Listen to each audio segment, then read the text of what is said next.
I was trying to David? retweet the space as well. And of course, how do you get to the microphone when you're retweeting the space? So all I managed to retweet was we had a Exactly. crash, as opposed to my incredibly witty story I had. Right, George, you're here. Congratulations. Get in there. Yeah, so really quick, and I'm hoping that there is no violence, but having been someone that's actually trained in this stuff, if there are any Georgians here, please, just a word of advice: traffic cones are your friends. Um, I'll explain really quickly. If for whatever reason, the government decides to illegally disperse your peaceful demonstration with tear gas, traffic cones are your friend. You can quickly place them over the tear gas canister. There is an opening on the top of mostly all traffic cones, and all you have to do is take your little half-liter bottle of water, pour it in there, and it quickly extinguishes that tear gas canister. So just those who are well prepared, have a better day at these things. So please just keep that in mind. Very good advice there, George. Very good advice. Yes, it quickly works. As soon as a tear gas canister hits the ground, rolls around, starts spewing gas, someone just runs up with a cone, places it over it, right?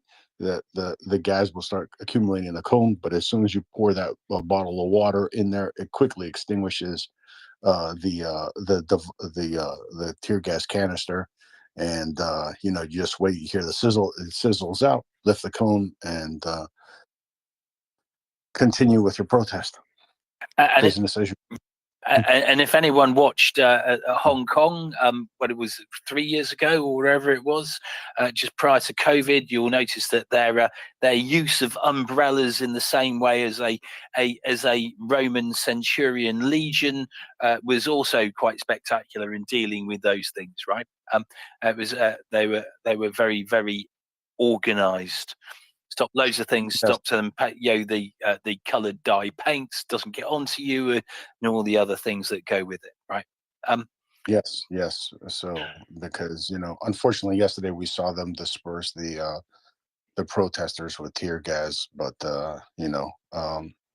it's better when you're prepared. And what the Georgians are doing, for a lot of people that may have not caught up with the news of what's going on in Georgia, there was a law passed that forbade NGOs as from acting in Georgia as agents of foreign entities.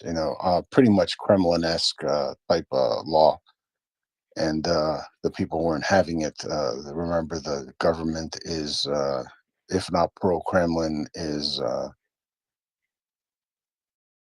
let's put it this way, teetering toward that way. And the people of Georgia obviously have had enough. So, every time these things happen, we have to support them publicly, so that they don't feel that they're banging their head against a rock. We need to make sure that their voices are heard. Yeah, and it's important that they know that there is support around the world, and that people are thinking about them. Yes, and very good advices from George and David. Actually, I tweeted earlier an article inspired from the protest in Seoul and in Hong Kong. Sorry, I made a mistake. And there are some advices that are very good. So if there are Georgian listening, you should wear a scarf because it can protect you from from inhaling the gas. You should have something on your head, cover your head. It helps. Wear goggles if you have a bottle of water, or maybe two of them. One of them can be with baking soda, because it's how do we call it in English? I'm sorry. Neutralizes. Alkaline, yes, and it neutralizes the tear gas. And do not wear makeup and contact lenses because it may aggravate your situation. You can find the tweet in my timeline. It's about 10 tweets ago, something like this, with an article about more to do. Joanna, you're seemingly a civil protest expert. We have some experience from the protests in Romania. And I will add one thing as well whilst we're talking about that. The thing to remember is that you can get used to tear gas, right? Initially it's deeply unpleasant, but the more often you get it, if you're going to be there, you will get used to it. It won't be the same all the time along. Not that I'm saying you should, but I'm just saying the second, third, fourth, fifth, sixth times when I was in Ireland, there was a lot of times it was almost you didn't even need your gas mask. It was a bit unpleasant. Wash with cold water because the warm or hot water dissolves it more and make it enter the pores of the skin. And it's very important to wash it because it's toxic for the skin also. Exactly. Yes, please. And as soon as you get home, you have to wash your clothes in separately in warm water so you can get the stuff out of your clothes. Put them in a separate bag if you can't wash them immediately. Don't mix them in with your regular laundry, God forbid. And yes, make sure you wash them in at least warm water. And it's funny because my people, we demonstrate against everything. So yeah, we have a lot of experience in that stuff. But all kidding aside, what the Georgians are demonstrating against is Russian influence from completely taking over their country. They're demonstrating for their freedom. And it seems that the last year we've been talking about people's freedom so much, isn't it? And isn't it so that Russia is always involved in the reduction of people's freedoms? Anda. I think it's their specialty. What I wanted to say is it's gonna sound awful, but it's really helpful. So when you're in a crowd, whenever you're in a crowd, and yes, we know this because 4 years ago we kind of protested in Bucharest.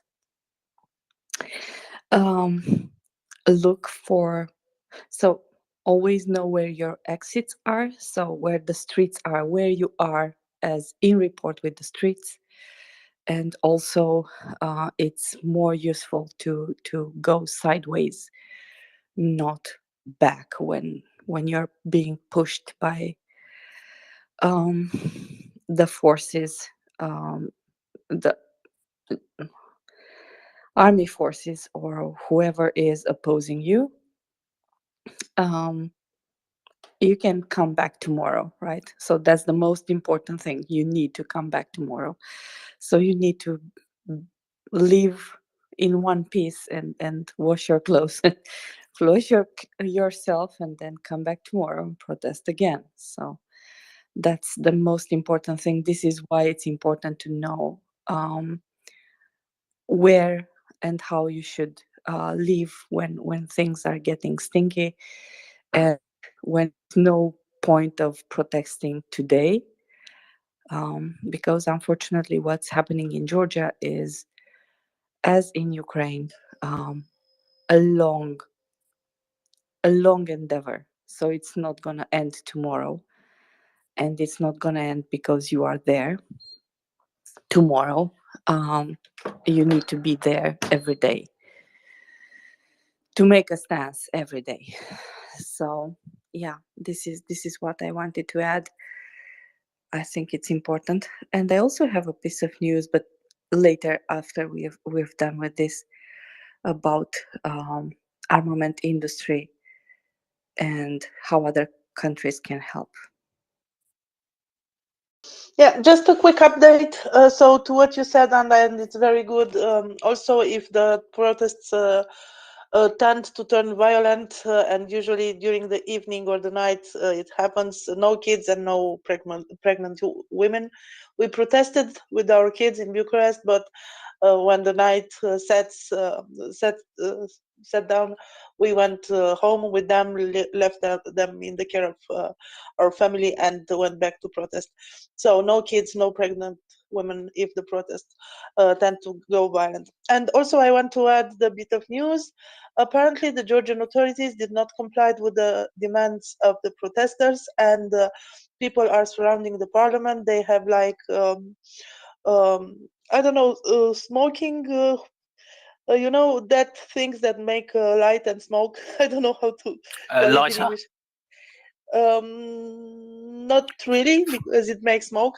Anyway, I will retweet video to see it. And the protesters are planning for tomorrow to picket the parliament and interfere with the work of the legislature. Sorry. That's all. Are you talking about a vape? Are you a vape device? Flare, I think. Oh, but I was Yes, going. flares. It was really Yeah. confusing because you said smoking, right? Yeah, smoke and well, light. It's No, flares. something Sorry to for make my. it, but yeah, but it sounded like smoking. I was going smoking, right? Okay, all right, okay, because you wouldn't I'm typically really smoke a sorry. flare, right? No, it's okay. It's me. I'm deaf, right? For which reminds me, I did get a message. I do apologise. I am a bit deaf, which is why I'm loud. However, it does mean people who are also Did you deaf say a bit? get to hear Did me. you say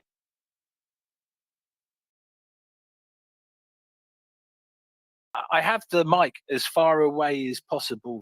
I have the mic as far away as possible as I could get it. It can't get any further away.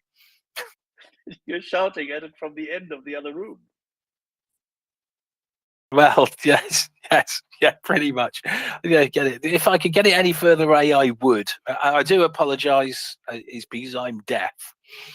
Yeah, and I apologize because sometimes I don't find the words. I had the French one, fumigène, but I didn't have the English one, and yeah, it's very annoying when this happens. No, Sorry. no, you don't need to apologise for that one, right? Yeah, they're very different, right? One is someone that they in fact have to turn the volume down and then can't hear anyone else, and the other one is just my hearing, right? Okay, so we've got that. Axel, do you have any more news on Georgia? No, the data is pretty inconclusive, other than that the ultimatum ran out and they essentially started going around the parliament. One of the side entrances is shown in one of the videos as being, pressed, let's put it this way. And they had behind the bars, previously these were very nice cast iron bars. The police had already put translucent plastic in front of them, so they've now cut some holes into them, and it's not boiling. So we'll see what happens. Last night, things as of 1 o'clock in the morning became really, really intense. So midnight, 1 o'clock in the morning, which is pretty much approaching now. So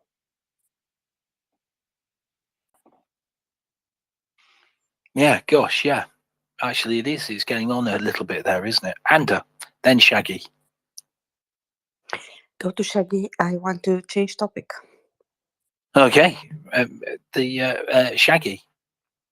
Yeah, I for one appreciate your slight deafness, David, because I can't turn my volume up any more than the max, and therefore with your loud voice on here, it's brilliant, and I can actually hear you through my phone speaker, which is brilliant when I'm driving, actually. So that's really good. On the Georgia protests, I mean, I was a little bit ignorant still about the Maidan protests. So I was doing a bit of Googling yesterday just to see how long it lasted for. And I was quite surprised to read that it started on the 21st of November, and I think the last day of it was the 23rd of February. So it went on for nearly 3 months. So I was wondering, I've kind of heard reports of people saying that they might be able to get some action in Georgia over the next a few days or weeks, but I'm not sure it's going to be that short. I don't know if it's going to take longer than that. Any ideas from anybody? And also the other point I'd make is the Ukrainian one went over winter, obviously from November till February, so it's really cold. Whereas this one's just starting now, so it's going to get warmer and warmer. So that's kind of a positive from a getting people out point of view. Yeah, and a positive in that obviously you spray people with water in Ukraine in December, then it's going to be deeply unpleasant, right? But when it gets warmer, it's less and less of an effect. And sometimes when it gets really warm, it will be, thank you very much for the shower. Yeah, exactly. So I mean, hopefully the protest won't go on that long, like into the summer, because obviously that means months and months of protests. Hopefully they'll get satisfaction, as it were, sooner rather than later. But I wish them all the best. Yesterday night in Tbilisi, it was -2, so it was still cold. And from the experience with Romania, when we protested January and February, usually -10, -15. If there are 40,000 people now in the center square of Tbilisi, I think it will last. 40,000 people is significant. In Bucharest, at most we had 600,000 people, but let's remember that Georgia has about less than 4 million population. So for 40,000 people in the center of Tbilisi is a statement. 40,000 in any city around a building is a large number, right? Wouldn't matter where it is, it would be a very significant number. So if you were thinking about crowd control problems, all the other things, it's a significant number of people. Yeah, and that's on a school night as well. Yes, exactly, right. Andrew, you said you were going to change the subject a little bit. Yes, I wanted to go back to the armament industry, because I Sorry, stop there. So what industry? armament industry, Oh, right. military, Yep. Okay. ammo, and not only. Um, I I I try to form words, but yeah, whiskey. So um, going back, so there has been an article in Romanian newspapers. I don't know if Ioana already talked about this. There is an interview with one of the head of the association of the Romanian owners of the factories, of the producers of military equipment. So his name is Viorel Manole. This association is called Patromil. And most of the companies from our defense industry are in this association. And his assessment is, one, we are more than capable to cover, to help Ukraine with equipment and ammunition. So this is one thing. Second, they already issued a request in this, moving to Romania some Ukrainian industry factories. And actually there is this association has a collaborative agreement with Ukraine, which is signed 5 years ago. So the channels are open. They just need to put things in motion, and it's about the factories that were hit, because we hear in the newspapers, right, that some of the civilian infrastructure is hit, and we also hear about the transformers and power lines and equipment which is serving civilian equipment or infrastructure or factories. But it's natural not to hear if one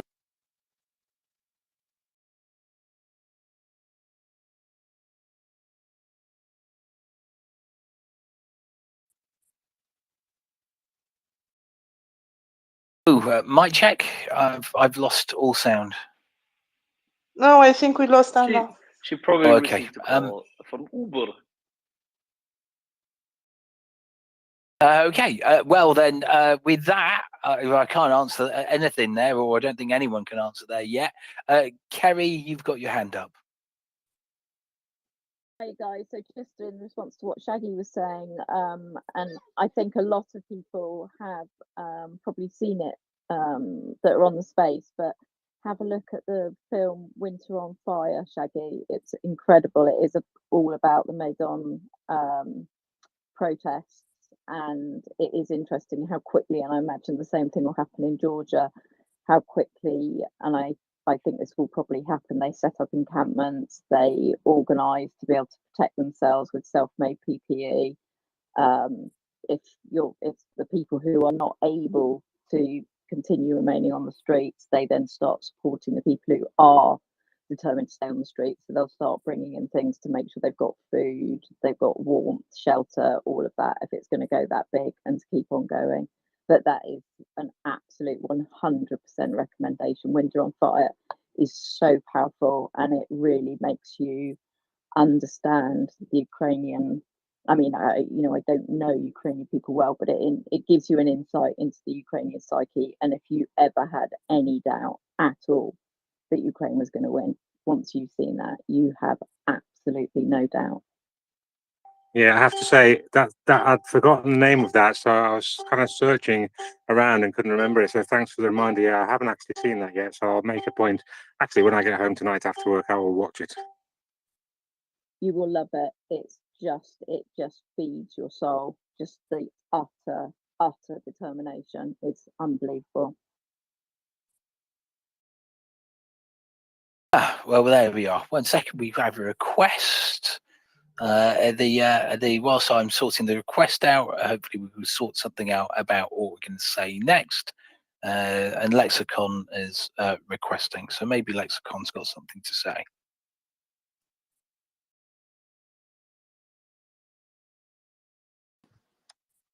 I tried to bring her up. Maybe it's okay now. No, I've already done it. Oh, Yeah, I would say okay. we both have. It doesn't matter, right? Lexicon. Oh, right after, yes, just after that suggestion about Winter on Fire, I just want to remark to people every time it's suggested, I think of this, don't by accident gratify Ukraine on fire with your looks. Well, I mean, you always can, but I don't like giving them space. So Ukraine on Fire is a scurrilous piece done by Oliver Stone, I guess.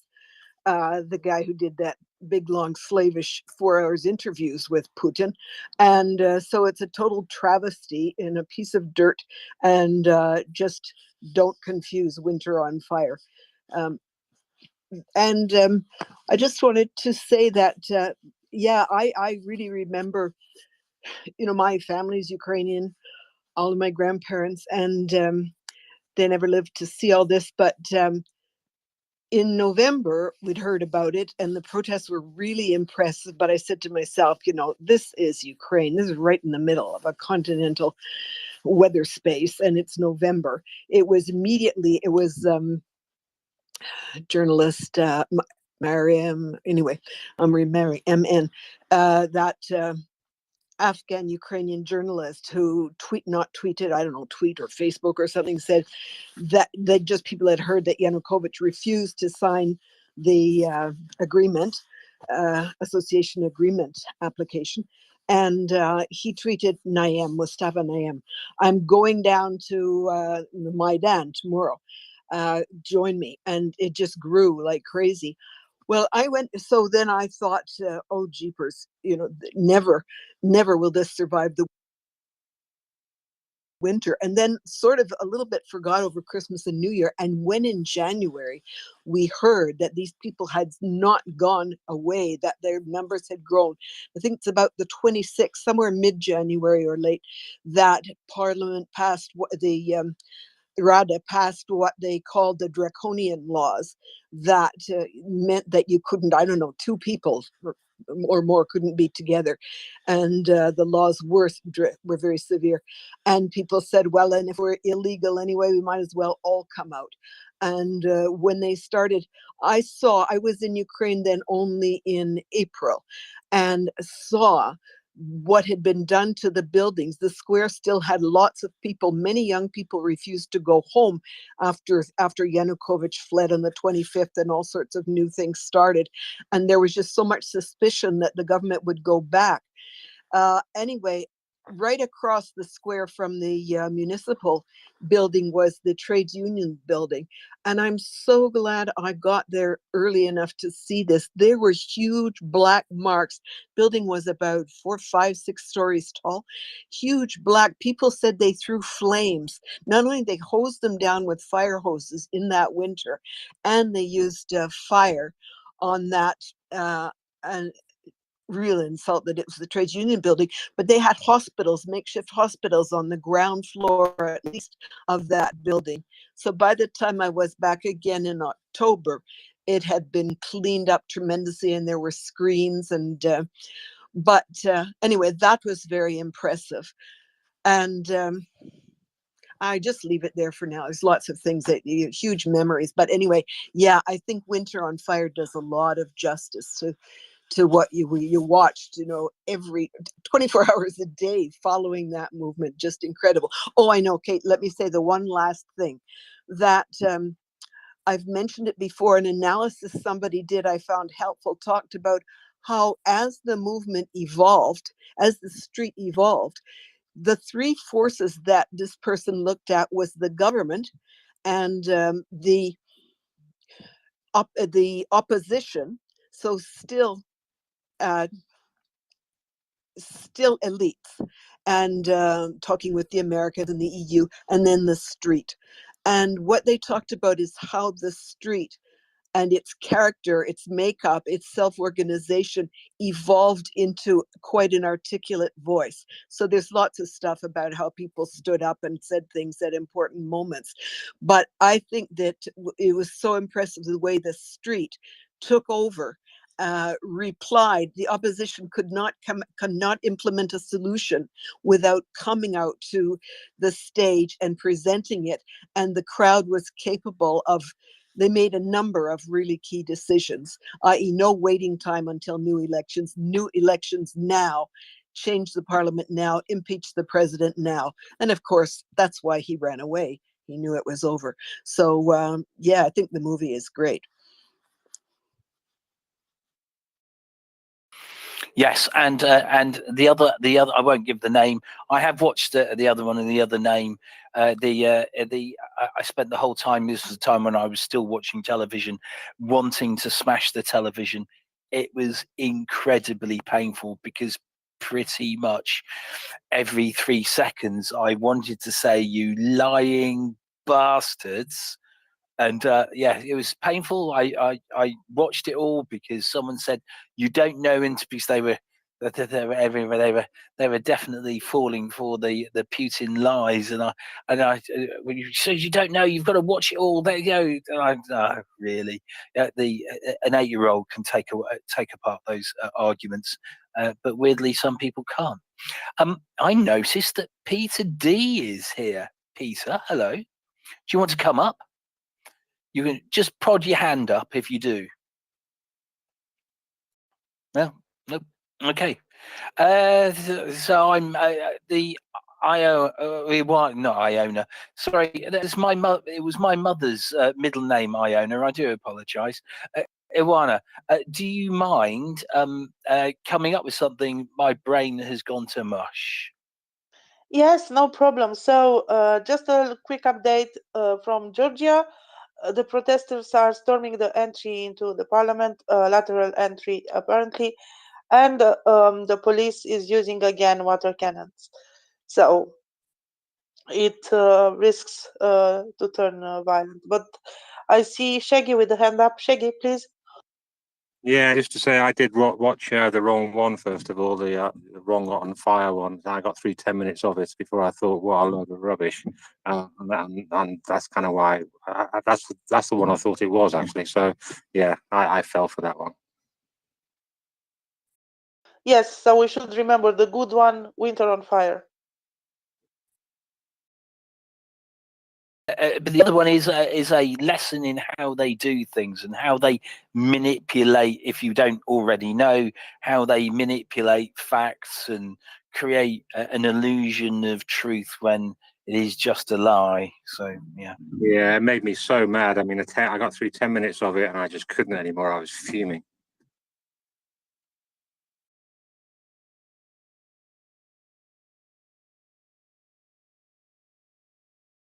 And I'm just looking to another video with the protest, and it's so beautiful. It's really, really beautiful. And maybe I should put it in the nest. Let's see. We have a lot of Please things in do, the please nest. do. I will put it. Okay.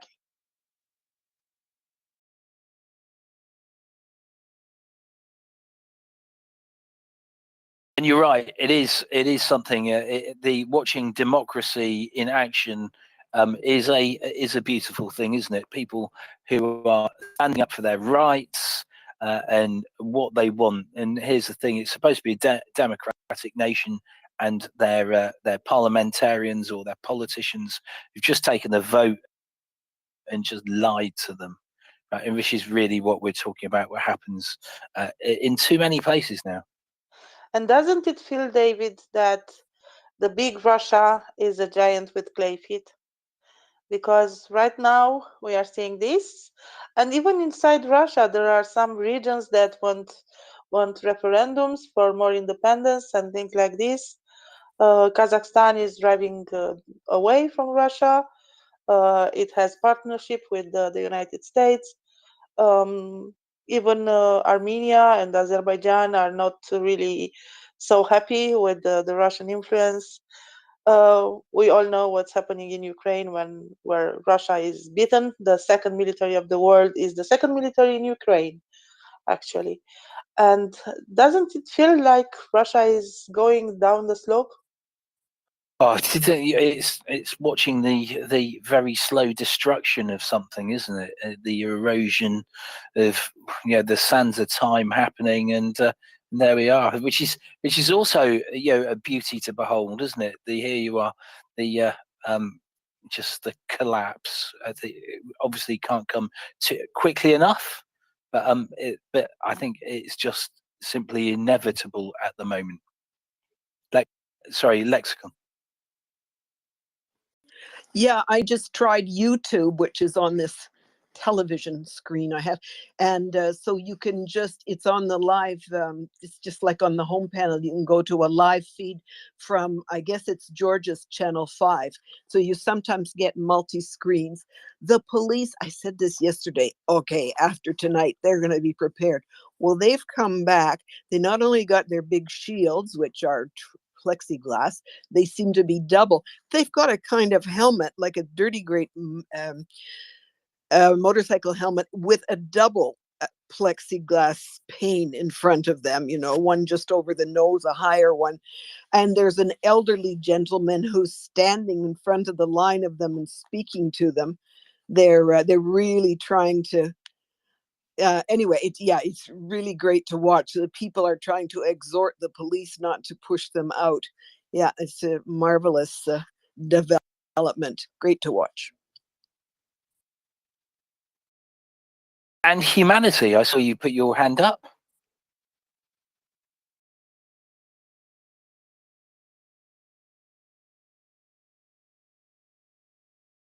Humanity, you might want to hit your mic button. David, good evening. Hi, can you hear me okay? Yes, we can. Sorry, Good to hear you. sorry about that. I was just driving, just pulled over. David, I've just finished work and just heard the conversation about Winter on Fire, which is an amazing movie, and you know we should try and encourage as many people as possible to watch that for sure. I just one comment. I think I understood right that the funding of the other movie, which people shouldn't watch, was in part funded by Gazprom or something like that. Is there some kind of connection? Maybe you've covered it, but I just thought I'd mention it because I think I sort of read of it or heard of it earlier on in the invasion. So I just thought it was a topic of conversation when we started looking at Gazprom and how they've been allowed, you know, with World Cup and European Cup and all this kind of associations, how they've been involved from a very dirty level. So I'm just sharing that with you, David, but I've got to get on. But thanks very much for everything, and to everybody as always. Keep up the great work. I'll drop down. Cheers. Wonderful. Thank you very much. Yes, Gazprom, the Putin's banker and the banker of filth, isn't it? Or the banking system of filth with everything. Humanity, you've live mic. There you are. Well done. It's off. Yeah. So if anyone, by the way, if anyone's struggling they want to have a look, so I just tweeted out a load of stuff. If you go to my timeline, you will see that I've tweeted a whole load of stuff on Georgia. I nearly said on Ukraine, which would also be true, but it wasn't what I was trying to say.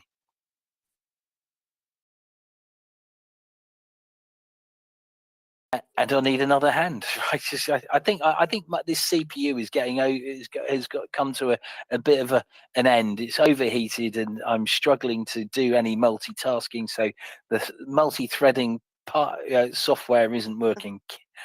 I see that Carrie raised the hand, but I have some news for you.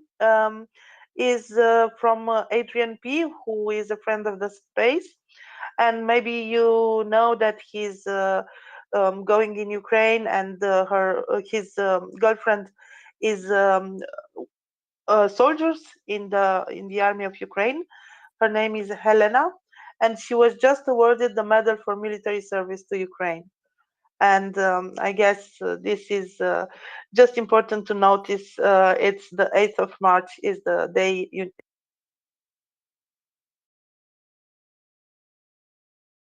today, and she dreams to make a documentary, and she has a project to film to make a film about her experience as a soldier, and he wants to participate in the festival in Prague. So I just retweeted the tweet from Adrian P. If you want to look, and maybe even you can help. I mean, that's wonderful news, isn't it? And a very thankful Heroem Slava from me to her. Thank you. And let's just highlight the fact, David, when did you hear first in your life of International Women's Day?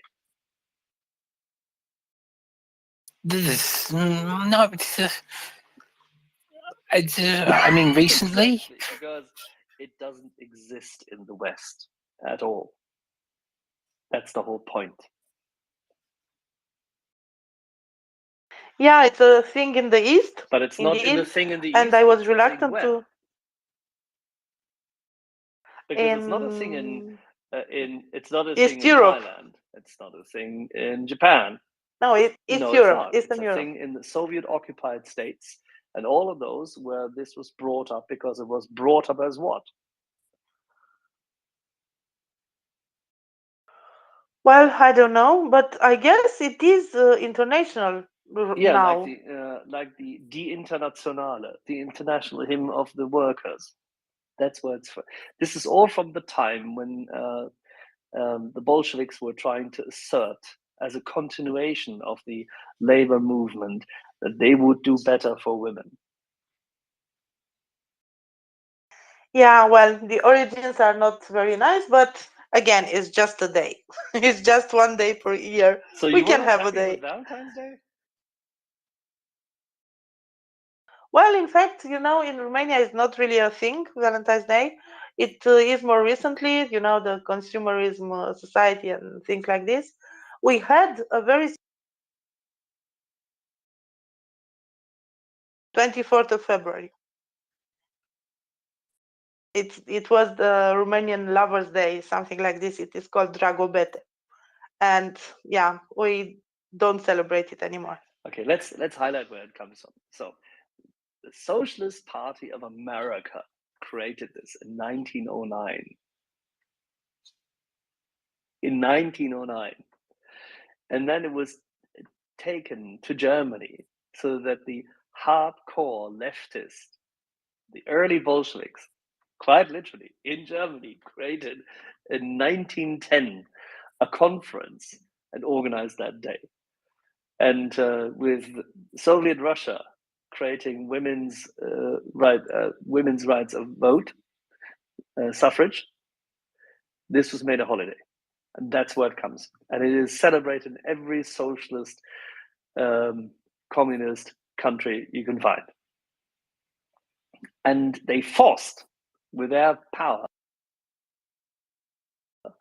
of a vote, the United Nations to adopt it at a point in time when, shall we say, stagflation and a slightly depressed Carter government couldn't muster the power to resist that in 1977.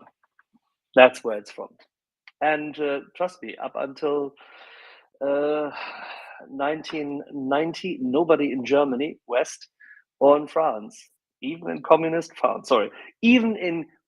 undermined France, didn't really commemorate that day. Actually, until 4 or 5 years ago, when this debate came back up again, nobody in the western part of Germany or in Sweden or Norway would have cared for it either. But if you don't take care of the flower thing on that day and you are somewhere in Eastern Europe, your life will be hell for a year. Don't remind me, if you are a parent and a parent of boys and they have 11 teachers in the same day, well, guess what happens? You have to buy a lot of flowers. Because David, that's the other part. If you think that Valentine's Day, as Joanna just said at the very beginning, is consumerist and the likes, Joanna, how many sets of flowers does one have to buy in such instance? Because it percolates through society. Everybody has to give women, and if these are teachers, then and you have 5 teachers in class, yeah, then they have to bring flowers. Just imagine. It's the ultimate. I never even thought of that. Day of florists.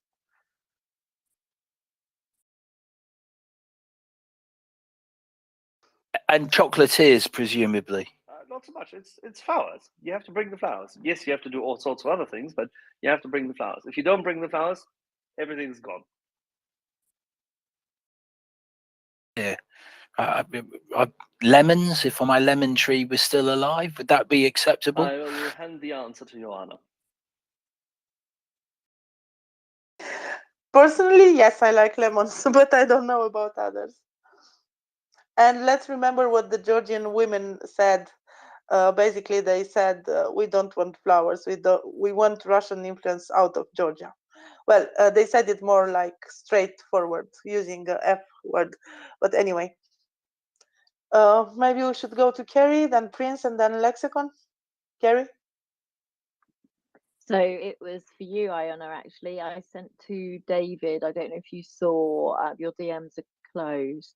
I saw they're already organising. So I've seen some footage, which I passed to David, of a makeshift hospital following last night's protest. So there were quite a lot of people already on.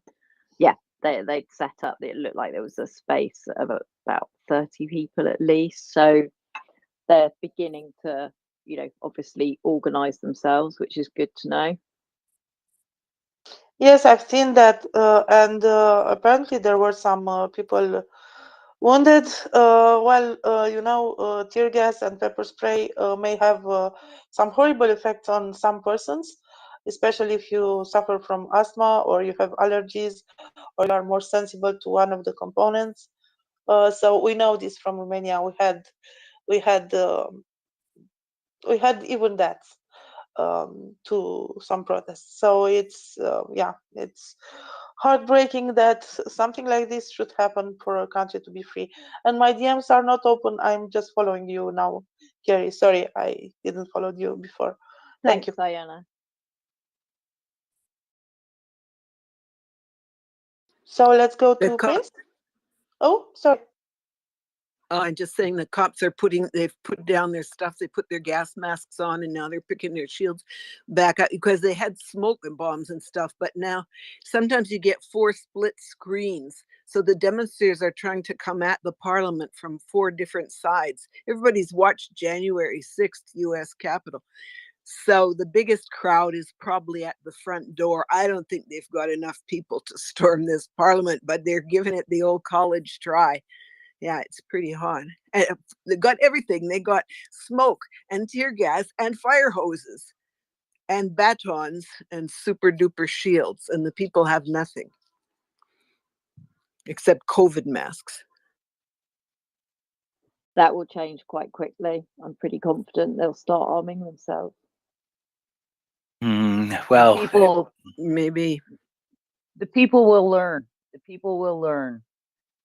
I've got the Georgia Public Broadcasting channel on right now, and I'm getting big, huge flashbacks to Portland, Oregon, in 2020 during the George Floyd protests, and the people will learn. They will unite together, and they will make their own shields. And if you go back and watch Winter on Fire, you will see that as things happen and things progress, they have created their own shields.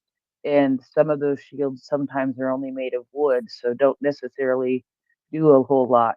But it can stop some things and it can protect you from some things. And the population will start to arm themselves with gas masks so that they don't have, so that they can endure the tear gas, and they will learn all of the appropriate ways to clear the tear gas out of your eyes quickly so that you can continue.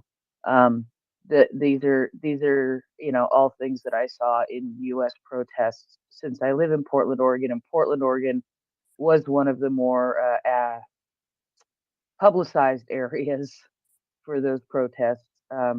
You saw as time went on how the protesters learned how to protect themselves the best way possible from the police. That's not why I had my hand raised, but I had to interject because what I'm seeing is very, very reminiscent to me. And if you watch Winter on Fire, if you recall any of the George Floyd protests in the United States, the people will learn, the protesters will learn, and they will start arming themselves, and they will start bringing shields, and they will start protecting themselves. So, yeah, I wanted to interject with that since it was sort of going that direction. It's just I actually think my blood pressure may be rising because it's all feeling very, very familiar to me. Yes, so I was wondering, I even had a question about today's protests, if they will be more violent than yesterday's. Until now, I don't know what to say. They don't seem to, but there is a potential for violence, especially as you said, if the police is prepared for measures like tear gas and other stuff. So there is a potential. Let's hope that nobody will be seriously hurt, at least. It's really, really very sad that something like this is happening. And I'll keep watching the news. Prince? Yeah, just one last thing on the protest is that I do see, at least in the channel that I'm watching, it has three different areas of different showing different views, and it is the Georgia Public Broadcasting channel. But that is not why I came up. But I see the police there are hauling some people off, so we'll see how that turns out. But that's not. I wanted to come up and bring something a little different and something that to a couple of times just with scrolling through pictures, being of soldiers in military gear, and then I started reading it, and my translation crashed. I hate it when that happens. The bottom line is, Her Highness Kate Middleton, well, not Kate Middleton, Princess of Wales has visited some of the soldiers who are training Ukrainian soldiers in the UK. So I'm getting my translation back. I apologize. That happens sometimes, and I don't speak Ukrainian. So yes, Kate Middleton met with Irish soldiers who train soldiers of the armed forces of Ukraine. On March 8th, the Princess of Wales visited soldiers of the Irish Guard who conduct mine clearance training for Ukrainian soldiers. The meeting took place at the Salisbury Military Training Ground, where Catherine arrived in camouflage. She was dressed like a soldier. That's why I was just scrolling through the pictures and I just thought they were all soldiers until I started reading this and went back and looked, and sure enough, there's the Princess of Wales in camouflage visiting soldiers. So I just thought that would be a nice break from all of the stressful things that we talk about sometimes, to see the support that is happening for the soldiers who are training Ukrainian soldiers all around the world.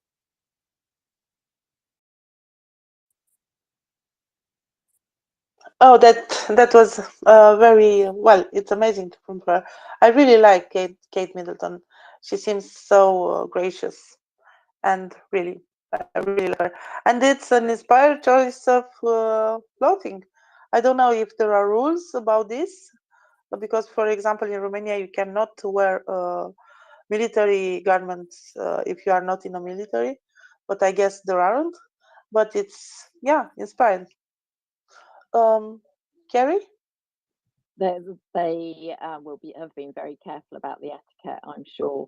But I love the way that our royal family, so they're not allowed to be political, they're not allowed to say anything. But I absolutely love the way at the moment that they are, without opening their mouths, being in the right place at the right time and making their their views known. I think that's very powerful because they still have, as we've seen when Queen Elizabeth passed away, when she died, they still have an enormous amount of impact across the world. Yes, and I remember that in the same day that President Biden went to Kiev, King Charles visited also the Ukrainian soldiers that were training in United Kingdom. And, so it and was, that would have been orchestrated. That wouldn't just have happened. It would have been part and parcel of a whole media impact. yes, exactly. It was a powerful message from US and from United Kingdom in the same time, and it was really, really heartwarming to watch, and it was a great day. Well, and just to interject there a little bit, as far as King Charles is concerned, when President Zelensky was in the UK, he did meet with President Zelensky. And we know that there is a lot of protocol involved in these meetings. And President Zelensky was there in what he has been wearing every single day since the beginning of this invasion, his sweatshirt and his casual pants. And I really respect the king, the royal family, for not making a big fuss about that, for it just being President Zelensky meeting the king, as President Zelensky is the leader in a wartime in his country. So I thought that was a really good message too. So I'm sure other people who live in the UK may have different opinions, but for me, as a American who grew up in America but also holds Canadian citizenship, so is technically a subject of the king. I found that to be I really liked that.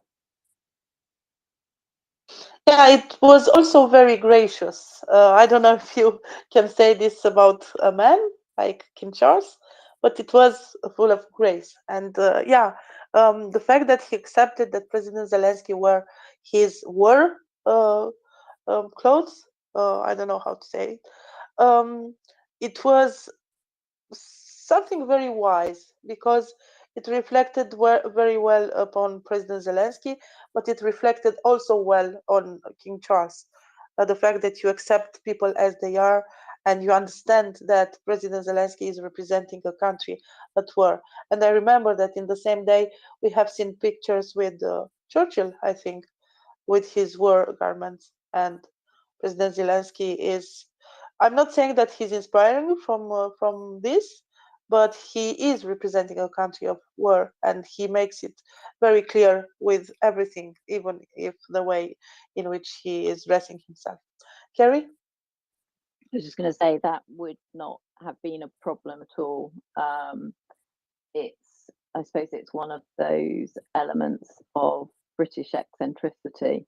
So the Queen was famous for, so the tradition is that you should serve yourself breakfast. Doesn't matter how, so the royal family would serve themselves breakfast. That is the tradition. And the Queen was very partial to Tupperware, which you would use at breakfast. But also Prince Charles, if they're not on camera, he has an old hacking jacket which he's had for decades, and every time it gets a hole in it, he just patches it up again. So it's quite a British aristocratic eccentric thing to do that and to take people as they are, and they're often more comfortable with the people who they work with. So Prince Charles, a lot of the people that he would do his gardening work with, Sunday work, they would have very good equitable relationships. So it's not an unusual thing. That's actually part of the British characteristic that you're seeing there, which I love, which makes me proud to be British. And we are also loving this. Yeah, the British, the royal family is loved even in Romania. And King Charles has a very special link or fondness for Romania. He has a house in Viscri in Romania. He visited Romania quite often, at least once a year before being king. We don't know now because the protocol may be very complicated, but he is very, very loved in Romania.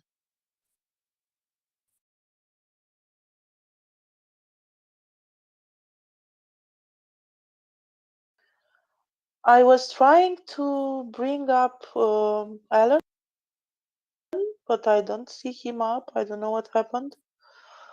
Alan? Joanna, I think I'm here. Do you hear me?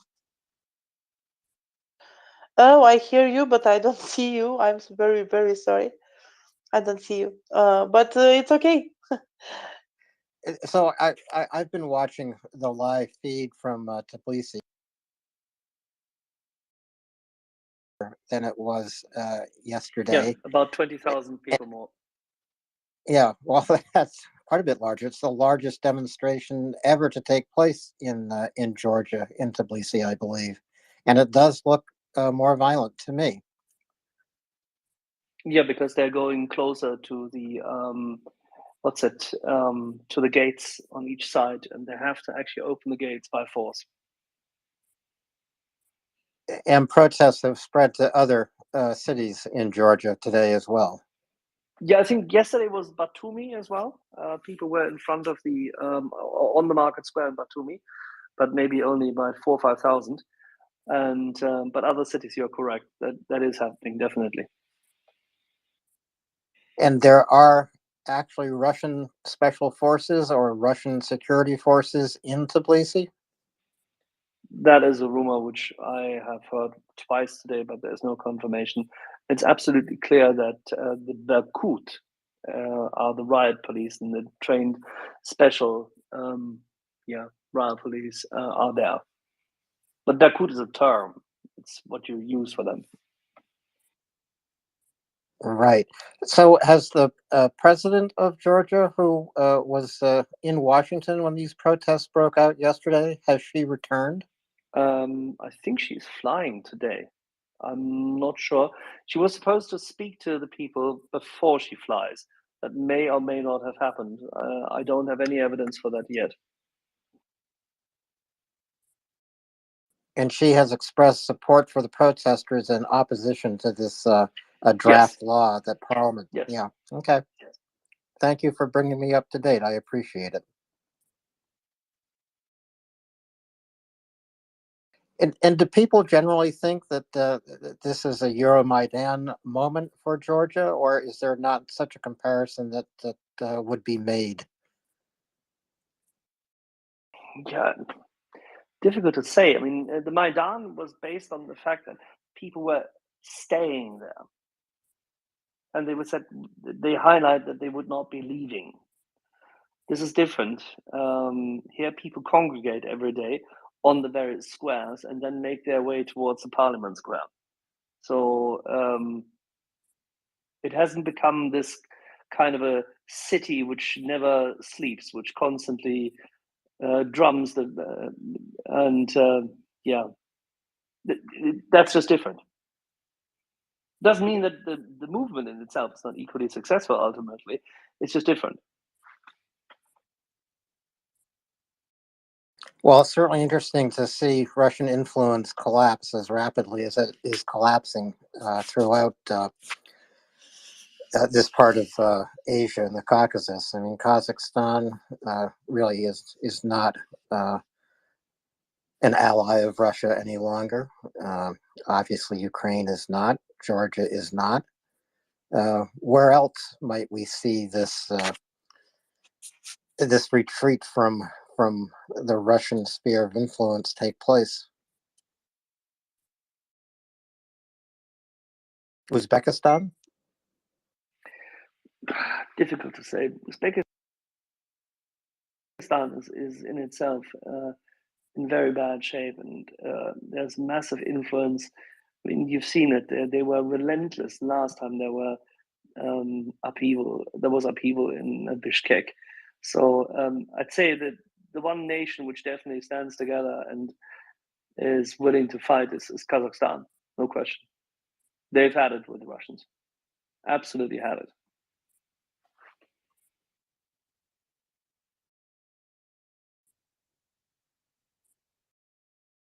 Ioana, I'm not trying to run the space from the speakers panel here, but if you can't see me, I wonder if you can see the hands that have been raised. I think you're.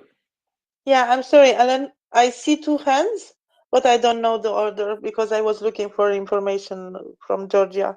So, I think David? Shaggy was first, I think. Oh, thank you. Should we go to Shaggy? I see no one. I say no. Oh, now I see Shaggy's hand. All right. Okay, Shaggy, go ahead. Yeah, thanks. Sorry about this ignorant question. It's not meant to be provocative or anything like that, but the Georgian president, because I know nothing about Georgian politics, is she definitely sincere in her support of the protesters? I just want to double, triple check so I don't get led astray. Well, I don't know. Yesterday she spoke to the Georgian people and she said that she is with them and she will veto the law if it will be passed through the parliament. She said that she supports the European aspirations of Georgian people, and also she said that she will cut her trip short and she will come back to Georgia. And actually, I wanted to talk about this earlier because I think enough time has passed. Maybe she should have arrived in Georgia, and maybe with her arrival home, something will change vis-a-vis well, about how police is treating the protesters, but I'm seeing nothing about it, so I don't know. Okay, Maybe Axel? Yeah, because I know to override, or I've heard that to override a presidential veto just requires a simple majority in the parliament, and obviously that Dream Party's got the majority, so they can override it. So I just want to make sure I'm not being fooled by a useful idiot kind of thing, just pretending. I don't know anything you say about Georgian politics, really. I don't know exactly about the veto. I think it is a qualified majority, but I have to check. Her veto, Qualified means her veto can be 2/3. cancelled. Oh.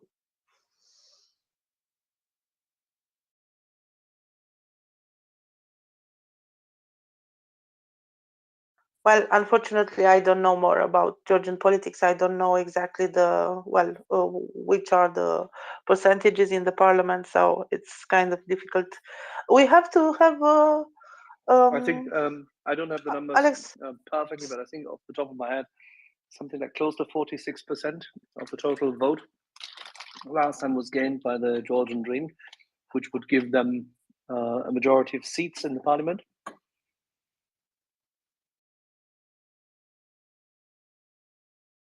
Yeah, exactly. So that kind of means that a presidential veto is kind of a little bit meaningless because they can just override it. So that's why I'm just trying to get a handle on Georgian politics, kind of thing, from starting at a zero base. Yeah, we need really. Kaftelli for that.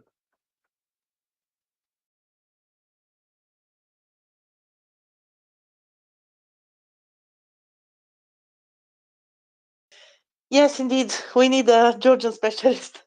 In the meantime, let's go to Kerry. It's just it's sort of a throwaway comment, but I've been very well behaved and put my hand up just like I would expect one of my children to in class, otherwise I'd completely blank them. I can't wait to see Solyov have an absolute nervous breakdown over this. I'm booking my front row seats, so I am waiting to see what Julia Davis feeds to us in terms of how this goes down in the Russian media.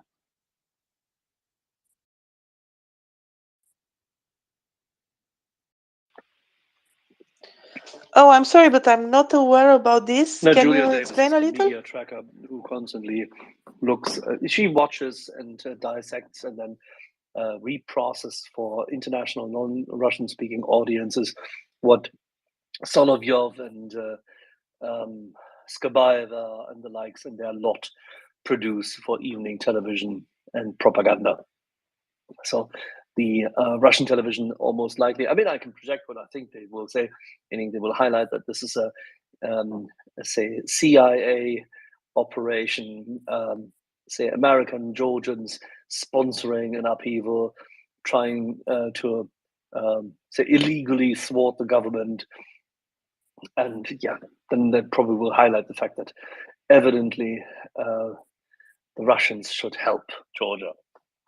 This will be the tenor. Yeah, I remember the account. Sorry, I remember the account. Yes, sorry, I didn't click in my head, but I remember something very funny for yesterday.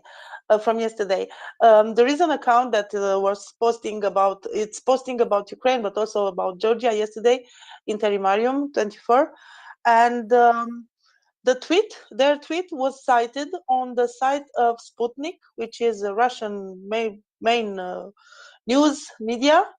But the tweet contained in it a lot of hashtags. Among them, it was Russia is a terrorist state and a lot of hashtags like this.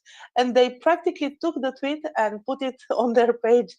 And it was like a print screen from this. I tried to check it on the site of Sputnik, but I can't because from Romania you cannot access it, and I don't have such a powerful VPN. I tried also with my French VPN, but it doesn't work. So they managed to tweet a tweet in which to just cite a tweet in which they there were hashtags like Russia go home and Russia is a terrorist state and so on. So it was lovely.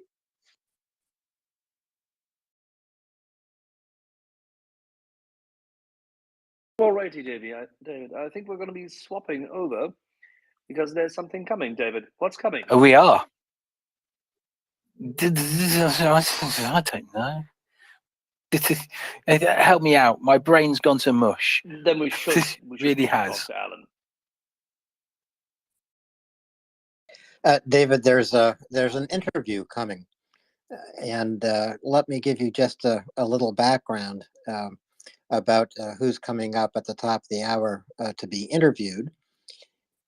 It is Brian Friedenborg, who is the founder of Real Context News. And Real Context News has been named as one of the top 60 foreign policy blogs. If you look at Real Context News, it goes by the abbreviation, as you might expect, RCN.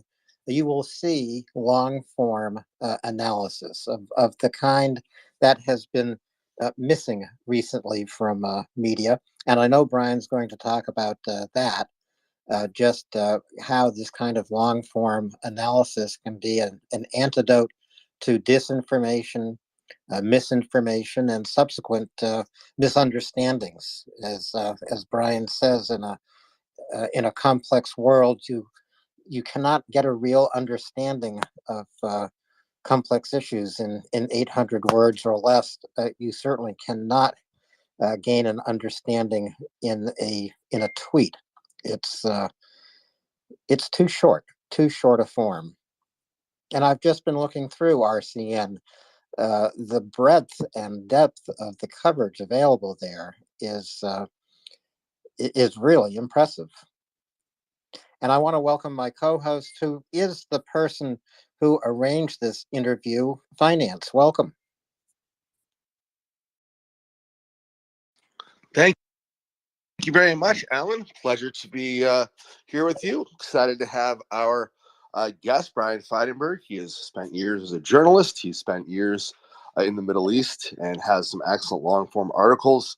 If you're interested in reading things outside our normal purview, we will not be interviewing on this right now, but it will give me some chance to ask someone who does have knowledge that isn't just M. And I do love M. I actually wish he was here right now, about things like how our approach to this war, as well as how so that will be on the list of topics we can ask Mr. Freidenberg about when he gets here, which should be very soon. I'm currently talking to him on LinkedIn about the very fun things we have to do here just to get on the space. Like, number one, always update your Twitter app if you're going to speak, because, well, Twitter spaces are incredibly buggy, as our longtime listeners and probably our short-time listeners have all discovered. But it is lovely to be here with you, Alan. Excited to have this nice interview today. Excited for hearing what he has to say. And as always, we wish Godspeed to any of our friends in Ukraine, especially if you happen to be taking a break and are near the lines near the line of conflict. Really appreciate your service. And to all our friends in Georgia, we wish you Godspeed. We see a lot is going on in your country as well. Finance, I believe, Brian, has just come up. And like you, he is a dog. Alan, we need to get you a nice fella picture. I think you should join the stupid brain damaged dog people. I mean, just look at this panel. Like, you need more. We need more brain damaged dogs, Alan. Well, I'll consider it, but we should welcome Brian Freidenberg up. Pleased to have you here today, Brian. So, Brian, I'm hoping you can hear me, that you have indeed updated your Twitter. And in order to speak, so we can hear you, there's a little mic icon at the bottom left of your phone screen. Taken care of. I just hit mic is on, so I think we're good. We are good. You're loud and clear. Great. Well, my reply didn't get broadcast though, but I was saying it was a pleasure to be invited for sure. So thank you for having me. Well, thanks for being here. Finance, do you want to lead off? I'd be happy to. I think the best way to begin, Brian, is for you to tell us all a little bit about yourself and a little bit about Real Context News, which you founded. I'm not sure just how long ago, but that would be a good way to begin. Sure. Thank you for the opportunity for the self-plug. I'll certainly take you up on that. And the good news is that I was having some issues with the new Twitter under Elon and recently, but I just found out that it seems I am no longer being suppressed. So your people not only directly can click on me to find me, but now if you actually search for my name, I'm not being ghost banned anymore. As I'm sure some of you have found, there's some irregularities with how all that's working under Twitter. But as far as myself, when I was an undergraduate way back in the day, I studied Russian history in Asian history as one of my as my concentration within my history major, as one of my two majors in history and political science. Politics is the term they used.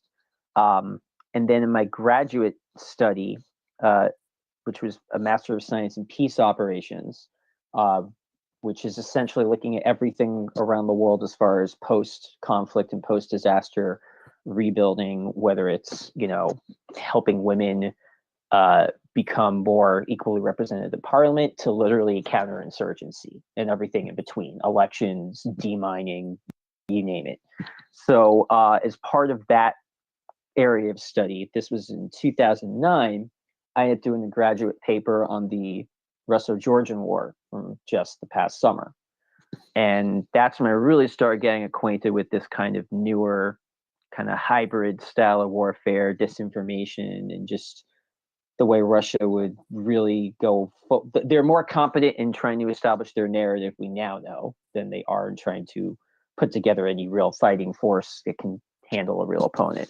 But anyway, so that was kind of my introduction to the newer way of Russian warfare. Before, I just had a really good grounding in the imperial czarist and Soviet historical periods. But I think we'd all agree that those are good periods to have for context for what's going on now. So I've been doing a number of things since I finished graduate school, including spending over 5 years living in Jordan, with quite a bit of travel to Israel and the Palestinian territories mixed in with that. And while I was over in Jordan, I was trying to focus on I was trying to focus on humanitarian aid and international development, which I did get to do some work in, but I fell kind of unintentionally into the freelance journalistic and analyst fields, which I've been focusing on since then. And I actually was one of the first people invited to write on LinkedIn's Pulse platform. And I did very well early on. I basically was told that as far as LinkedIn traffic, apart from the influencers, the really big names that they're basically famous people, that I was one of the highest kind of followed and trafficked accounts and one of the most read as far as content on the platform. Again, apart from anybody who's that top tier, very famous people, specially invited kind of crowd. But LinkedIn, it's funny, I started doing some writing about some of the Russian oligarch stuff going on. And right around the time, and I'm not saying I can't prove that this is why it happened, I don't know for a fact, I just know the context of this. I was doing some research onto Rinat Akhmetov. He's this oligarch who was, for a while, the richest man in Ukraine. He owned the Zaporizhzhia, I think, I'm trying to remember the name, Zaporizhzhia, possibly. It was a huge metal works in eastern Ukraine, I think in the Donbass area, actually. And wasn't it right in Mariupol? you know, I can actually look up my own works. It's been a while since I'll double check on that name, but it may be. But I don't think it's that famous. I don't think that's the Avostal. I think that's so it's not where all that horrible fighting was and those people were holed up. So it's not that location. But I was researching him and his ties to Manafort, the party regions, Yanukovych, all this stuff. And I had a lawyer representing him, and this is at the time, he's one of the richest men in the world, basically wanted me to retract certain stuff that I've written. And, you know, I'm not there on the ground getting, you know, anonymous tipped material from people or interviewing people and getting some new nugget. And this is according to me, this is me doing essentially open source research. So my response to them was, look, if you can get the sources that I'm citing to retract anything as a professional, I would obviously correct that. But I'm not here to do damage control for your client. And I stand by what I wrote. Right around that time, LinkedIn started deplatforming me, and that they made sure that nothing that I wrote on their platform would appear in any Google searches. And I really fought hard with them, but then I realized, you know what? I should not be depending on these platforms for like my actual search visibility and people being able to find my content. I should start my own site.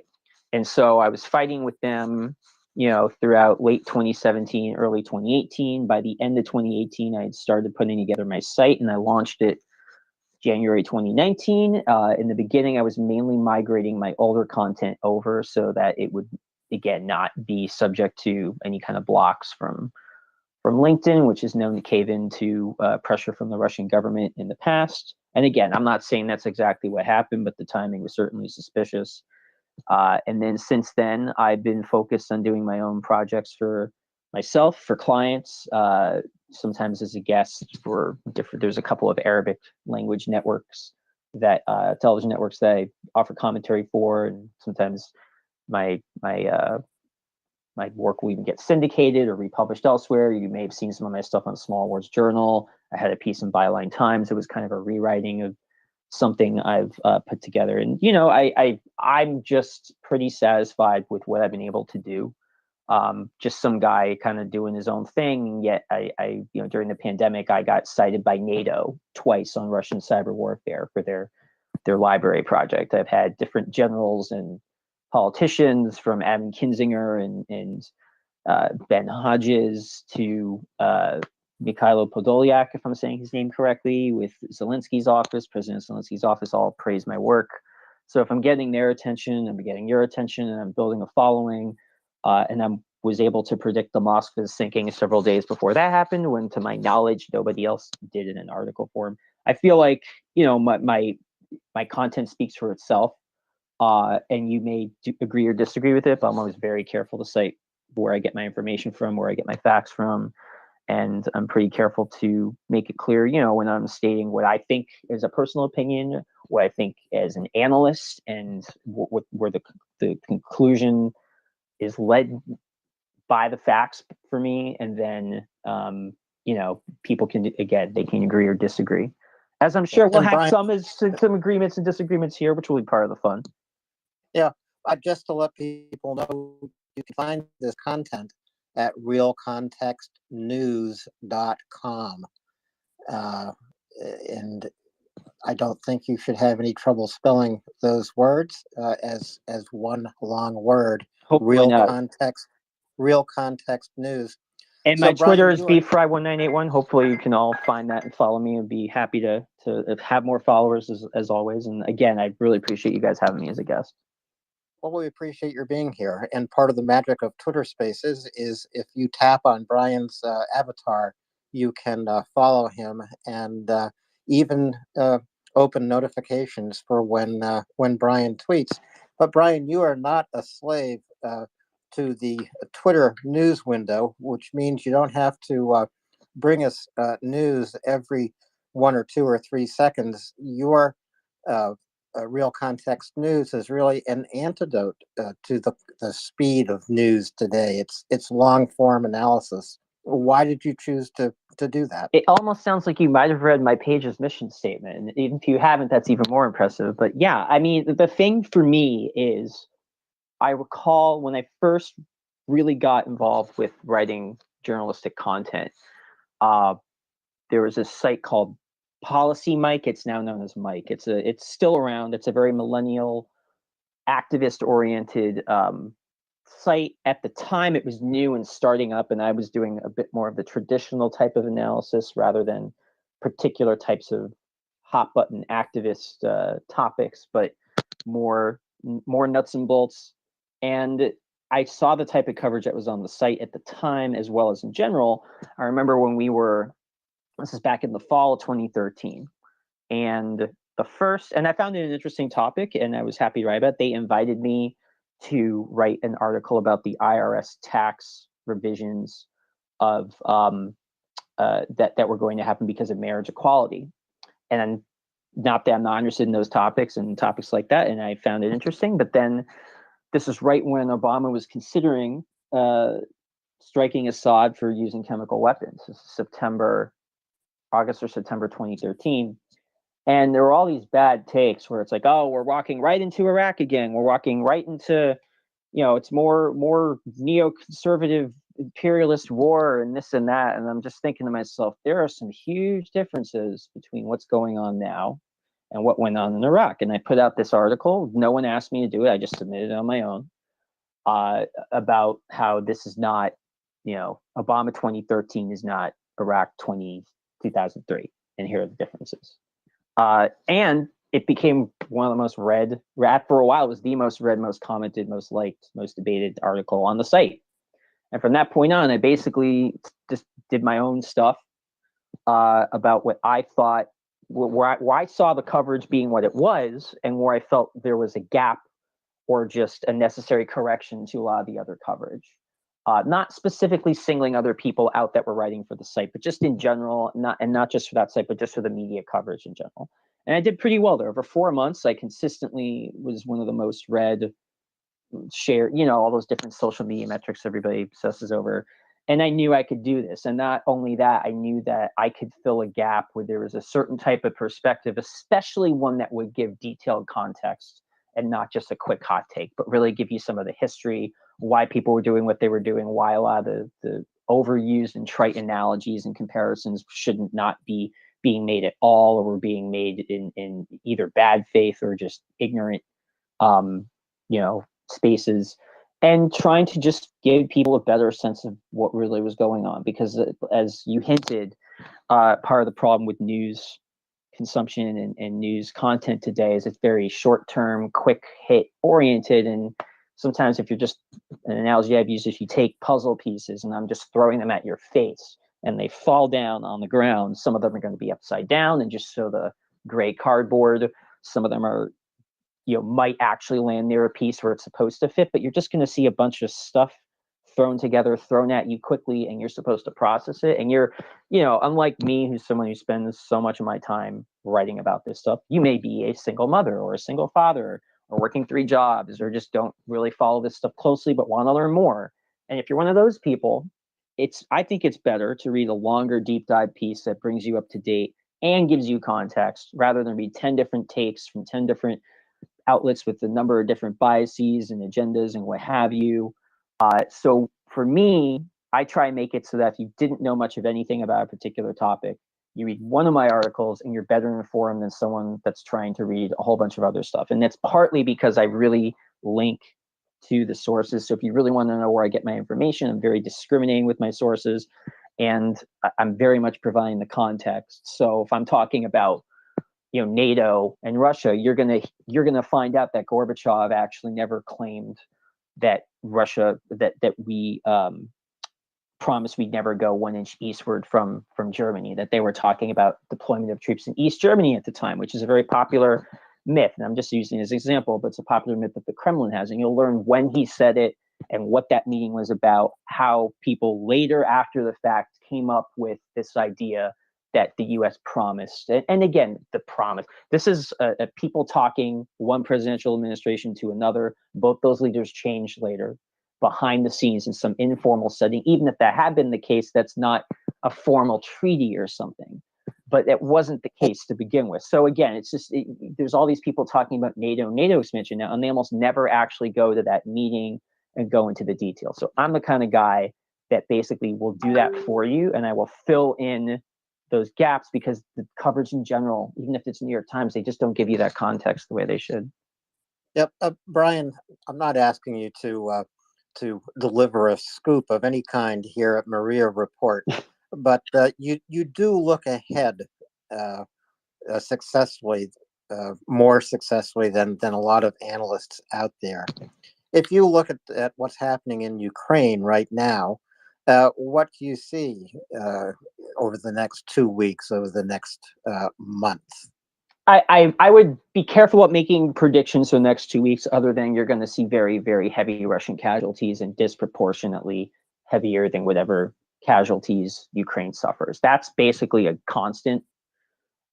Anything else, it really just depends. There could be a certain patch of ground that's just hard enough for a hidden group of, with the possible spring weather changing the ground, for the Ukrainians to have a quick, unexpected counterattack, or they might be biding their time, or they might be happy to let the Russians keep throwing themselves empirically at different targets to weaken them for when there is an eventual counterattack. And there's one particular piece of mine, which I'll try to post in the reply to the tweet about this, but about this show today, but I basically said that Ukrainian prudence meets Russian limitations are what dictates the pace, the general pacing of this conflict. The Ukrainians could be more careless with their troops' lives. They could attack faster and harder and take their time less and take fewer precautions, but that's just not their style. And the Russians are constantly throwing whatever they can before they're really even ready to have any impact or much impact. So the Ukrainians, the way I see it, they're constantly looking at where can they attack and start retaking land back. But then, hold on, are the Russians going to be stupid and smash their head against the wall for the next couple of weeks? Let's let them do that, and then we'll just push the unconscious person with the mashed head aside and go through. So they may be wanting to attack at a certain point in time, but then they're smart enough to adjust to let the Russians cause self-harm. And they're also smart enough to adjust when different opportunities approach. I think that the strength of the Ukrainians is that they're very flexible and nimble with their approach to this conflict. They're not dogmatic. They're certainly not anything like the Russian command structure. So that satisfies the next couple of weeks. But when we talk about months and then beyond that, I think it's pretty much inevitable that there's going to be other massive Ukrainian counterattacks that will succeed, because failure breeds failure. If failure is something that is endemic in terms of the mentality, the state of preparation, the state of the units. If there's one unit of the Russians that's really bad, in really bad shape and is about to collapse, it's not just that unit, and then the rest of the line is going to stand strong. So when there is another big Ukrainian counterattack that succeeds, it's not going to be just taking 5 miles here. It's going to be another big push, because the Russians don't have the morale, the logistics, the units, the equipment, the defenses to be able to hold a sustained attack from Ukrainians with precision artillery that they themselves don't possess to fire back. Brian, I just want to jump to one other item that has bubbled up in the news, and that is the disabling of the Nord Stream pipelines. What did you make first of Cy Hirsch's narrative about what happened, and then the even more recent piece in the New York Times based on, I don't know, some unnamed intelligence sources? I guess that's what I would call them. I'm familiar to a degree with both pieces. I'm planning to look more deeply at the Times. I'll quote, he wasn't always right, but he was always great to read, even if he was wrong. I'll quote Christopher Hitchens here on his kind of what's become known as Hitchens' razor, which is, that which can be asserted without evidence can be dismissed without evidence. And Cy Hirsch, I know he used to be a great reporter back in the day. I even respect some of Glenn Greenwald's earlier work, and by earlier I mean a while ago. But people change and evolve, and not always for the better. I don't quite understand why Cy Hirsch has been on the side of so many kind of disputed or disproven conspiracy type mentalities and theories. I will say that I've seen some pretty good debunkings of what he's getting at, and the idea that one person, knowing this guy has the credibility issues that he has at this point, the idea that somebody would come out with something like this and that was actually the case, I'm not buying it. So I'm not really buying Hirsch's take on this. The thing is, there's a whole lot of possibilities here, and it's a little bit like some of the coverage and talk about the U.S. presidential elections for 2024. There's a lot of speculation and not a lot to work with. And I think it's the two likeliest things for me were always that it was, if not some fringe weird eco group, and even then, how on earth did they have those kind of capabilities? So that was not something that I put a whole lot of stock in. But I thought of it as a possibility was that either the Russians did it just to show they don't give a flying F, and that they're ready to do crazy stuff, even though because they do things that are constantly self-sabotaging, even though, you would think a rational actor wouldn't do that, but they do plenty of that anyway, just to send a message that we're this hardcore. Just look at the tactics they're using with Wagner at Bakhmut. So that's one possibility. But then, either something kind of some fun, funky kind of special operations, wink, wink, nod, nod thing done by the Ukrainians, because of all the different groups involved. I think in terms of both with the willingness to do something like this and the desire, I think the Ukrainians would be at the top of the list, and I don't blame them. But I also think it's just, from what I understand about the Times article, it's just like this group may have had support or something. I mean, it's not even necessarily directly the Ukrainian government, and it's such a crazy, weird thing to happen. I think unless you're like one of those deep sea divers finding all the evidence that we can possibly get, and you're one of those people in those government labs, either it's the US or different Scandinavian countries, what have you, unless you're one of those people looking at that stuff from the inside, I think it's probably going to be a while before we have any definitive answers on that. And we may not. It could be years. I mean, we didn't know about the whole Gulf of Tonkin situation until years after the fact. And there were all kinds of different theories about that. So for me, it's one of those things where it's interesting, but I guess I try to spend less time on stuff that ultimately will be more speculative and really hard to just say with any degree of certainty versus you know, stuff that's more concrete. And I think a great example of this that's in the current discussion now is the whole debate about whether or not the COVID-19 originated in a wet market in Wuhan or the Wuhan lab. The absurd part of that for me is the idea that it was a deliberate bioweapon purposely released. I don't think China wanted to do that to itself or its economy. But what's clear is, however that virus did come about in Wuhan, the Chinese authorities didn't respond quickly, were bad trying to cover it up because they're trying to play their own communist blame game on the inside at first and weren't forthcoming, right? But as far as you or I or anybody in the public being able to say for sure it's one thing or the other, and even that energy department estimate was a low confidence estimate, right? This is one of those things where I feel like whatever we're getting on Nord Stream for now, it's a low confidence, speculative kind of assessment. So open source intelligence has really risen to the top as actually not just a breeding ground of conspiracy theories, but also a fairly fertile place to harvest facts. You say you primarily use open source intelligence to write your long form analysis. What filter do you use to say this open source is reliable and this open source is not?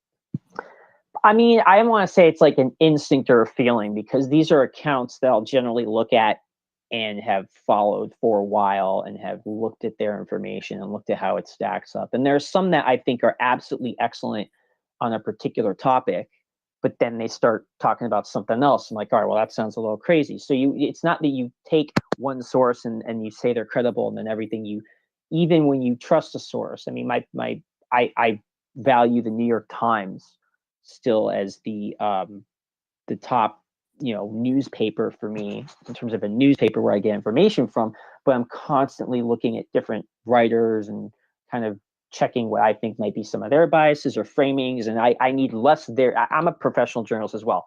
So I need less their framing as a journalist and more just where's the information they're reporting. And then I can kind of make my mind up about the other stuff.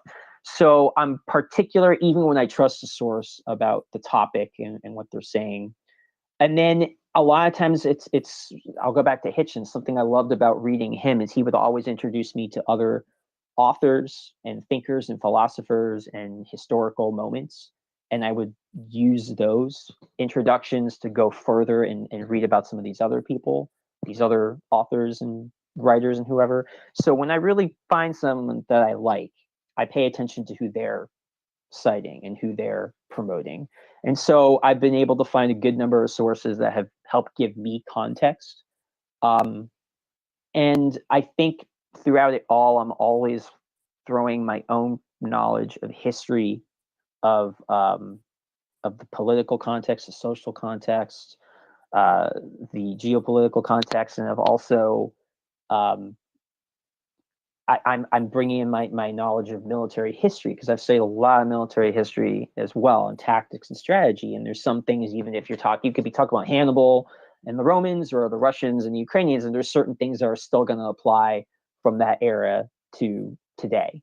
So I'm throwing all of this and I'm constantly bouncing everything off of a critical lens. And there are times where I always try to check, even if I've been trusting this person, is this person just wrong? And have I been wrong? And have I been, wrong about these things in the past that led me to this source or this person? So I'm always reevaluating, but I will say that there are 5 accounts in particular when it comes to Ukraine stuff that I trust above all the others that I've been looking at. And I think first and foremost, I give General Mark Hertling credit. He, between just the plain spoken language and not getting caught in the weeds and just really giving a sense of detail matched with the bigger picture, I found him to be unmatched. I've really enjoyed Trent Talenko's threads on logistics. He's phenomenal in explaining the logistical and supply and technology situations with different systems and what's going on in Ukraine now. Ilya Ponomarenko with the Kiev Independence, really just great at putting together some of the big picture stuff, but really adding a lot of personality and heart and passion to his work, but without getting super carried away and super emotional, still staying grounded in his stories. And then I also really like Phillips O'Brien, who's an academic that covers a lot of these types of topics, and I find his analyses excellent. And then finally, Rob Lee's great. And there's a whole article I have where it's like my top 5 accounts to follow. He just does such a great job of cataloging a lot of this open source intelligence, particularly keeping track of equipment and casualties and what have you.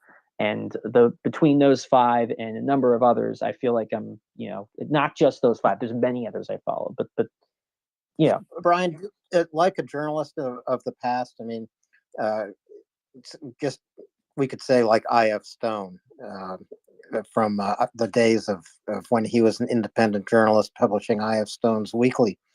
Do you pick up the phone and contact sources at the Armed Services Committee, talk to senators or staff members, or do you not go that deeply, meeting and looking for sources on either in the halls of Congress or on the ground in Ukraine? I do sometimes do that. There are times where I want to reach out and do that, and it's less more for sources for a story and more just to have the contacts, to have those connections.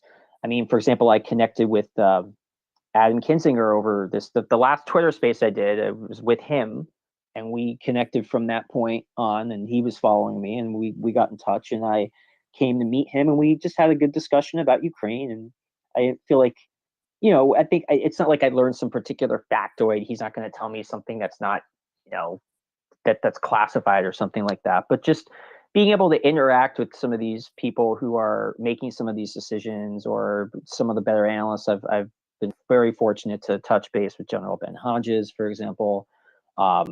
And there are some people on the ground in Ukraine even now I've been messaging with. There's a Ukrainian reporter here.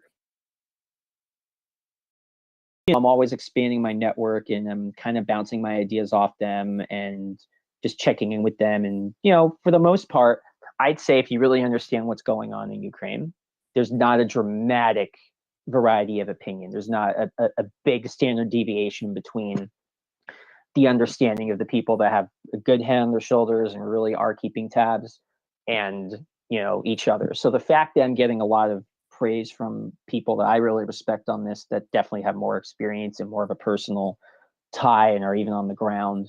If I'm getting people from Zelensky's office, but also former U.S. generals and other reporters who are on the ground.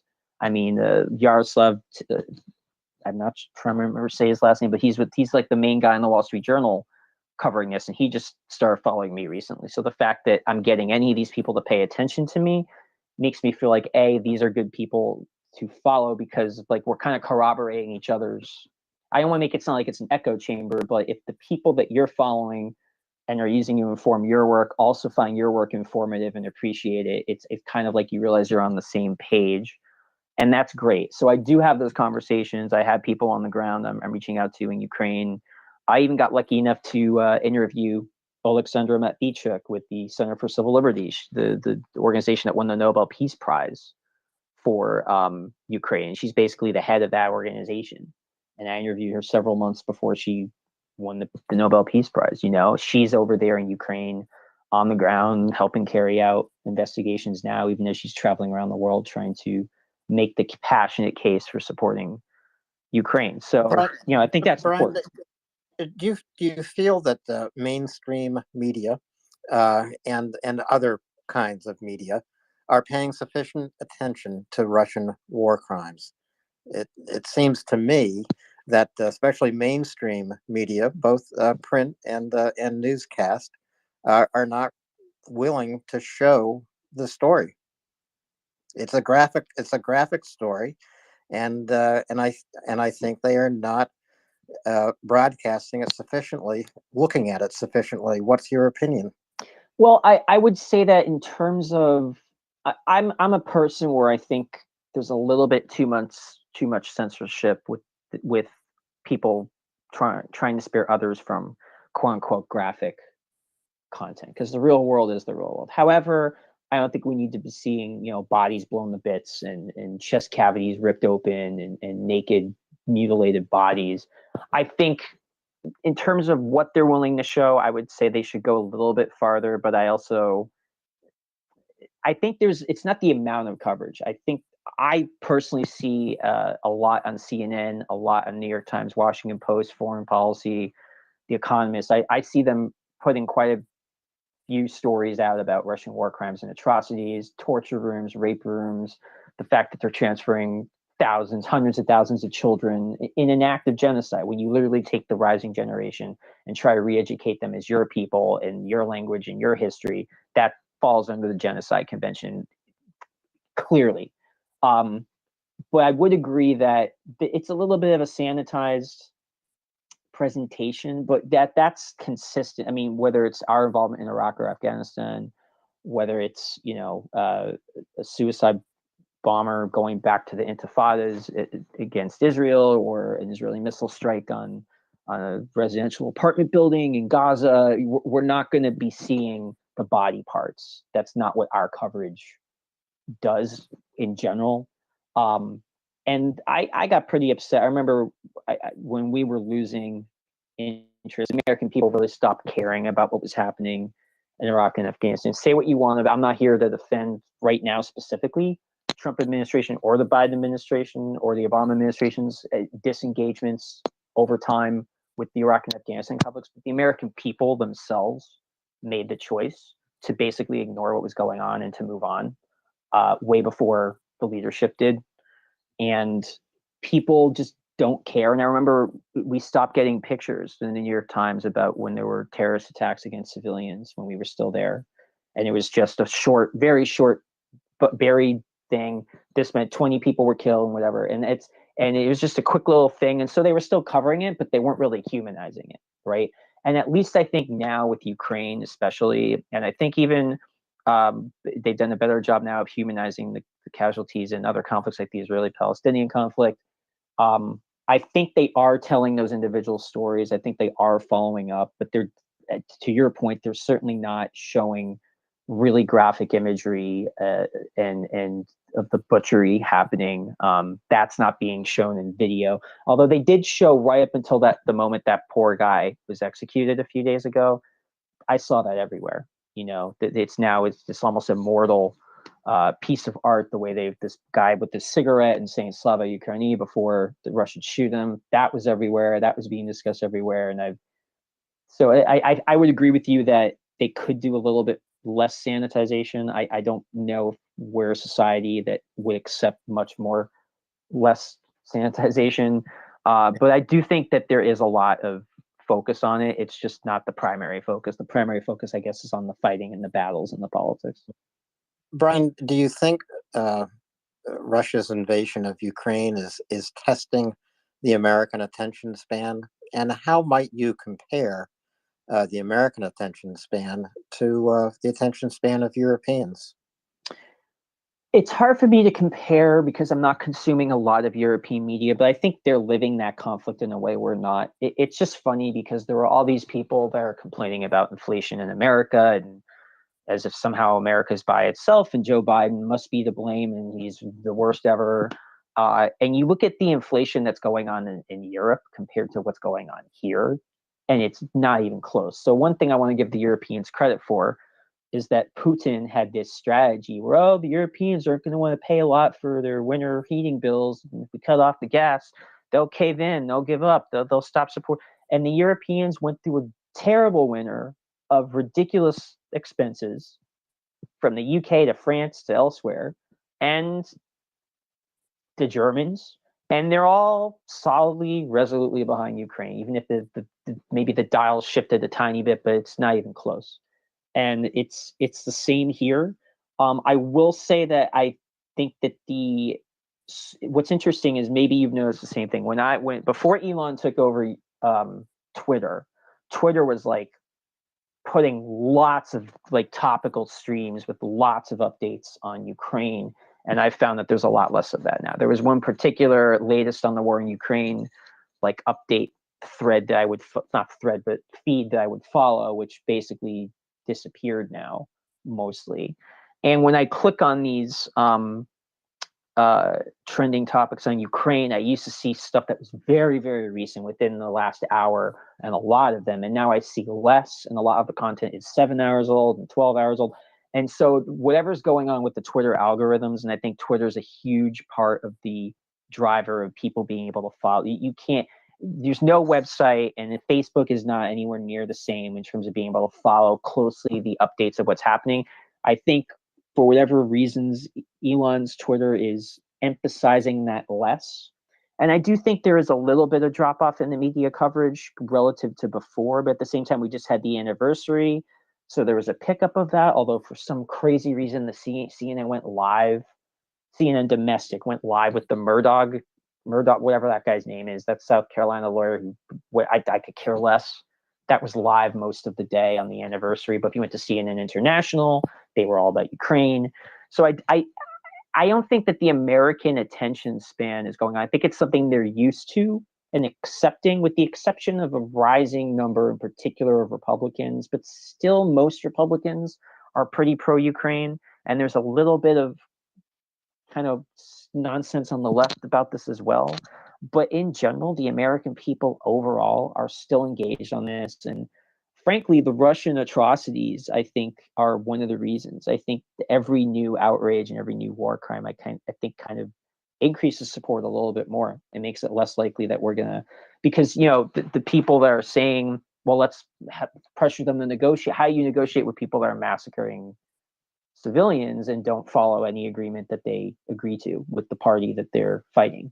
So I wouldn't say that we're losing our attention span. If this was a longer term thing, I actually think the war could wrap up this year, like late this year, maybe early next year, to a point where the Russians are pushed out and there's some kind of buffer zone on the Russian side of the border.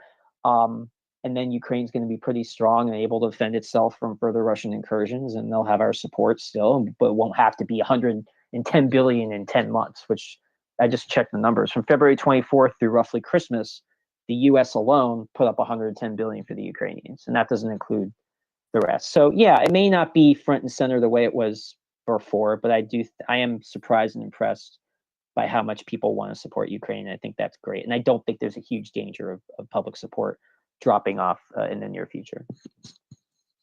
I want to invite finance in here for some questions. I don't want to monopolize your time, Brian, but I also want to invite speakers here to raise their hands with questions. And I also want to invite listeners to request to come up as a speaker. And you can do that by tapping on your mic icon, requesting to speak. We'll bring you up. And when we do that, press on the little heart plus icon, raise your hand, and then we can have an orderly line of questioners. But at the moment, finance, please take it away. Thanks, thanks, Alan. I'm chuckling. Appreciate you starting. Actually, a very loud barking dog in here. That's a not easy thing to talk over. He wishes everyone Slava Ukraini. He is now lying down. Oh, good. Brian, appreciate all your work. Number of things that you hit on intersect really well with, what's going on right now in Ukraine. Normally we get our Middle Eastern analysis for M. I really wish he was here to dig into some of these questions. He's an Egyptian gentleman who is a sometimes co-host, sometimes panelist, and really we look to him as our Middle Eastern subject matter expert, but without him here, I guess I'll have to ask a couple questions. Lately there's been a lot of maneuvering that we've seen from especially the Saudi state, where they early in the war invested $500 million, and I want to say it was Gazprom. I know it was one of the major Russian oils without looking, but now we're seeing them donate $400 million in aid to Ukraine. It was the exact same amount as the most recent package announced by the U.S. I've heard analysis that was done on purpose to send a message that they are not happy, probably due to the Russian-Iranian coordination. But I'm not really sure what's going on there and how they're playing it. They are making the news. They are definitely helping get some of that illicit Russian oil to the market.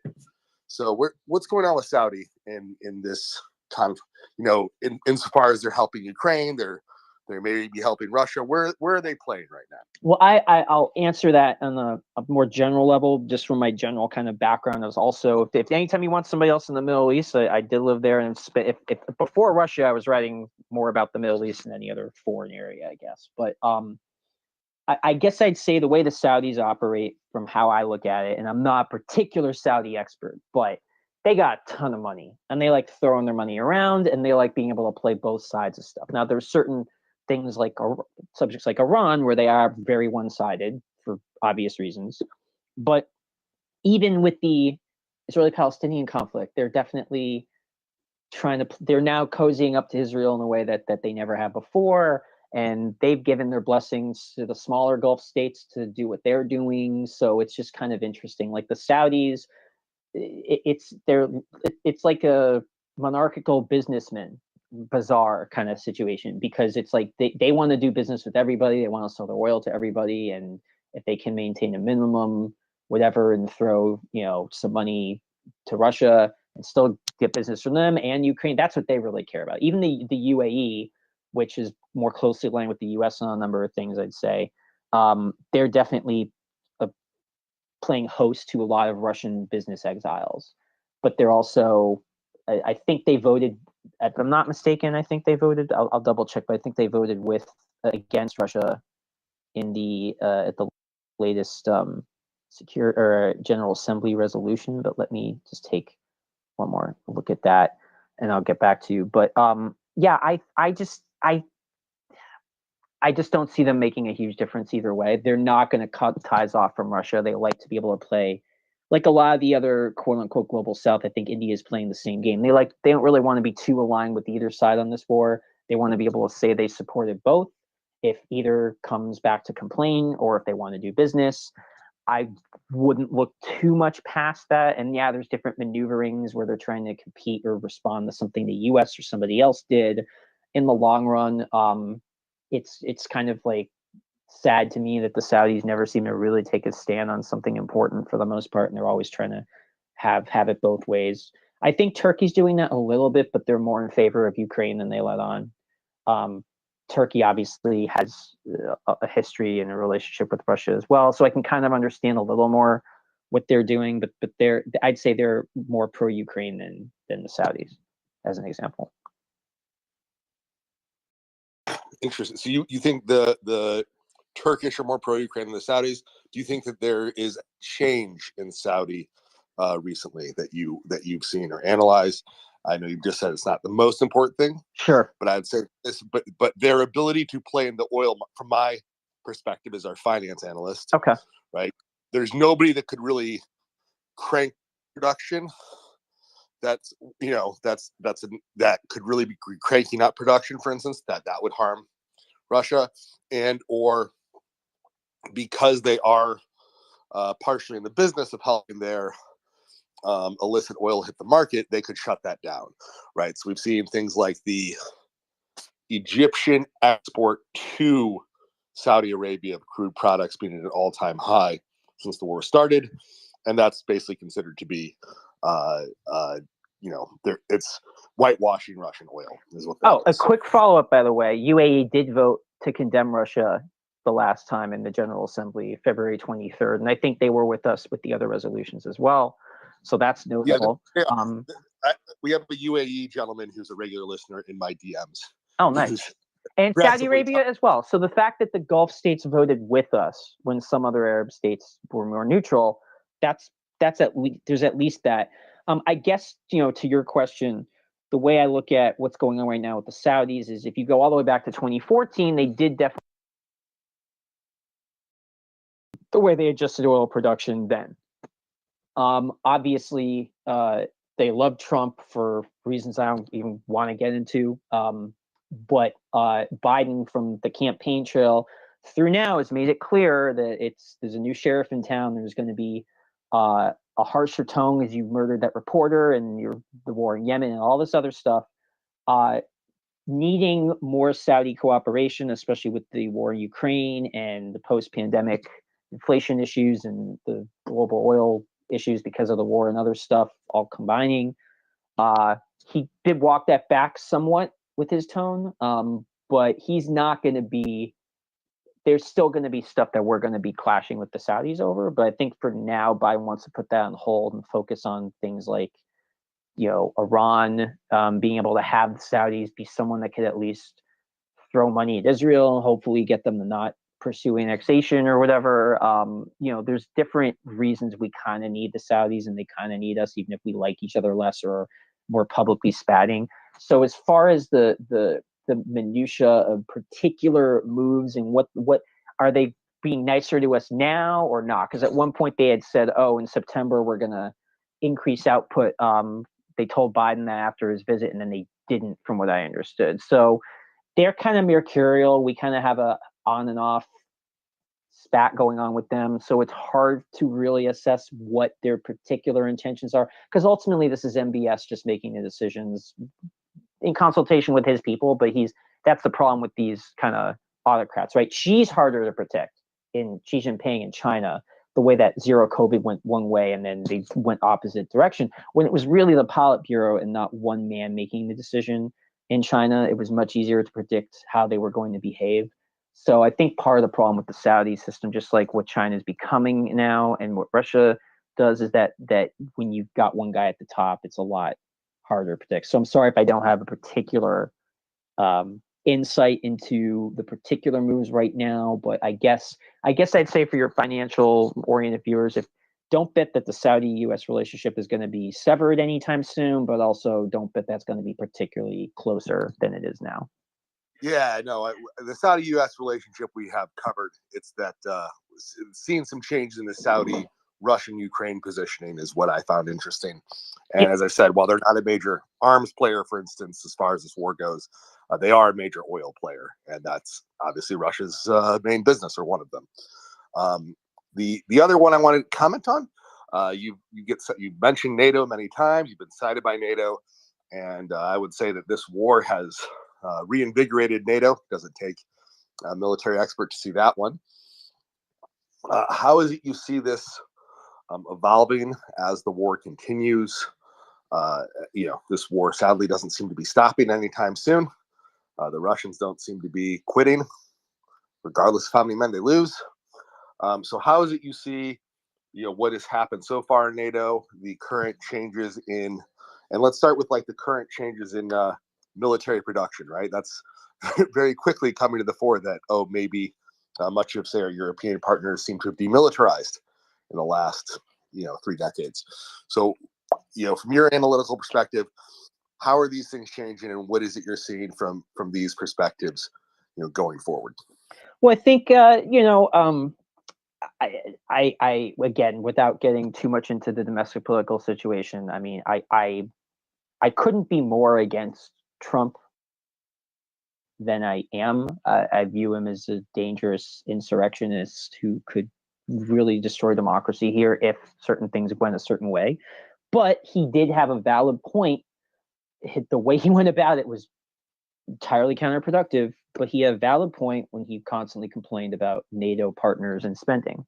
And part of that is like, it's like you have a kid and you keep telling me he has to get a job, but then you give him like a $5,000 a month spending allowance or something, we kept asking the Europeans to do more for defense, but we basically unquestionably shouldered the burden of that for them at a time where no one really looked at Russia as a threat at the end of the Cold War, when it actually ended, and people had other priorities domestically.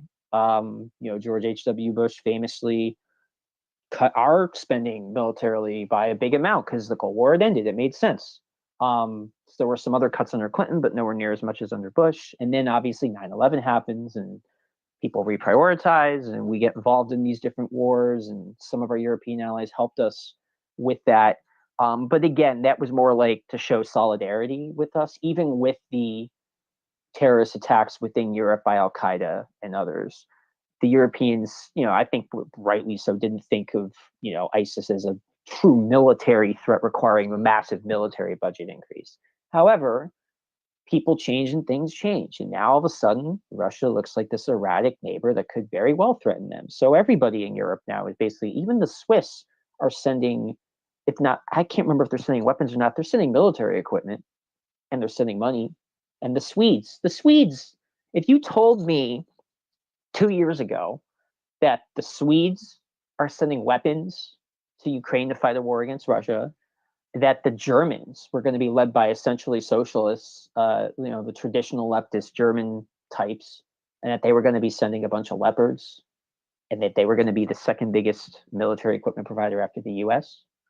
If you told me that you were going to have 3 domestically pretty terrible, ineffectual prime ministers that are still beloved in a row in the United Kingdom, that all replace each other pretty quickly, that are going to be rock stars as far as Ukraine is concerned, to be very enthusiastic pro-Ukrainian supporters, even at a time of great domestic, and even, the would-be Labor successor to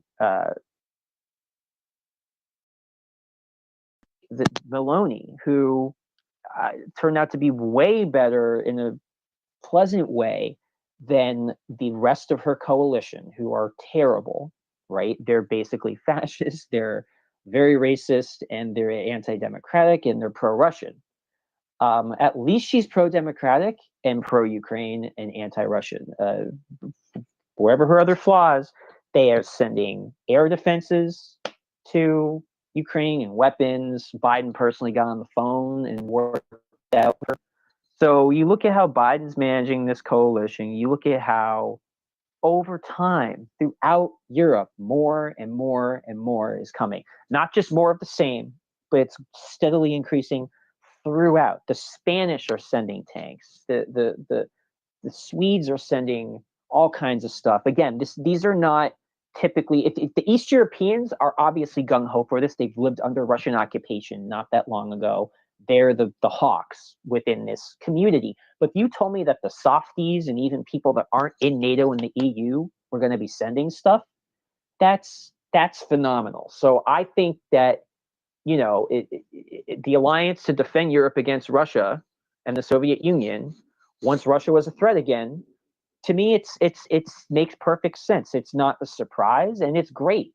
And I think people ultimately will look after their own interests. This isn't some favor they're doing for the U.S. They're the ones that are under threat before we are, and they're realizing they need to spend more on their own defense. They need to come together more, and they need to do a lot. And there's all this dramatic nonsense news coverage between the tank debates, Germany's the weak link, and they're always, Macron said something somewhat whatever to Putin, and he's still sending Caesars and all kinds of other equipment, and they're working with the Italians and sending those air defenses.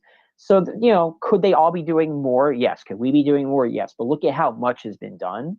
I don't think even Lend-Lease in the first year got that much aid. I'm not an expert on the Lend-Lease program during World War II. It was obviously phenomenal. This is the only thing that you can compare. We didn't aid, sorry.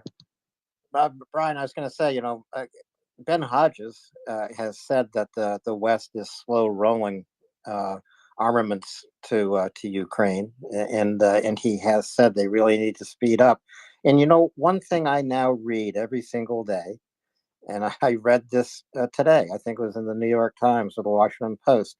Ukraine is firing artillery shells faster than the West can manufacture them.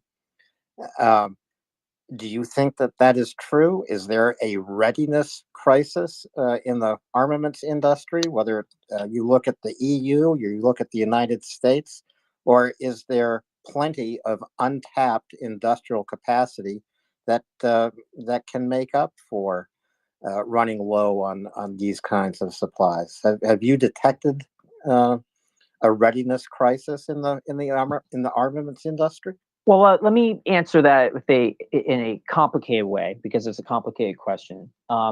Let's take, for example, the interview that's going to air tonight with Zelensky and Wolf Blitzer.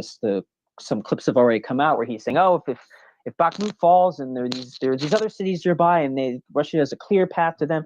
And the thing is, it's not that Zelensky's quote unquote wrong, or it's not that he's lying. His job is to maintain a sense of urgency and to press for as much support as he can possibly get.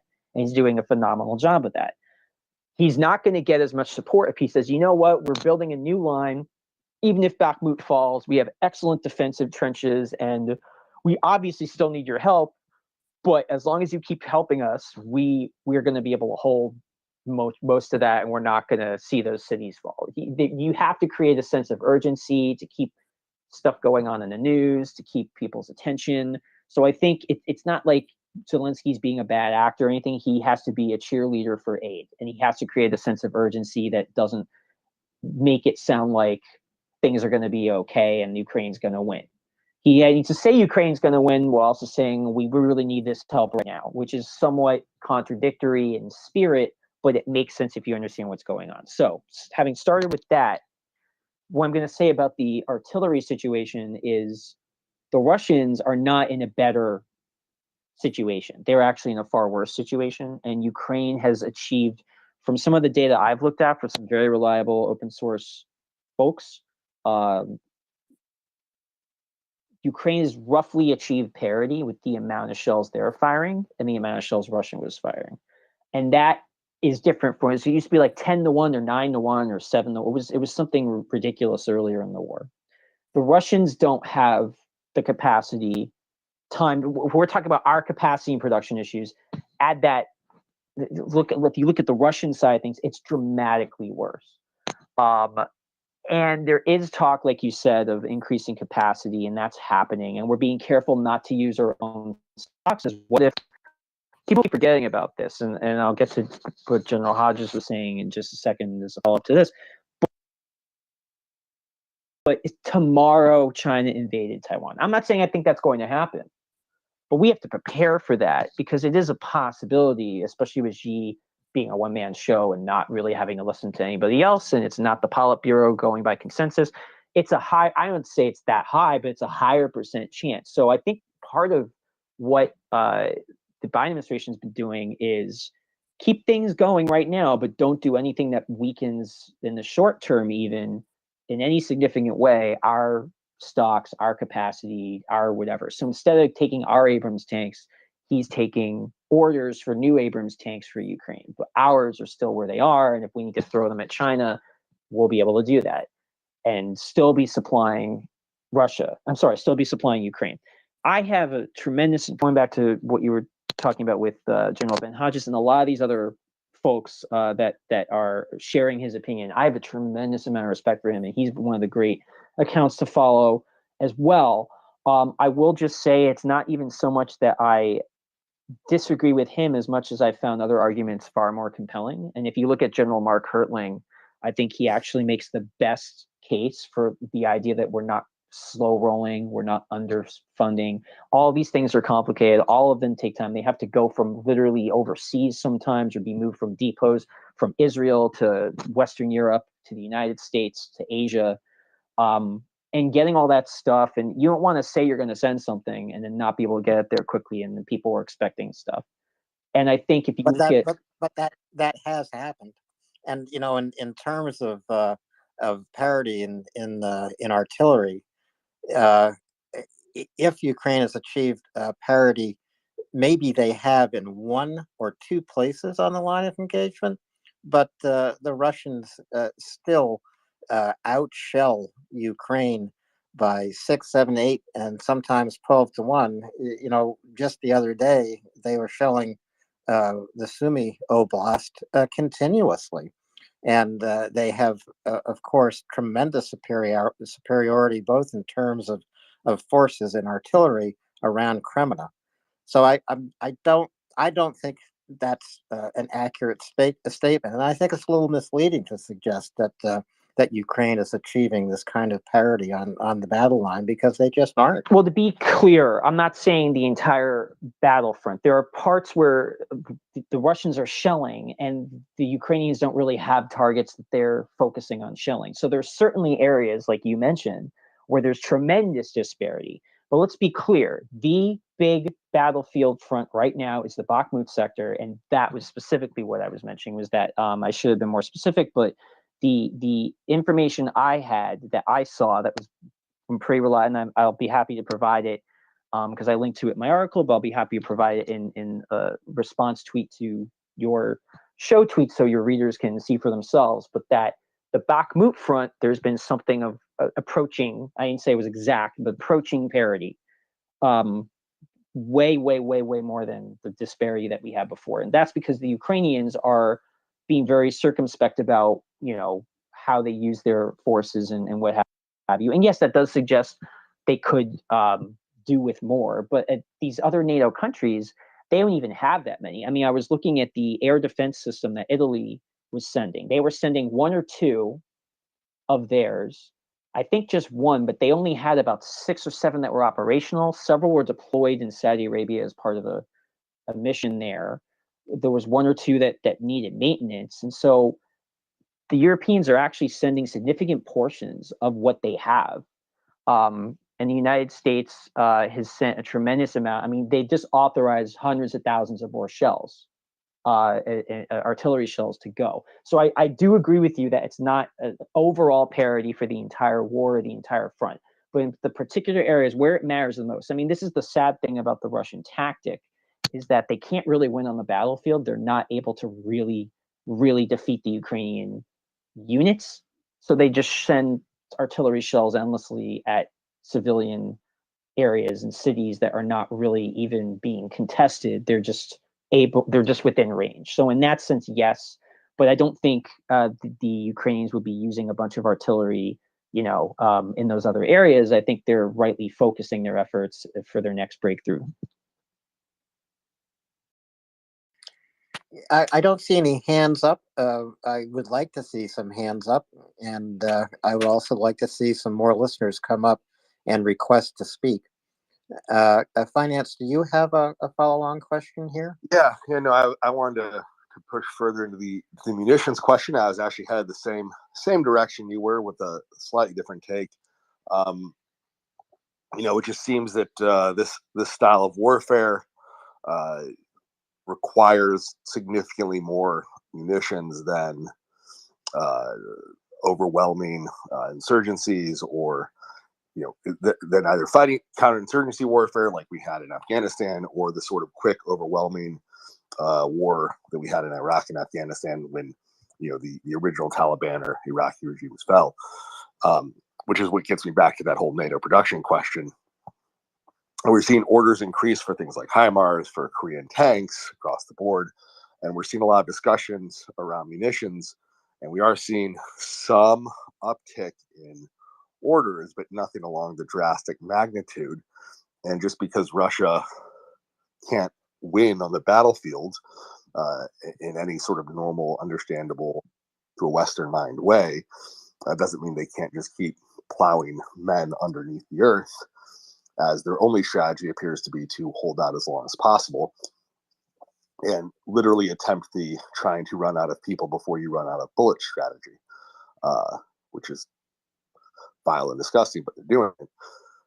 So, given that, it obviously makes, doing things slower, etc. At this point, we can't even rule out that they might try to mobilize more men into the conflict. They haven't aggressively mobilized in St. Petersburg and Moscow yet. So, this game isn't over, sadly. Well, let me ask you a question with that. Why, a year into the war that's failing miserably, why hasn't Putin I have the answer. I think I know, but I want to know why you think Putin hasn't done that yet with the St. Petersburg, Moscow mobilization. Why he hasn't declared the whole. They're doing all these different kind of things where they're trying to increase bonuses, draw from more people from Siberia and where a lot of these ethnic Central Asian minorities live, from the Caucasus. They're trying to do everything they can to avoid having to draft people from Moscow and St. Petersburg. Why is that? Well, two reasons. One, there's a separate goal, right? They use the TRIZ formula in Russia when they attempt to solve a problem. This is not in any Western mindset. This is the Russian way of solving a problem. They viewed the fact that Russian minorities were increasing in number while the Russian ethnics were decreasing in number as a national problem. So if you draft a significant number of Russian ethnic minorities, Siberians, for instance, then you wind up killing them. So there was actually a specific goal of genocide of the ethnic minorities from Siberia. So there's one reason. So that takes care of, so that's why they would first genocide all of their own minorities. The other reason is that the only real risk to the regime comes from unrest in Moscow specifically, that outside of the metropole, people can be as sad and depressed as they want. And the Russian Empire really doesn't have major stability issues for the most part if they still have their rail network and are able to get the Siloviki in and out with their Moscow headquarters. What we have seen, for instance, you go back historically into World War II, is that major unrest in Moscow. If we go all the way back to World War I, not World War II, go all the way back to World War I, it was major unrest in then capital St. Petersburg, is what brought down the Tsarist Empire, right? So major unrest in the capital, that's what really can bring down the empire when they're worried about it. Russia has always been brittle. They do not have a good succession plan. Like, none of us can name who Putin's successor is. And I don't think anyone in the Kremlin can either. If he were to drop dead of natural causes, I don't know if any of us would believe it, but like, he's over 70 and he's not the healthiest dude. If he dies of natural causes, nobody knows who's next. Yeah. So, well, there are some people tagged in to be next. Yeah, I mean, I try to avoid the who's succeeding Putin kind of speculation. I wasn't It's meaning to go fun. down that road. I was just pointing out that Okay. it's a brittle regime without yes. clear succession, and they want to avoid unrest in Moscow. And that was my point. Sure. And you know what? I don't disagree with anything you said. You raised a whole bunch of great points. What I would say is that what you've got with Putin is I think it's primarily fear. Because if he thought he could mobilize with the amount of losses that they've suffered, with the fact that they've lost huge chunks of territory that they previously controlled, Putin would have hit the panic button and mobilized those people if he thought he could get away with it. And the fact that he hasn't shows how the way these people think, these autocrats, they're always most afraid of losing their power. And so it shows you that it's not that the Russians are going to put up with this current situation in an unlimited fashion. They accepted tremendous sacrifice during World War II because they ended up winning. They were pushing the Nazis back after a couple of years, and it was a whole different world. There was no social media. There was no outside information for them to get. And they were invaded. This time they're an aggressor. So you go back to World War I, and I'm glad that you brought that up. That was very great. That was a great historical moment to reference. It wasn't just St. Petersburg and unrest there. It was everywhere. There was the front, the military front. People started revolting. They stopped fighting.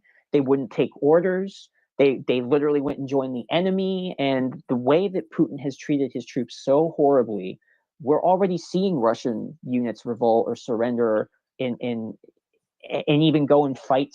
Like there's a Russian Legion, right? And so right now it's not a huge amount of people. But if this keeps going, and as I looked at the statistics, then I wrote a whole thing about why I trust the Ukrainian estimates of Russian casualties. It took about 10 months to get to 100,000 dead. It only took a little over 2 months for the next 50,000. So if we get to 300,000 dead, 400,000 dead, which could very well happen in the course of just the next 365 days, and they're not gaining, but they're still losing territory, and then Putin starts to this war is not working not only for the Russian military in Ukraine, it's not working for anybody. It's not working for the Kremlin. insiders, the bureaucrats, the people around Putin. No one's benefiting from this. And when stuff like this happens and you're a leader like Putin, you have a World War I scenario, you have Gorbachev scenario at the end of the Soviet Union. When people stop believing that you are succeeding as a leader, they're not going to keep supporting you. All right, can you hear my mic? Yep, I can hear you, Yehuda. I want to get another speaker in here. Go ahead. Yeah. So no, so we got to remember one of the keys here is that Putin himself didn't expect this conflict to go on very long. So his forces still were heavily ethnic in the from the Russian perspective while he stepped off. So I was pushing back on something that was said earlier about genociding minorities. I think that's not a fair statement. I think it's fair to say that he thought this would be over really quickly. Obviously, getting people from poor areas is a lot easier, and that's obviously where most of the disadvantaged people are in Russia, in the areas that are not in the circle of Moscow and St. Petersburg. However, in the last 6-7 months, they have started to stealth recruitment. Some people say they do have more and more of everyday Russians, the Russians that Putin would prefer not to employ, but he has no choice. And as this war does continue, he will be forced. And that's why he's not doing this big general mobilization call up. He knows his people don't want it, but he doesn't really care. He's still doing it partially. And that's an important factor, remember. So he started this war with a lot of disadvantaged Russians in the ranks, but he expected this war to be over in a week, and that just didn't happen. So I just wanted to add that in there. Thanks, everyone. Thanks, Yehuda. I would say, Yehuda, yeah, he once it became clear it wasn't going to be over in a couple weeks, he did aggressively go after the agreed they're poor, and we could comment on all the reasons for that. Minorities, which is the racist Russian way of saying Soviet academics, many of whom say the exact same. Yeah. Thank you very much. It's fine. It's the action. That's why I say.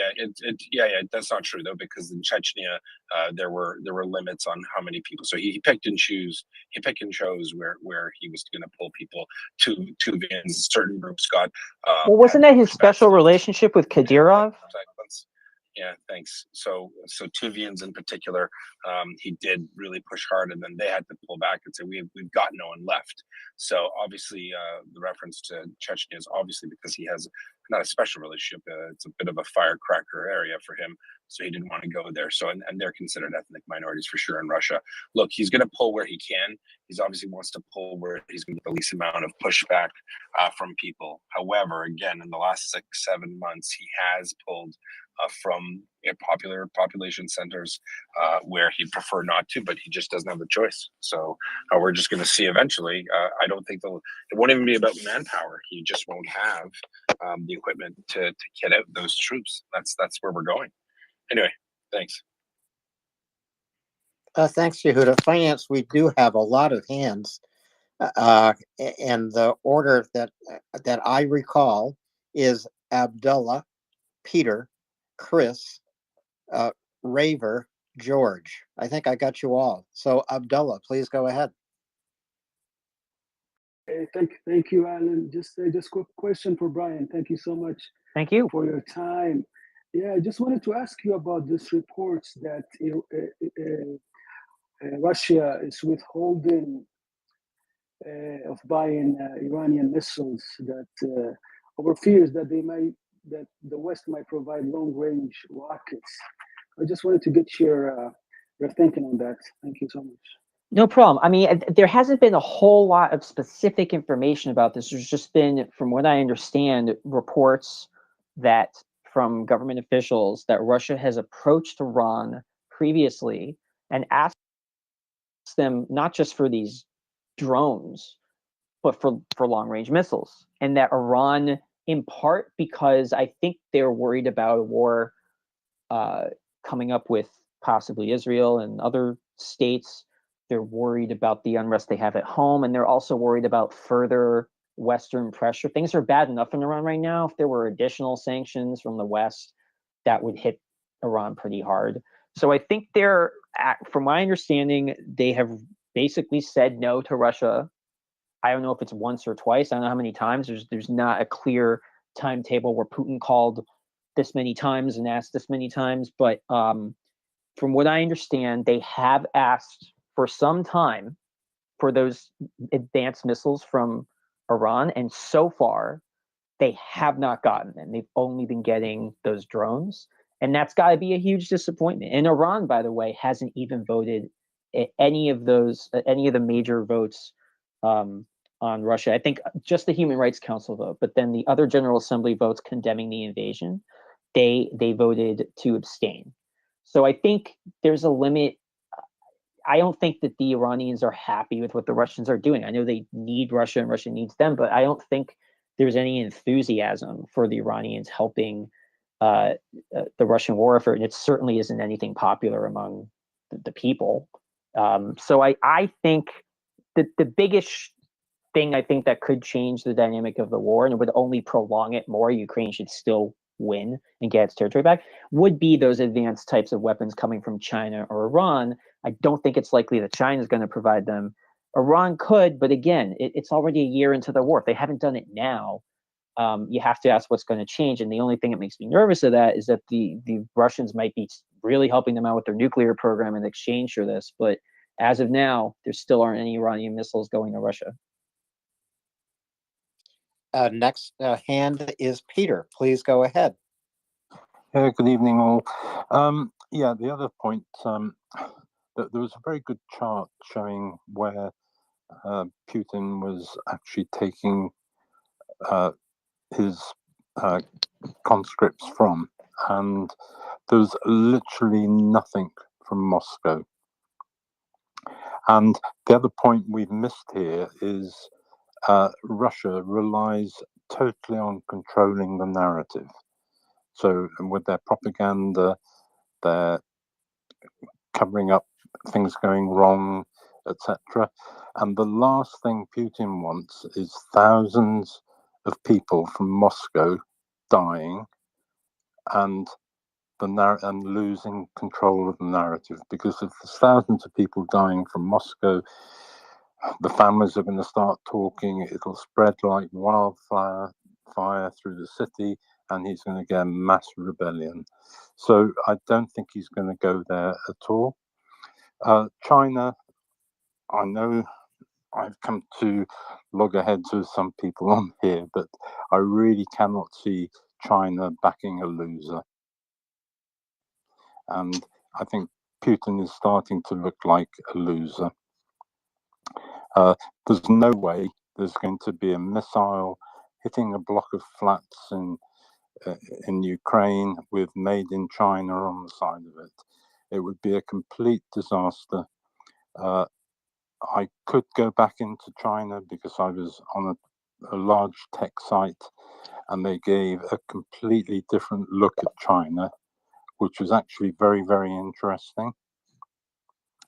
But I'll let some other people talk, and we might talk about that later. Very good. Great point. Great point. Thank you for your observations there, Peter. So we're on to Chris, Raver, and George. Chris, go ahead, please.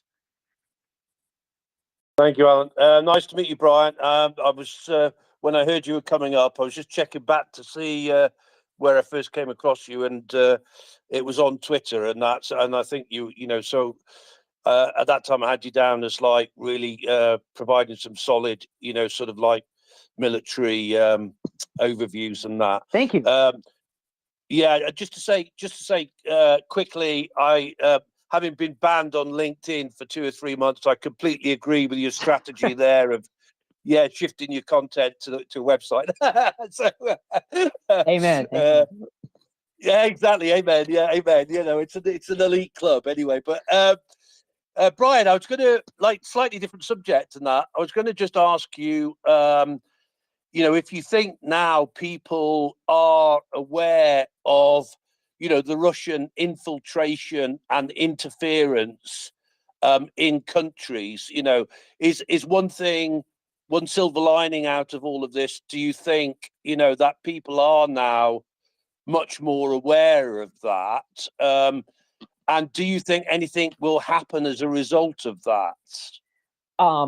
So it's a great question. I've actually spent a lot of my earlier time as a freelancer covering that stuff. And the thing is, it's people don't realize how absolutely massive it is. And I'm actually going to write something about this in the near future because it makes even more sense now. I don't think the Russians knew how bad their military was, but I also think they knew what it was on paper wasn't as strong. And so you can now understand even more why they have to over rely on this cyber warfare, hybrid warfare, disinformation, information warfare stuff. And it's really bad. And as an example, the UK had a report from the one of their parliamentary committees that was absolutely, and I wrote a whole thing about this, it was absolutely damning. And it's also one of the best government reports I've ever written, just as far as style and readability. And if you compare it to the Mueller report or any major US government report, it's so much better written. And it was very clear that the financial and social infiltration of Russian agents and people acting on behalf of Kremlin interests in the UK was so bad that at one point they even said, we can't even like think of getting rid of it. We have to just talk about mitigation. And there was parts of it that were classified where they couldn't even get into publicly certain things. There's people buying literally houses of Lords seats, stuff like that. The Boris Johnson basically sat on the report as long as he could and delayed it. And so there's a lot of stuff that's going to look really bad for a lot of people with that. And I don't want to suggest that Boris Johnson is a Russian agent. I know he's not. I think he's a good faith crusader against what Russia's doing in Ukraine. But I think he was trying to save his government some embarrassment. But basically, it's really bad throughout Europe. If you look at the way that Le Pen has been funded, she's the second place loser multiple times, I believe, now in France. He's behind some of Meloni's coalition partners, so he must be furious that Italy isn't delivering what he thought it would deliver. And there's all, the whole situation with the Austrian government where they had to resign basically because they got caught on tape saying what they said. And then that doesn't even get to what's going on in the United States.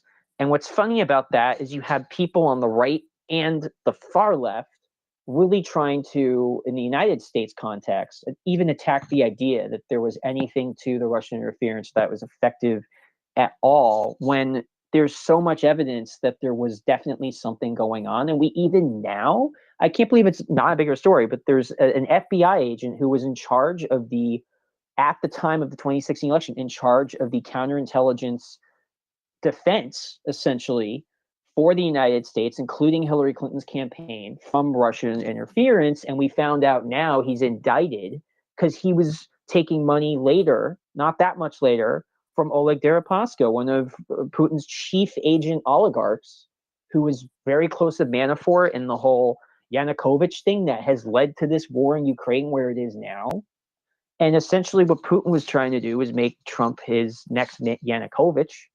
And I'm not saying Trump signed some piece of paper and says, yes, I agree to this. But, obviously KGB agent Putin is pretty good at manipulating people, and Trump himself is proven himself to be fairly easily manipulated. So I think it's a huge, huge problem. I think because there wasn't some sort of smoke.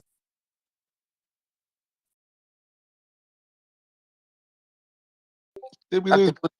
Did we lose Brian? Brian, I think he got a call. I can't hear you. Maybe he got a call. Okay. Well, we have a couple more hands to go. Brian, if you can hear us, we have two more hands. Then I know that the time is growing short, and I just want to say I appreciate the 90 minutes you have given us today. But I don't know if you can hear me, and I don't know if Twitter pops connection. Yeah, I don't know if I can hear you. Reverend George, if you just want to go ahead with your questions, if your time is short, we can summarize them if Brian returns. Yeah, so real quick, I have a comment to Yehuda and a question for finance. So Yehuda, Dr. Nick Ford has been saying that the mobilization in Chechnya has been kind of under wraps using arrests and dragooning. She says thousands of Chechen men have been arrested recently, and she thinks they're being sent to the front. Finance, is there any evidence that the Russians are protecting certain classes of workers in the ethnic areas, because after all, as an extractive economy, they have to have somebody to mine, farm, and drill, or their whole economic system collapses. Oh, you're so funny. No, Yeah, the Russians are showing lots. Let me address the Oh, I'll comment let you do it. first. Yeah, no, you can do just the comment first. So yeah, so remember, Chechnya is a pretty fractured area. So this is where Kadyrov is arresting people that don't support him. There are a lot of Chechens, as you know, that hate him, and he rules by fiat. So for him to fill in quotas, he has no problem getting rid of all the Chechens that hate him. And he knows who his supporters are, and he probably knows who's not his supporter by just the fact that they're not there. So yes, Nick's right. You know, there are arrests when it comes to, and I will add this, there have been several instances where oligarchs have had to appeal to Putin and say, look, you just took all the men from the factory, my aluminium factory or my steel plant. I need them. Like, I will not have money. And then they end up being released. So it's, is there a plan? For sure. Is it broken? Probably. But yeah, I just wanted to comment on that. But over to you, Finance. Yeah, crashed, by the way. I'm sorry. I don't know what happened. The app crashed. So if I didn't answer your previous guest question, I'm happy to. But yeah, sorry about that. Fine. I am in the middle of answering Raver's question. We will get to you in about 30 seconds. Raver, to answer your question. Yeah, as Yehuda suggested, is going on from the oligarchs complain about aluminum plants not having their guys. No, Russia is not doing a good job protecting classes of workers. It is a Kafkaesque mess. It would be sad if they weren't a genocidal monstrosity. You've absolutely seen entire towns pulled all the men out of there. It is absolutely destroying industry, including in the funniest bleak example. Turns out their prison labor force in Russia makes their military uniforms, and in certain prisons that do some of this stuff, Prigozhin's Wagner recruitment, I use the term loosely, took so many guys that it lowered uniform production. And so now then the Russian army in the middle of mobilization winds up short uniforms. And you're seeing stuff like this from, as Joe pointed out, aluminum plants, uniforms, whatever. No, they aren't taking into account key workers. Yes, this is also messing up their economy. We saw evidence of them just showing up to various workplaces in whatever regions they were recruiting from by force, right? This is a forced recruitment here. And they would show up to factories with the military recruitment officers and hand out notices to guys who show up to work that day. So not only are they taking key workers they might need, they're incentivizing a lot of key workers to not show up to work in a lot of places they might need. So all of these things are going on at once. And yes, it is having negative economic consequences for them. Anyways, welcome back, Brian. Yeah, sorry. Sorry to interrupt. I just wasn't sure what was going on. Apologies. No worries. All right, I think George has a question for you because he's been waiting since your interview. Brian is back with his time slot is over now, so if you have a little more time, we can finish up any other questions for you. But I'm pretty sure George has a question for you. George. Yeah, so I was going to talk about the Iranian, and I say quote unquote, advanced weapons. Is a possibility that they don't want to send their advanced weapons because they don't want to see them exposed like the T-90? Because we've seen the T-90s turned out to be a hunk of junk. It might actually be absolutely worse than the T-72. There's been a couple of videos that have come out now where they don't pop the turrets. The turret just absolutely vaporizes because what happened was they got cheap on their manufacturer. Instead of casting the turrets, they welded them. And obviously the welding isn't holding up to contain the explosion. And you see the turret turn into like 7 different huge pieces. So is maybe that why? Because, we heard that Patriot missile batteries from Polish officials, and it gets blown out of the sky, that might give some of their neighbors ideas. Well, all right. You guys can hear me, right? Yes. Okay, great. So I think that's very much a possibility. I mean, we've already seen that with the Shahed drones that they're not the highest quality, and the Russians have complained about their effectiveness and their functionality. So there's been a higher than would be expected from a higher quality piece of equipment level of failure or not working properly. There's been a higher rate of that with the Shahed drones. I don't know if that's the primary reason. I think the Iranians are dealing with the worst unrest they've had since the revolution. So for them to incur further sanctions now, what are they gaining? I mean, how much is Russia going to really help them in the ways they really want? Are they really hell-bent on just nuclear weapons versus everything else, or they really want to have that nuclear program as a bargaining chip to get their economy going because of to open aid, to have leverage, or I don't know, but I don't think they want to sacrifice everything just for more aid from Russia, and because I think they really want, and they know they're not so dumb to know that they know their people don't want closer ties with Russia. They want closer ties with the West. They want to open their economy to the West. They want better living standards and all that. And the unrest, again, it's the highest since the revolution. So I think they're terrified of angering their own people. And if they do too much to help Russia and get really bad sanctions as a result, they could be looking at an existential threat from their own folks. So I think that's their main calculus. But yeah, whether it's Iranian equipment or Russian equipment, it's fascinating to see how the bark doesn't match the bite. Abdullah, you have a follow-up question, and then I think our time will probably be growing short. Abdullah, go ahead. Hey, thanks again, Alan. Yeah, just I would be remiss if I didn't ask the images we saw yesterday in Tbilisi, Georgia. I was just wondering, where do you think that's heading when it comes to the pro-Moscow regime in Georgia? Well, I mean, you think about we were talking earlier before I disappeared about infiltration and influence, and the Russian model for the former Soviet states for decades has been this: use Kremlin power, money, influence, including through entities like Gazprom, use the oligarchs that you're tied with, use the Russian mafia, all together to corrupt, dominate, and control these countries through influence in parliament, whether or the president or the prime minister, whatever it is, to influence the business community, the political parties, all that, and keep these different countries under your thumb.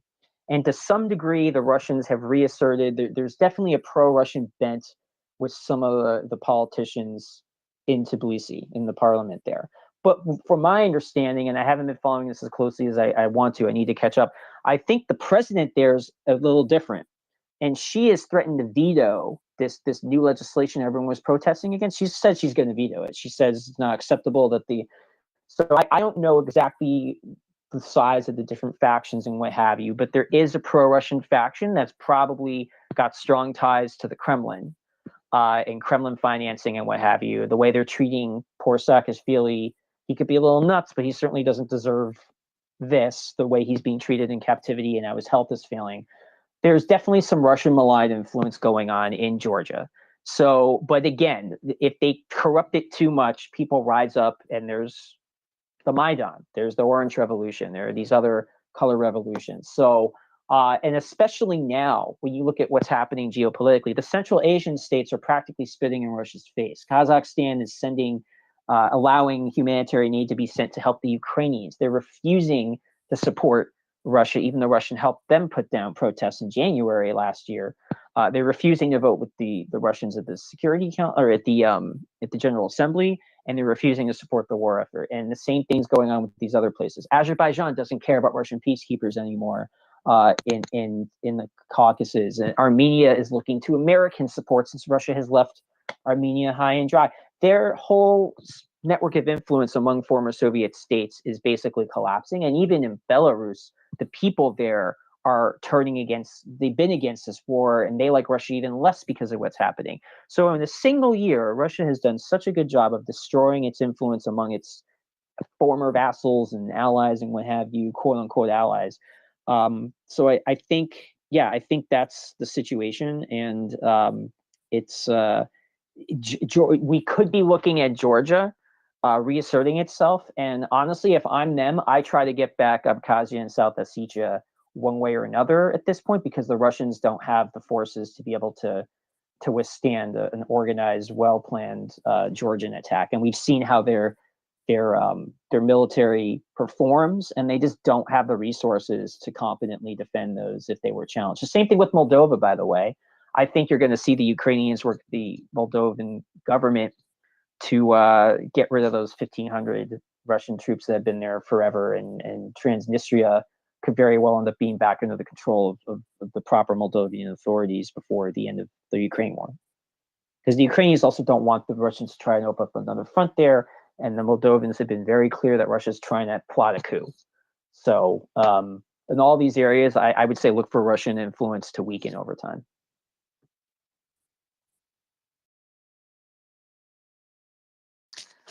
I just want to thank you so much for your time this afternoon, Brian, for your time and your expertise. It's been a great conversation with you. I hope you keep listening to Maria Report and coming up to speak from time to time when you have the opportunity. And I will also be reading more and more long form analysis on your blog. But I do thank you very, very much. Hey, I mean, look, this was awesome. This was fun. I'm glad we got to get some questions in. It's nice to know I've got some readers that are actually trying to track me down. So I guess I should do more of these. I will certainly take you up on that. And again, I'm honored to be a guest. Thanks to all of you. Thanks to all my followers, old and new from today. Please do. The way I'm able to keep doing this is because of followers like you. So please do follow. Please do share. And if you're even willing to consider work right now and being able to keep producing it. So thank you so much. Hey, thank you, Brian. We have a full speakers panel right now. I have some additional requests to come up. So if you have ended your interest in this conversation, let yourself down.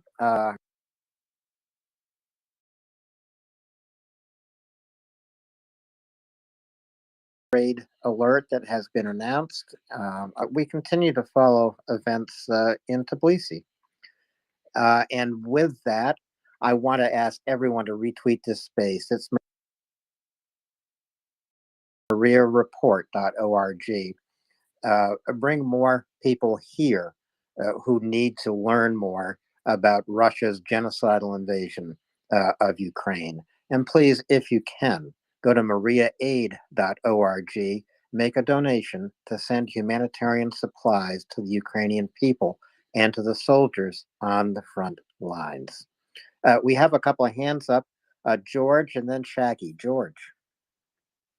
Hey, they're not, the protests are not only happening in Tbilisi, but they're also happening in other cities in Georgia right now.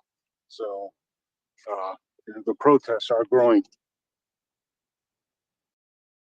They're growing, and you know, one of the things the protesters are doing, they're singing the Ukrainian national anthem. They are waving the flag of the European Union. They're waving the Ukrainian flag. They're waving the American flag, and of course, they are also waving the Georgian flag.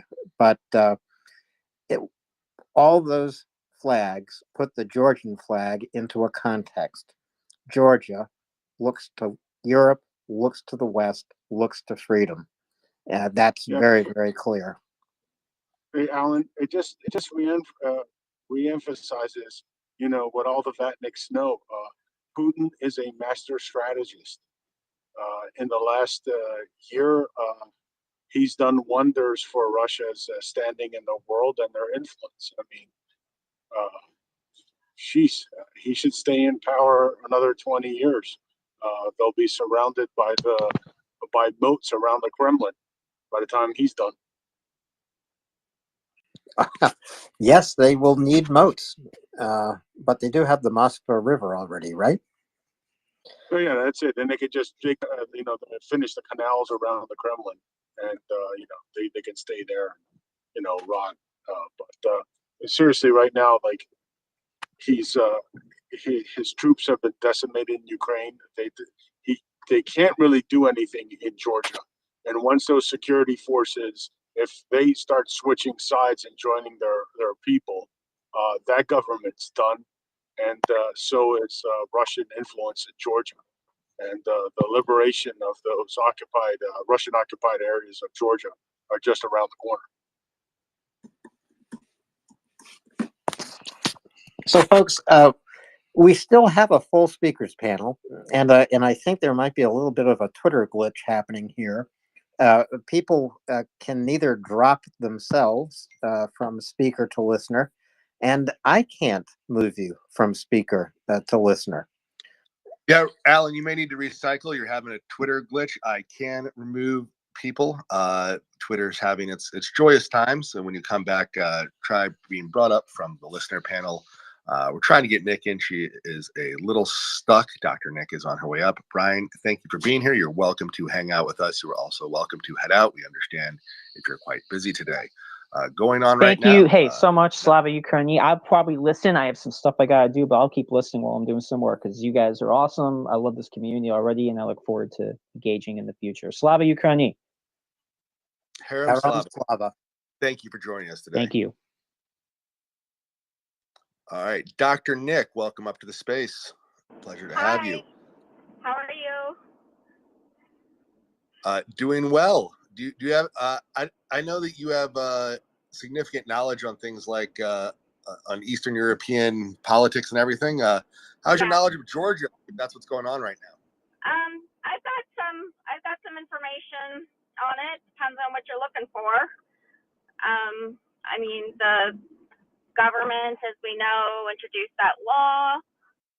It was introduced by some people who broke away from the Georgian Dream Party, which I guess you could liken the Dream Party in some ways to the Party of Regions in Ukraine, as far as it being a pro-Russian party. The people that broke away didn't break away because they were not interested in the Russian, influences. It had nothing to do with that. But the Dream Party supposedly supports this bill. I know that President Salome Zurabishvili said she would veto it, but in the past, controversial legislation has been vetoed by her, and ultimately, the parliament ends up passing it anyway.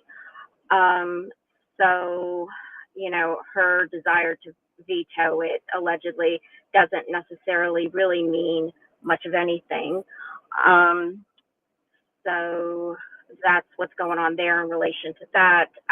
Like Human Rights Watch and others have said that this law is very similar to Russia's law, where you're required to register as a foreign agent if you're receiving foreign funding. And it has the net effect of, just sort of really curtailing any civil society organizations inside Georgia, just like it has in Russia over the years. And obviously people are upset, right? I mean, they want to be part of the EU. They're supposed to be on some sort of plan to, tailor their government to more EU type institutions. And this law in particular would be a massive step away from that. And this is one reason why people are so angry. They see it as more Russian influence in their government, which they want absolutely no part of.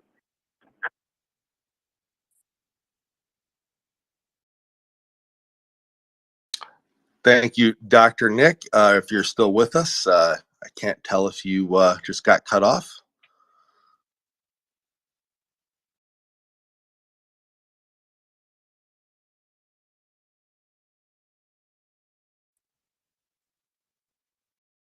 All right, I think Dr. Nick got a call or something. We did get the brief gist so far. Action in Georgia due to major problems that the Georgian people have with the Russian influence being spread by their pro-Russian government. You might even call them stooges. Possible color revolution terms being bandied about. Definitely something we will keep an eye on.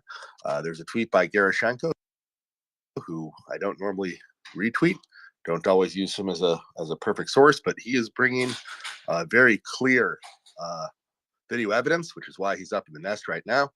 He is a member of the administration of the Ukrainian government. So I think that should tell you that is a lot of people who are out in Georgia protesting. These are not totally peaceful protests, especially from the governmental side trying to control them. So our heart goes out to the Georgian people here. And I think that will also be a lot of our discussion today. All right. I think my order of hands is Shaggy, Karen, Axel. Shaggy. Shaggy going once. Yeah, I just have to pull over and turn the van off. Yeah, I just wondering, since Yehuda's up, I think he's up. Oh, he's not up anymore. Is he up? Is he gone? We have lost Yehuda. Oh, no. Yehuda. Okay, hopefully right. He comes back. If he comes back, I was just wondering if he could do one of his updates, if it's appropriate, and after all the hands have gone, and if there's a bit of a pause, if he could do.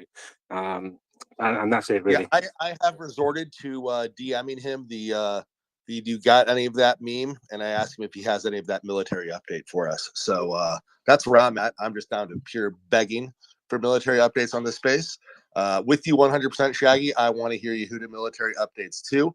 As much as I make it a joke, I substantively think they are excellent. He has his military understanding is great, and we all want to know what's going on the ground. Sadly, there's between some significant Ukrainian information blackout and other things, obviously a lot of confusion because it's a war, hard to get info out. Yeah, I was thinking about the blackout as well, and it's like I can't really find much out of the moment, so I thought he's probably the best person to know something. Okay, I'll drop down for a little bit, and hopefully he'll come up. Yeah, no, we are all jonesing for the Yehuda military update. We would love it if you would do it. I believe we go Karen Axel now. Karen, welcome up to the space. Hi guys, hi finance, can you hear me? Yes, ma'am. I just wanted to let you know that Uniform just came out with an article about Duda, the Polish minister. He was stated to CNN, I think it was, that Poland was ready to transfer MiG-29s, and they were combat ready, transfer them to Ukraine. So attack David and Axel. So, yeah, that's all I had on my mind. Yeah, Nice no, I'd heard about the MiG-29s to Ukraine as well. I actually think that's a perfect lead-in for the next hand we have up, which is Axel. Axel, I would love to hear whatever you have to say, plus MiG-29s going to Ukraine, as Karen just brought up. I can start with the MiG-29s. Yeah, I mean, other than the interview and the readout thereafter, we haven't seen anything. It makes absolute sense. I'm completely in agreement with the approach. It's something which even our people here on the Doodle Airwing, and as far back as 3 or 4 editions ago with Jarmo Lindberg, the former head of the Finnish Armed Forces, and prior to that, the head of the Finnish Air Force, Colonel Jeff Fisher and others have advocated that as a transition piece, meaning as a stopgap measure, if you so like, up until Western aircraft can be brought into theater, which hopefully happens sooner rather than later. Bringing more MiG-29s and Sukhoi into theater makes a lot of sense. Poland does have them, so there should be a deal found for Poland to feel comfortable that the United States Air Force, as well as other European Air Force partners, can provide air cap, meaning combat air patrol, for Poland, and that Poland could possibly attain their F-16s and others quicker. And that seems to be the case. And don't forget, they have other purchases coming as well. And as the purchases, I just want to bridge one brief fact, and then I'm off. There has been news in the last 24 hours about Italy purchasing up to 250 Leopard 2A7 for anywhere around 8 to 8.25 billion. However, when digging deeper into this, it seems that what has been agreed thus far is that this is a framework, and that round about 70, maybe a little more, but around about 70 of them have already been committed as per the Italian budget. And this will be, as often is the case, a licensed production that has been done with Italy in the past already for Leopard 1s and Leopard 2s, but predominantly Leopard 2s. And they're extremely capable. Their weapon system industry is one of the finest, and they will be producing this in Bozen, or Bolzano as the Italians call it, and Bergamo, where absolutely fantastic precision manufacturing takes place anyway. However, it seems to be the case that there is a concern still as to the remainder of that number, because people are trading off as to whether the Italians also will need infantry fighting vehicles, whereby then, for example, the CV-90 may come into play, or alternatively, Rheinmetall's new KF-41, the Lynx. I also had a discussion then with a friend at the space who said that his understanding as to my question whether the KF-51, the Panther, would not be the better option vis-a-vis the 2A7, which is of course tested and the likes. But seemingly there is not yet an agreement as to whether the Panther could also go into fully licensed production in Italy. If that were the case, then you could technically see this whole process still go into 70 2A7 and thereafter KF-51. Those being the tanks which, as finance knows, Rheinmetall wants to build in a factory in collaboration and in cooperation with Ukraine starting this year in order to shell out up to 400 KF-51 tanks, the most modern main battle tank design in the world at this point in time. That's all the news there's fit to say. Thank you. Thank you, Axel. Karen, back to you. Thank you.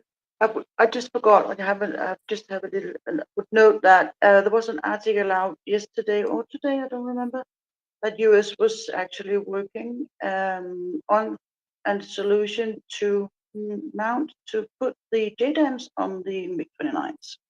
So it lines up perfectly. Yeah, that is also the speculation which we've had, Karen, if I just may round this off.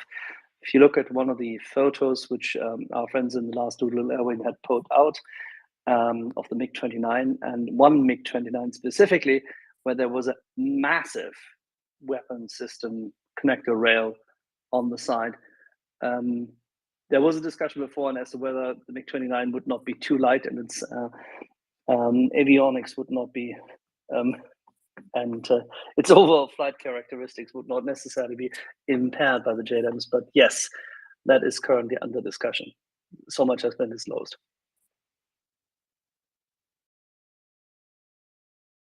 It still doesn't solve the question of fighting, or say, getting past Russian air defense, the S-300 and S-400, because for the JDAMs you would have to also climb to a certain height, which is currently still contested. So, but that's a different thing.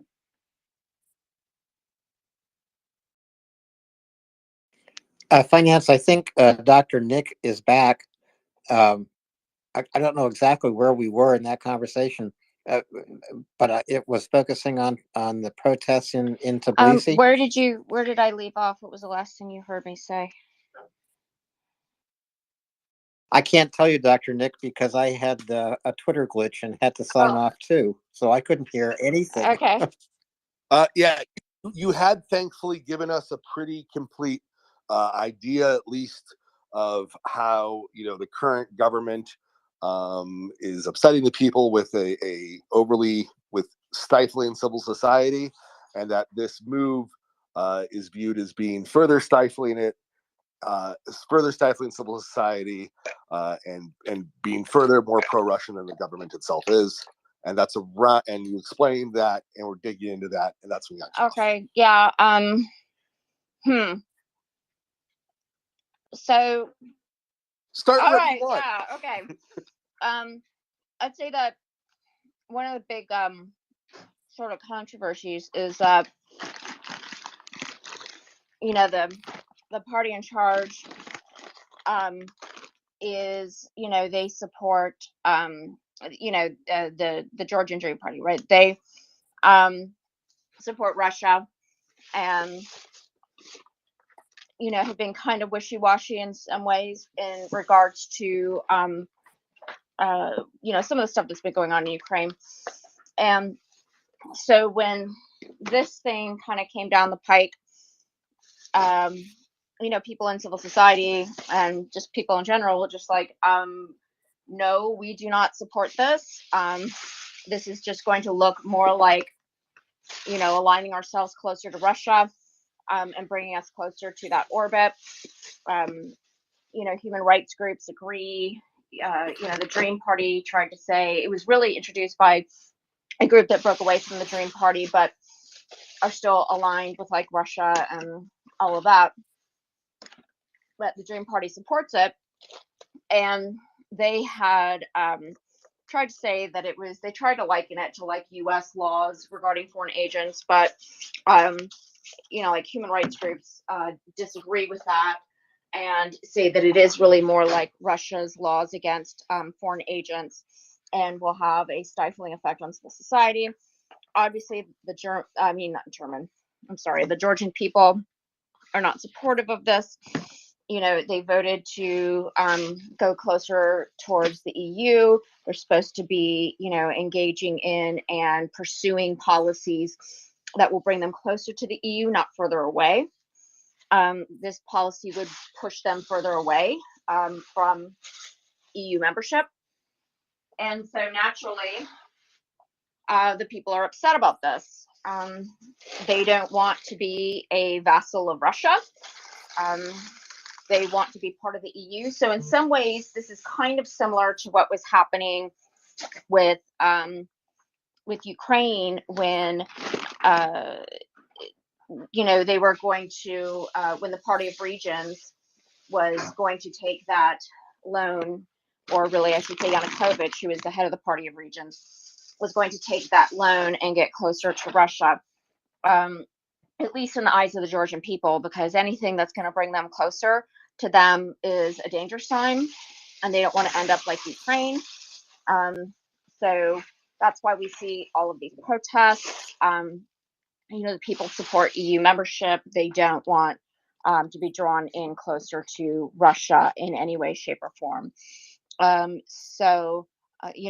Russia has been meddling a lot in Georgian politics over the years, much like they have been with Ukrainian politics. And deploying fake news and all kinds of stuff over the years, trying to influence their information space as well. And I think this is just one of those situations where the people are sick of it and they want to nip this in the bud before it gets any worse. And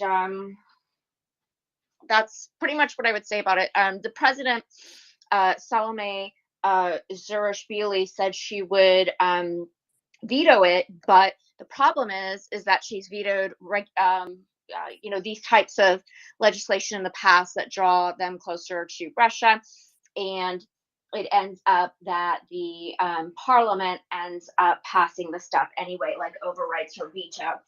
So her saying she's going to veto it probably is an empty comment on her part, especially if she knows that it's going to that there's enough votes to override it anyway.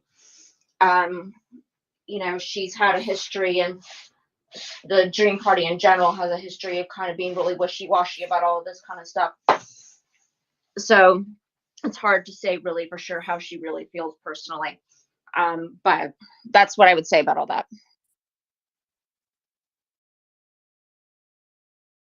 So the protests are growing all around Georgia. It's not just in Tbilisi. There are protests in Batumi, and the crowd in Tbilisi itself. The last report I saw, that this seems like an incredible number, but 40,000 people in the center of Tbilisi protesting. Is that conceivable? Yeah, 40,000. Sure. I mean, people are really angry, right? I mean, you have with everything that's been going on in Ukraine, and Russians going there in mass to Georgia, and them having to.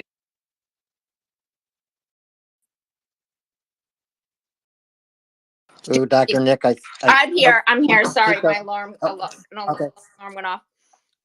Okay. So, having everything that's going on in Ukraine, they're really upset about it. They're upset about the Russian immigration to the country, and they just don't. I guess I would say they're at the end of their rope, the Georgian people. They've been kind of fighting on and off with their government for some time, and I just feel like from their perspective that this is the straw that broke the camel's back, and they aren't going to tolerate it. As you've noticed, perhaps the government has been hosing down people with these high-powered sprays, allegedly using tear gas on people and stuff like that. So, it's getting pretty serious. And can I just interject? I mean, Alan, I don't know whether you've been to Tbilisi, but the whole area along Rustaveli Avenue and then down to the parliament and the parking lot and everything else, there is more than enough space. It is quite spacious. You can easily fit 100,000 people in that area if you want to. Okay, I have Right. not been to Tbilisi. There are also reports that the police have used rubber bullets. So Yes, forgot about that. Yes. the confrontation is escalating. Dry fly and then Nick Brown. Dry fly. Hello, Dr. Nick. What are your thoughts on the alliance, or I should say the allegiance of the military and their security apparatus? I'm certain they have some kind of security apparatus. And given the fact that this oligarch has been in power for a while, I assume he's the one who's got the real power, not so much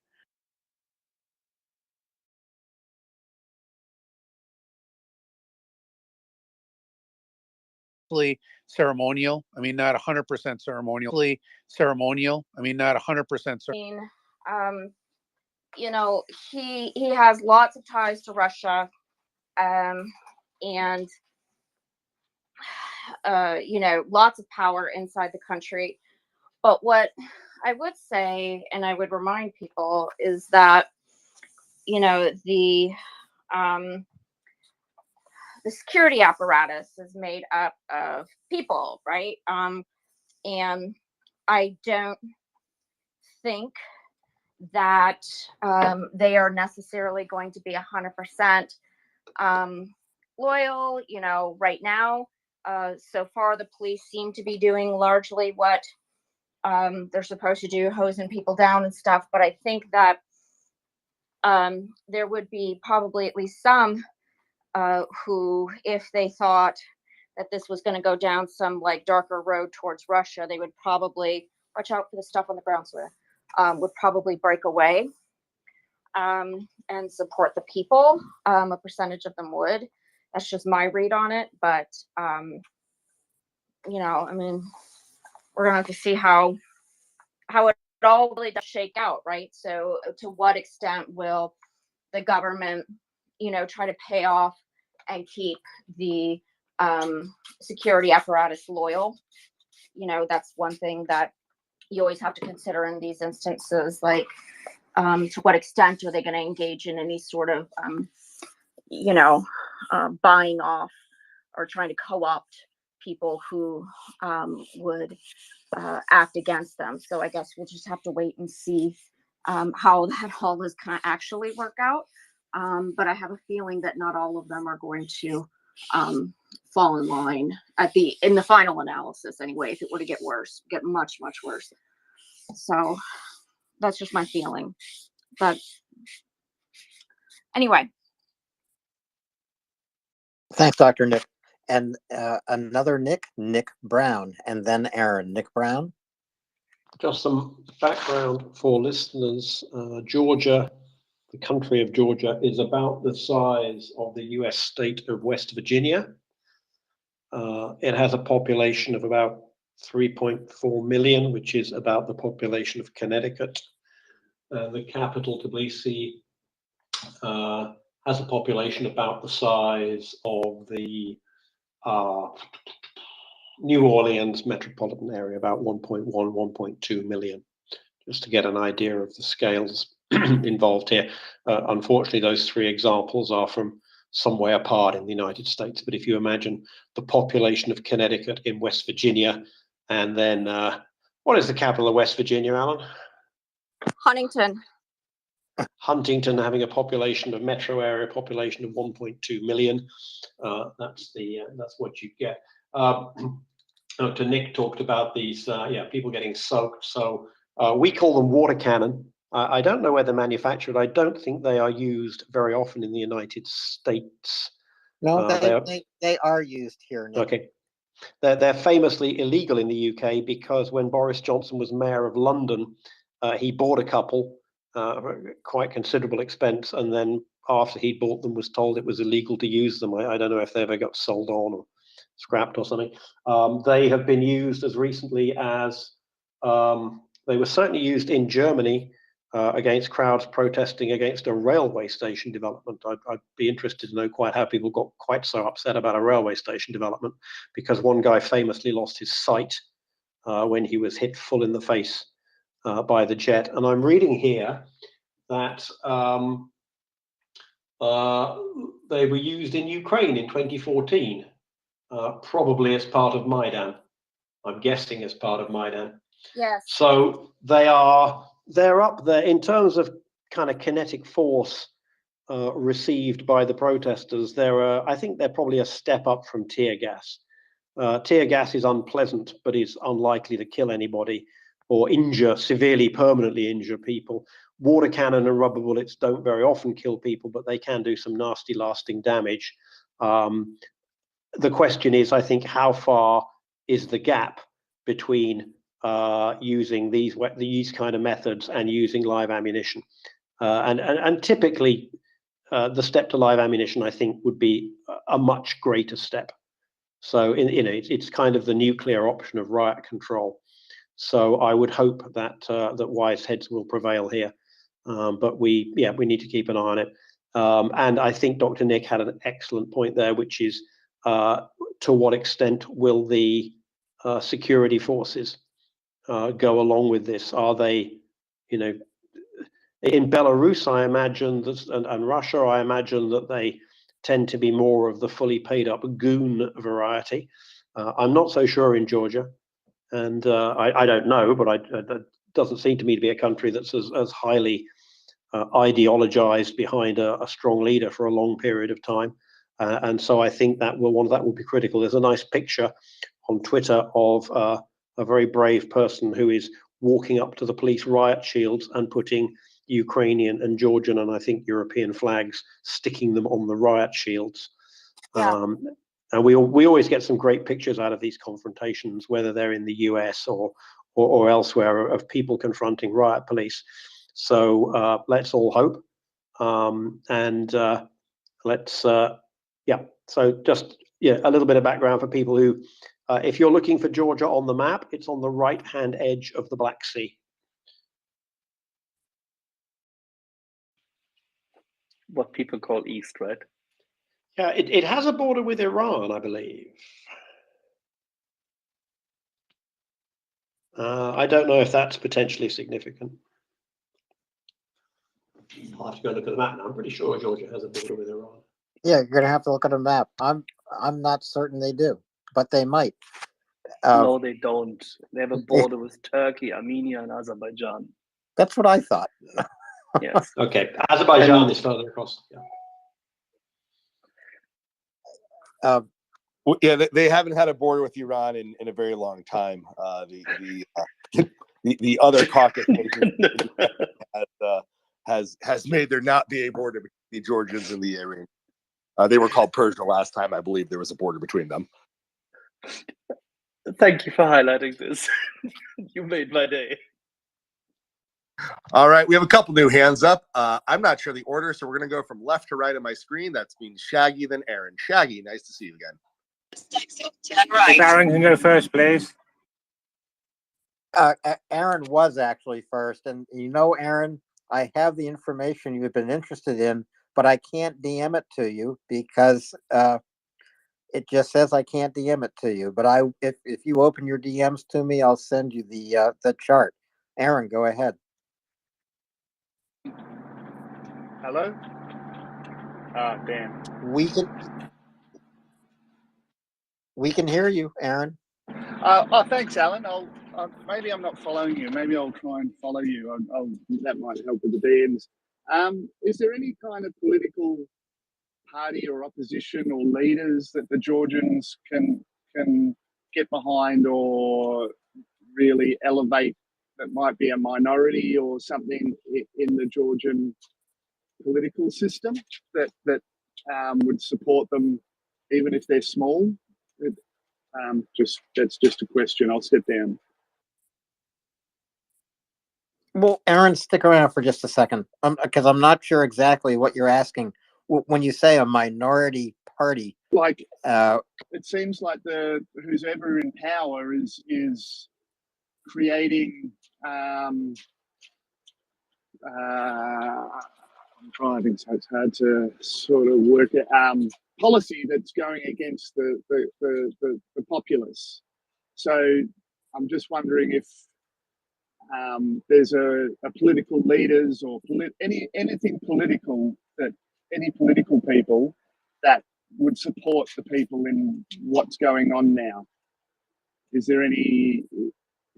It's probably not unified in their parliament. There must be someone that maybe the people could stand behind and elevate and could be allowed a voice.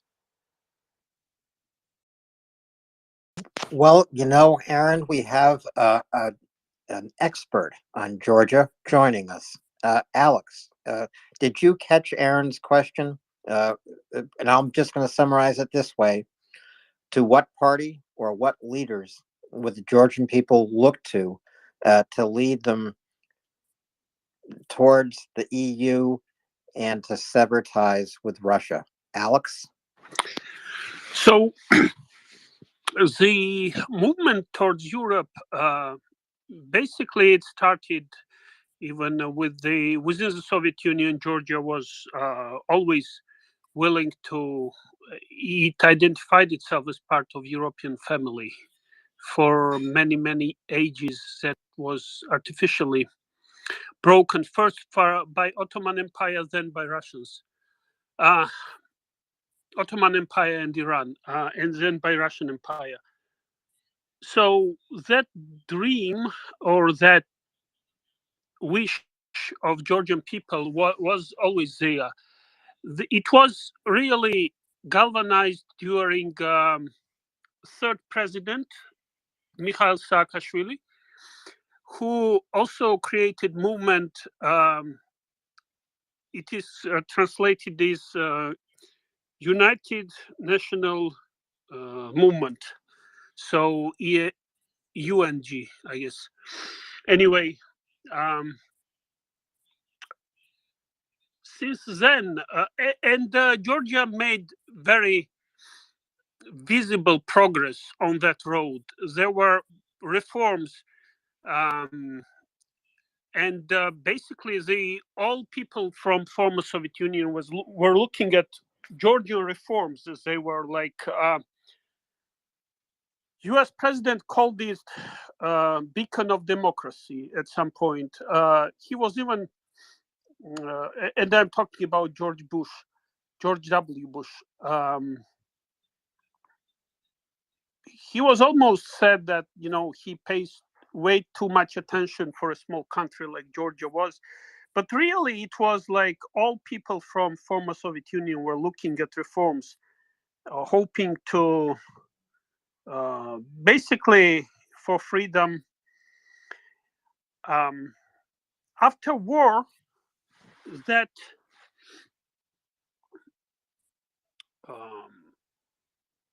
basically, Putin could not allow these successful reforms in any part of former Soviet Union. So the war started.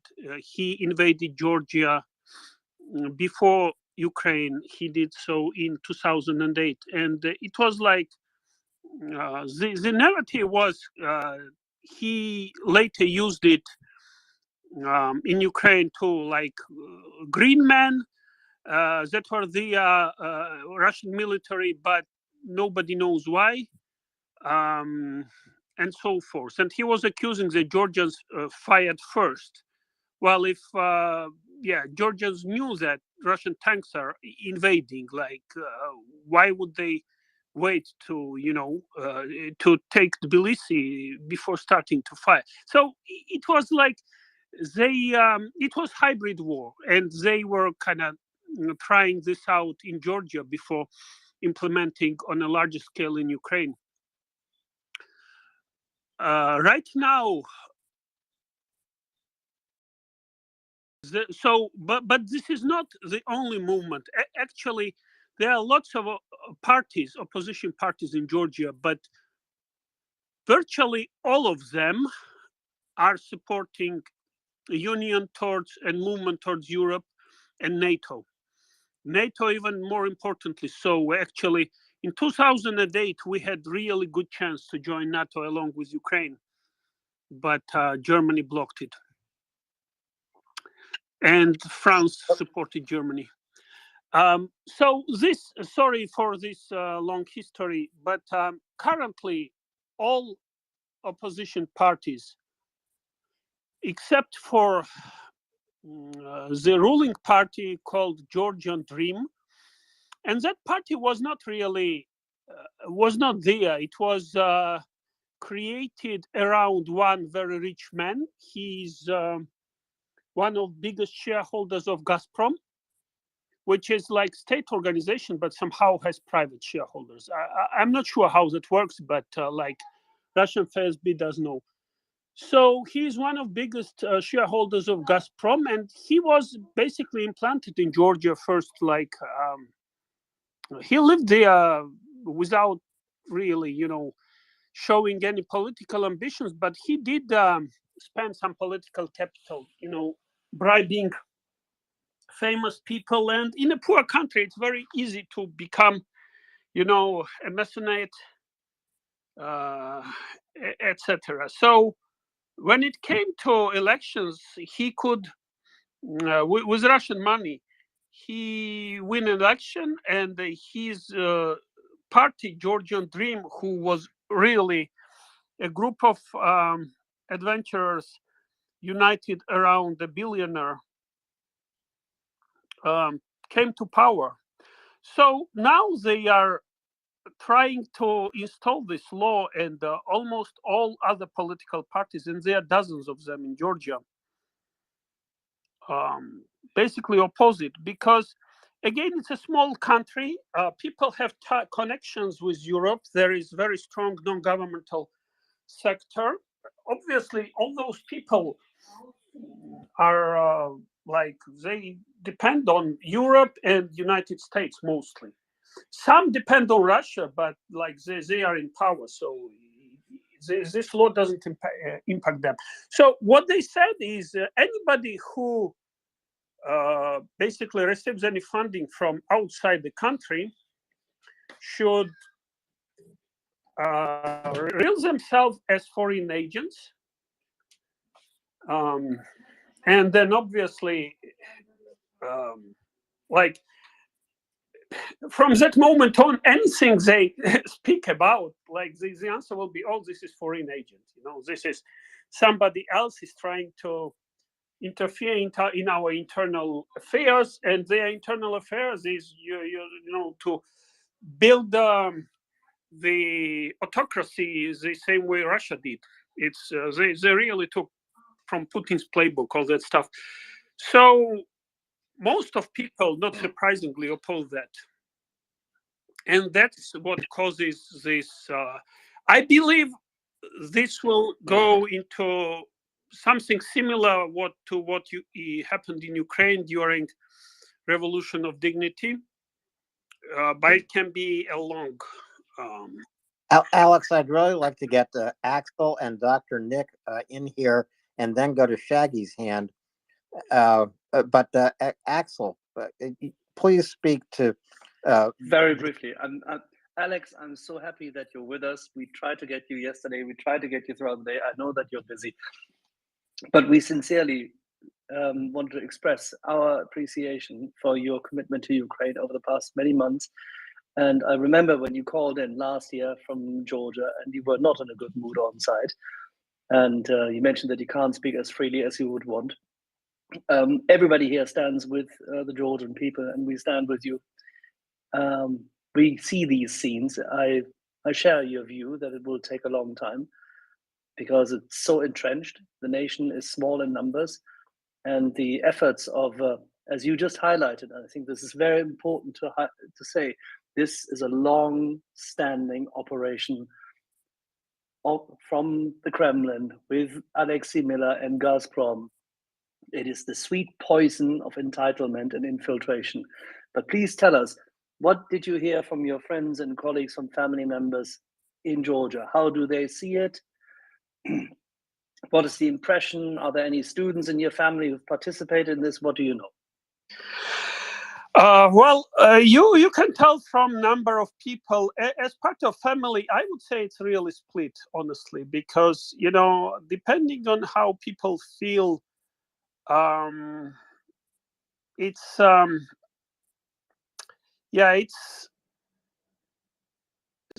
like all of them obviously want ties with Europe.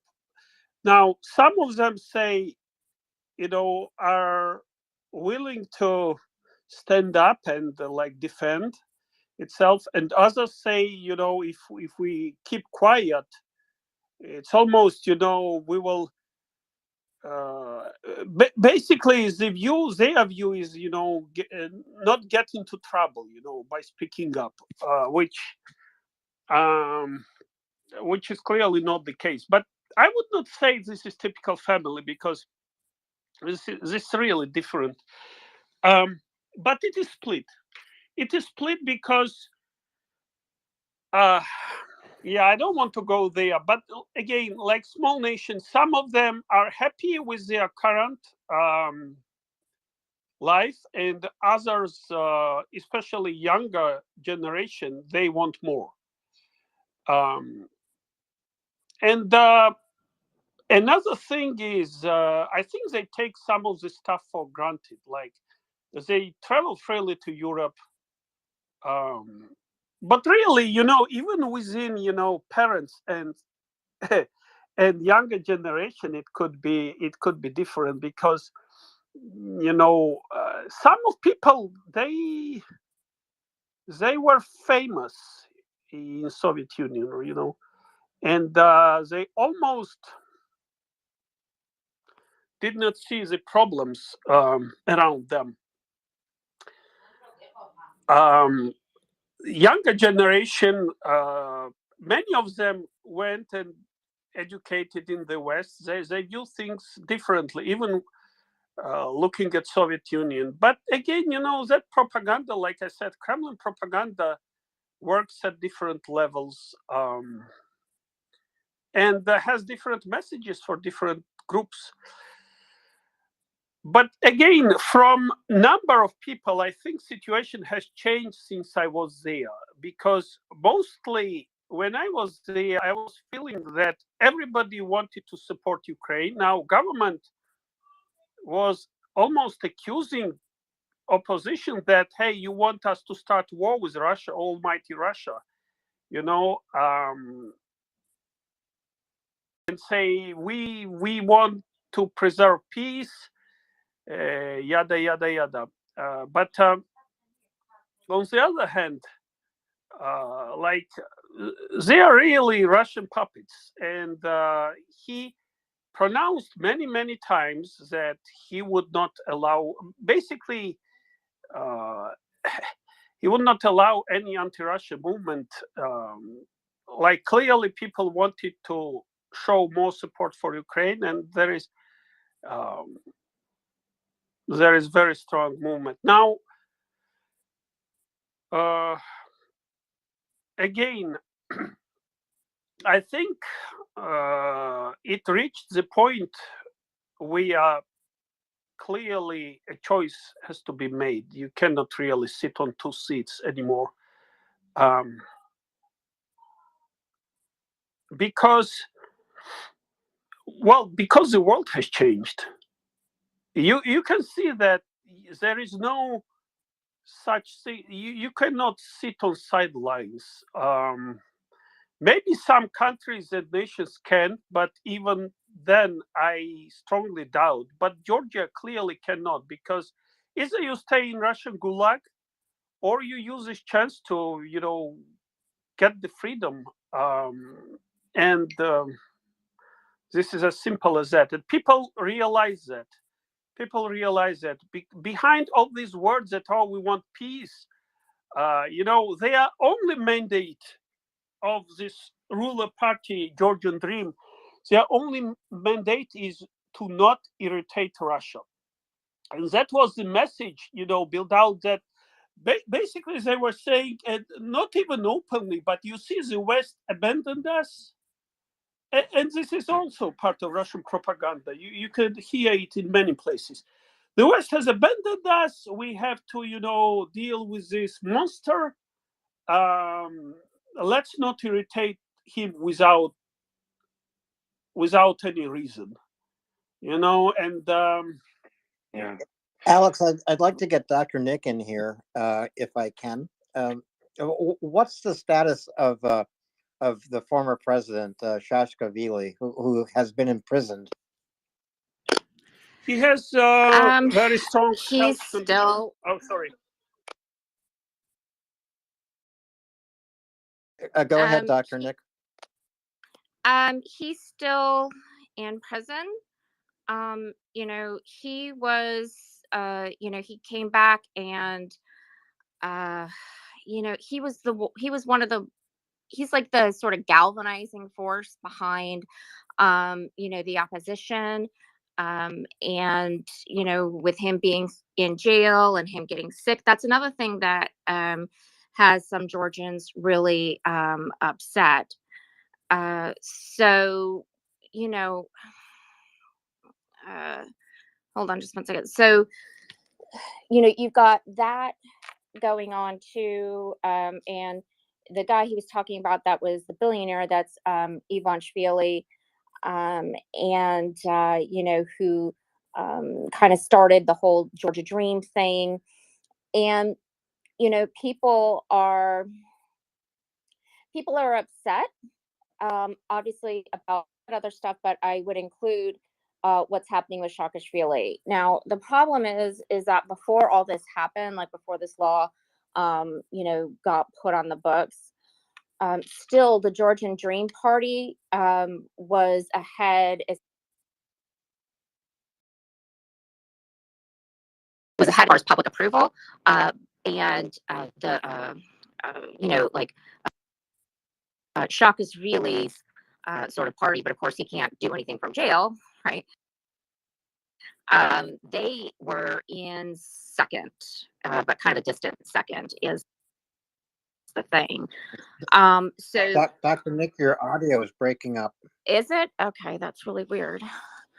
Okay, now you're better. Okay, Keep great. going. Okay, You're better. So the opposition around Saakashvili,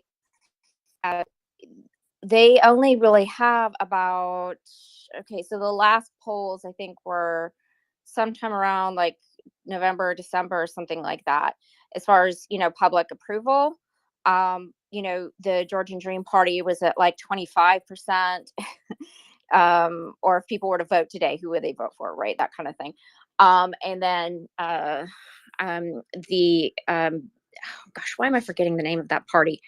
Saakashvili's party, the one that he started, is like second place, at like 12 or 13% or something like this, and then other parties kind of go behind. But at the same time, it's kind of confusing because these people supposedly don't have a lot of support, but because of the amount of party plurality, things like some people being disenchanted, not feeling like their vote is going to make a difference, or whatever it is, not enough people are participating in politics, like coming out to vote and that sort of thing.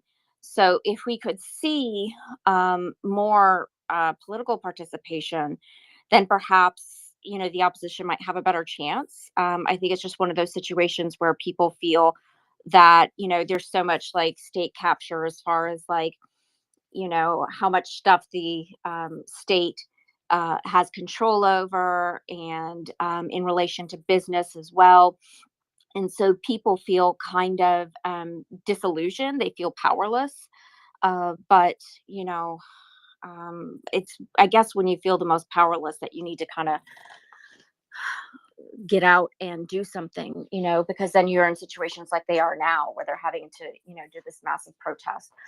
But I digress. So I guess we'll just see what happens over the next few days, and what the state is going to do. The question is are they going to become more repressive, or will they actually listen to the people? I'm not sure. I don't know that they would. There have been big protests before, and the state ends up just doing what they want anyway. So it's going to depend upon, I guess, the length, severity, et cetera, of these protests that might make a difference. But that remains to be seen. It's always a good sign to see a protest grow overnight, and this protest has grown overnight, not only in Tbilisi, but in other cities around Georgia, including Batumi, and a longer list of other cities that escapes me at the moment. Shaggy, your hand was up. You put it down. Are you interested in continuing to look at the situation in Georgia, Shaggy? Oh yeah, that's really handy. I just pulled over as well. Yeah, I had two questions, very brief ones. I was just wondering about for Alex if he can speak to the sincerity of the Georgian president. Is she really on the side of the people, or is it just a bit of a facade? And the second question is, what could the Georgian Legion's role be in any of this? And that's it. So, for president, it's good that she clearly supported protesters, and she wants to repeal the law. Now, she has some, even though that post is largely symbolic, Georgia used to be presidential republic, but then again, that was the last reform of Saakashvili, which went sideways really, but I don't want to digress. So, but she has ability to even dissolve parliament, or repeal this law, or pardon Saakashvili. She could do any of that. What will she do remains to be seen. She's clearly under pressure from the West because, she has enjoyed all this, she was being accepted as president, etc.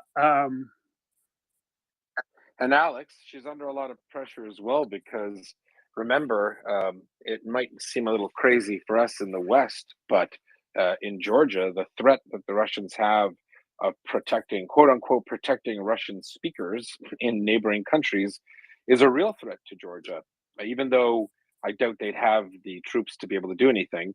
For the audience, Russia has made claims that they're the sole protectors of people who speak Russian, apparently, anywhere in the world. So maybe Brighton Beach and Coney Island is next. Who knows? But with an influx as well of hundreds of thousands, if not millions, of Russians into Georgia, there are nervous Georgian politicians that think, imagine Putin said, "Oh, you're hurting Russians in Georgia. Why don't we just take the rest of, Georgia?" And it sounds crazy, but you know what else sounded crazy? Invading all of Ukraine. That sounded crazy, and Russia did it. So I'm not defending her. I'm just saying that these are considerations I suspect that Georgian politicians would have, right, Alex? Yes, although yes, definitely this is a consideration. Like, we do not know really all those influx of Russians, who they are, what their intentions are. Like, some of them, a big chunk of them can be, this little green men. But yeah, so she clearly supports protesters, but I do not honestly trust her much because, again, she was not elected. That's first thing. She was really appointed by Ivanishvili. even though there were some formalities,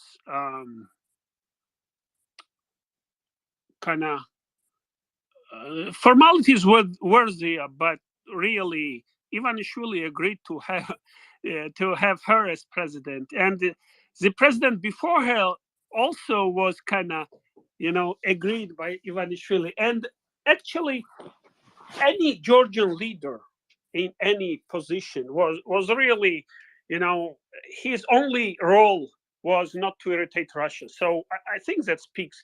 I do not trust her, but at the same time, again, she really depends on this. So will she try to, play some crucial role here, because the opportunity is clearly there? Maybe, I do not know. Great. It Well, can here's go the other either thing, way. though. Just to go back to the little green men, I wasn't referring to the threat that the Russians in Georgia right now would do something. I was referring to that the Russians in Russia might use the Russians in Georgia as an excuse to cause trouble. So not that I suspect that the majority of the Russians, vast majority of them, are probably people just escaping the draft, right, or wanting to get out of Russia. So it's something that Putin has threatened with the Russian-speaking population in northern Kazakhstan. He's done that quite vocally at a St. Petersburg conference in the summer. I think, Nick, you might remember that one, and that led to a bit of a beatdown by Kazakh President Borat Sagdiyev. True, but this thing with northern Kazakhstan, it has slightly different history. But and the Russian-speaking population in Kazakhstan, there is large majority like that were born in Kazakhstan and didn't really integrate into Kazakh. The status of Georgian language in Georgia, it was probably unique in former Soviet Union. Only in Georgia, actually in Armenia and Azerbaijan, local languages were did not have, like, even in Ukraine, the local language was, Yeah, no. Let's focus, Alex. Let's go circle back to Putin's threats to protect, quote unquote, protect Russian speakers in former Soviet republics, colonized states. And Nick wanted to jump in there. I just wanted to grab her insight on that. So that's something I meant to mention earlier, and I was forgetting what I was going to say.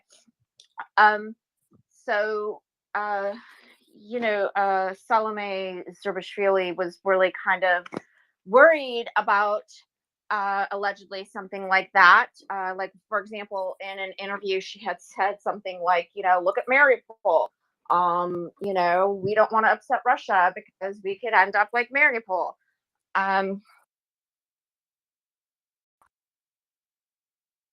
Yeah, but kind of like what you were saying earlier, like, with what army is that going to happen, I guess? And if there's a time to do something like that, I would argue the time would be now, as far as Georgia standing up to Russia, if they're serious about it, of course. If they're not, maybe not so Nick, much. do you think the Russians can't afford one AK-47 or 74 or one tank into Georgia right now? Right, not right now. Not if they're serious about maintaining a hold on any of their land that they have in Georgia. I mean, not in Georgia, in Ukraine. What are they opening up into the front is the stupidest thing in the universe. So right now, it doesn't seem like it would make sense for something like that to be a serious concern. I would argue. So why is it something that the Georgians are afraid of? Because even the Georgian foreign minister made a comment like that in the end of the summer. Right. Well, I mean, about, the majority of the people with any power right now are people that are from, the Dream Party, and the Dream Party, as much as they say, we aren't going to, that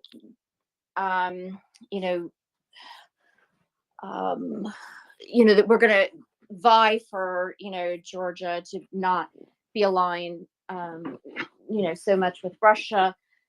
everything that they do just about seems to be kind of the exact opposite of what they say in that regard. They're very wishy-washy about things. It's like, it seems like what they want more than anything is to maintain power. And, if they think that they're able to maintain power by kissing up to Putin, then that's what they'll do. If they think that it's going to be better for them to not do that, then they won't necessarily maybe do that. So it's can be difficult to say because they can be very wishy-washy about that. But I just don't think that any concern about Putin engaging and opening up another front is legitimate. But like you said, nobody thought that they'd invade with that, ragtag army that they had at the border, like at least a full-scale invasion, and they did. So, if he is just sitting there getting a bunch of bad information, it's possible that, he could get some bad information that it would be, something he could do, and he might try to do it. But I just don't think that makes any sense at this point. To me, that's just like, with what army? Where is he going to get these people from? He can barely get people for, his army in Ukraine, let alone anything else. So it doesn't make sense to me that would be something that would actually occur. So for them to be so super worried about it just seems really strange to me. Maybe an excuse. Exactly. It seems like an excuse for inaction rather than an excuse to act. Or perhaps it's a fear of what will happen later. Maybe they feel that if Ukraine is successful, which they will be, in kicking out Russia, that maybe Russia will look for a lower hanging fruit, perhaps, right, Georgia? Well, maybe, but here's the thing, right? It's like if you want to be part of the EU, if you want to be part of NATO, if you want to do all those things, you've got to make certain life choices as a state, right? As a nation. And those life choices include, moving away from those types of malign influences that are going to make you less democratic. And in this instance, that happens to be Russia. And I mean, look, if they were going to hang out and interact with Russia and all of that, and it wasn't interfering with their ability to democratize more or to work on their reforms, then cool. Whatever. Repressive type legislation, and that is just something that's going to absorb it, not further Dr. Nick, away. for simple people like me, what's the take-home message here? Is the Georgian government mildly or strongly in cahoots with Russian oligarch money, or is it looking to establish a more repressive regime just for its own Georgian national interests, or is it something else? What's the take-home message? What's the big picture here? I guess the take-home message is that, number one, these people that are in power are more concerned about power than anything else, number one. Number two, the Georgian people have to make a decision what they're going to do about that. Understanding that this is the case, that what they love more than anything is power.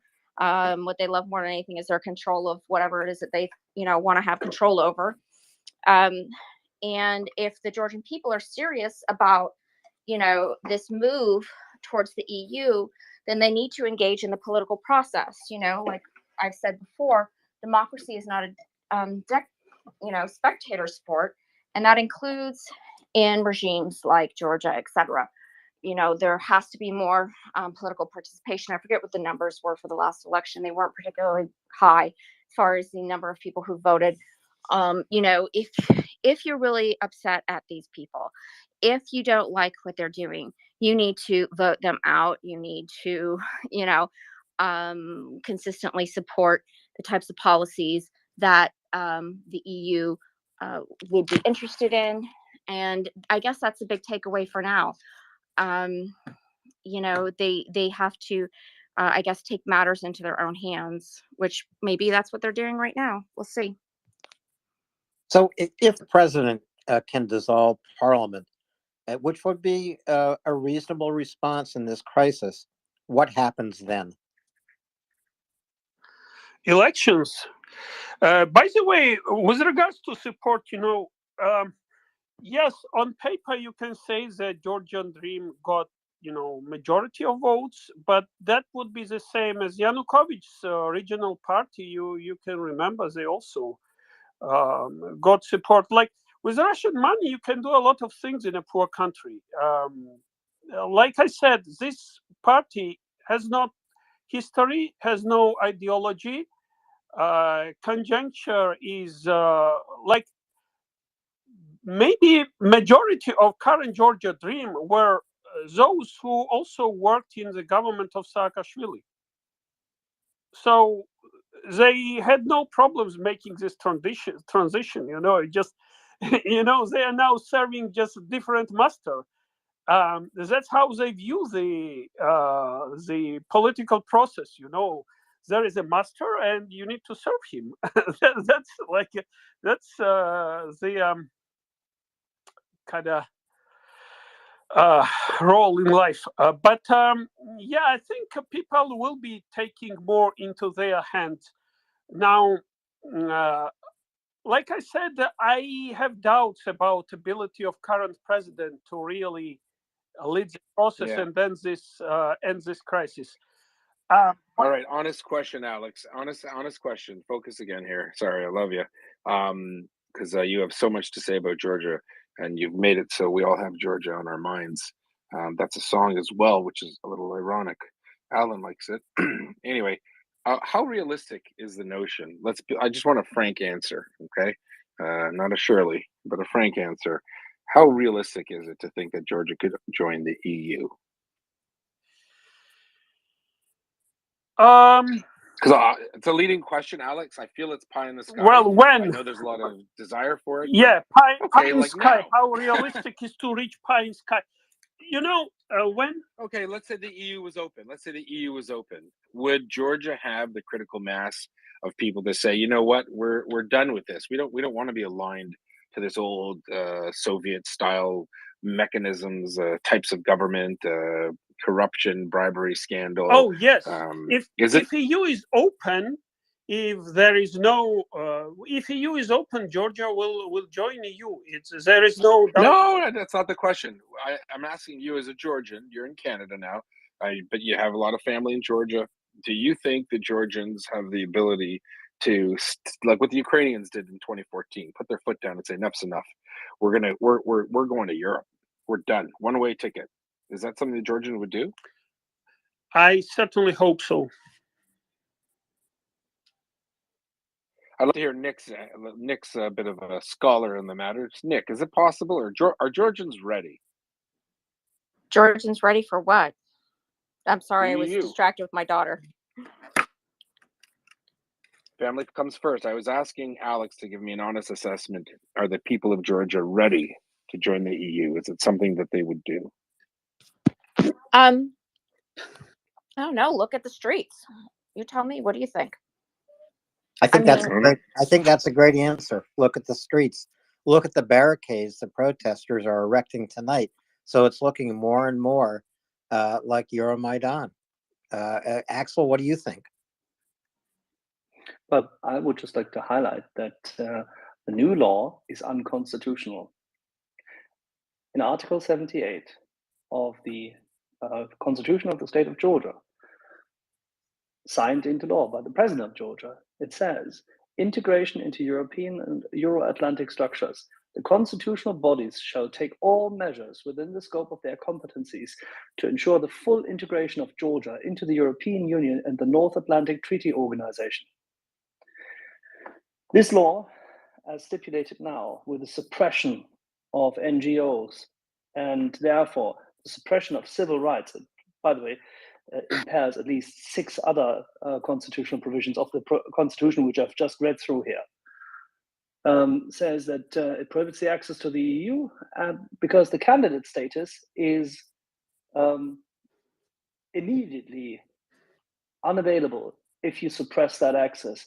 If you hurt non-governmental organizations, humanitarian aid, medical, social aid, if you deprive the society of such impact and openness, you cannot be a member of the EU. And by the way, the Council of Europe has made this clear when they excluded Russia. And the NGO law was one of the key aspects raised at that time. The law also prohibits access to NATO, because NATO, as the US has stated in recent days, would not, and the US stated that its diplomatic relations could not be the same if this law were signed into law and become effective. So NATO access without the US, impossible. As such, this leading party, this prime minister, has promulgated and propagated an unconstitutional law, which is why the people are rightfully so annoyed and feel bereft of a perspective, just like at Euromaidan. That's the only thing I wanted to raise. Yehuda, to answer your question, again, openly, Georgia is no less ready for EU than Moldova or than Ukraine. Like with Ukraine, the standards are now. I'd agree with you. Hold on, I got to push back. With Moldova, sure, I agree, but Ukraine, no.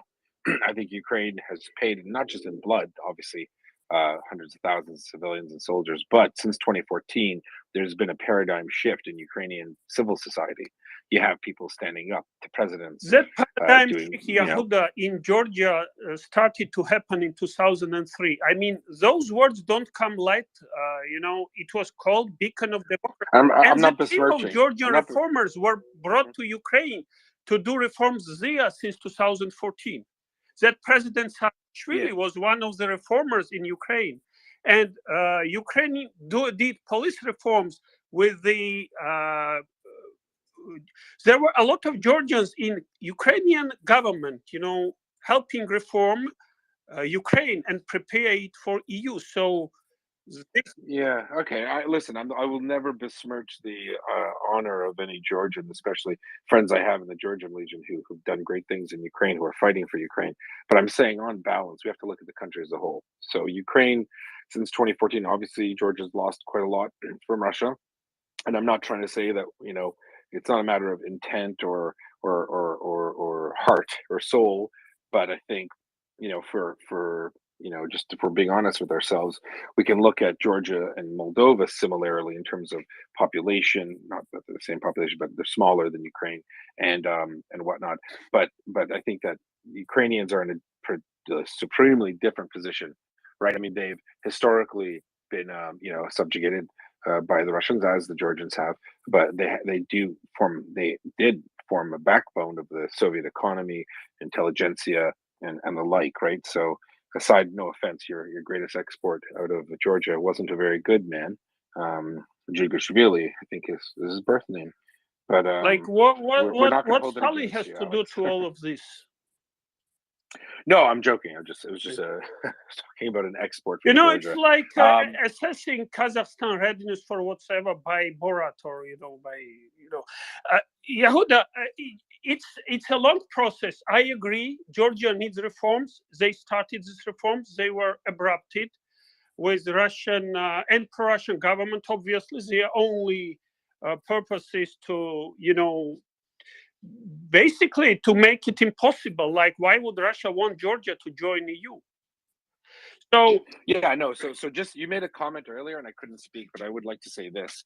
Some people say we talked about Russia interfering in states that were forcibly annexed to it in the Soviet Union. And for our listeners who aren't aware, it kind of goes like this.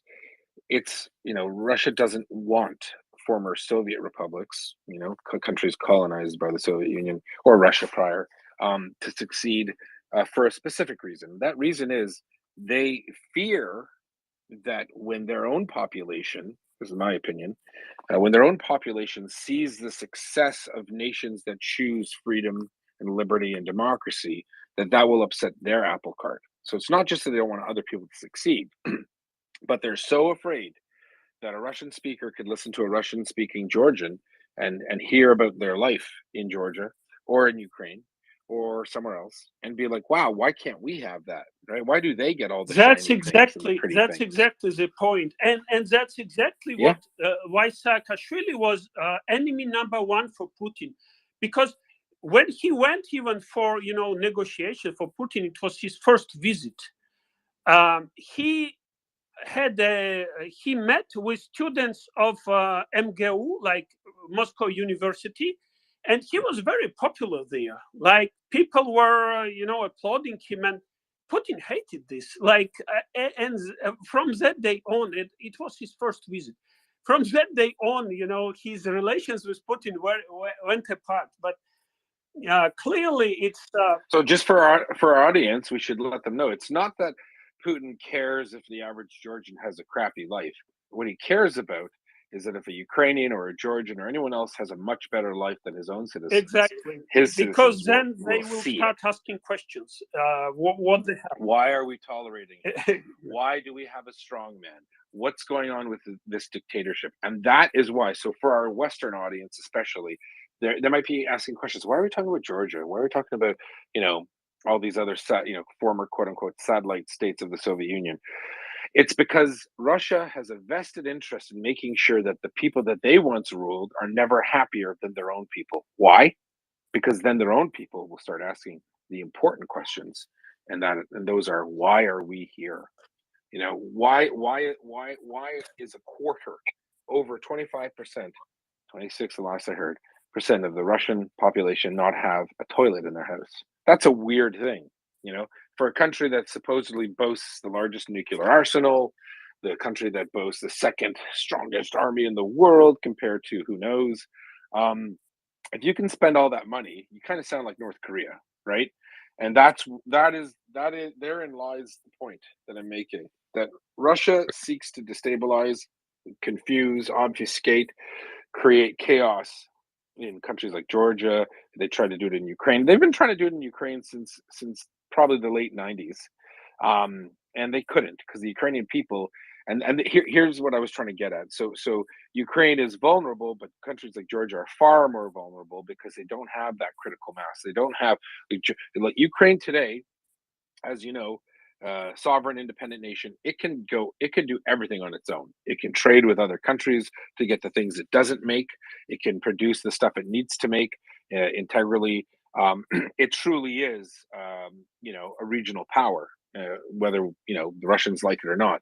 So I'm worried about the Georgians, because I fear about their position. Right, they're in a position where imagine Russia has not dealt with properly their bid from Ukraine. I think Georgia is a very easy target for them, both militarily, geopolitically. Who in Europe is going to have an appetite to help Georgia out after the Russians are kicked out? The Russians might just take it out on Georgia. It's a weird, maybe it's a little bit down the rabbit hole. Nick, I don't know. Do you think I'm going down the rabbit hole there? But do you see where I'm going with that? Russians wounded, destroyed, morally, nationally humiliated. They might just lash out at much lower hanging fruit. Nick, is that a fair thing to think about, or am I just pretending? No, I mean that maybe, but again, my thing is I just don't see how they would imagine they're going to muster some kind of an army for that. I just really don't, right? I mean, like, where are they going to get these people? Where are they going to get the necessary arms and all of that to make some kind of, military action against Georgia? Can I tell you where? Can I tell you where? Where? If they got kicked out of Ukraine in the next 6 months, he might have 100,000 troops with enough tanks to roll through South Ossetia. That's what I think. Yeah. I mean, yeah. I believe But it. Oh, he yeah. does. He does. And does Georgia have Ukraine's expertise and training? Nope, they don't. Their army is still run on the throwback of the Soviet Union. I don't know. I feel like Yehuda, I know I'm not. I think So there are a couple of things No, here. Nick First wanted of to all, go. if you look at Go location ahead. of Georgia, it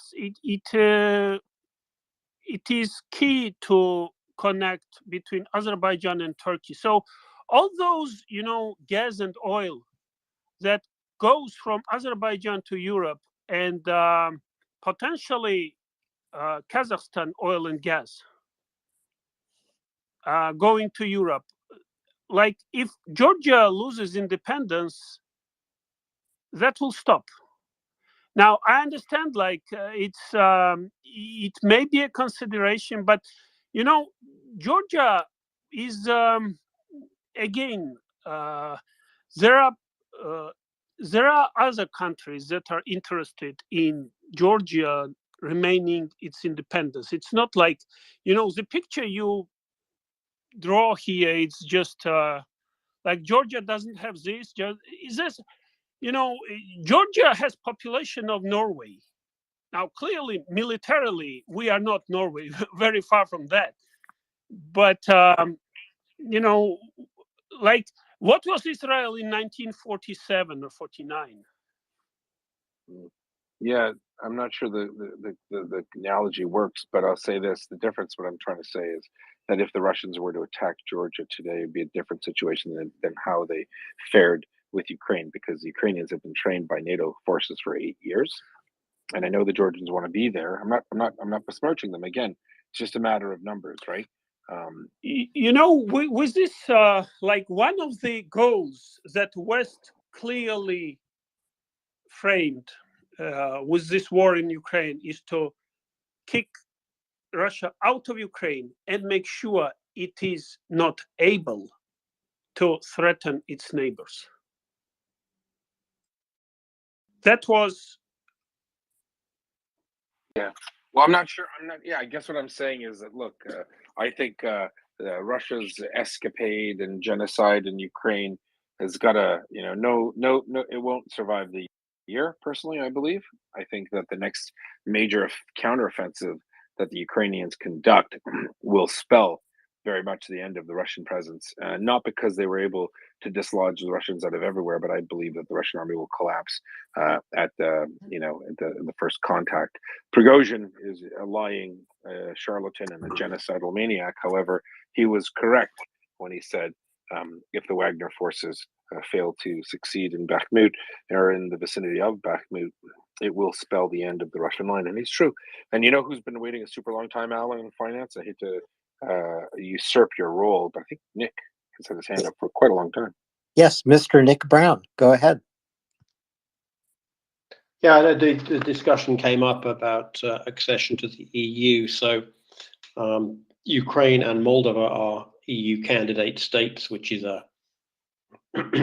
I don't know exactly what it means formally, but they are EU candidate states, and Georgia does not yet have the status of an EU candidate state. And I haven't seen whether there was a report promised at the end of 2022. I haven't seen whether that came out, but the Commission told Georgia in mid-2022 that there were, let's have a look, 12 points that it wanted to see addressed before Georgia could become a candidate state. And quite a lot of them are just doing better at things they should already be doing. So, for example, de-oligarchization, fight against organized crime, independence of the anti-corruption agency, for guaranteeing a pluralistic and independent media environment, independent judiciary, all these kinds of things. So apparently the EU decided that Moldova and Ukraine were far enough along on these points to merit candidate status. That doesn't mean that either of those states necessarily meet, the criteria required to actually, click into full membership of the EU. But I guess it's like passing a first year exam or something, before you can proceed onwards towards graduation. And so So there were Nick, these Nick, can I 12 jump in and items. ask you a question? May I Mm-hmm. jump in and ask you a question? You just did. You So, can ask another. well, thank you. Two questions, in fact. Okay, so we get, for those who don't know, Moldova obviously butts Romania.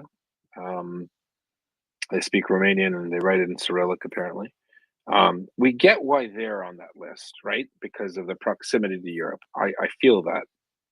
But in your opinion, is Georgia, a likely case? I mean, it's kind of farther away. It's quite vulnerable to Russian attack. It already has been attacked and invaded and had its 20% of its territories annexed.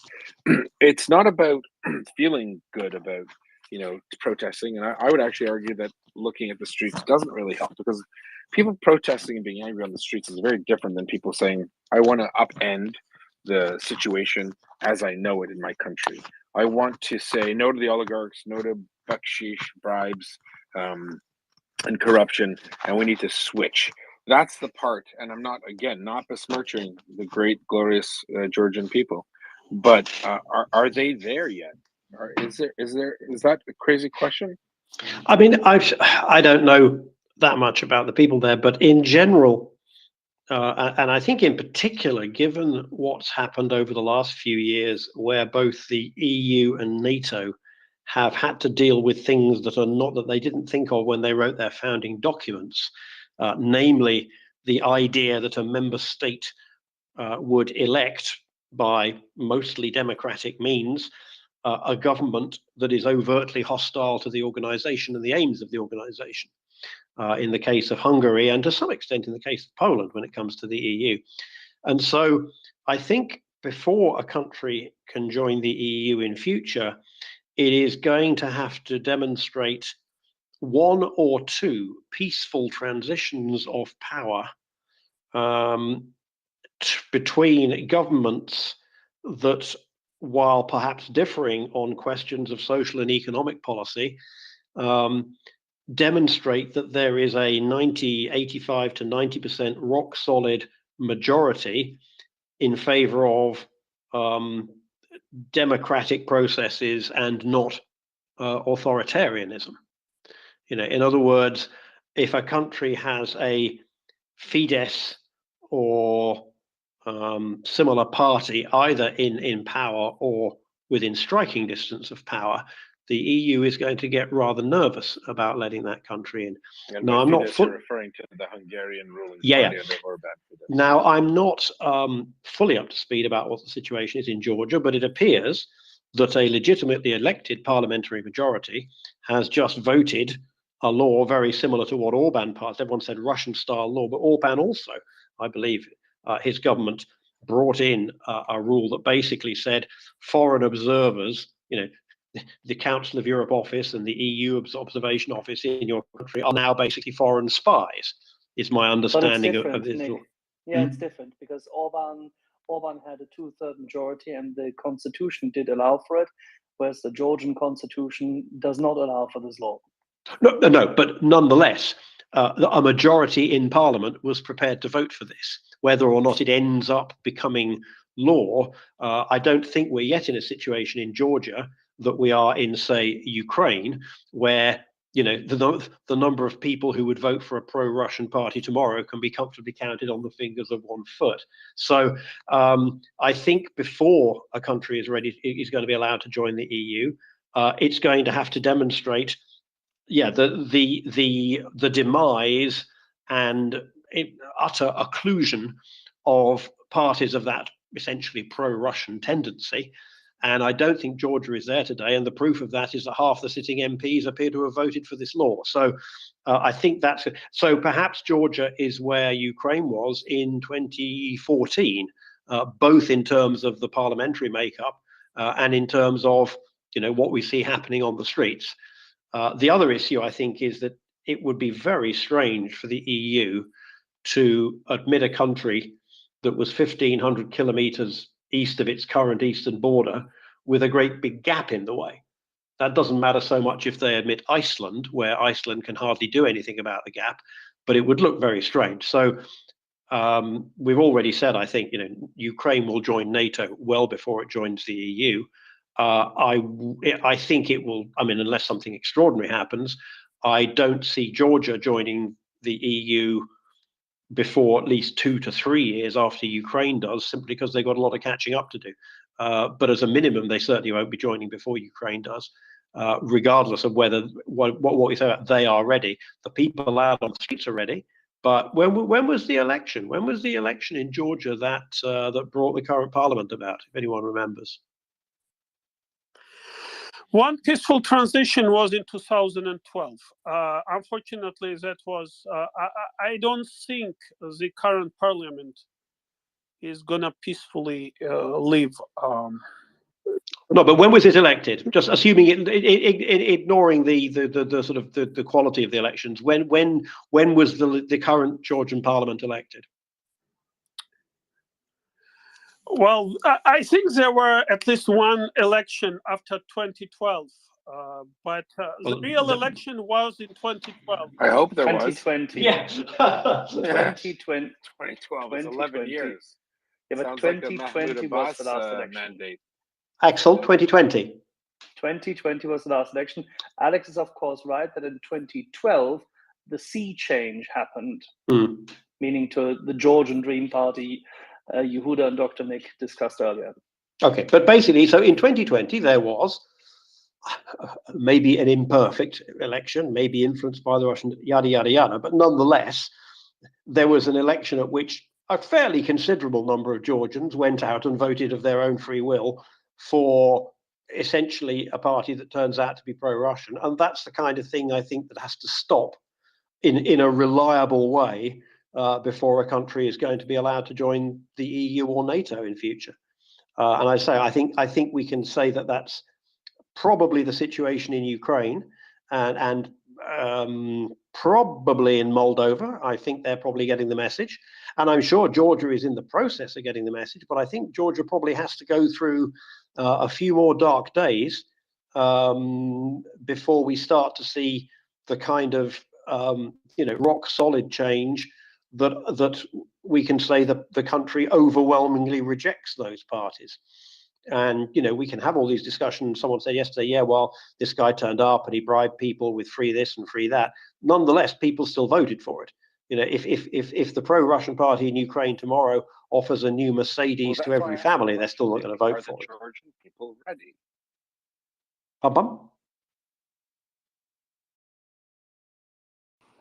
I think when you ask the question of whether they are ready, let's put it this way. How about the counter question?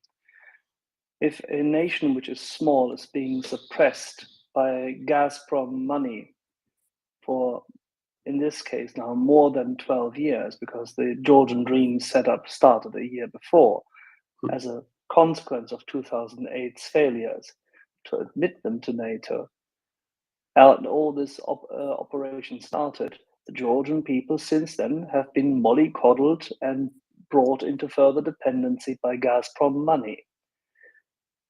Do the Georgian people like that their opposition is constantly being suppressed? Do they like the politicization? Evidently not. Does the army like it? No.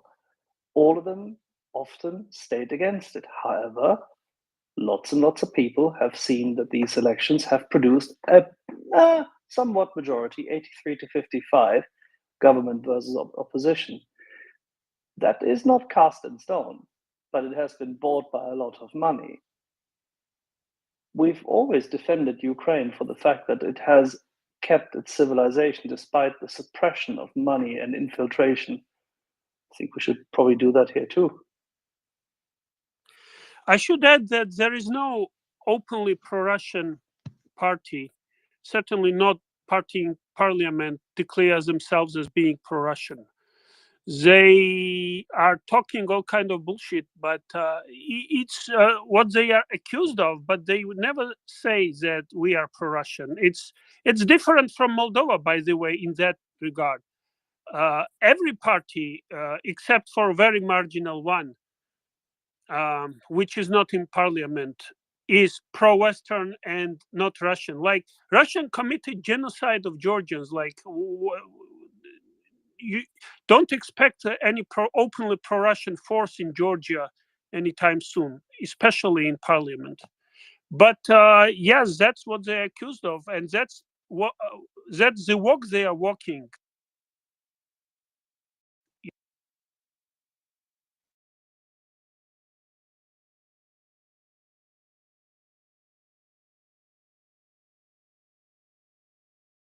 Hand, and that is Peter. Peter, please go ahead. Yeah, just a couple of points.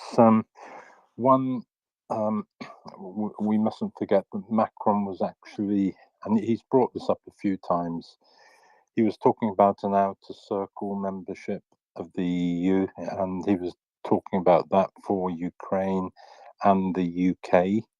And I do think that should be developed more, to give certain accesses to it, and to give, more importantly, that status, until a country is ready to fully join and meets all the criteria to fully join. But so there's that point. The second point is, it again highlights the vital importance of removing Putin from dominance of the Black Sea.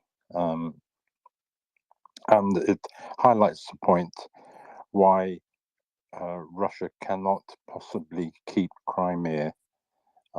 It's his position of wanting to hold the Sea of Azov as some stupid thing of Peter the Great wanting to have that as a central part. It is purely to control the Black Sea, and that I hope people realize that cannot possibly happen, because the implications from that are huge. And that alone should wake the West up and wake Europe up to now kind of clearing him out, because his intentions are totally clear. But yeah, I mean, as far as these other countries, one question I'd like to ask, because I don't know, is with Moldova, which has very strong historic links with Romania, and many of the people there are Romanian. Is it possible, and I don't know this question, is it possible for Moldova to become an independent state of Romania and therefore get its membership that way and protection that way from NATO? If Romania and Moldova agreed to merge, and the successor state was deemed to be Romania, then Moldova would be overnight a member of the European Union and NATO, or rather Romania's territory within the EU and NATO would expand up to the Ukrainian border. But I don't think this is terribly likely, because I don't think there's a majority for it in Romania. One of our Romanian or Moldovan members can tell you that, but I asked the same question a week or so ago as to what the sentiment is, and I have the impression that that Romania is not especially keen, for reasons that I probably don't have much to do with the current political situation. And apart from anything else, were Romania to contemplate such an operation, they would probably run it past at least the EU and possibly NATO first. I don't think there is the same kind of degree of obviousness to the reunification that there was in Germany in 1990, for example, is the impression I have. But yes, if I mean, Romania is 4 or 5 times bigger than Moldova, so a fused state would not be a sort of completely new state that suddenly had to rejoin everywhere. It's not like the equivalent situation if Scotland were to leave the UK and would suddenly, if Scotland had left the UK in 2014 and suddenly found itself outside the EU, presumably if that merger took place, then the new country would be essentially Romania. But I think it's fairly unlikely that that's going to happen, and I don't think it's going to happen simply because Moldova would like to get into NATO. It's the impression I have. Well, Nick, what about the outer circle idea, which Macron's actually brought up a few times now, and I think he was kind of thinking of it as a stepping stone for Ukraine, and he was also kind of half looking at the UK of having more independence while being in this outer circle. What's the outer circle? You mean some sort of semi-EU membership? Yeah, I think he was trying to. I mean, it originally came about with the UK breaking away from the EU, and I think Macron was trying to find a solution. He brought up the idea that really the EU needs to expand its ability, and to. It was really looking at when the EU wanted to become a federal state, and certain parts of the EU didn't want to go in that direction. When was that proposed? Sorry? When was that proposed? No, it wasn't proposed, but it was kind of the direction the EU was going in. That I remember when we left with I think, Brexit. Peter, you're referring. May I interject? You are referring to the two-speed discussion of Europe, which Macron had at I don't know, in the first year of his presidency, right? But that is vastly academic, and I think Nick can tell you that it has. This It's is not more gonna like happen. in the talk show. It's never going to happen. Nobody in Europe will want it, and that is something which in French talk shows from time to time you may hear as a discussion, like when the various presidential candidates who now all failed against Macron would come up with whatever kind of idea. I mean, it's apart from anything else, the first thing that would happen with the existing members would go around cherry picking stuff they currently don't like, and it's like, oh, well, can we move to the outer circle when it comes to this or that? And there's already enough exceptions. The number of rules you read, and then, oh, this doesn't apply in Denmark, and this particular medical transfer facility doesn't apply in Ireland, Luxembourg, and Belgium,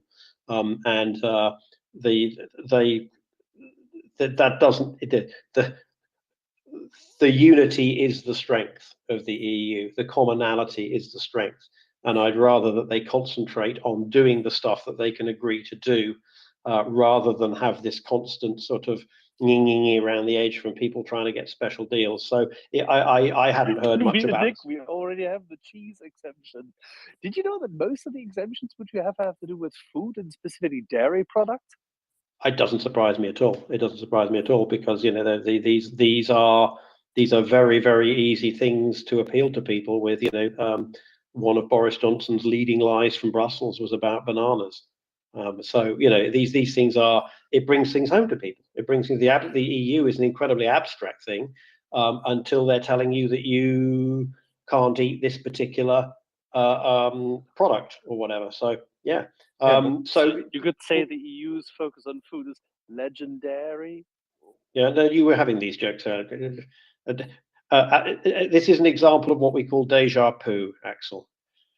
See, déjà vu is when you've seen this shit before. Nick, just quickly. Yeah, sorry, Peter. I don't think there's no. I don't. There. I mean, first of all, there is no outer circle. So first of all, it would have to be created. Isn't there? Well, it would have to be created, and then what would it mean to be part of it? What would your commitment be? Because at the moment, the nice thing about the EU is that when you're in it, you're committed to a lot of stuff as well as getting a lot of benefits out of it. So, and I mean, also, who else would you build this for? We've already got 20. Well, yeah, but then say that you're going to have a specific agreement between the EU and the UK. That's fine, but the chances, the thing with these outer circle things is that the countries in the outer circle are going to be a lot more diverse than the ones in the inner circle. So the idea of some kind of outer circle that encompasses Azerbaijan, Ukraine, I don't know, Tunisia, and the Vatican and the UK, I don't think it's going to happen. So because they don't have anything in common. So if they want to do a deal, yeah, the UK is too big for the EU to ignore. Something will have to happen. Right now, if I was the EU holding most of the cards, I would say to the UK, here is single market access, take it or leave it. Maybe there will be some negotiation and a bespoke deal will done. I rather doubt it, but it's going to look very much like single market access. Ukraine, I think, will be given fast track into something resembling the single market, something resembling the customs union, and that can be done. All of those options are there. But this sort of grandiose second range of Europe, we're 2/3 of Europe, or by population, 90% of Europe is in the European Union already. So I'm not even certain what the point is of this outer track, unless it's literally to encompass, the less undemocratic bits of North Africa. I really don't see what the point is. Yeah, I think it was really a desperate move by Macron to keep the UK, because the UK is a really important market for the EU. Well, I mean, lots of things were tried. Lots of things were tried in the year, 2 years after the Brexit referendum. Lots of things were proposed. You had Guy Verhofstadt telling us that he was going to be able to get everyone in UK who wanted it an EU passport. All sorts of stuff was talked about. Most of it was never going to fly, and even the bits that were legally possible to fly weren't politically possible. And now we are where we are, and I think the EU is getting used to life without Britain. It's missing it in one or two areas. It's not missing it in one or two other areas. And that ship has sailed and sunk to the bottom of the ocean with the Moskva. That isn't coming back. Maybe in 2030 the UK will be in the single market, but that's the kind of level we're talking at. So Macron talked about that. Lots of European Union leaders talked about time because they were still dealing with the grief. I'm not a fan of the 5-stage model, but it's handy for certain for actual grief. But it's handy for this. They were still in was it the denial or the bargaining? But that's not the case today. That's not the case today. Nick and Peter, we have a couple of hands up. I especially want to go to Christian and then to Guido, and this may change our topic a little bit. But Christian, please go ahead. Thank you, Alan.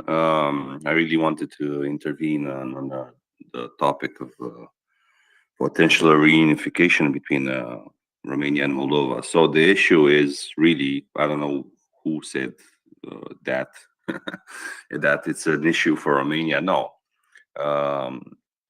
If the person speaking saying that false news, false information that Romania would not, it would be an issue for Romania. Believe me when I say that the second, I don't know, this would be brought up and actually the Moldovans would decide, because it's not an issue for Romania. I just know it from a political point of view that every party in Romania would, push it into sixth gear, and basically, if that comes to pass, to vote on such a thing, that would be a referendum. I wouldn't say it would be unanimous vote by the whole population of Romania, but a lot, like close to 70%, in my opinion. I don't speak for every Romanian, but I know how things work. If there's a big project, it's no problem in the interest of Romania. The real issue here is actually Moldova. So Moldova needs to figure out, and as it has been in the past, figure out on which side does it wants to be. It can no longer play neutral. It can no longer play both sides, like European Union, Romania, so on, and Russia.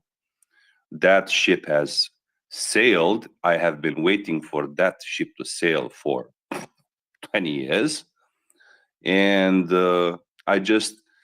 it's excruciating that it had to take an invasion for this to happen, but this had to happen for Moldova to actually renounce that.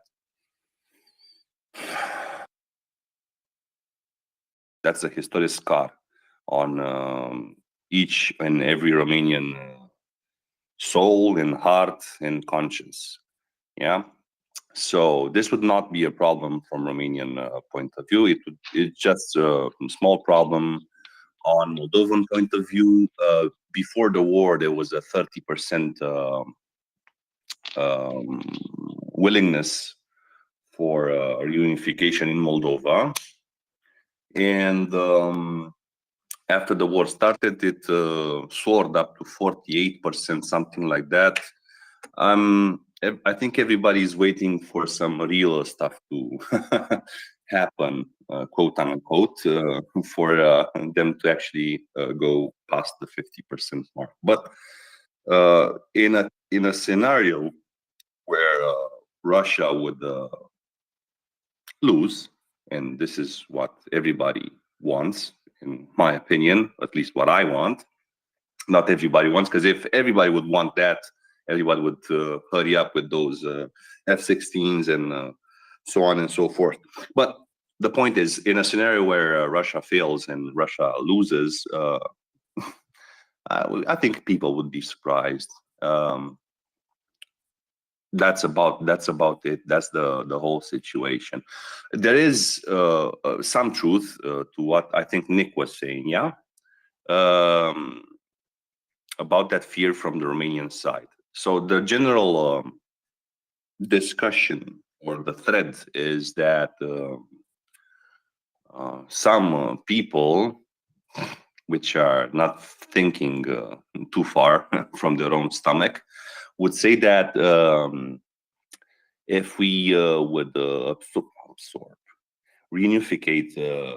reunite with Moldova, it would drop our GDP and we would have to develop that area and so on and so forth. And that would take us back a lot of money and time and so on.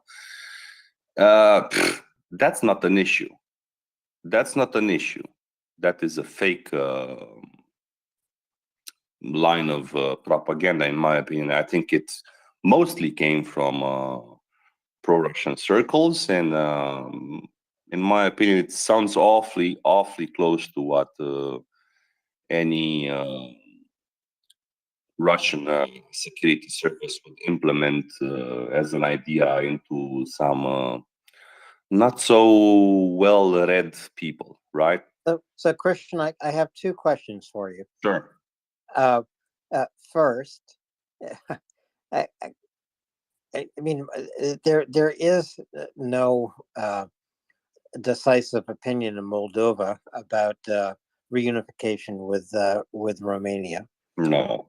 And I doubt if there will be. But if a reunification were to take place, I don't think that it will, what would be the status of Transnistria?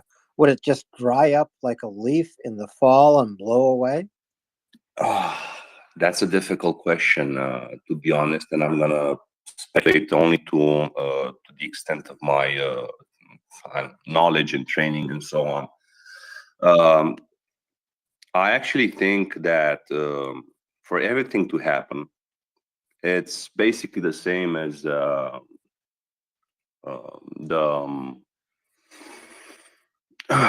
EU membership for Moldova. So they need to take care of this problem.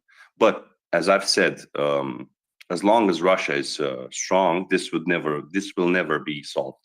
This is my opinion on it. This can never be solved because not only does the so-called fake state of Transnistria is a problem for Republic of Moldova, but Gagauzia as well, which identify themselves. I'm not going to be petty about it and not call them anything, but they identify themselves as, I don't know, a mix between Turks and Slavs and whatnot. I can't really figure out why they exist. And I'm not saying it because I try to deny their existence or their ethnicity and so on and so forth. It's just that I don't know much about them. What do they want? Except to be pain in the neck for Moldova, for any effort for NATO, for Romania, for EU, and so on and so forth. So these two so-called regions, which Gagauzia is not even, I mean, you can get in and out and then get in and out of Gagauzia, so-called Gagauzia. I mean, it's just cities and areas, and it's nothing basically. So these so-called territories would, if nothing is solved in such a case, I think they would be solved later. But I do think it's important for Transnistria to disappear because it is a. Oh, they will. Yeah, It doesn't exist. Well, Transnistria of course, does not exist. of course, That's it doesn't. the whole point. Transnistria does not exist legally, internationally, whichever way you look at it. The whole thing hangs by the thread of Russia. To be honest, and this is an opinion shared by Moldovans, I trust their knowledge on this, is that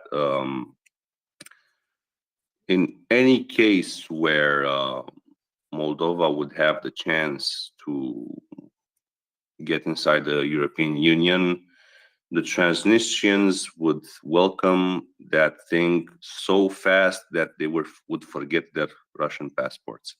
So don't even threat about, Transnistria being a real threat to Ukraine is fantasy.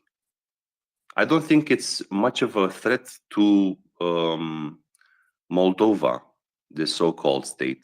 The only problem, in my point of view, is the so-called Russian peacekeepers, which are occupation forces, and that complicates the situation. But other than that, and let's say another exception with the guy from Sheriff that owns a lot of things, like the wealthiest man in so-called region of Transnistria, he wouldn't really want to change anything because dealing with both Europe/Romania and Russia brought him so much money. He doesn't really want to, in my opinion, to abide by the new rules that would be corruption rules and legislation and regulation and so on and so forth.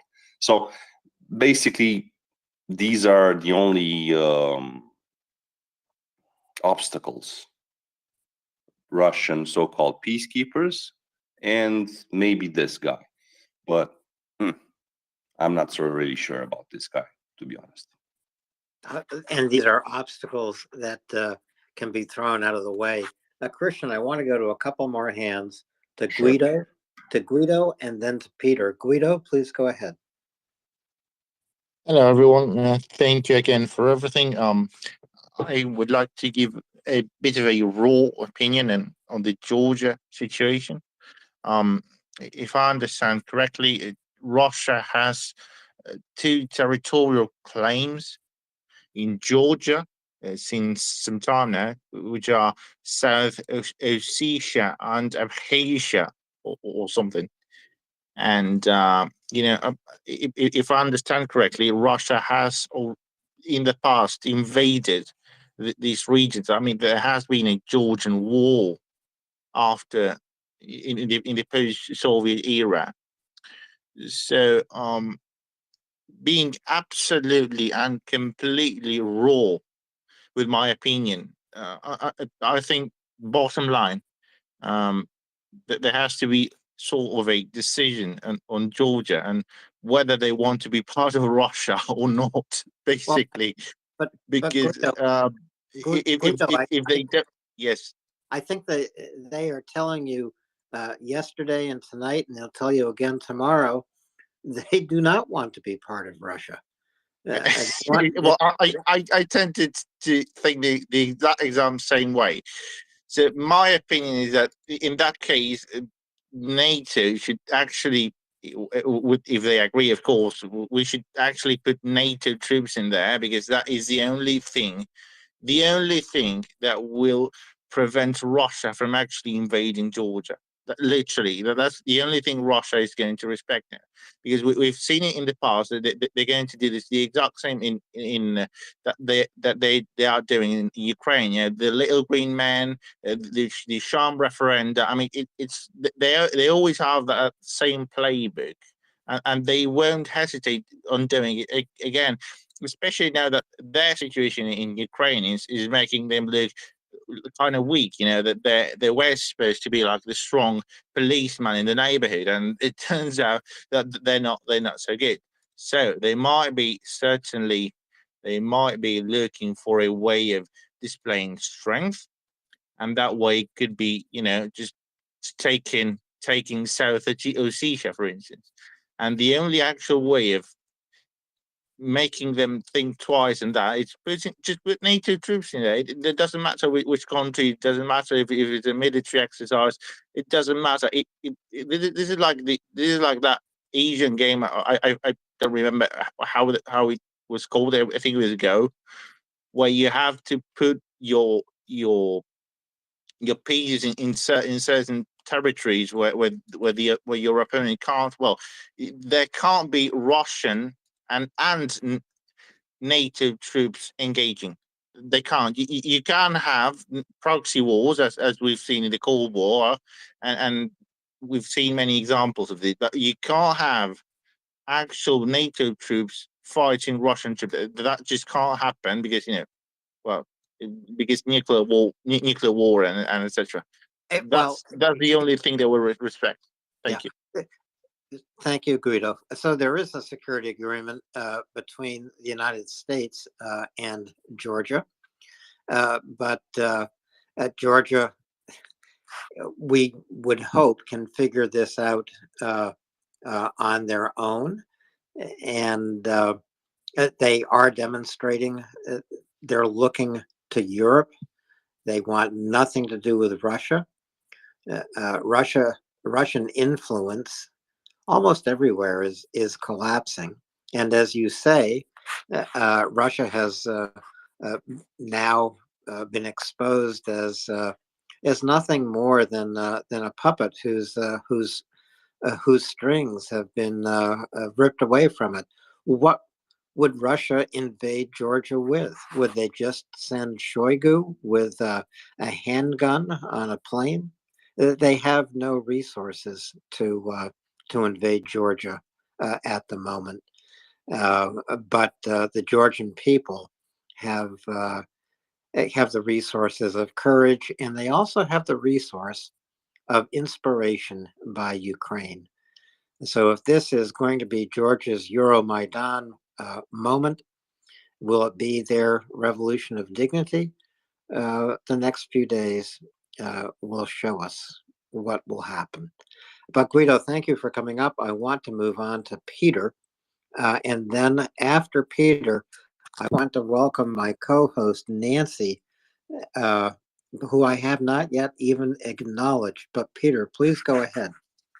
Mine's very short. It's just that, I think Moldova, if they get that opportunity, they would be mad not to take it.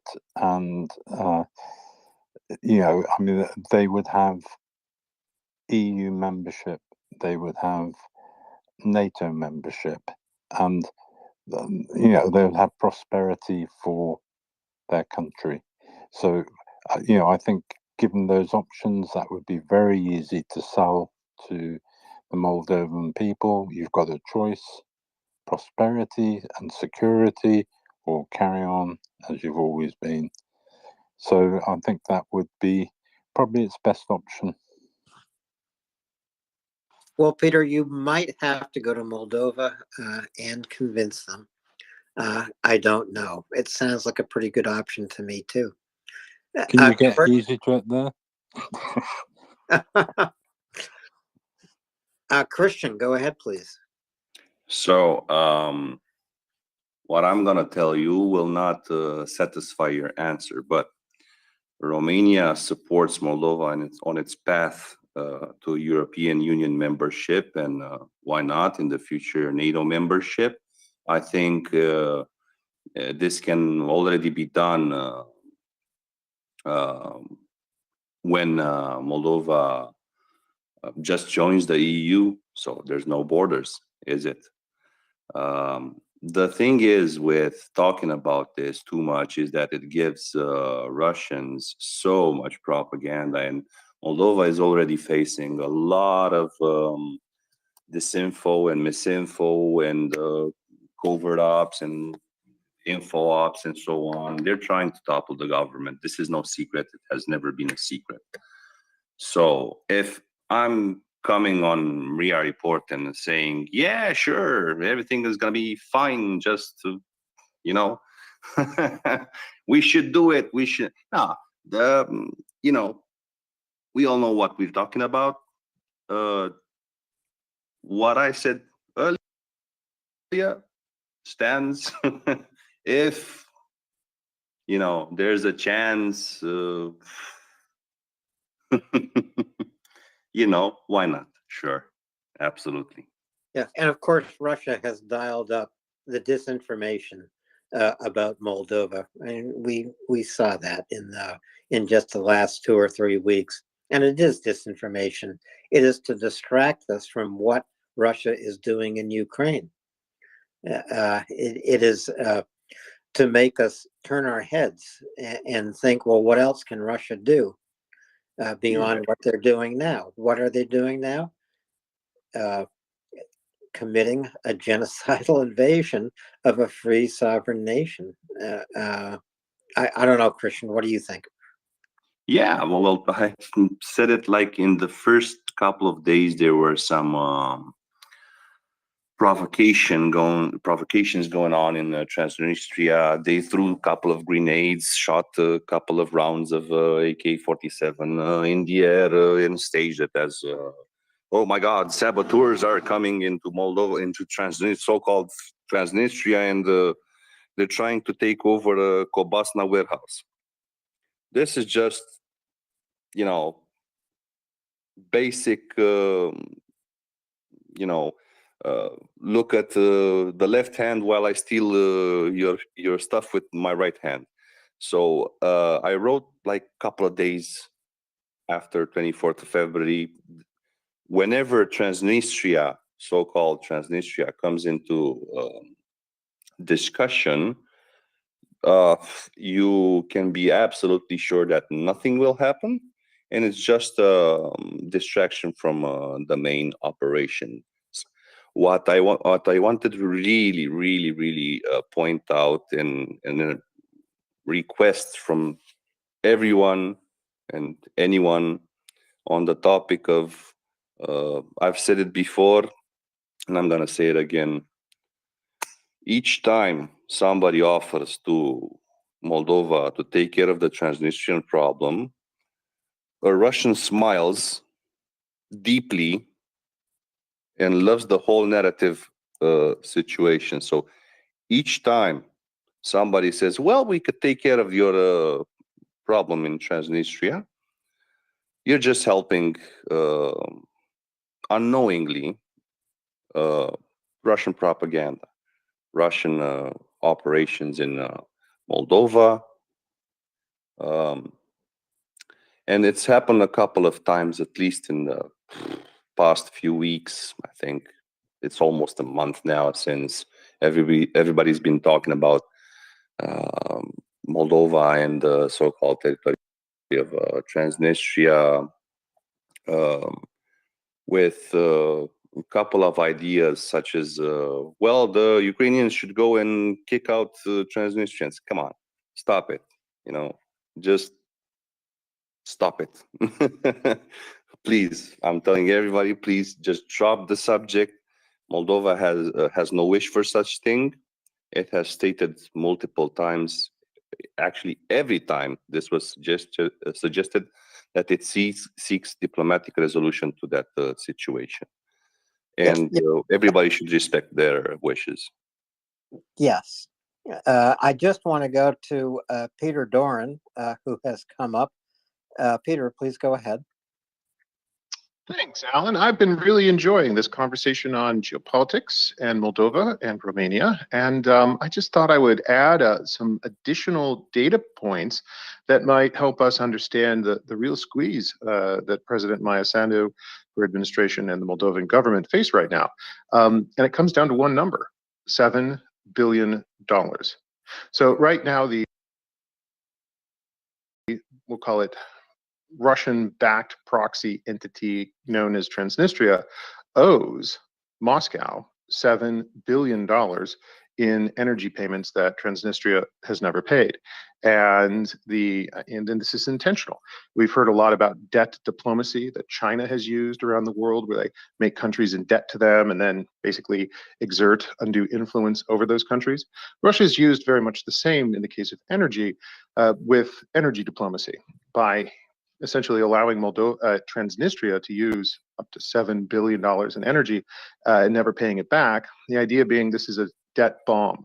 If Transnistria ever in the de facto terms, it is legally part of Moldova, but in de facto terms became part of Moldova again, the Russians would say, well, that's nice, but where's our $7 billion? And that debt bomb is designed to be an impediment for any change to the status quo. Russia has used Transnistria for years against Moldova, and I think we should be aware of how Russia is using devious strategies like debt bombs in the case of energy. And I'd also point out that right now, Moldova is on a month-to-month contract with Russia for its energy payments, for energy transfers to Moldova. Moldova doesn't have any electricity after the end of this month, unless they sign another arrangement. Russia is stringing Moldova along, and it would be very important right now for Western leaders from Joe Biden on down to say very clearly and unequivocally, hands off Moldova. Right now, we haven't seen that, but I think that's an important next step for the West. Can I add really quick? How much is $7 billion? How much does it represent from Moldova's GDP? I'd have to run the numbers, but it would be a sizable portion. Correct. Oh, there you go. Yeah. I didn't quite catch that, but I want to know the number. Could you just restate it, Christian? So $7 million, the debt owed, is actually half of Moldova's GDP. It has close to $14 billion. Well, that is significant. Axel, go ahead. Yeah, we need to add one thing, which is currently being forgotten. And I know that Peter knows of this, but still, we have to highlight this. What has been achieved in recent years with the cheap electricity in Transnistria is that the elite thugs there have created a massive amount of free Bitcoin for themselves. That amount exceeds not just $7, but roughly $180 billion, even at today's depressed prices for this speculative asset. There is more than enough capacity for them to pay back. But still, no, that was not what it's for.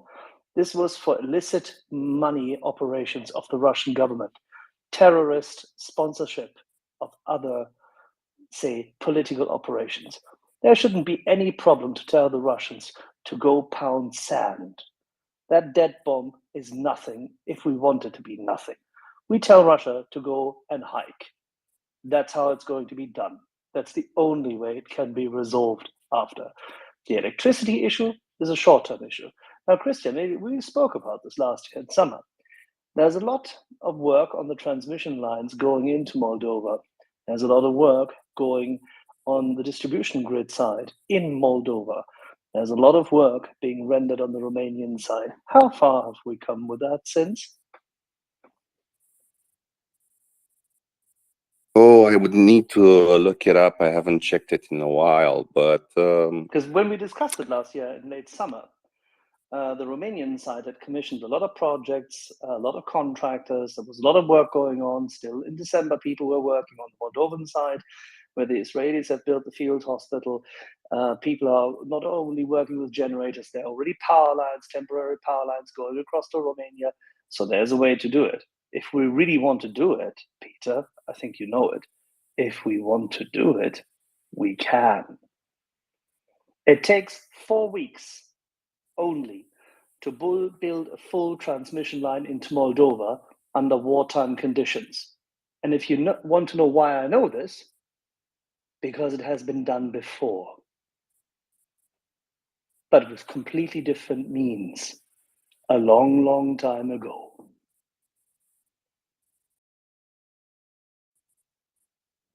We should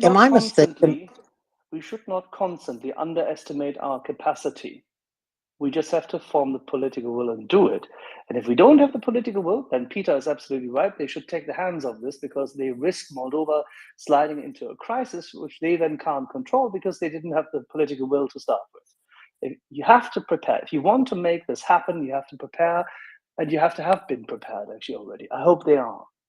Because if they are, this is eminently doable. And it doesn't take 4 weeks. You can fix this quicker even if you want to. But that's a matter of will. And that's, by the way, a matter of will in the Moldovan government. If they feel comfortable that they want to do this all, let's do it. Axel, I like your approach, but I think we should, in addition, remember one of the reasons why Moldova is important is because Vladimir Putin thinks it's important. If he had the opportunity to, say, do in Moldova what Russian mercenaries have done in Ivory Coast, and essentially oust a pro-Western democratic government in that country, he could create this very powerful wedge between Romania and Ukraine that the Russians could use for unknown levels of mischief and mayhem. Creating chaos is part of Russia's strategy. Where I think President Sandow and the Moldovan people could really benefit from her help right now is in that extra layer of political support to have a presidential statement to the effect of hands off Moldova, to have the European Union say with one voice, hands off Moldova. I think that's one of the important components here, in addition to the energy infrastructure build out, which I would agree with your frustration, Axel, is interminably long and is becoming a major urgent issue for this country. Thank you, Peter, for coming up. Thank you, Axel, for your contribution. I'd like to go to Alex, then to Lexicon, then to Nick. Alex?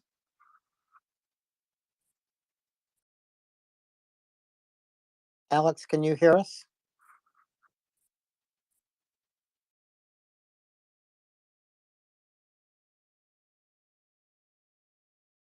Then Nick. Okay, that's what the Moldovan people will decide about Transnistria, about a whole lot of other things and projects.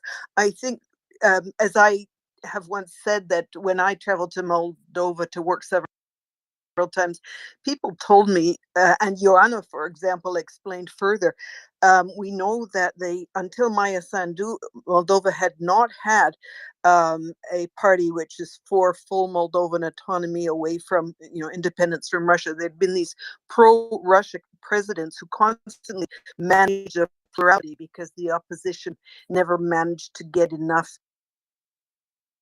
of themselves together to get a higher return.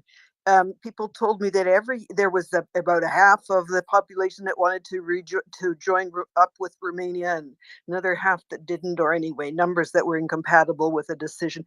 That every year the Join Romania types had a demonstration, and some people came from Romania to be with them, and so on. It was just like this sad ongoing cycling of things and of issues up and down. And then NGO leaders said that the leaders of Transnistria and Moldova were not at all serious about resolving the situation. Well, that means there's at least somebody who's serious about not resolving it, i.e. Russia. So the fact that Maia Sandu has come to power is really a tremendous achievement, or a party with these views. And I think when she says, I want to resolve the Transnistria through diplomatic means, of course, that would be about what she has to say. And stuff like this in order to, and that kind of ability to speak diplomatically is one of the things that helped her come to power. Her reshuffling of her cabinet, or whatever you would call it properly. The Gagauz people, when we were looking at ethnic vulnerabilities, dimensions, and the Gagauz people were one of the ones that were quite hard to find out. You can learn quite a bit just by reading in Wikipedia something about them, but maybe a group of Christian Bulgars. The thing is that since there was not much ability or understanding to deal with this particular minority, I don't know, adequately, of course, some Russian figure chummed up to them, and that group speaks Russian, so they end up always winding up with being a support of the pro-Russian side. Yeah, so, but they all speak but their I own think, Turkic language. I mean, the Russian import. yeah, they have Turkic Yeah, language. it's their original And they language is were, Turkic, because it's a Turkic yeah, I folk. just It's saw that. basically Yeah, Turkish. and the Russian But what I language, want to, the Russian language came from the one battalion which was forced to serve in the Soviet army, which was then brought back to form the new Soviet socialist man's control. And a couple of people who were sent into the Gagauz environment from other areas of the Soviet Empire ruled by Turks, which they married into it. It's an absolutely disastrous history after the Second World War of subjugation and exploitation, which then made it only worse after 1990. It's absolutely terrible. well, yeah, there's lots of troubles in Moldova having a kind of progressive, what would you say, inclusive view of all the various ethnic minorities, and particularly the Roma people have had a very troubled life in a whole lot of Central Europe, and certainly in Moldova. I don't know at all about Romania. At any rate, it's clear that as the Ukrainian situation begins to culminate and come to a close, there will be a whole cascading of effects and consequences on all these various troubled waters that Russia stirs around as much as it can. And I think a number of issues, including Transnistria, will probably be part of the vision of President Zelensky and his relationships with Moldova and with Romania, and with his other neighbor countries. Of course, there will be a huge influence on how things begin looking from now on in Georgia. And I think it's not that we can do this or we can do that, but it's clear that we're going to want to understand the evolving situation. And I am sure that Ukraine is very interested in really actively pursuing all these what constitute uncertainties right now. None of them are comfortable for Ukraine, but I think their victory is going to make it far more feasible for them to work with neighbors to resolve these Lexicon, I just want to go back I to guess. I want to go back to Peter Dorn, who's well informed on this topic. Peter?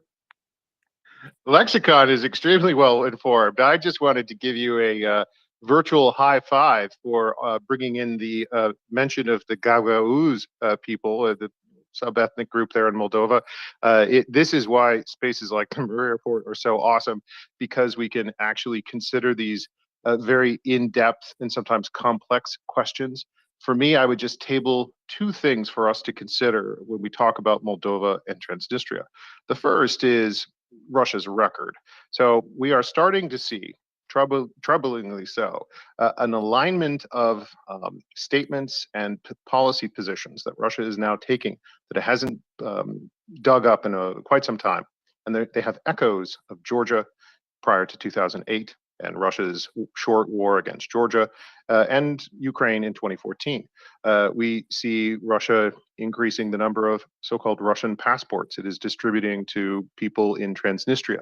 We see the guys like Sergei Lavrov, our favorite foreign minister around these parts at the MriyaReport, talking about how he's concerned, quote unquote, that Moldova is abusing the rights of people in Transnistria, which is complete hogwash. But again, we're starting to see Russia potentially lay the conditions for some kind of hybrid war move against this embattled country and the embattled presidency of President Maya Sandu. So I would flag that as important, but also this affects the United States. We saw in the fall a very well-known Moldovan oligarch, I guess we could call him, Liam Shore. In October, the U.S. Treasury Department dropped the hammer of American sanctions against him, and they accused him of some pretty important things here: capturing and corrupting Moldova's political and economic institutions, and acting as an instrument of Russia's global influence campaign, which seeks to manipulate both the United States and its allies and partners like Moldova and Ukraine. And here's the fun twist here. Millions of dollars were transferred to Facebook to run Facebook ads that have reached millions of viewers in Moldova with Russian disinformation narratives, using our Western high-tech institutions, social media platforms like Facebook, to essentially evade US sanctions and put the thumb on the scale of public opinion in Moldova. All of this is very wrong, and it requires action from Congress to ask our tech companies why they're not enforcing US sanctions. And I think it requires action at the highest levels of our governments to say, hands off Moldova.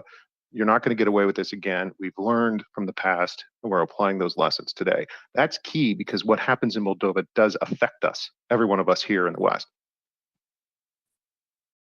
I'd really like to hear from Alex on this topic, and then go to Nick. Alex, can you go ahead, please? Just a quick remark about GDP of Moldova. It's just these post-Soviet countries, their formal official GDP sometimes no more than tip of the iceberg.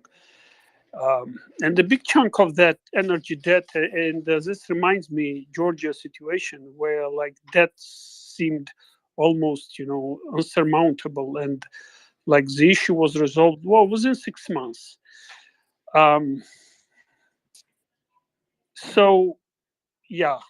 The GDP, official GDP, is only tip of the iceberg, and the debt of Transnistria, just look at, I'm sure more than half of that debt is Bitcoin mining that they were doing there with Russian gas, and putting the debt on Moldovan tab. I think all of that should go back to Russia.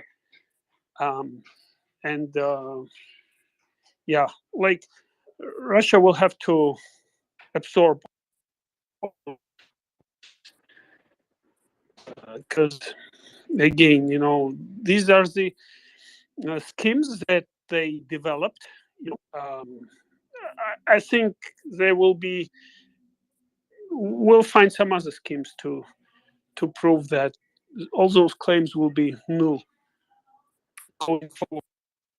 But it's important.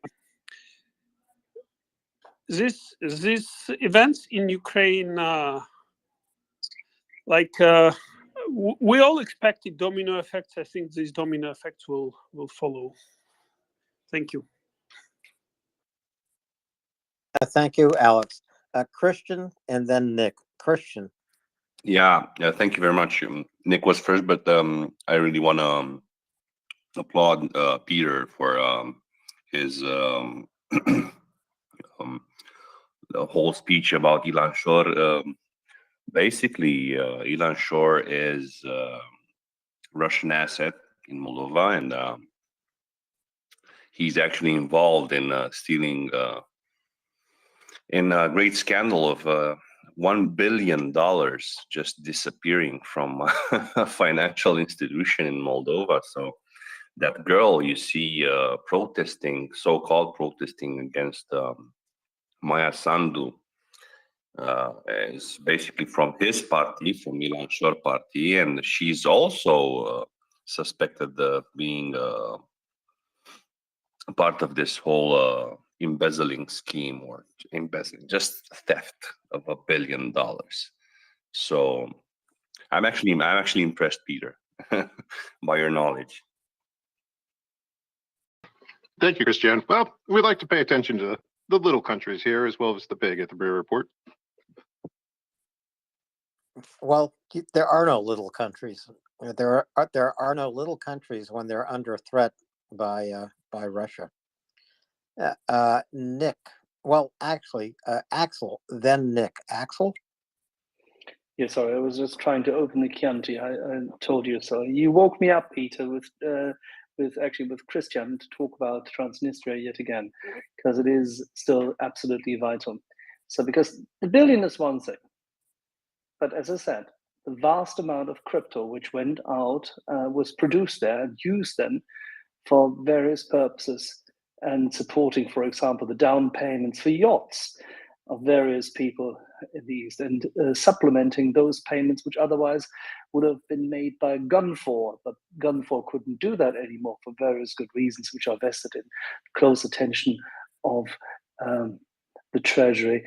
What I'm really worried about here is a completely different thing, and that is that there is people in Moldova, displaced persons, many people who are currently suffering, who are at risk, and if and when we fail to seize assets and use them for proper purpose, we will not be able to help. Now, there is a possibility for the United States of America to seize any and all and trace any and all of these crypto assets and take them and then sell them off and tank the crypto market, which should do anyway. But if they were to do so, at least nations such as Moldova would recover the capacity to then build out, because they have been suppressed for oh so long. And if you look at it, what is the current average income, Christian, in Moldova roughly per month?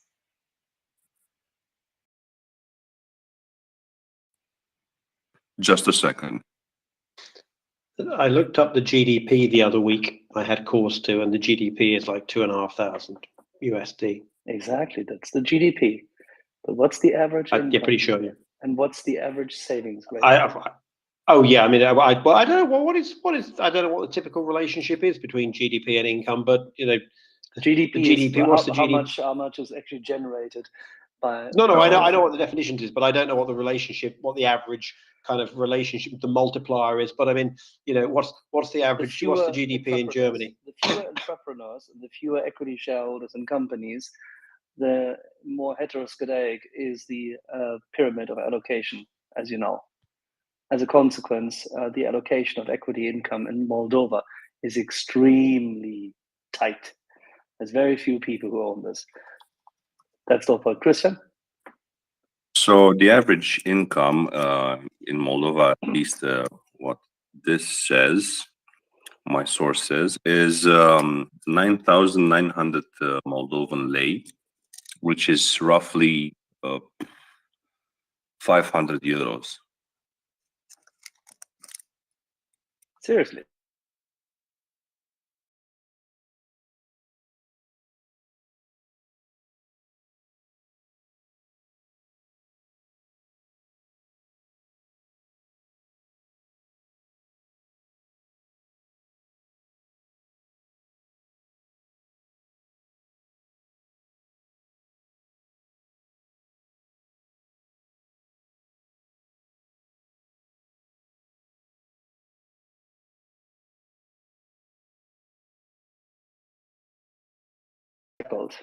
What does that mean for us? Can we wait? Can we leave these marginal people alone? I think the question answers itself. The answer is no, we cannot wait. No, we cannot leave them alone. Again, you have a country here that, let's recall, its so-called neutrality, which was adopted into the constitution. This was essentially forced upon Moldovans at the time by Russia. It is something that has to be dealt with for sure, but we must do everything in our power, both from an economic, a political, and also military security level, to integrate Moldova into our Western structures and institutions, and do so yesterday, not tomorrow. The clock is really ticking here. I think Russia is waiting to see how we will respond to this recent round of provocations. And again, if they see mush, if they push and they get a squish, they'll push more. And we've learned from Georgia, I hope. We've learned from Ukraine in 14 and 22, I hope, that we must slam the door on these feelers from Moscow because they will not stop. And I see Moldova as a strategic imperative for the West, as much so as our support for friends in Ukraine. Because if Russia flips Moldova, if Russia is able to oust a democratically elected government there, our problems get a lot more complex in the war for Ukraine. So what kind of support, Peter, would you like to see going in there publicly? Not the stuff which happens anyway, but what would you like to see publicly? Well, we learned a lot about the limits of deterrence with words, for sure, in the advance of last year on the part of the West. But I think in the case of Moldova, it's absolutely necessary to have a presidential statement that says hands off Moldova. And I'd love to see European governments say the same. Moldova is a lot closer to Europe, physically so.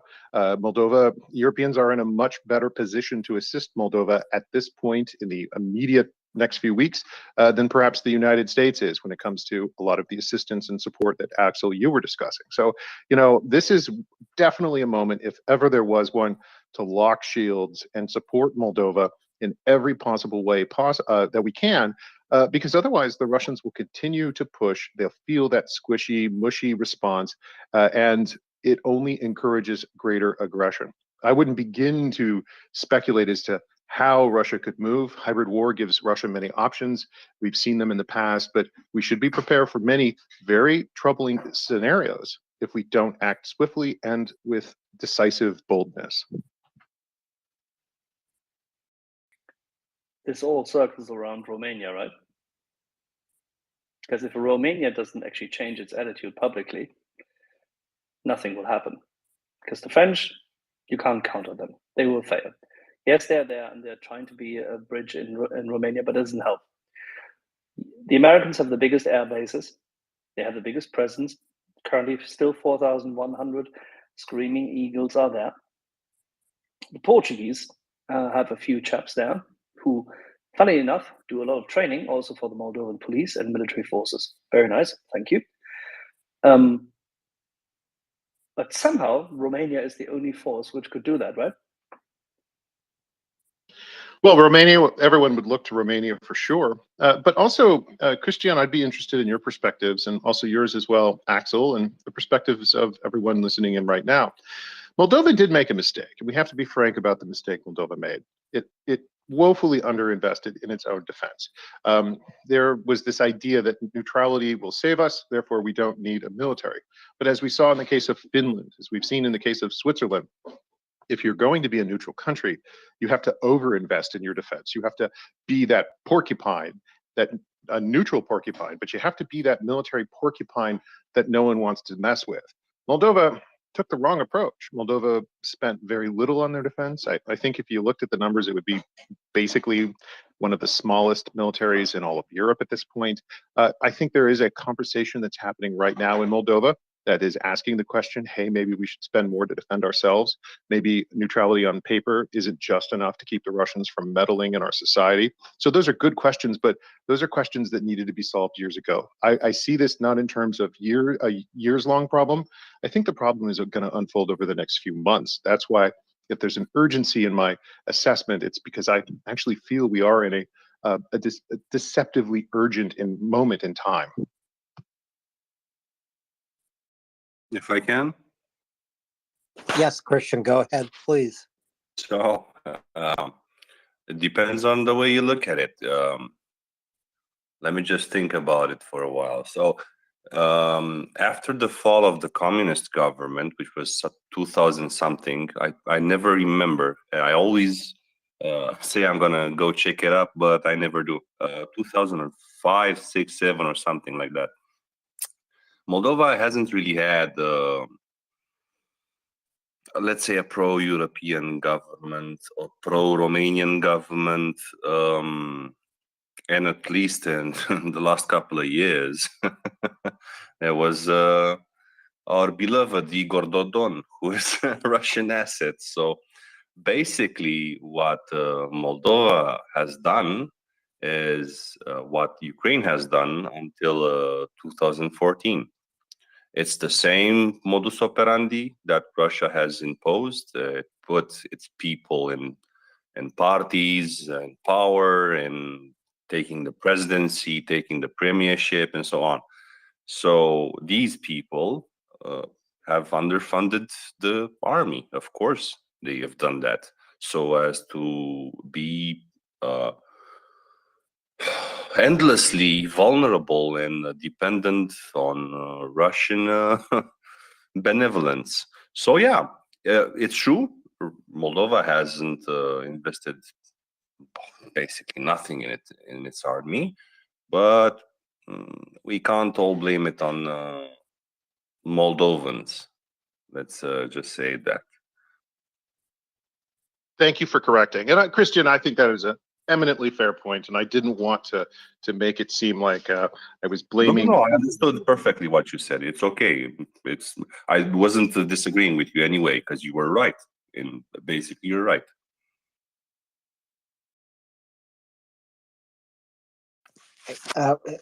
Nick, your hand has been up for a while. What are your thoughts? Well, I put my hand up. Talk about Georgia, so You have if I Georgia may still on make your that point. mind. That's good. We can go to Georgia.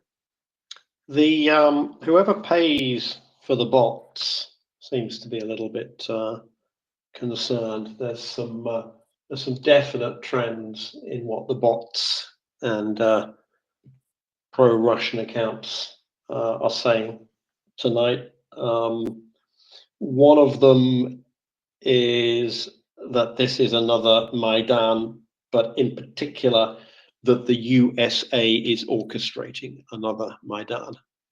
The USA is mentioned a lot. Did we say that last night, Nick? Did we say this last night? This space here, right away, we said exactly this. This would come.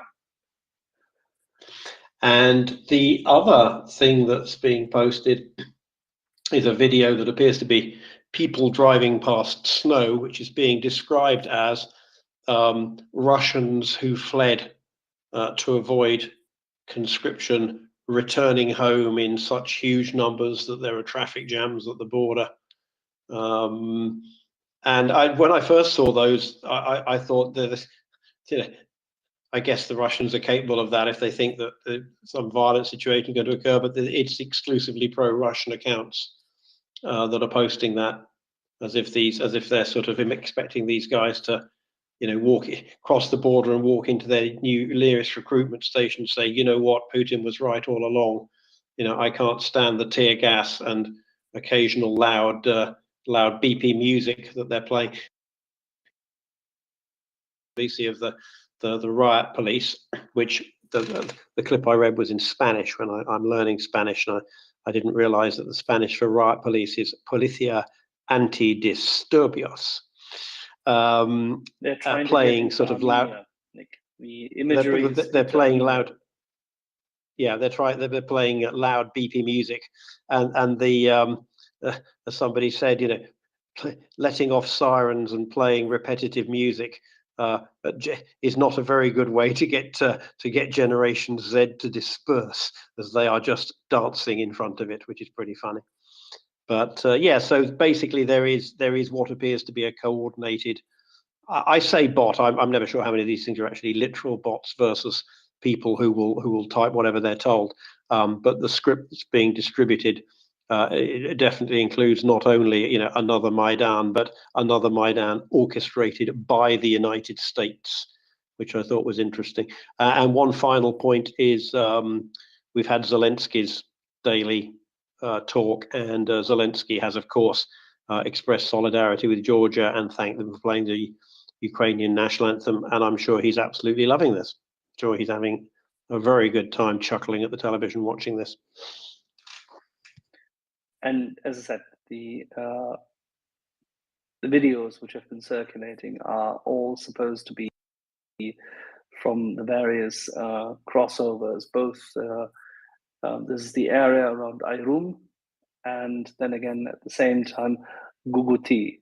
These are the two locations where cameras were, where there was massive amount of very decent cars, by the way, very expensive cars by comparison to the average Georgian use.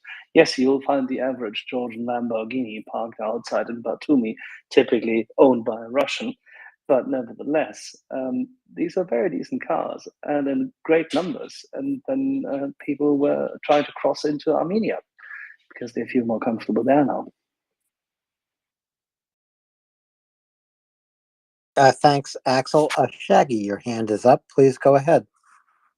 Yeah, back to Moldova a second. I'm just wondering how Moldova is supposed to pay for a military if it can't pay for its gas and energy bills. Where would the money come from? I mean, I get the impression it's quite a poor country, so hasn't got an awful lot of money. I'm sure Axel would love to chime in as well, but again, we've discussed this in the past, but I'll give the Cliff Notes version here. Basically, there was a brief but bloody war right after Moldova became an independent country, after the Soviet Union broke apart, and that created this area of land, we'll call it, that was technically sovereign Moldovan territory, but not controlled by the government in Moldova. It was controlled by essentially Russia through its proxies. So fast forward to today, and this area, we'll call it Transnistria, is inside Moldova. It's sovereign Moldovan territory, but it's acted as its own quasi-independent state. It's exploited the international financial system to act as a hub for Russian money laundering. We talked about that earlier. That was that $1 billion run through something called the Russian laundromat, which is a cute name. In this environment, Transnistria has become a hub for, as Axel rightly pointed out, crypto mining. It's also an industrial area, so there's a lot of industry that takes place, but all of which is controlled or benefits Moscow. So that $7 billion bar tab for energy has been run up by, not by the Moldovan government or the Moldovan people writ large, but by individuals in Transnistria. And as Axel, I would agree with your assessment, also points out, ultimately the Moldovans can say, look, we're not on the hook for this. We never used this energy. Your proxies, your puppets use this energy. So, if you want the money, go after them. So that's sort of some context here. Important context because even though I said Moldova is a small country, it's a complicated country, and there's a lot of history and context that is necessary to understand. Russia relies on the fact that we in the West ignore Moldova. We don't learn about this context or this history, and Russia knows it very well. And Russia exploits Russia exploits issues on the fringes that may evade Western notice. Does that answer your question? Yeah, it helps. It helps a lot. I mean, my understanding of Moldova is only slightly worse than my understanding of Georgia, which is zero. So I've got a couple of cliffs of knowledge to climb, as it were. So thanks a lot for helping me start on that. Then, if you want, absolutely, if you want to know the money, for example, the EU Commission designated 25 million euros in October out of its program for Ukraine and Moldova. Then there was another 67 point something, I don't remember, as part of the Regional Cooperation Fund, another 77 million for the cooperation between Moldova and Romania. And then last but not least, in November, the EBRD lent 200 million to Moldova on a very, very long-term bullet to Moldova to purchase. Now it comes gas, emergency gas supplies. So lending into consumables, quite literally. But there's, for example, there's another facility which was coming up for 530 million for Ukraine, Moldova, and it's in that area to improve healthcare and the likes. But Moldova only gets about. That's fine because that already does a lot. And what should not be forgotten is that Moldova has received substantial donations. Absolutely substantial and significant donations and budgetary assistance from various nations. One of which, of course, also is Germany, because Germany once had in Moldova, what, Peter? An ethnic minority. Well, I was going to say, how far back do you want to go? Do you want to go to World War II here? No, we'll go before even, because there's a long-standing history and a long-standing affiliation. And World War II, of course, eradicated all of this because of the fascist Nazi instilled war. But nevertheless, there were still people living there. And there is still a community in West Germany today which traces itself back to it and has actually remained in contact with Moldova since then, and has always collected money for the region, which is quite interesting. Thanks, Axel. I'll drop down now so I can continue listening to learn. Thank you very much, Shaggy. And Alex, you are back in the conversation. I'm happy to see you. Please go ahead. Thank you. Yeah, with regards to where Moldova will get money or any other poor country will get money, the reason for being poor is number one reason is corruption. And that corruption, like with Russian influence, you'll take out half of it.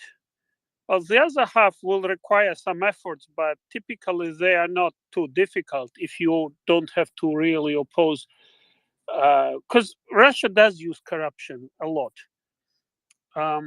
It's like, what is that sickness that is called, like cancer, basically. Corruption is like cancer, and the source of that corruption, of that cancer, is Russian influence. So. And I can refer to the experience of Georgia, where, like, it looked like, oh, country is very poor, etc., etc. I was actually a member of some program where people would help, entrepreneurs. It's EBRD was helping entrepreneurs to kind of, with investment. With the hope that they will grow the business and then become the clients or whatever. But the concern was that where we'll find, enough projects in Georgia. And I found them like 3 times over the plan. They had to, slow down a little bit because they were like, and I was like asked, so where do you look for, and it was before Saakashvili government, so where do you look for these projects? How can you find so many, talented, entrepreneurs? And I said, I try to avoid government as long as I can, like, because the first option was to go and talk to government, and I said openly, listen, if I wanted the project to fail, I would go to the government. But I know the reason for failures. Why would I go there? Like, I try to, basically keep them in dark for as long as I could, so that, and I was just calling my neighbors, like, bring me weird people who are, doing weird things, like crazy things, and I'll talk to them. And they started, this really worked, and people started referring to each other. And like I said, so where is the money? That back to that question, Moldova is a country, don't don't forget that they can get enough money from transit, whether it is agriculture transit. They have wine production. They can make a lot of money from tourism. They are just next to Europe, and Europeans love to travel. There are so many opportunities and possibilities. Just get rid of these fucking Russians, and things will start to flourish.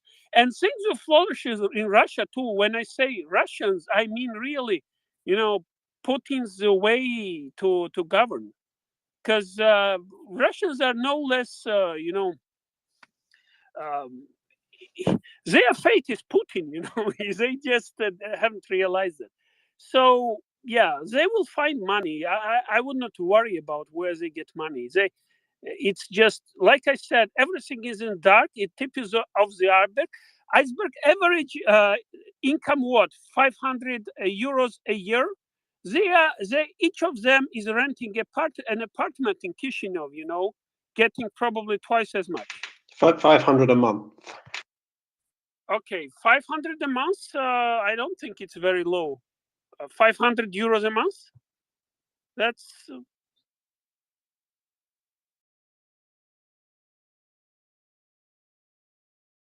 at telling us the difference between the mean and the median.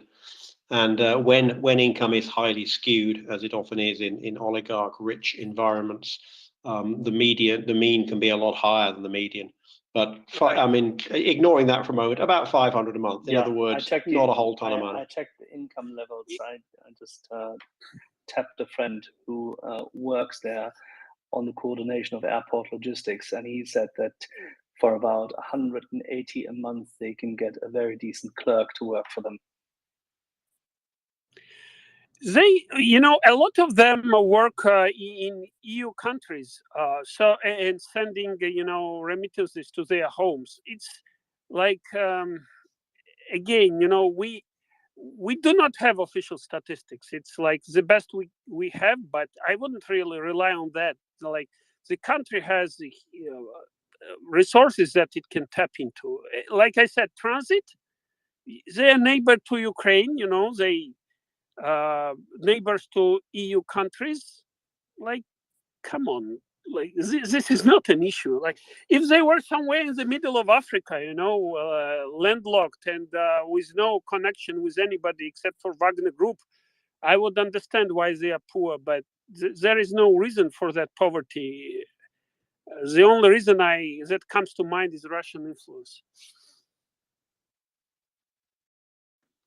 Thank you, Alex. Peter's dropped down. We still have Axel and Nick and Nancy. Nancy, you and I have not even talked tonight, and you've been here as co-host for, I'm going to say, an hour.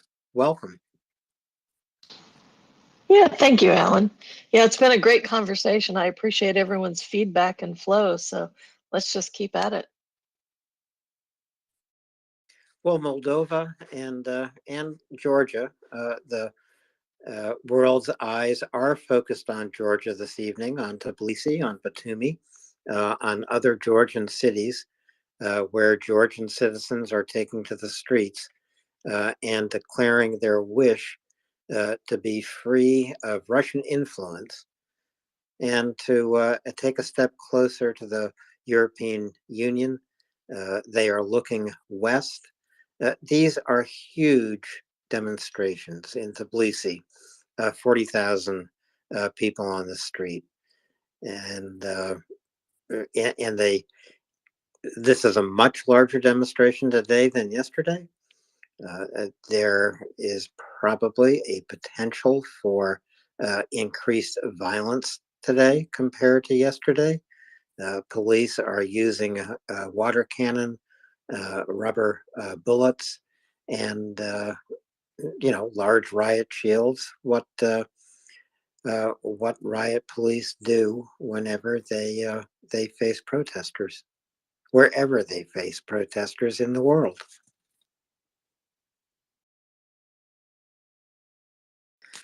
So, Nancy, we also have had some reports of air raid alerts inside Ukraine tonight, and air defense is working. It appears to be primarily Shahed drones that are aimed by Russia into Ukraine, although there were some strategic bombers up in the air over the Caspian Sea and over Russian territory. These appear to have been a fake or a feint to draw Ukrainian interest. There have also been some Russian ships in the Black Sea. So the strategic bombers and the Russian ships in the Black Sea are all capable of launching cruise missiles. No missile launch has been detected.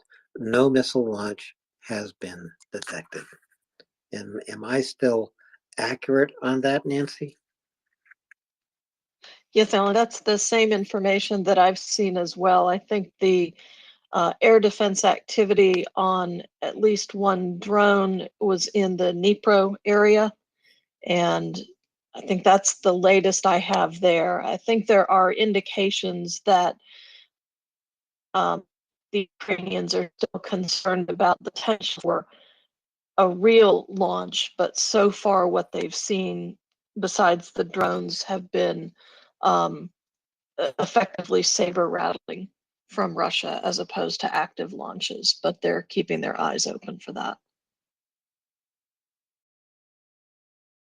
And the last drone attack, which was a few days ago, the Ukrainians shot down 13 of 15 drones launched against civilian targets inside Ukraine. Will T, welcome. Please go ahead. Good morning for me, Alan. Good evening for you.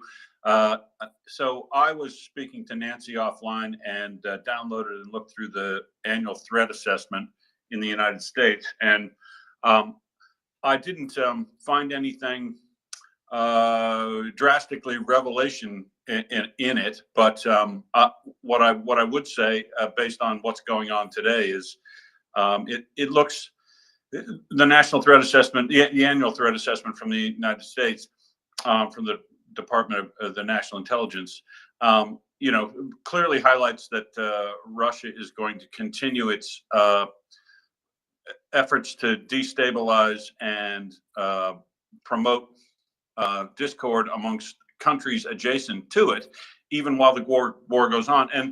And it appears, specifically because they don't have military capability that they used to have to put in neighboring states, that it's very likely that they'll continue this political disruption, which obviously, they're crap at military things, but they're still very good at the espionage area, I would say. And I wouldn't discount the fact that the introduction of this legislation in Georgia about foreign influence, which mirrors almost exactly the legislation that was passed in Russia years ago, and the efforts that they're making to disrupt things in Moldova, are another branch of its effort to try to fight the war in Ukraine and maintain their dominance over. Well, not dominance, but their influence over areas that they consider theirs, essentially. And I was hoping myself that we would get to wait to resolve issues in Moldova and Georgia until after this war is over in Ukraine. But it would appear that they're going to have to be done simultaneously. And so, like I say, I don't think there are any surprises in there, but I think that the world who knows about these issues better in Georgia and Moldova would be well advised to figure out what we're going to do in Georgia and Moldova now, and try to get that started coincidentally with providing support to Ukraine against Russia's invasion. It's the situation in Georgia that is moving so fast, as we have all watched over the last 2 days. The president of Georgia was on a visit in Washington, D.C. She cut her visit short, and I believe is in the air tonight on her way back to Georgia. Until she lands and makes a statement or takes actions, it will be difficult to see the road ahead in Georgia. As we have said earlier tonight, in Tbilisi, 40,000 protesters on the street, barricades being set up. So it does not appear the protests will melt away tonight. Rather, just as we saw in Kyiv in 2014 during the Revolution of Dignity, the Euromaidan revolution, protesters in Tbilisi are prepared to stay the night in the open and telling their government what they want. And we're going to keep watching that. So the other thing I do want to bring to listeners' attention is that there have been Shahed drone launches against Ukraine tonight. and it does now appear that there are subsequent cruise missile launches from Russian ships in the Black Sea. There is a nationwide air alert in Ukraine currently. This is typical of Russian tactics. First the drones, then the cruise missiles, and we're going to continue to watch this very closely because this kind of incoming attack unfolds quickly. You know, in a matter of minutes. Prince is coming up, I think, with some current information. Prince, please go ahead. I barely got up here before you said go ahead. I actually am rebooting my computer. I'm still being a little cautious as to if there are actually missiles that have launched, because we've seen some trickery sort of on behalf of the Russians tonight that are making it look like there have been some missile launches, but they turn out not to be. So I'm just sort of biding my time. I have seen that there may be some air defense over Odessa. I know there was air defense in Dnipro.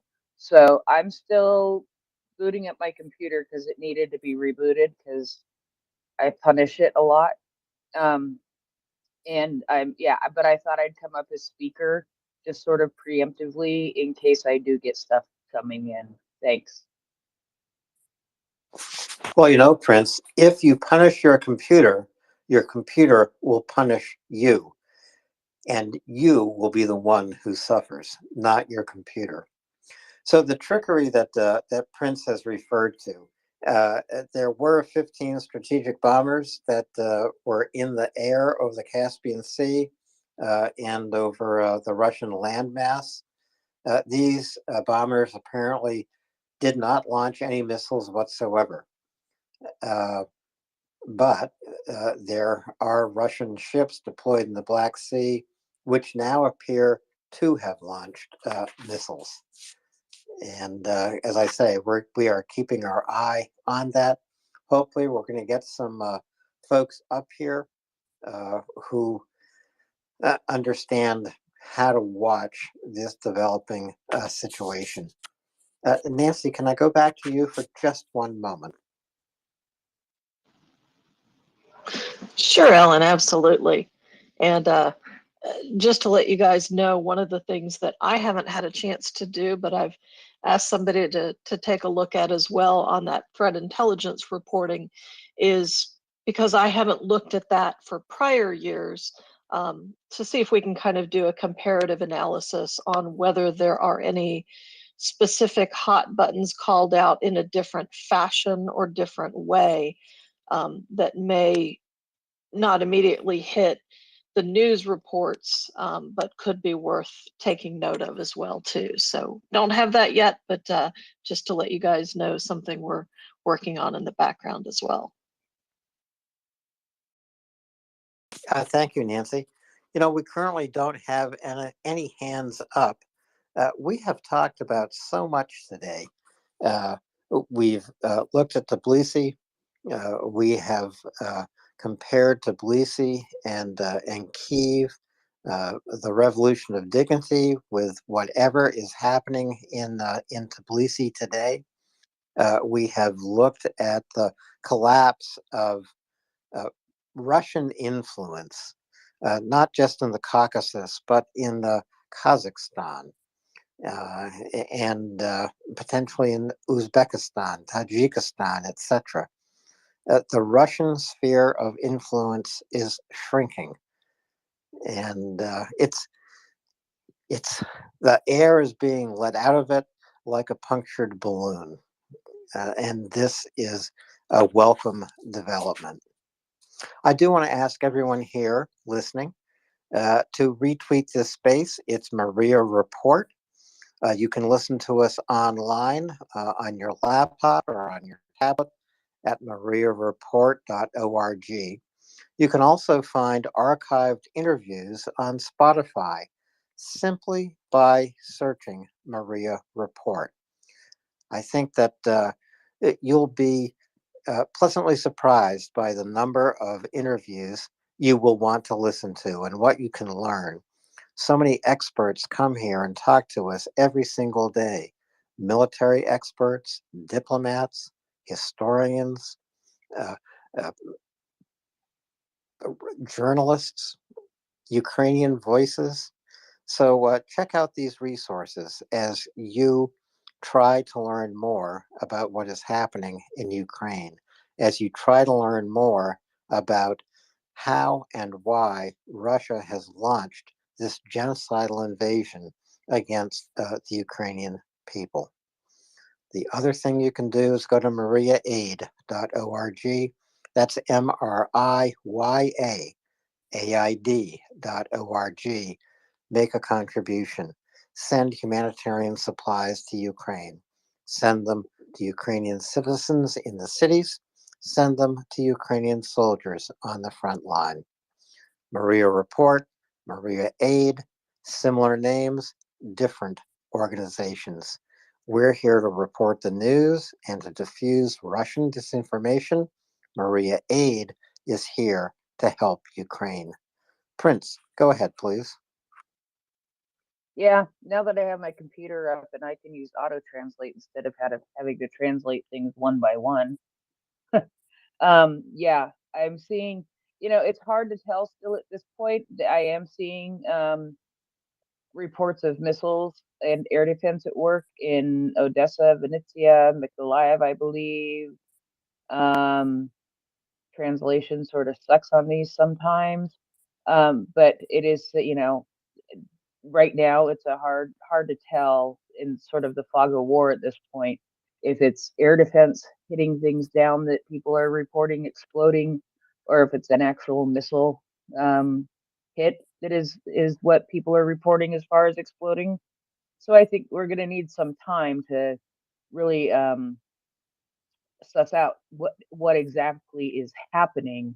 But just sort of, as it's happening, those are the kind of things that I'm hearing, is that air defense is active, and that explosions are being heard. But I don't know how you would be able to differentiate the difference between air defense and a missile hit. I'm sure that You they can. sound drastically different.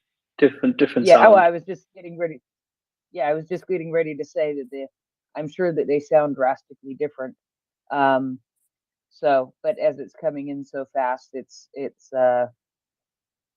yeah, I will sort of wait and see and give this a little bit of time, I think, to flesh out and see what gets reported in the long run and by the general staff. Right now, I'm just going by, people that I see as reliable. They give information that ends up being factual in the long run, and making sure that I'm seeing it from multiple different places.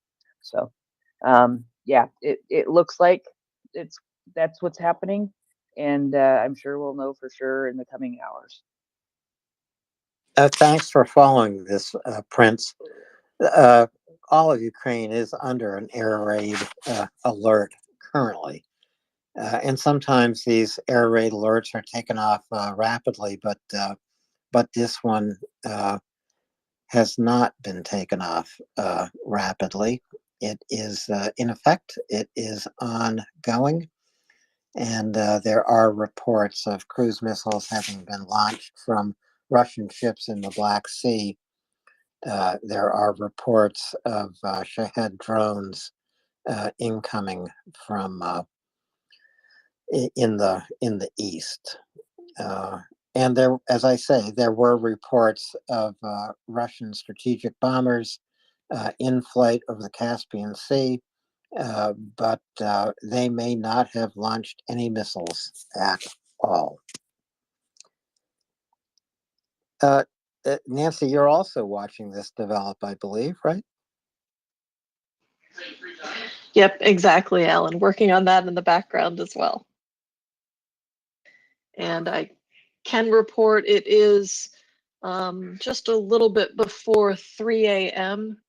in Ukraine. So that's another reason why it does take some time to get clear reporting from overnight activity. That time frame is, unfortunately fairly standard for when Russia likes to launch. They like to sleep deprive the civilian population, and this is just another case of that as well. So when dawn breaks as well, we'll obviously have more clear information coming in. And in some parts of Ukraine, electricity was shut off as a precautionary measure. And the other thing I'll say is that if indeed Russian ships in the Black Sea have launched cruise missiles, it probably means that they are aiming at targets, as Nancy and Prince have mentioned, Odessa, Mykolaiv, or deeper into western Ukraine. Even Lviv is within range of such missiles. And so we will continue to watch this, and the air raid alert continues to be active over the entire nation of Ukraine at the moment. And Alan, I can add there as well too. That's one thing that I'm grateful to see on a regular basis is Ukraine proactively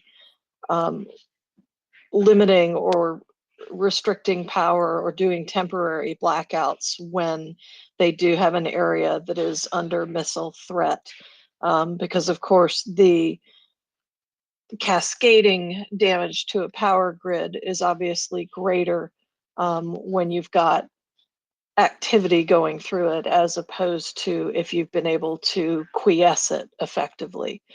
And the other thing to note as far as power restoration, that's one place where even the small things can make a big difference. And the EU has been working with Ukraine for things that sound simple and small, like swapping out incandescent lighting for LED lighting, but can make a huge difference with surge demand as electricity is restored to areas as well, and that helps with stability. And I see Axel's hand went up as I was saying that, so I'll go to him and then to Prince. No worries, I'm not going to talk about incandescent bulbs and my love for Edison, but I just put something in the nest, and then I will bid you all a goodbye and a good night. Annalena of Kiev summarized in a very nice and I think very comprehensive and easily accessible thread one poem which is currently being quoted all over Ukraine in response to the Georgian protests against that censorship law. I can only highly recommend for everyone to have a little look-see. Most people in Ukraine know it, and they know the main lead slogan, fight and you shall win, from Taras Shevchenko. It's very important, and I think it's a nice thread. It's worthwhile. I say, when you go to rest your head tonight, have a little look-see, read through it, take it in, fight, and you will win. Good night. Good luck. Good night, Axel. Good luck. Sweet dreams. Rest well. And we'll see you in the morning. Thank you for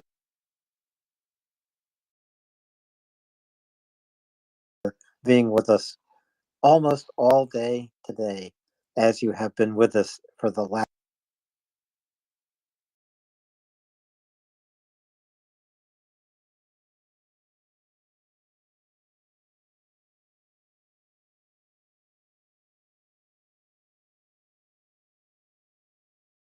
Please sleep well. Prince, sleep well. Prince, go ahead. Yeah, we often see full country air raid alerts for things that don't actually always end up happening. I'm trying to be very cautious here. We see that for the possibility of a missile strike. We see that for the possibility of air defense happening. Simply, if they're shooting down Shahed drones. Boy, howdy. Somebody said I should call them something else, and I can't do that online. Yes, you can. You can call them poop head drones.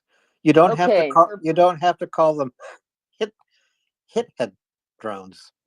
Okay, yeah. Nice trying to bleep yourself there, Alan. Yeah,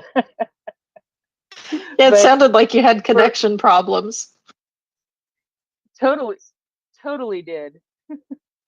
So, because if you even think about it, if there is something in the air like a poop head drone and the air defense goes off, there's still going to be falling debris from the drone that gets hit. There's going to be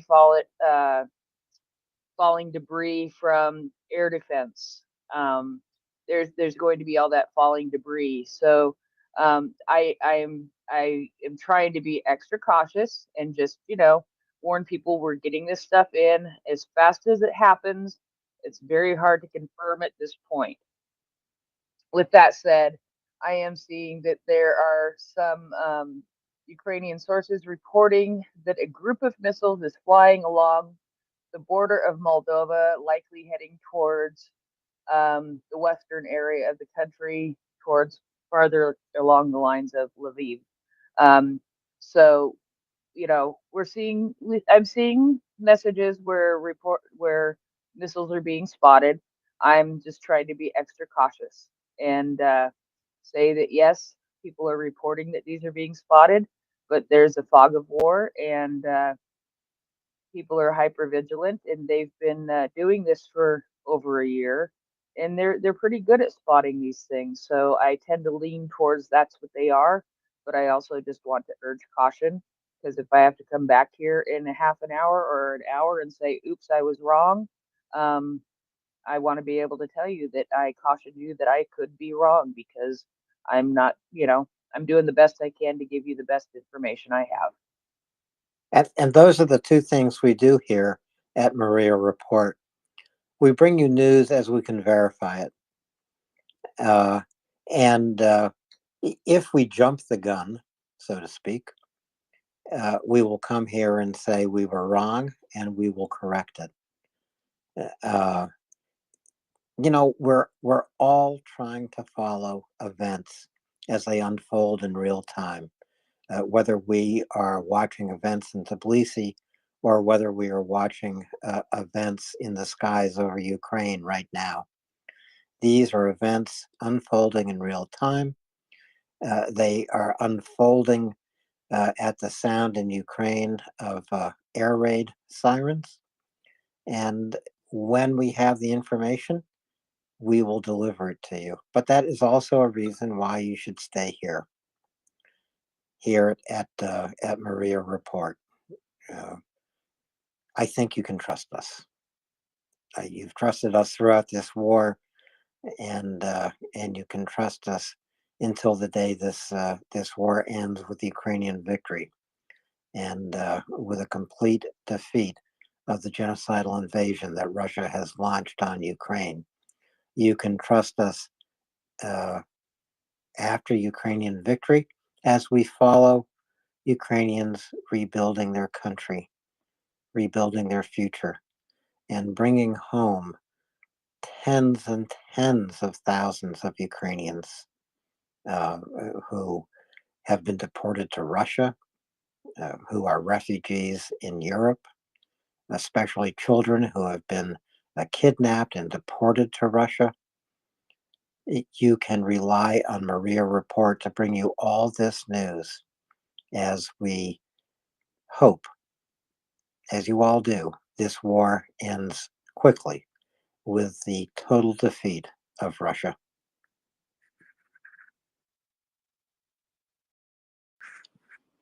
Nancy or Prince or Will, anything to add?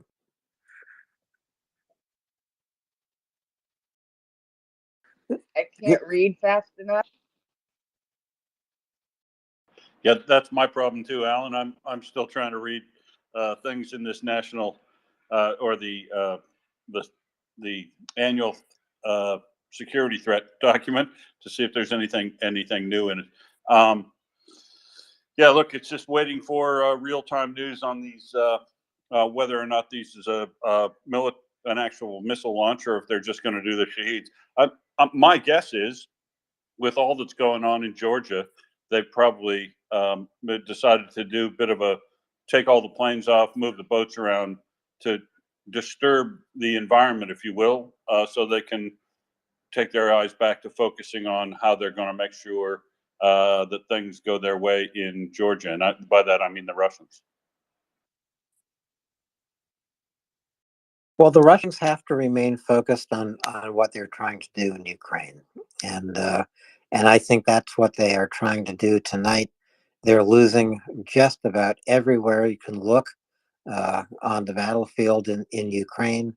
And you can look from the banks of the Dnipro, south of Kherson, all the way up to, and this stretches through Zaporizhia, through Vuhledar, through Bakhmut, to Kremina, up to Kharkiv and Sumy Oblast. There is nowhere, absolutely nowhere on this line of engagement that the Russians are winning. They're just not winning. And if this is what winning looks like to Russia, it doesn't look like it to anyone else. All Russia does is shell civilian targets and launch cruise missiles against civilian targets. They destroy lives, they destroy hopes and futures, they destroy families. And this is a war crime. It's a war crime that's being investigated in an increasingly rapid way by EU investigators and prosecutors, by US investigators and prosecutors, and of course, by Ukrainian investigators on the ground in Ukraine. So that's what's happening right now, tonight, in Ukraine. I don't see the air raid alerts coming off yet. Do you, Will or Prince or Nancy? Prince? No, not at all. And I'm going to, I'm going to say there is a missile attack happening for sure. Where they are all headed, it is very difficult to know at this point. I think that there's a possibility that they could be sighted in the same missile could be sighted in multiple areas. And so it's being reported that it's in Odessa, then it's being reported in another city. And then, but it might be, you understand what I'm saying there? Just because I'm seeing the report of missiles in these certain areas doesn't mean they're all separate missiles. Some of them may be the same missile as it moves along different areas. But what I'm seeing is rockets in direction of bad translation, Venezia, Uman, which I don't feel like I've ever heard before, but another message, caliber in the direction of Odessa, again, Venezia, Western Ukraine. I believe that's Odessa again, then Mykolaiv, Zaporizhia, Dnipro. Yeah, so it says Odessa sounds as if a whistle has blown, which I assume would be the sound of multiple rockets going over the area. And of course, a lot would have to, things would have to go over to Odessa, coming from the Black Sea, to get to other areas. Explosions of air defense working in Odessa, Kherson, and Mykolaiv. So you're sort of getting the idea of what I'm trying to read and get through all at the same time. Does the whistle being blown perhaps mean the all clear? No, I don't think so. The Oh. whistle would No, they play when it's an all clear, it is another sound of the air raid siren. Okay. Yeah, they sound the air raid siren at the beginning of the air raid, so that's the beginning of the air raid, and then it goes quiet. It does. I don't believe that it sounds the entire time. Then the next time the air raid siren goes off, it is the end of the air raid alert. I believe that's how it works. We should confirm that with Ryan, but I believe that's how it's worked. That's what I remember. I remember from the beginning watching live streams like Nancy tells us about all the time, that she watched them too before me, before we found the report. So yeah, that's sort of my thought there. Thanks. Well, all we can do is wait and watch and listen, and we will do that throughout the night. But there is an attack underway, and I,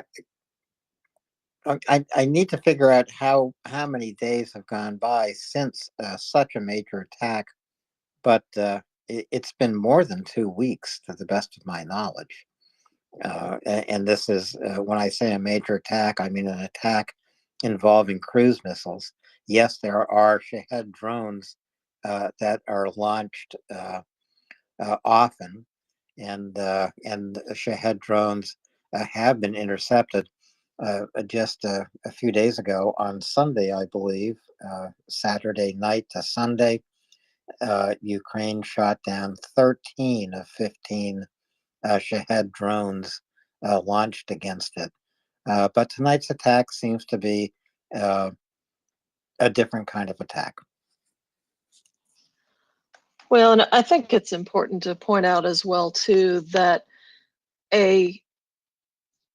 it's often hard to interpret a major attack, because it was just in the last week that there was the residential building that was hit, and many people died, including a family and a small child. So, and I follow the residential civilian communities in the Sumy Oblast, and there's pretty much not a day that goes by that there is not shelling and active bombing and artillery. So it may not be a drone strike, it may not be one of the big missiles, but there is still destruction being rained upon civilians on a daily basis. Maybe not death every single day, but they know that they face that risk every single day. And it happens with much more frequency than we might hear about, that people are killed or seriously injured or have every one of their possessions destroyed through these attacks. And it's that continued terrorism that Russia still seems to think will cow the West and cow Ukraine into panic or giving up. And everything that we have heard from the Ukrainians is basically F you, Putin, F you, Russia, and it just hardens resolve.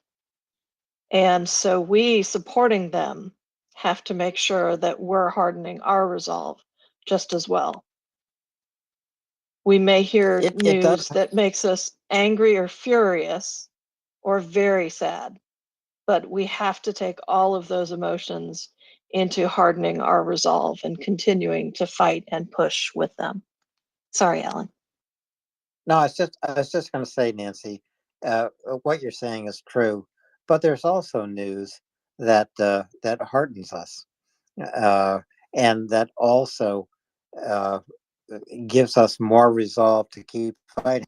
And what I'm thinking of is the return of 130 Ukrainian prisoners of war just a couple of days ago.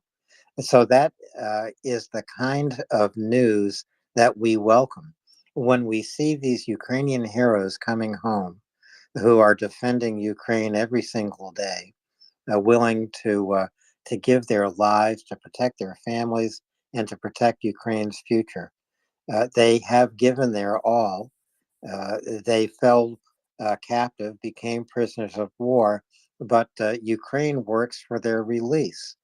And when we welcome them home and and see their faces and see their joy, we see their first phone calls to their loved ones, to their wives, and to their children.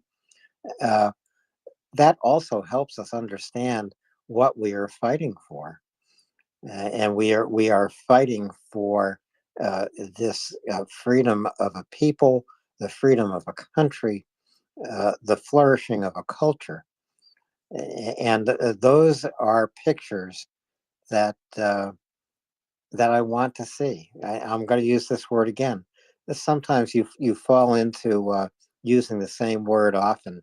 It sticks in your mind. But when I see Ukrainian prisoners of war coming home, I see the videos and I cherish them. I cherish the emotions. I cherish the look on their faces, the joy, the salvation that they have. And so this is hopeful news, hopeful pictures that we have to hold close to our hearts. It also makes a difference, even as we watch the news of the day. Prince. Yeah, there was a piece of news that I came across today that it's I think I mean I looked at it as a positive thing, but it's also sad when you really think about it. Yesterday was the first day since February 24th, 2022, when not a single citizen was injured or killed in Donetsk, according to the local head of Ukraine's administration. Now, it's sad to think that for over a year somebody has been injured or killed in that area, but to know that there was one day when nobody was injured or killed is a mighty good thing to know. Um, it's not going to last. I know that, but at least there was that one day where nobody was injured or killed.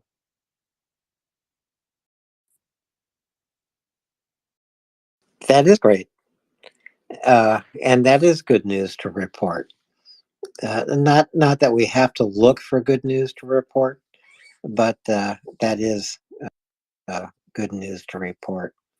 So if folks look up in the nest, they're going to see some really interesting posts. First, uh, a post that Axel gave us: "Fight, and you will win." Axel has been in a very poetic mood today. Uh, he read a poem in tribute to Ukrainian heroes by Eric Beers, and I haven't quite memorized it yet, but I'll go look for that and maybe read it out again. But I urge people to, as I say, take a look at the nest, see what we have posted there for your information. And yes, we have Chuck Farrer's current map of what's happening in Bakhmut. The situation is critical, but stable. Prince, I see your hand back up. Please go ahead. Yes. Did you happen to watch that ceremony that we were talking about the other day that took place today? I've seen a couple of pictures, but I did not watch the ceremony. But I thought I would ask real quick if you did while I was bringing up the document that will give me more information on it. This is the International Women's Day ceremony that Jill Biden and Anthony Blinken attended in the White House. Yes, sirree, Bob, where Ukrainian was awarded with was given an award. So, Prince, this is a great topic to discuss, and I'm going to give you a basic problem. I did not see the ceremony, but it And is neither did I. well. There you go. But I'm going to find a way to watch it right now. Anthony Blinken and Joe Biden made a big deal out of it because it is a big deal, but also because a Ukrainian woman was honored. And okay, so now I'm going to really display my ignorance. She was present at the ceremony. Yes, she was the Ukrainian woman. And there's actually, you can get me going on about this for a minute or two. There was actually a Polish woman that's worth mentioning also, but it is Yulia Payevska, and people would know her as Tyra, the ambulance volunteer who'd worked with the Ukrainian military since 2014 in different ways, driving her ambulance and also training medics. But she, let's find the spot. She was detained on March 16th by Russian forces as she attempted to evacuate women and children from Mariupol to Zaporizhia, despite her non-combat status. During the 3-month imprisonment, she was in a tiny cell with 22 other women, enduring torture and beatings. The Kremlin's propagandists falsely maligned her intentionally with fascists and war criminals. She's refused to be silenced. Even since her release, she has completely compellingly advocated for Ukrainian democracy and independence, both at home and abroad. And she is also a person who is very, very well known for secretly filming and smuggling out videos documenting the atrocities committed by Russians in Mariupol. I think her story is very well known to people who have been monitoring this and watching for the last year plus. And yes, she was there. I did see pictures. I was in the middle of following Georgia and everything else, and did not have time to click save. I might have slaved like the tweet or something that I saw, but I haven't even had time to go back and look at that. But I did see pictures of her with Anthony Blinken and Joe Biden at the White House today. So yeah, that was that. And this is the other woman that I thought was definitely worth highlighting. Her name is Miss Bianca Zeliskwa from Poland. And she's a humanitarian and journalist who selflessly documented the Russian aggression in Ukraine since 2014. She's advocated for the people of Ukraine for more than a decade. She persevered through life-threatening injuries suffered when her press car came under fire from Russian proxy forces in Lugansk in 2014. So yeah, so she still advocates for a host of one of the most as one of the hosts of the most watched morning shows in Poland, while simultaneously compiling the stories of refugees and documenting evidence of war crimes to send to Polish authorities. In the face of ever-present threats, she remains unintimidated and continues to welcome refugees from Ukraine, bringing light to Russian atrocities, report truthfully and responsibly from the front lines, and personally deliver aid inside Ukraine. So I thought that she, even though she is listed as being from Poland, definitely deserved to be highlighted also as somebody who was being honored at the White House today and given one of these awards um, because of her commitment, obviously, to Ukraine. And boy, does it also just show yet another person from Poland and how Poland as a whole country has been doing so much to support Ukraine for many, many years. Well, this is really a great opportunity to celebrate International Women's Day. It's still International Women's Day here in North America. It's the day after in Europe. But I just put something in the nest that I would invite everyone to take a look at.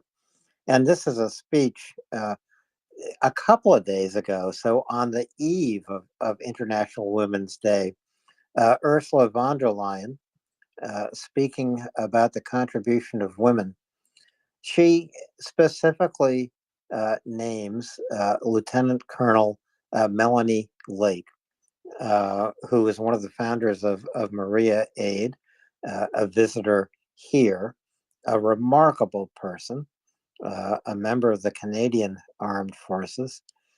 And here's Ursula von der Leyen, really an inspiring woman who I absolutely adore. If only Angela Merkel had been more like her, we wouldn't be where we are today. But I would encourage everyone to watch this brief clip from Ursula von der Leyen's speech. And as she says, Ukrainian women did not wait for doors to be opened for them to serve in all capacities. They broke the doors down. These are doors of military service and government service, humanitarian service in Ukraine. And it's wonderful that Ursula von der Leyen recognized Melanie Lake's contribution. You know, she was the director of training of Ukrainian troops. I believe the name of the project or the mission was Operation Unify. That's correct. Fire, I think. Yep. Thank you, Nancy. Operation Unifier. And so take a look at that. But you know, the other person I really want to mention tonight, again, someone who has been with us here at MriyaReport, Sarah Ashton Cirillo, who has been a medic on the front lines in Ukraine. She was wounded in Bakhmut, evacuated to a hospital, and you know, she also gave us news of Ukrainian soldiers arriving at the same hospital where she is from Bakhmut, where the fighting is intense. How did they arrive? They arrived in high spirits with high morale. And that tells you something about how Ukrainian forces in Bakhmut are doing right now in the past few days. So yes, let's celebrate International Women's Day. Even Alan, as it draws to a close. Go ahead, Nancy. yeah, I'll add one thing too, and I can't find the link right now, but I'm going to keep looking for it. But I remember seeing sometime in the last 24 hours. Here it is. I will get the right link and post it up to the nest as well.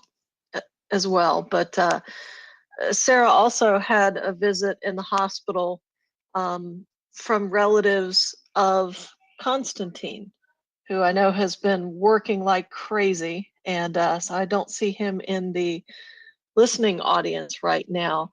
But he does still have relatives who are in Kharkiv and that region. And they stopped by to visit Sarah and give her some gifts as well in the hospital while they were working on their local missions, helping another charity supporting Ukraine, which is Liberty Ukraine. And That was very nice to see them and put it up in the nest as well too. Thank you, Nancy. I just want to take this opportunity to invite any listeners to raise their hand and come up to speak. All you have to do is tap on the mic icon at the lower left of your phone screen, and request to speak. We'll bring you up. When you're here, tap on the heart plus icon, raise your hand. We'll put you in line. That might sound complicated. It's really easy. So here's a great opportunity for you to practice it. Come up and say something. Come up and give us your thoughts. Make a contribution in this conversation here at MriyaReport. And all of you, please retweet this space. It's MriyaReport.org. You know, we have 60,000 followers now here on Twitter. And this has grown in the entire year plus of the genocidal invasion that Russia launched on Ukraine. It has taken us that long to reach 60,000 followers. It's not insignificant. So please retweet this space, and please go to MriyaAid.org. Make a contribution. You can send humanitarian supplies to Ukraine. You can send individual first aid kits to soldiers on the front line of Ukraine. You can send tourniquets to the front line of Ukraine. Take a look at MriyaAid.org. See the difference your contribution can make. And I would ask you all to please do that tonight. Do it tonight. Do it in the morning when you wake up. Have one cup of coffee tomorrow, not two, and give the difference to Maria Aid. Hunter, I don't know you. You're a first-time speaker. We do welcome first-time speakers frequently here to MriyaReport. So, Hunter, please go ahead. Good evening, Alan. Thank you very much for picking me up. I've been trying for quite a while to get on and just say a word of thanks for everybody that's done such a fantastic job with this space. I think my intelligence quotient for international politics and everything else has gone well beyond the graduate level, listening to all of your experts talk about things. I mean, the conversation about Moldova and Transnistria and all of the other insights that everybody offers. It's just absolutely amazing. And so that was really just summing up. I listened for been hours on tonight, and I listen, 4 or 5 hours a day. And I just wanted to thank everybody for everybody's contributions and all the education and all the passion for supporting Ukraine and their fight for their sovereignty. So that's I don't know about sum it up, but thank you again. Thank you very much, Hunter. Really appreciate hearing your comments. You should step up the amount of time you listen to MriyaReport. You say 4 or 5 hours a day. I'm here 24 hours a day, and sometimes 8 days a week. But joking aside, we do hear from so many experts, and they choose to come here. These are military experts like Mick Ryan and Ben Hodges, retired generals like Thomas Tyner, who is the most spectacular military analyst you can listen to. He cuts through all the fog of war. He'll be back on March 19. Every Tuesday and Thursday, we talk to Chuck Farrer. And so Chuck will be back tomorrow night, Thursday night at 7 p.m. Eastern Time. John Spencer, who's the foremost authority of urban warfare, frequently joins Chuck for this segment where we walk the entire line of engagement in this in this war that Ukraine is fighting against Russia to free itself. And we also have humanitarian experts like Ryan, who was a co-host here before he was moved to go to Ukraine and deliver humanitarian supplies with Renegade Relief Runners. Malcolm Nance comes here. Malcolm Nance, who has volunteered to fight in Ukraine and has developed his own charity, Tapestry. James Vasquez, another volunteer fighting in Ukraine. And James, James' visits here have been so emotional. Hunter, you want to go on?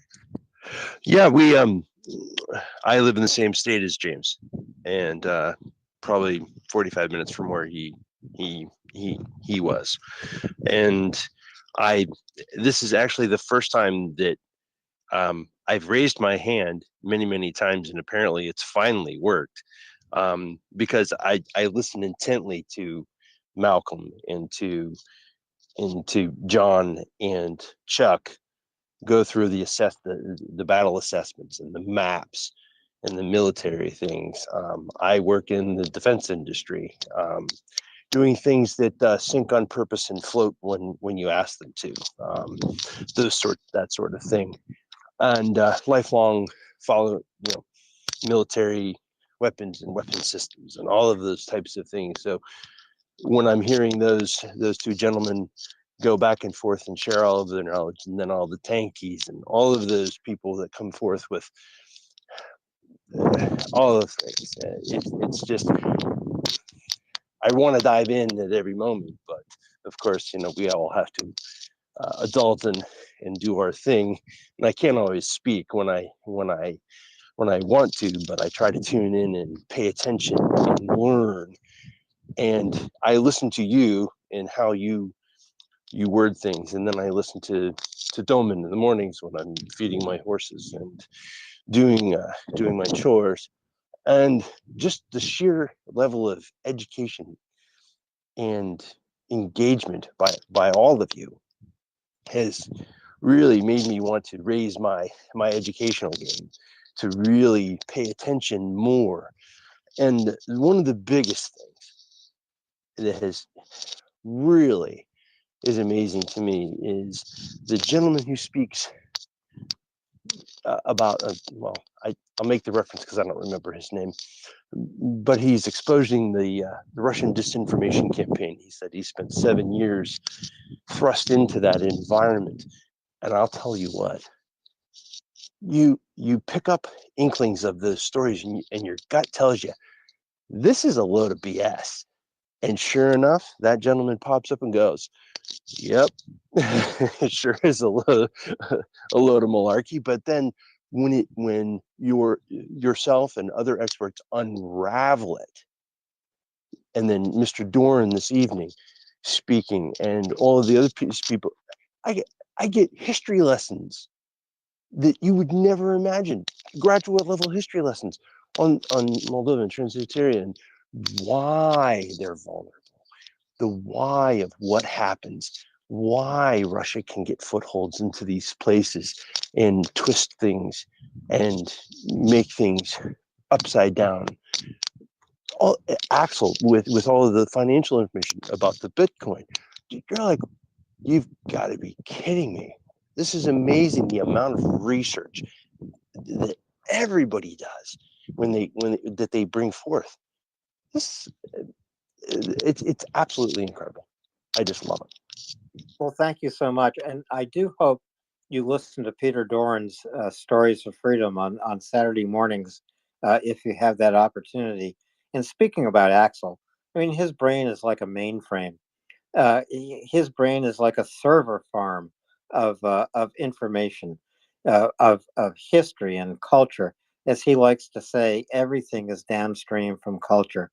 As he likes to say, the center must hold. And here at MriyaReport, we are all about the center. We are all about persuading people of all shades of political allegiance This is why you must pay attention to what Ukraine is doing. Ukraine is only asking for the tools it needs to finish the job. Not a single American soldier has fought on the ground of Ukraine. Ukraine is not asking for NATO troops. They are just asking for the tools they need to fight this war of freedom. And I am so happy you're here, Hunter. And I just want to add one thing, just as a gentle clarification, because I've come very close to making this mistake before. But when you talk to one of the tank experts, we've got to make sure that we call them tankers, because they're very different than tankies. So I've come very close to that. And they've made that correction. So the nice thing is none of them are here, so we can give you the gentle correction, because I don't see any hands flying up from from some of the people I'd expect. But yeah, I appreciate you coming up and expressing your interest and what you've learned. And I think the gentleman you were talking about too, Decoding Trolls, who's been in Ukraine, and some of the stuff he's seen and what it's compelled him to do for disinformation campaigning is very educational as well. And you're right, the dynamics of the speakers and the engagement with the different subject matter experts and to get them to come up to speak, but they're listening and providing information and asking questions and collaborating behind scenes in ways that are almost unimaginable.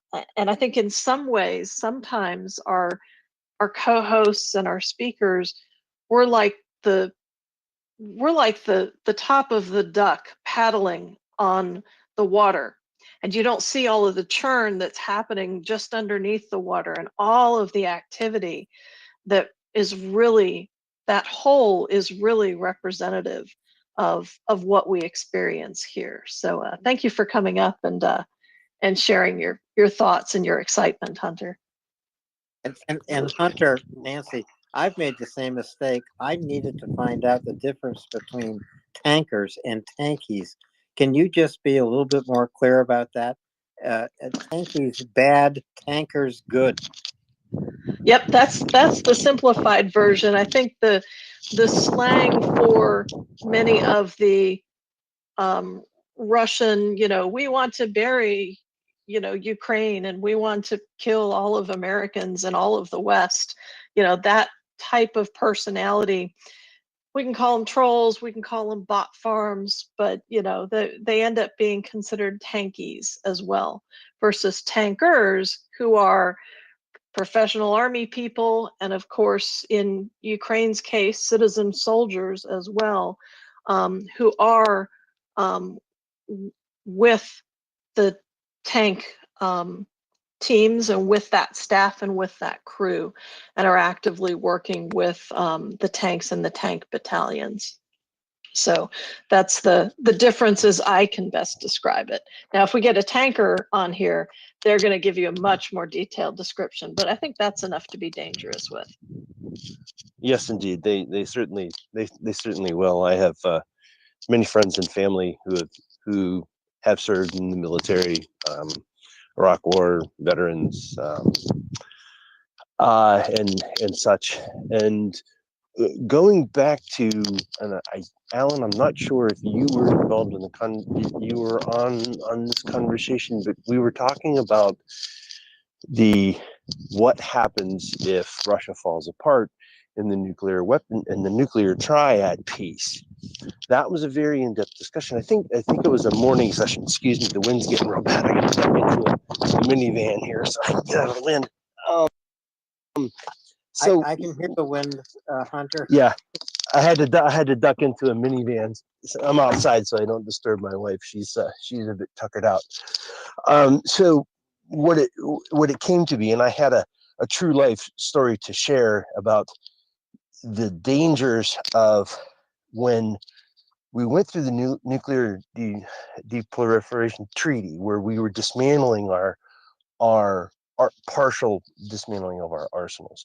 And this was a personal anecdote that happened to me because I happened to meet a man and work with him in my industry that was, let's say, U.S. Air Force intel and doing dark work. And he was stationed in Uzbekistan, and his job was to track down the stolen Russian nuclear material that was after they dismantled. And he explained to me that basically the Russians, we have extreme measures taken on our side to protect that material, right? And everybody that was talking, there's like, yes, it's non-fizzle. They wouldn't know how without the use of X, Y, and Z to make it go big boom, as Mockers likes to say. And I love her stuff. She's hilarious. And the key component to this is he explained it to me like, yeah, they would put it into the equivalent of, a concrete bunker with a padlock on the outside and pay some local kid and give him an AK-47. And, terrorist groups, separatist groups would basically either go up, bribe the kid, give him drugs, get him drunk, or kill him and steal it. His job was to find it and get it back. He was very highly successful. Now, how that tied into what they were saying was that is one of the dangers of all of that country as it exists now. It did happen, and material did make it in the hands of separatist groups. And because of the efforts of my friend and many others like him in those communities, special operations communities, they were able to cover a great percentage of it. That was when Aldrich Ames was exposed as a spy. And the reason why my friend knew that was because they were in Uzbekistan, and all of a sudden, Western Europe asset communications went dark. Everybody disappeared. And they're like, oh, bugger, what's up? So they beat feet out of the United States. Out of Uzbekistan, and returned home because they knew the gig's up, something happened. They didn't know what until they got back. So for Christmas that year, and this is not nearly as graphic as the things that we see on Twitter, but here's what his boss got a videotape from basically the KGB, showing all of the local villagers who had been intelligence assets for them to help them locate this material, being fed feet first into a blast furnace and saying, this is what we do to American spies. Yeah, well, That was, there are many dark stories out there, Hunter. As you know, some are true. They're truer than you want them to be, and some just aren't. Yeah. And And my friend was also involved in Mogadishu and in many other things that he did while he was in that role, and then connecting it to what Mr. Farr said, what Chuck says about partisans and all of the things that happen behind the veil, it all makes sense. But then with decoding trolls and all the misinformation campaigns, it's just, you start putting all the pieces to the puzzle together. But you guys are very balanced across the spectrum, and that's one thing that I really enjoy, is the balance. It's not all military. It's the political spectrum, the financial spectrum, the logistics, the human cost, the strength of the American people. And the day that I'll call him hero perished, the video was published, I kept hitting the mic button trying to say, after everybody was saying that he died and all of these things, and I said, the biggest thing, and right after that video was the next video that I saw, was another instance of a Ukrainian soldier taking a hat and putting it on the head of a POW, the man starting to cry because someone actually was treating him as a human being, put a balaclava down over his neck, and then put a hat on his head. And the man asked him to stay and talk to him, and he said he would come right back. That almost brought me to tears, because it just shows, and that goes back to one of the other videos that I saw very early on in this whole campaign, was when a Russian IFV had smashed into a building, and one of the Russians was trapped against the building, and all of his friends had perished. And the one guy's like, look, we're not like you. We're not going to kill you. We're going to free you. We're going to get you out of this. And this is the humanity of the Ukrainians, you know. But then it's coupled with the strength of the woman who handed the Russian soldier the sunflower seeds at the beginning of it. That was a hallmark event and thing that sticks in your mind. The strength of these people, and it's just amazing. Yeah. Yep, and thank you for that, Hunter. If you don't mind going back on mute, we do have some other hands up. So I think next was Fella Deeb, and then Will.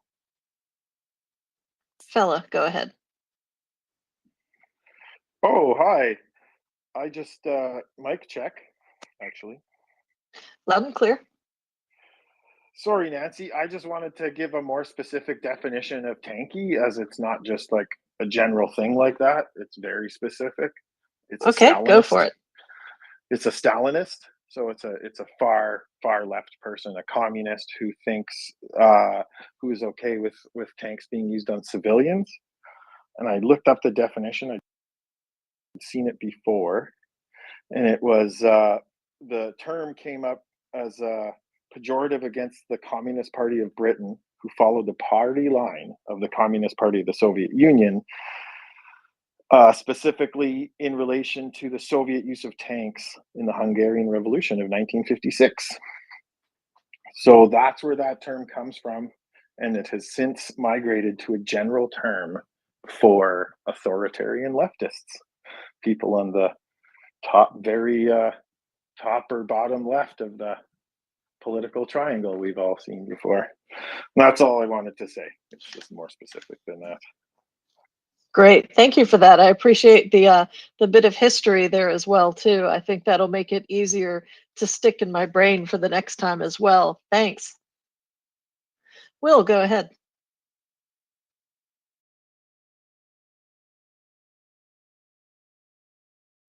Will, you must be talking to mute, Will.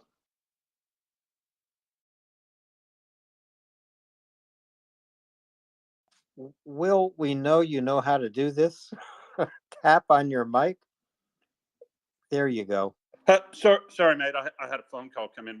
I just wanted to go back to something Hunter said that I think is incredibly important. And then I've got to drop off and actually do some paid work, so I'll see you all later. But Hunter, I think it is what you said about that video of the Russian captive being given a hat. You know how amazed and relieved he was, breaking down basically that he'd been shown some kindness and some other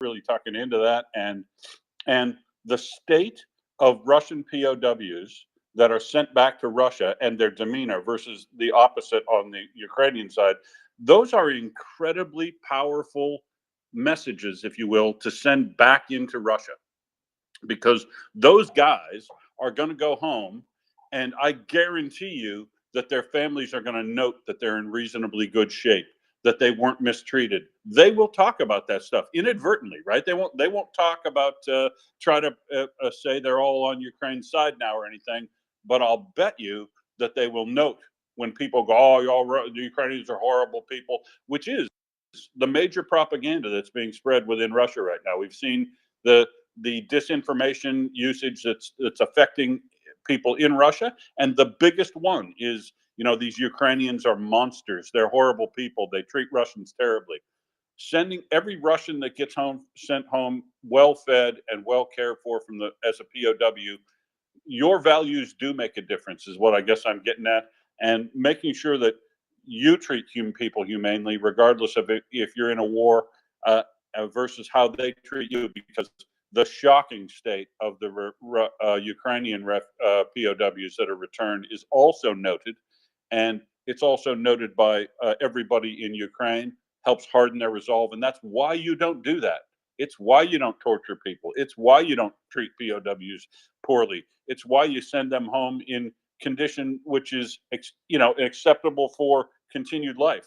You can see how badly some of the folks who were captured in Mariupol, the POWs came home so starved, so emaciated that a guy that was in fantastically good shape, even when they start to rehydrate and refeed themselves, the guy had a heart attack, basically. And that's what happens. Like, so when somebody goes on some massive, weird weight loss thing, and then they try to recover from that, and that's when they get killed. That's when they die of a heart attack. So I think that it's probably goes a little bit under discussed here, but how those folks, that PR win, if you will, by Ukraine, by sending people home, is going to be as powerful or more powerful a message as the message that your son or daughter or your son isn't coming home, which is happening in great numbers in the regions.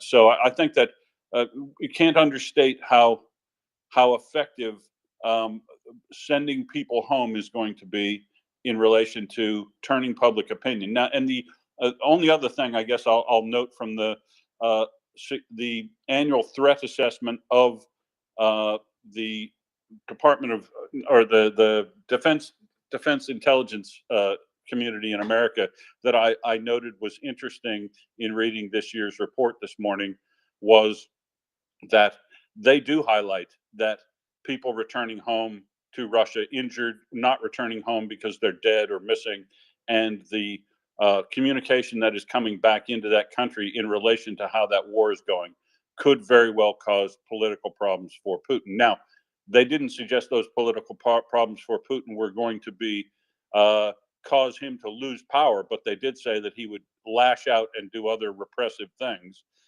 which we can expect, but that's a downward spiral. So, I would encourage people in Ukraine and around the world to keep the faith, live your principles, and fight as hard as you can.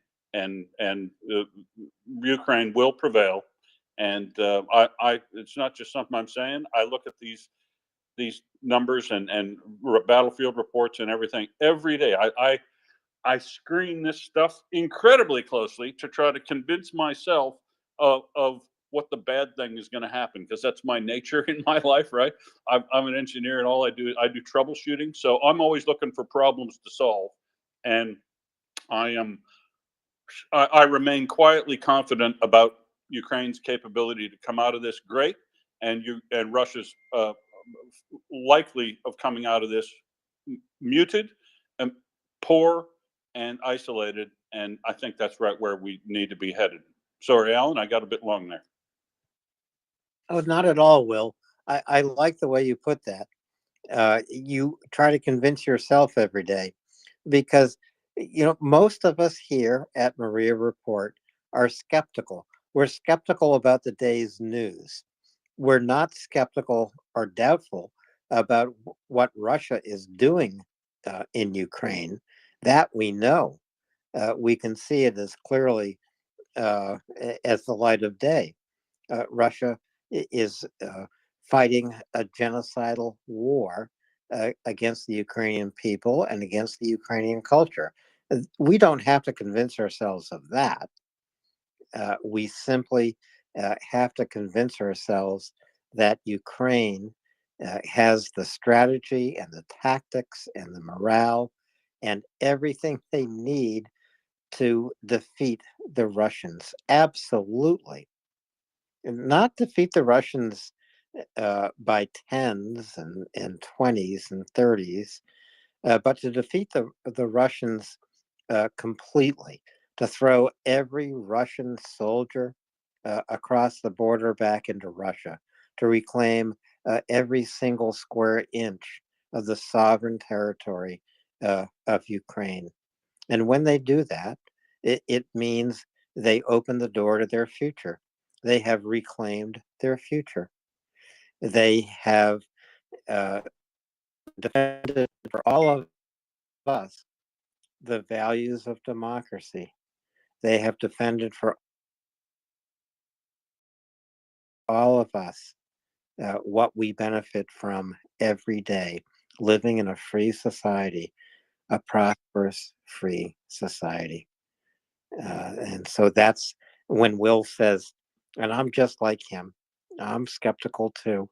I want to see tremendous breakthroughs by the Ukrainian military, but I'm waiting for uh, uh, And Alan, I just want to step in real quick with one very brief update that we do have, which is we've got a number of locations that we have unconfirmed information on. And we do have the mayor of Kharkiv who has indicated that there is a series of explosions in Kharkiv. There are no details yet. This is from the mayor. But I ask everyone to be careful, or his words on that. So there is definitely activity, but just as asking everyone to stay fully careful as well. So we'll again know more in the upcoming term, but we do know that there is another large attack from Russia to multiple cities across Ukraine. So more information as it comes in from verified sources. thank you, Nancy. Fellow Dib, go ahead. Hi again. I just was really struck by what Will and Hunter were talking about of the difference of the two videos. I've been reading a book about the revolution of dignity in 2014 in Ukraine, and it really brings me to why I think the treatment of POWs and the treatment of their own people even is so much different. Is to why it's called the revolution of dignity. The word in Ukrainian is hedonist, and it's not directly translatable as dignity, but it's just the rights and responsibilities of personhood, and just what Will was saying about, and what Hunter was saying about our greatest weapon is our morality and our humanity to other humans, and that's what Ukraine is really displaying. But what you guys got to know is that's what the revolution of dignity was about. Like, it started out as Euromaidan, and it was as a reaction to Yanukovych canceling the European participation, the agreement that he was going to sign with the European Union. And it was, but then when it really kicked off was when Yanukovych used Putin-style suppression techniques against the only like 300 or 400 students, or maybe 5,000 students that were protesting on Maidan at the time. And then all the parents came after the kids were beaten, and instead of being cowed, the Ukrainian people, all their parents came to help them. Instead of saying, "Oh, you kids can't protest anymore," they saw their kids getting beaten, and they stood up with them. And that's the beautiful thing. And it became at that point the revolution of dignity, which is hedonist, which is it's hard to explain. I'm not really done the book, and I'm not the best speaker, but it's about the almost sublime dignity of personhood, and the ability to give yourself as a volunteer to a cause that you believe in. And it's ideational, not materialistic. So but it really comes out in things like the differences between those two videos. For me, it really comes out in the way that Ukrainians treat each other and their prison of war and everything. And it's all about dignity. Thanks for listening. I think that's very well said, fella. And I saw that that video. Senator Mark Kelly chose to send that video out as a tweet, and just in exactly the way you said. The thing we have to understand is how Ukrainians respect humanity. And here's the best example of that. And so he tweeted out that video that you just described of the Ukrainian soldier taking a Russian soldier prisoner and comforting him, warming him in the cold, putting a balaclava on him, and staying with him to talk to him. And of course, what did the Russian soldier do? What would any of us do in that situation? He cried with his humanity, and his tears were tears of gratitude for how he was being treated. It made an impact on me too. It affected me a great deal. And you know, the other thing I'll say, fella, talking about the revolution of dignity and the parents coming out to support their children who are protesting. You know, we're seeing the same thing in Tbilisi tonight. I saw a video of an older woman pleading with police, standing beside young people, pleading for humanity, because that's what demonstrators plead for. Treat me as a person. Treat me as someone who who has sovereignty over mind and spirit and body. And that's what the Ukrainians protested for. That's what they're fighting for. We hope we see the same thing occur in Tbilisi as events there unfold, as we saw them unfold in 2014 in Kyiv. Well, I would just hope that sorry to jump right in there, but I would just hope that the leadership in Georgia would see how it went down in 2014 and pull their heads out of their butts and realize that they can't stand up to the people when it gets to that point, and to not even try, so we don't have to see 2 months of people dying on the streets battling their own police. Well, we will watch. That's all we can do. We can watch, we can support, we can speak up, and I still believe in the chant that I repeated many years ago: "The people united can never be defeated." And we're seeing that in Ukraine. I think we'll see it in Georgia. I think we will see it someday all over the world. The people united can never be defeated. Nancy, do we have any more updates? No, I don't have any more yet, but I did want to add briefly onto that, Alan. I think you said it perfectly before I got to.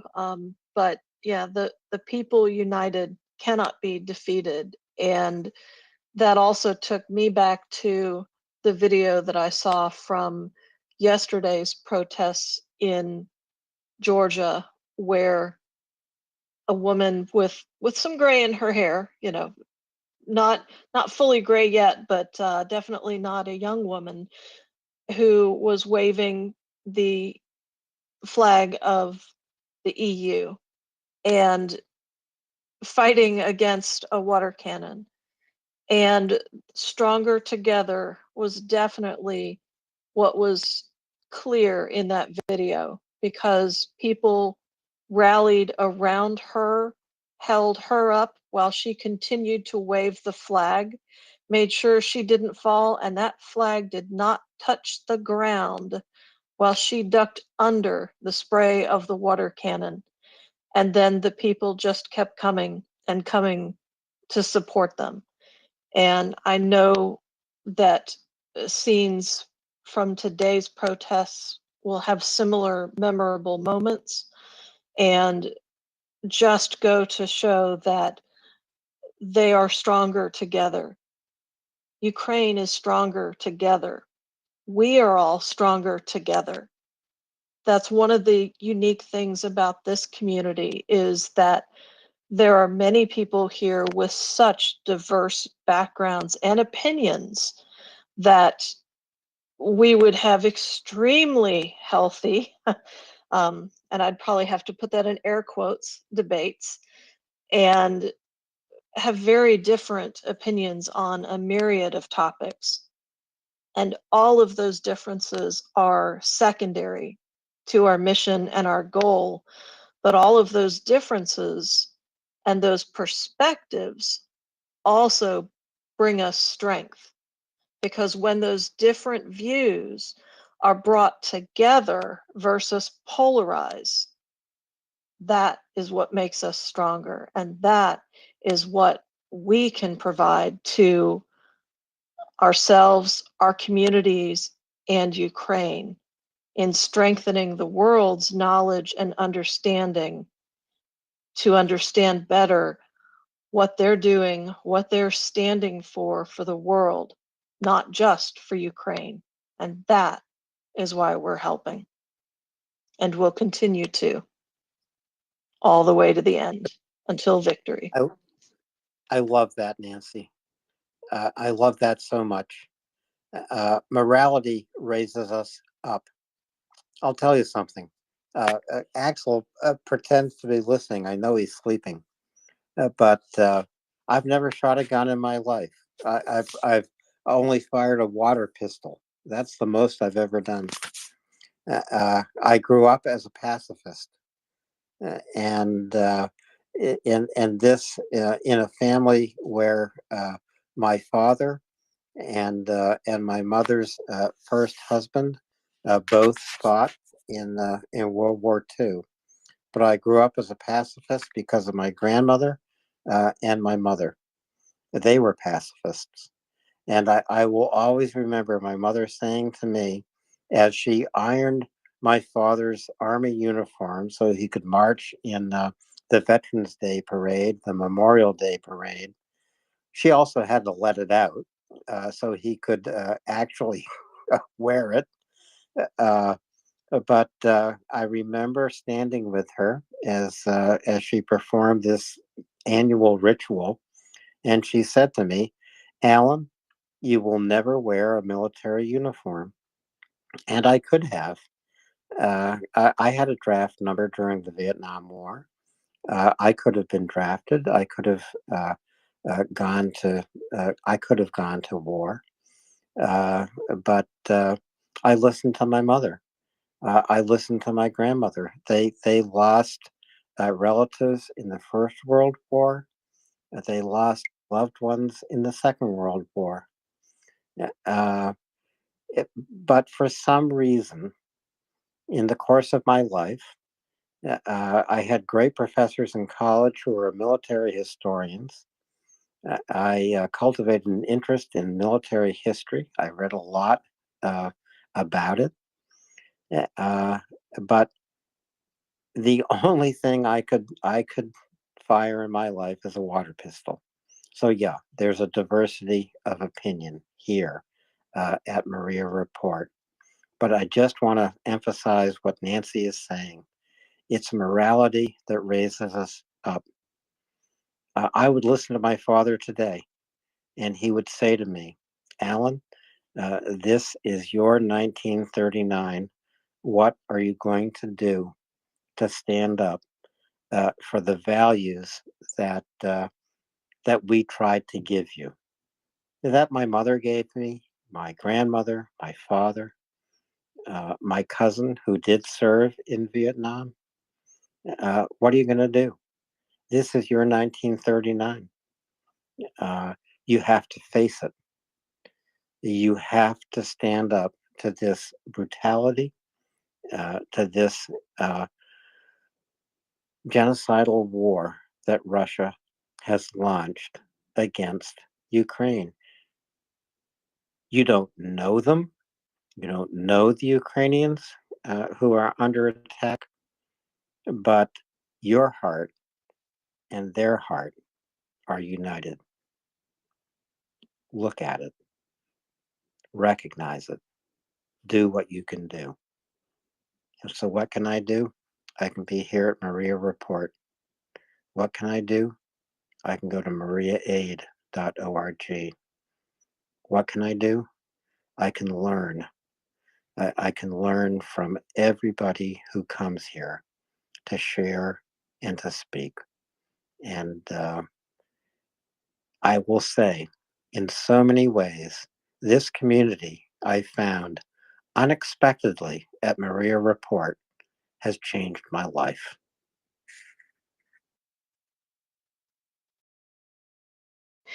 And Alan, I find it amazing that I am sure that you and I are not the only pacifists in the audience.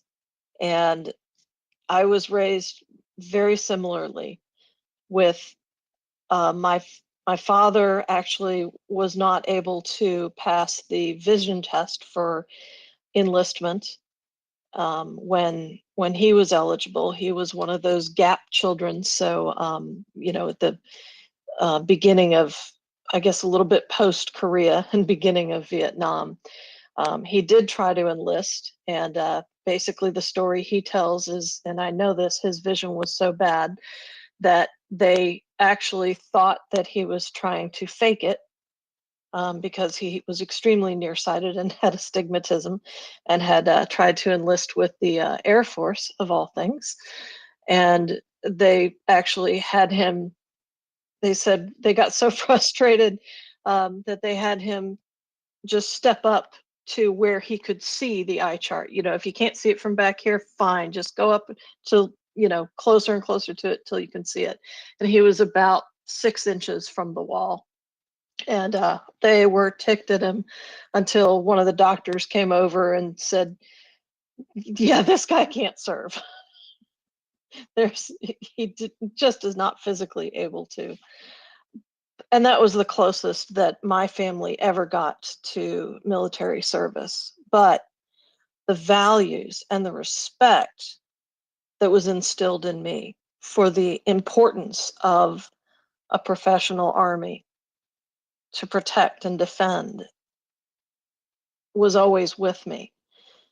And it's always one of those contingencies that you hope will never be needed, but are so grateful when it is. And so much of our focus in the current phase of this war is on the military aspects because of their importance. There is so much to do, and there is so much humanitarian consideration, so much focus on how do we get the kidnapped and deported families back from Russia to Ukraine and end that part of Russia's genocide. All of those things are a part of this puzzle, but are far less effectively solved until Ukraine wins. And that's why, for many of us who are pacifists, we've recognized that and know that supporting the military and supporting the combat and understanding what needs to happen, what must happen for Ukraine to win is a key part of it. When I first started listening to this space, yeah, absolutely, lend humanitarian aid, do what I can to donate and contribute. It never would have crossed my mind at that point in time to donate for more active measures. But that's changed as the course of this war has changed. And I think for me, that came not with Bucha, but with the second and the third of basically the camps that were revealed and the torture chambers that were revealed when Ukraine was able to win back territory. Because at that point, it was clear that this isn't a rogue unit, this isn't a rogue division. It's what many people who understood Russian doctrine had been trying to tell us it was, which is part of Russia's doctrine to overwhelm the civilian population and split off and kill whoever they need to be able to take control. And once that became clear, then there was absolutely no way to look at this as anything other than that moment in time that Alan's describing. And you have to fight back against that. And we here in the United States can look at it and go, well, we're protected from our borders. But there are more forms of assault than strictly physical. And that's where we're here to push back on the intellectual assault, the denial moments, and the other aspects that risk us being less effective in protecting freedom and self-determination in the world, and the rule of law, and the respect for sovereign boundaries of nations.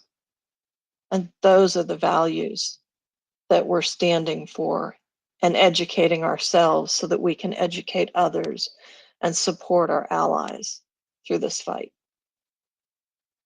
And all of this from a pacifist that says, go kick some Russian butt and keep kicking it until they're back in their borders and all of the families and children are back in their homes and their homes are rebuilt. That's what I'm here fighting for in the only way that I can, because my vision's almost as bad as my dad's, so I wouldn't make it in the service now to help either. Wish I could. Back to you, Alan. Here's another pacifist, Nancy, who's kicking right along with you. And what you say is so good to hear. And so, when I think about my own country, the United States, are we protected? We're safe, but are we protected?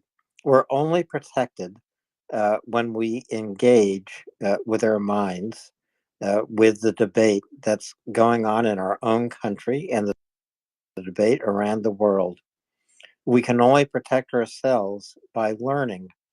And that's why I think it's so important for everyone here to bring family and friends and work associates to MriyaReport, because this is where you can learn.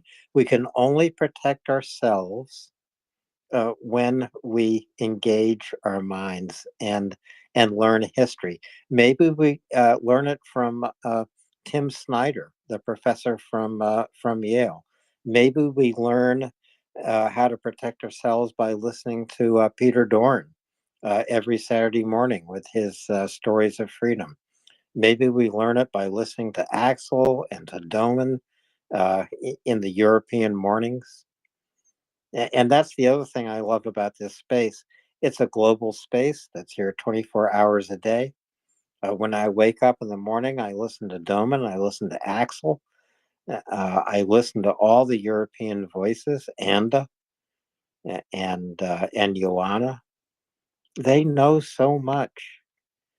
We must listen and learn. We must listen to and learn from the people who have lived under Soviet Russian rule.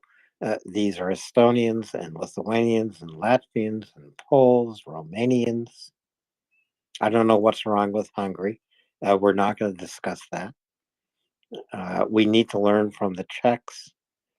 And we need to learn from the Ukrainians. And as the Georgians are teaching us tonight, we must learn from them. We must watch them. We can't turn away.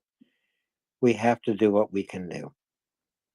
And one thing you can do is listen here at MriyaReport, retweet this space, go to mariaaid.org, make a contribution to send humanitarian supplies to Ukraine.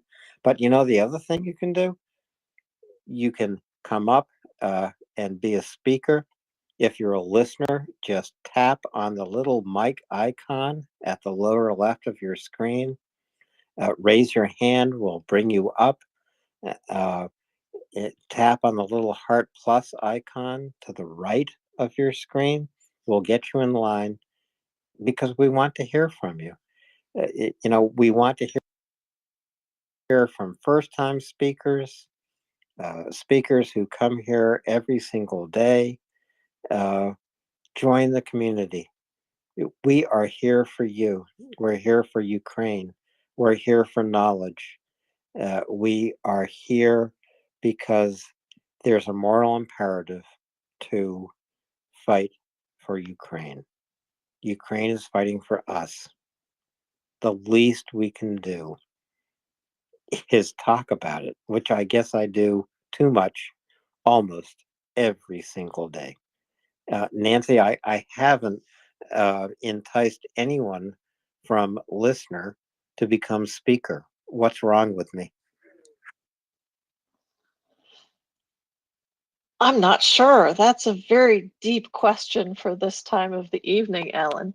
I can provide one update, one small one. And if anyone is surprised by this update, then I'm going to have to figure out which one of the Spotify lectures to send you back to listen to.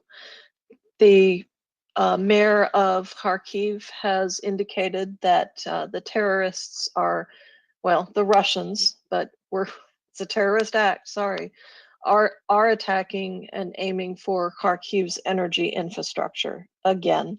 So it is, as one would expect, the same type of terroristic civilian infrastructure that has been the target over the last large-scale missile attacks over the last several months as well. So no surprises, unfortunately, and we'll just keep our hopes for the damage to be minimal. We know that air defense has been working heavily in the areas that have been targeted and that explosions had been heard in cities. Again, no further detail, but I wanted to share what we did have from the mayor of Kharkiv as well. Back to you, Alan. I think we've got some additional speakers up. I don't see any hands yet, but I think we'll be able to fix that here shortly. Oh, hands will come up. Thanks for the update, Nancy. And I just want to emphasize, as Nancy said, these Russian attacks are attacks on Ukrainian infrastructure. Once again, they are trying to darken the lights and cut off water and gas. But it's springtime. It's a springtime in some places comes on March 1st. Where I live, it comes in April or May, depending on when it stops snowing. But it's a terrorist attack by Russia on civilian infrastructure, on the homes where people live, on power stations, on water supplies, gas supplies, you name it. This is a crime against humanity. It's a war crime. You can target military places, but you just can't bomb the hell out of civilians.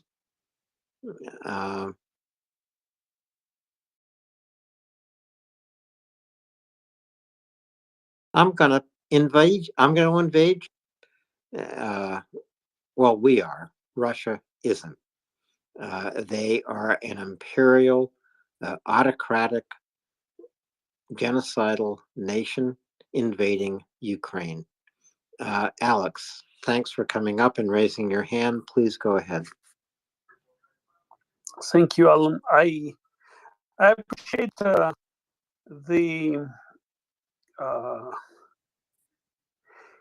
you are some of what you say is very inspiring, and I do appreciate when you are co-hosting, which is almost every day now, and for some time. So thank you for being excellent co-host, and to Nancy, obviously. Um, I I was watching. Well, what a surprise! I was watching footages from Tbilisi. It looks like um, protesters are not giving up, which is a good sign. They um, they prepare for a long battle, which I think is unavoidable at this moment. It was postponed for some time, actually, for a while, but it I think it has reached the point where um, you can't wait on sidelines anymore. People have to speak up. Actually, my wife asked me the other day, what is this, new law that everybody's, there's so much fuss about it. And well, I told her, okay, are you Canadian citizen? Yes. Well, it means you are, agent. Do you send money to your family? Yes. Well, it makes them agent. And you know what it really means? Like all NGOs, all newspapers, all news agencies can be declared as foreign agents. And what it really means is, police can, bug you with no excuse. And when people ask, "Oh, what happened?" "Oh, some foreign agent was captured." It's like, especially in a country like post-totalitarian country, uh, there is. It's not just. And keep in mind, like. I'm not sure what the connotation of foreign agent is in English-speaking countries. Probably it's not that, but in post-Stalinist country, agent means well, the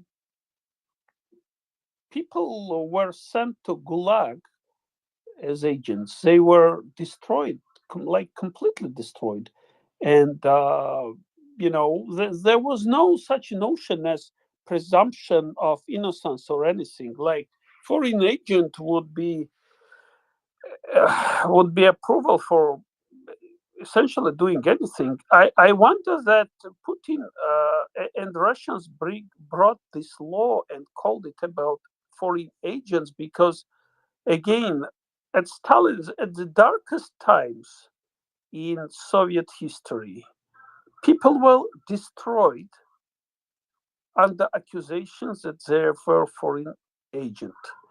And what they were doing as foreign agent? Well, they were like most ridiculous claims, like, for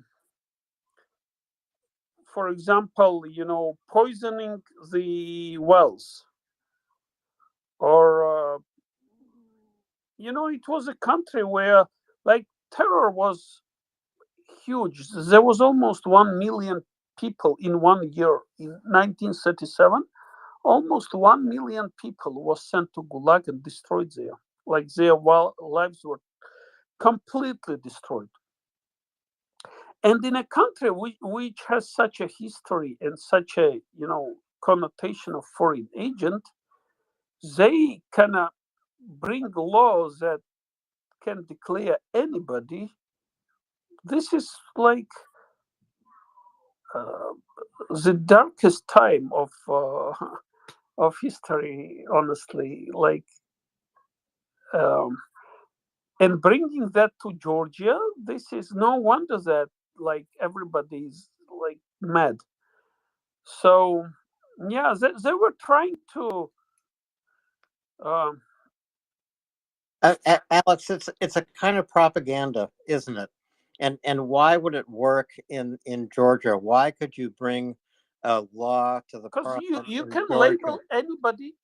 label anybody as an enemy and then destroy him. And this is clearly dragging country into authoritarian regime. This is like as far from European and Western values as it can be. So yeah, but I'm not surprised that like, and it really impacts everybody. Like, if this government was not that stupid, like I would I would never believe that they are this stupid, because like this is like already people were very unhappy, like they were barely tolerating the government and their authoritarian, they were sliding to authoritarianism. But like with this law, they basically, put gasoline on the fire. This I don't think this will age nicely. It will. But clearly they were preparing, anybody, especially for the Westerners, like all these NGOs and newspapers. And this is how Russia is using it. Everybody is foreign agent now. Like anybody, like actors who maybe once in a blue moon were talking about, freedom or something, but basically actors, they they were declared foreign agent. Anybody is foreign agent right now in Putin's Russia. It's again as dark as it can be. Trying to do it in Georgia, like this is suicidal for the rulers.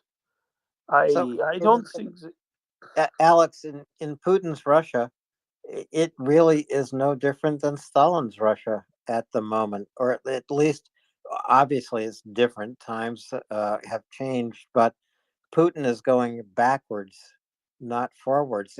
They are even. They're even polishing Stalin's reputation once again. Yeah, the difference is, at Stalin's time, everybody was poor. There was ideology that people believed. They believed in some kind of, fairness, so to speak, in bright future, but they did not see all that. They were not rich and poor. Everybody was poor. Putin's Russia, I don't know. He wants to rule like Stalin, but he wants to live like, like Rothschild or something. That these things don't work. But do you think Putin can rule like Stalin? Can he send 1 million people to the gulag? Or is I that don't think so. I don't think so. Stalin, in his young years, he spent 11 years in exile in Siberia. He was a criminal, but he had guts. Putin is coward. That's one thing. The other is Stalin made no exceptions. This guy, he wants people to work like at Stalin's time, but all these guys, the Shoigus, these Prigozhins, these like Stalin didn't have his Shoigus. Stalin didn't have his Prigozhins. Like everybody was equal. He was the icon, and everybody else. Like people were sending their own wives to Siberia, claiming them, they are enemy of the people. It was like he made no exceptions. He refused, for example, to change his son who was his son was fighting on the front line. It's again, trying Putin pretending to be Stalin, like he wants everybody else to be like during Stalin's time, but it's no, it will never work. Anyway, it won't work in Russia, and it won't work in Georgia. For sure, it won't work in Georgia. Like even at Stalin's time, Georgia had some exceptions. We even in Soviet Union, which was a totalitarian state, Georgia was looked like as a country of exceptions. The regime was almost mild in Georgia, almost liberal. Shevardnadze was Gorbachev called Shevardnadze his like right hand because he knew that the guy he had the reputation of being a liberal party leader. Shevardnadze, even though he was still Soviet apparatchik, but he was for example, he had the reputation of being on friendly foot with so-called intelligentsia, and that intelligentsia, some of their things were almost anti-Soviet. It's he did allow a certain level of liberties, and that's why Gorbachev and Shevardnadze almost from the beginning were received very well in the West. Edward Shevardnadze was very well received in the West. I actually met him 30 years ago, but is he remembered at all in Georgia? He was Georgia's first president. When Georgia became an independent nation, he left Moscow. He left a very secure position as Gorbachev's foreign minister, I believe he was. And No.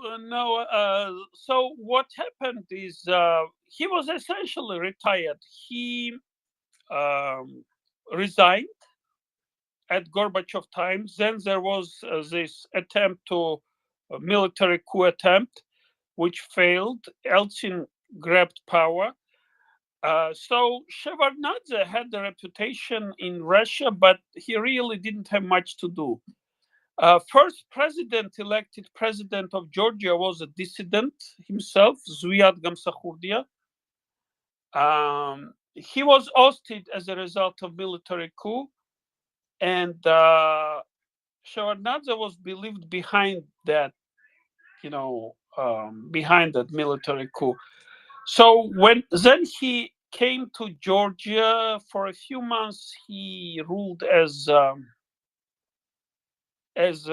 essentially, no formal status. There was like so-called, but he quickly organized elections, and then there were elections in Georgia, and Shevardnadze was winning on almost all of them, and until 2003, he was already old.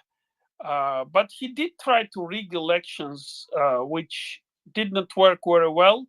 And Mikhail Saakashvili, who himself was one of ministers at Shevardnadze's time, led the protesters, and essentially that was called Democracy of Rose.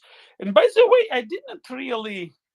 I had a lot of respect of Shevardnadze, even though he was controversial person. He after that military coup, which was supported by Russia and even organized by Russia and from Russia, and there was civil war in Georgia. Some people were supporting president because he was elected, and others were kind of Shevardnadze was viewed.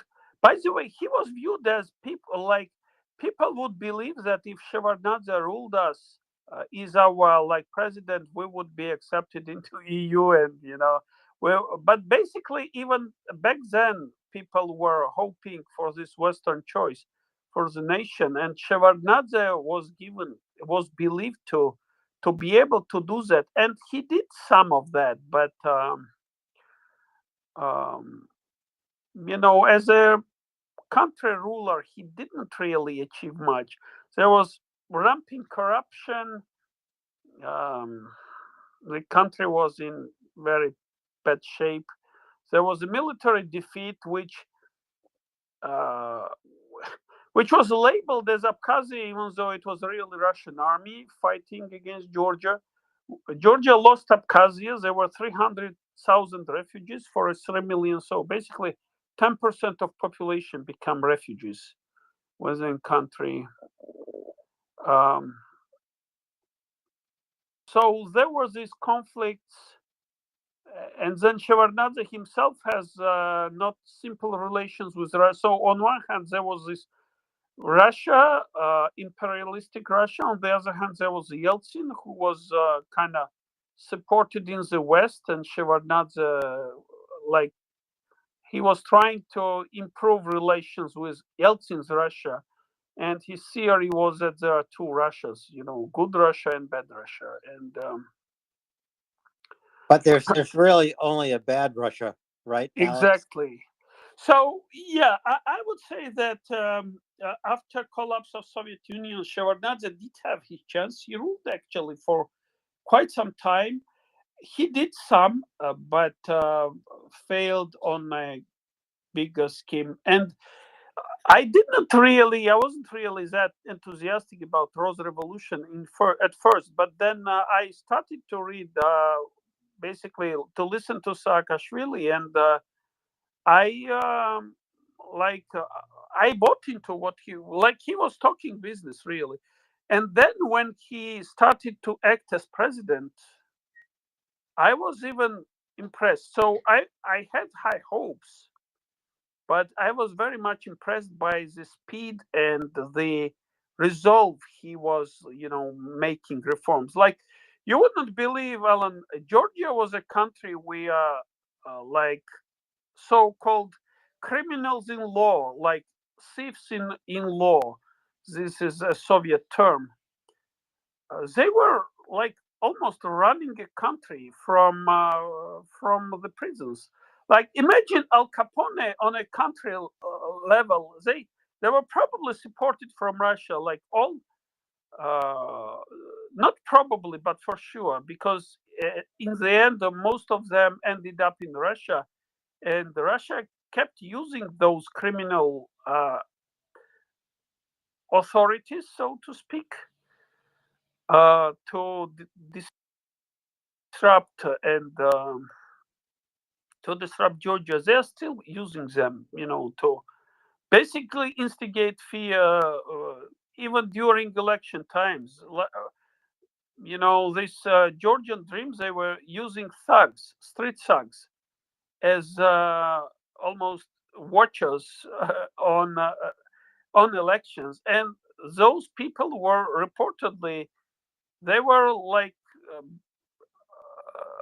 blackmailing people, saying, yeah, you have to vote for this, and you have to make a photo whom you voted for and kind of show to us.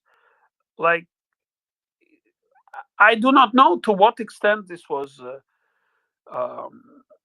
but there was this speak. Anyway, I don't want to speak for too much, but Georgia was on a fast reform track, and the West saw it very quickly. And we did get, like, police, they helped us reform police. FBI was in Georgia helping to, reform the services. Army was reformed, and That army reform, by the way, started under Shevardnadze. So, like I said, he did some because the support towards the West was so overwhelming. With first president, with second president who was Shevardnadze, but really it got another speed and dynamic and momentum under Saakashvili. That all ended with reset policy in 2012. And since then, we have this regime that was pretending to be pro-Western, even though, under the hood was really pro-Russian. They were claiming officially that, we don't want to become a kind of point of contention between the West and Russia, so we will have good relations with everybody. But really, it ended up with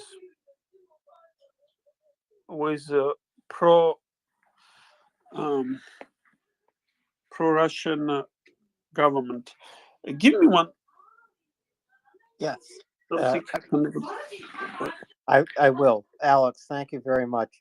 And thank you for reminding me what I had forgotten about Shevardnadze. Yeah.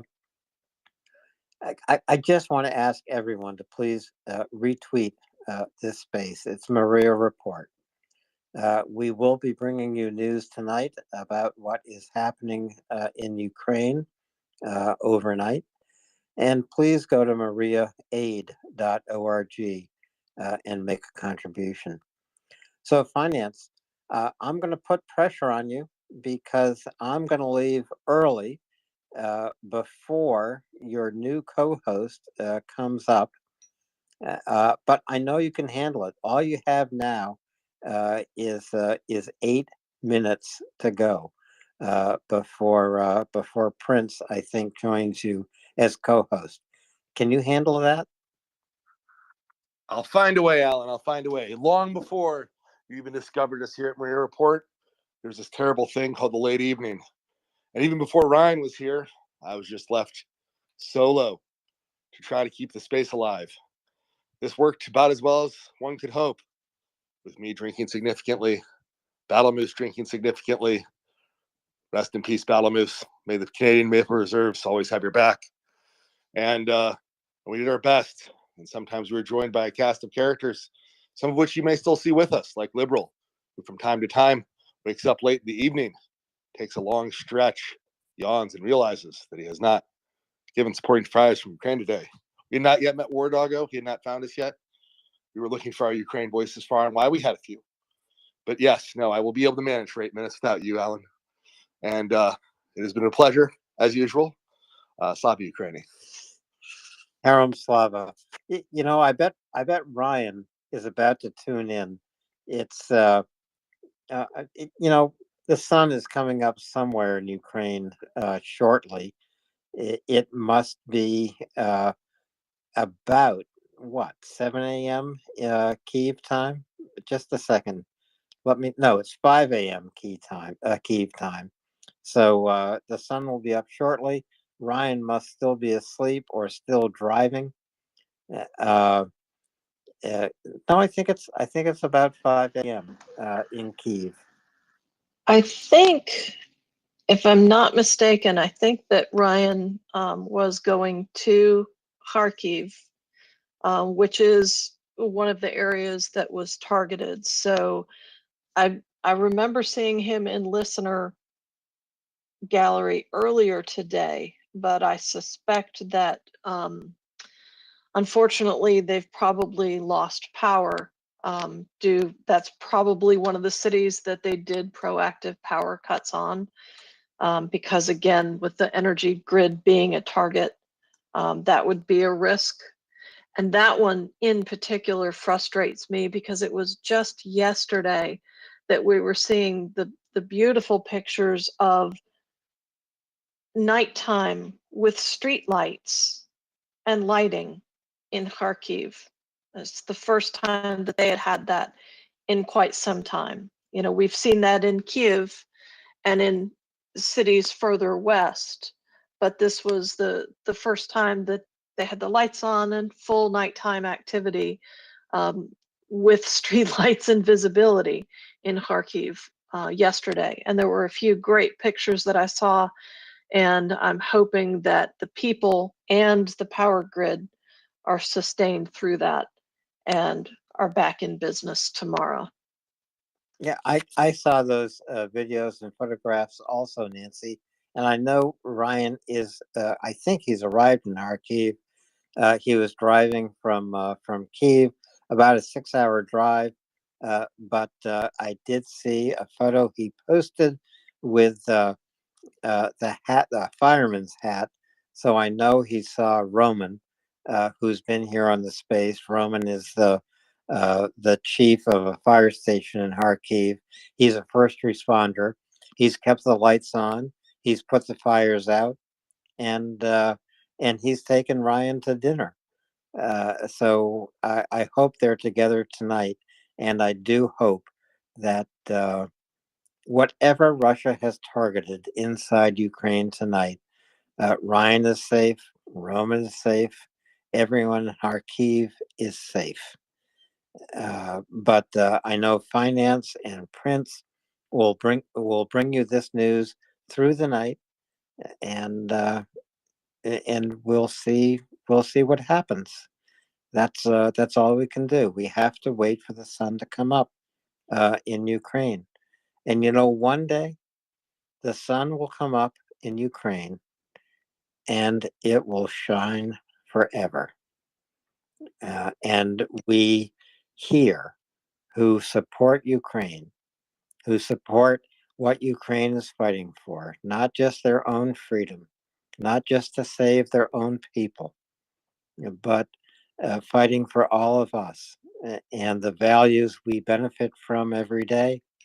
When the sun comes up in Ukraine on that day, it will be up forever, and we will all bask in it. And this, I hope, happens in this year. It cannot happen soon enough. And so, with that, Finance, I want to thank everyone for listening. Nancy, thank you so much for co-hosting. And these are the two words I look forward to saying every day, because they stir my heart. Now more than ever, Slava Ukraini. Heram Slava. Heram Slava.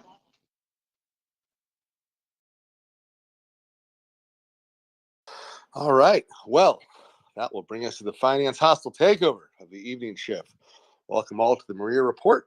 It is currently 8:58. We're going to call that 9 p.m. at night, Central Standard Time here in the U.S. That would make it 5 a.m. Oh, man, that's brutal. 5 a.m. Kyiv time. You wonder why we almost never have interviews at this lovely late night time slot. It's because sane people don't tend to give interviews between 9 p.m. and midnight their time, or between 5 a.m. and 8 a.m. their time. That would be the European times, and the American times we're often up and running. And if you are on the East Coast or in London time zones, it's even worse. So again, if you would like to hear interviews at this time slot, remember that the one and only Will Teal is our ambassador from the Penal Colony of Australia, and that he and his Kiwi friends in New Zealand need to get on that. We would love to have more of them around so that we could actually have some lovely interviews for this hour. But until then, you're just sort of stuck with me. Thankfully, Mr. Alex Cartelli is here, and I can think of no better day than to be asking Georgian questions. Also, as far as finance goes, I've been asked a lot lately about what's going on with the Russian economy. The IMF, as well as Rosstat, put out numbers that were down 2.2% for Rosstat after Moscow thought their initial estimate of 2.5% looked too bleak. Notably, this has nothing to do with what's going on in the actual economy. And the IMF then decided to report that the Russian GDP was down 3%. The Rosstat, which is the Russian Statistical Agency, is now basically a Potemkin village. It is a work of fiction. It is no longer a serious statistical bureau, so we have to work on our economics by going up, probably more like down 10%. Hard to get an accurate estimate. This is why countries have honest statistical bureaus, which Russia right now does not. But if anyone has questions, would like to ask me about what's going on in Russian economy, by all means, come up and ask. But I really want to ask Mr. Captelli a couple questions about Georgia. Nice to see you again, Alex.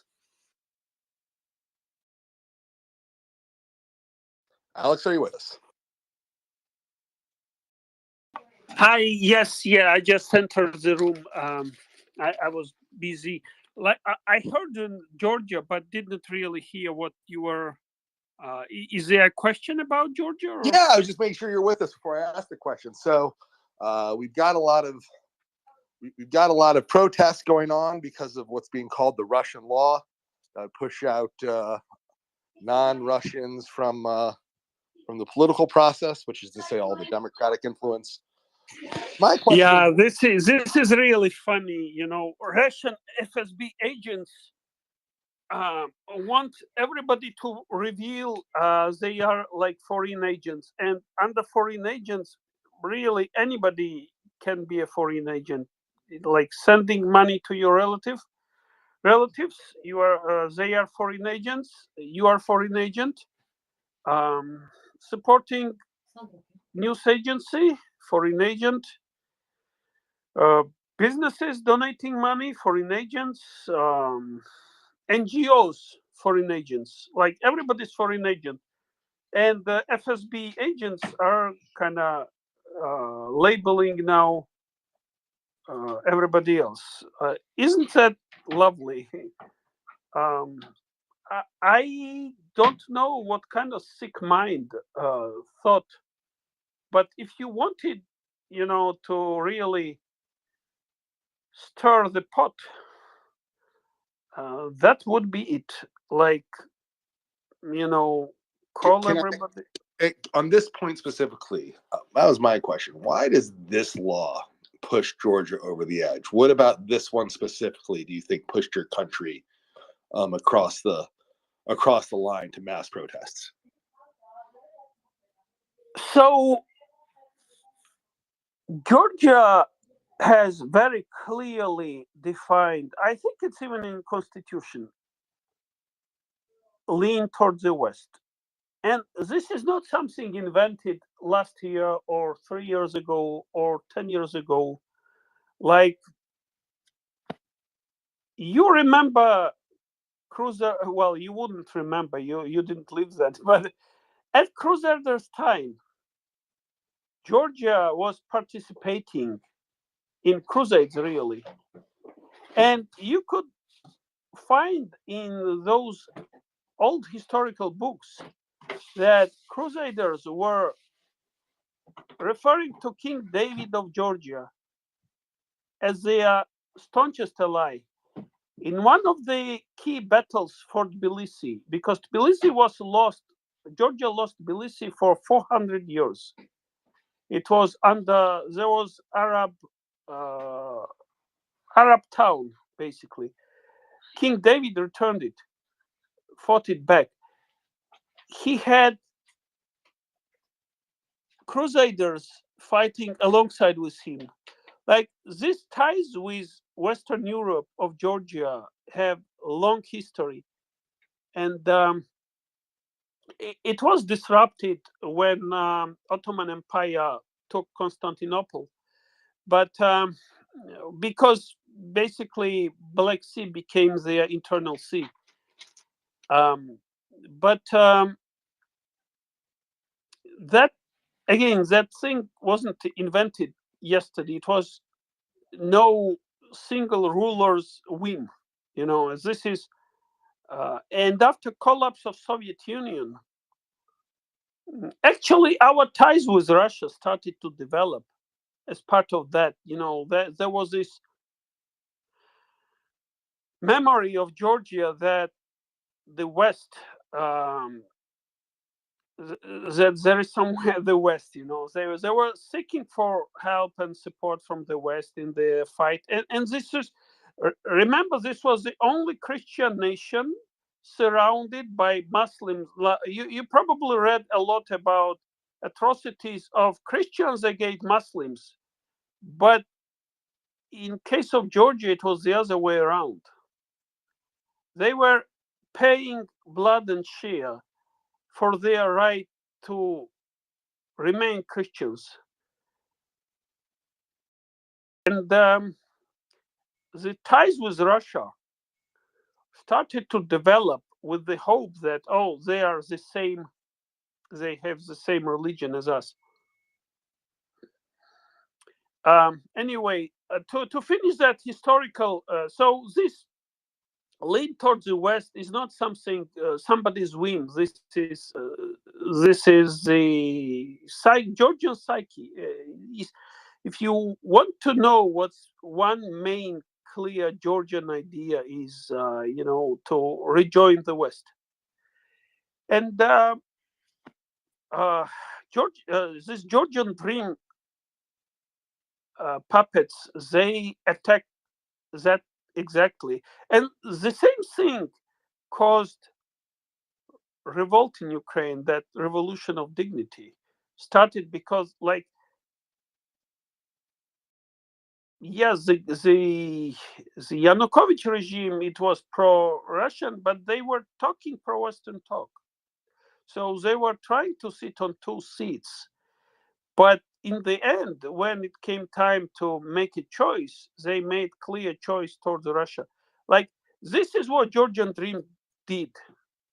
They declared everybody else as foreign agents. And everybody knows, they themselves are FSB agents. So that's why, again, this was not a simple law. And also, it can be so broadly interpreted that anybody is foreign agent. Now, for English speaker, word agent probably doesn't mean anything. But remember, foreign agent was an accusation under Stalinist Soviet Union.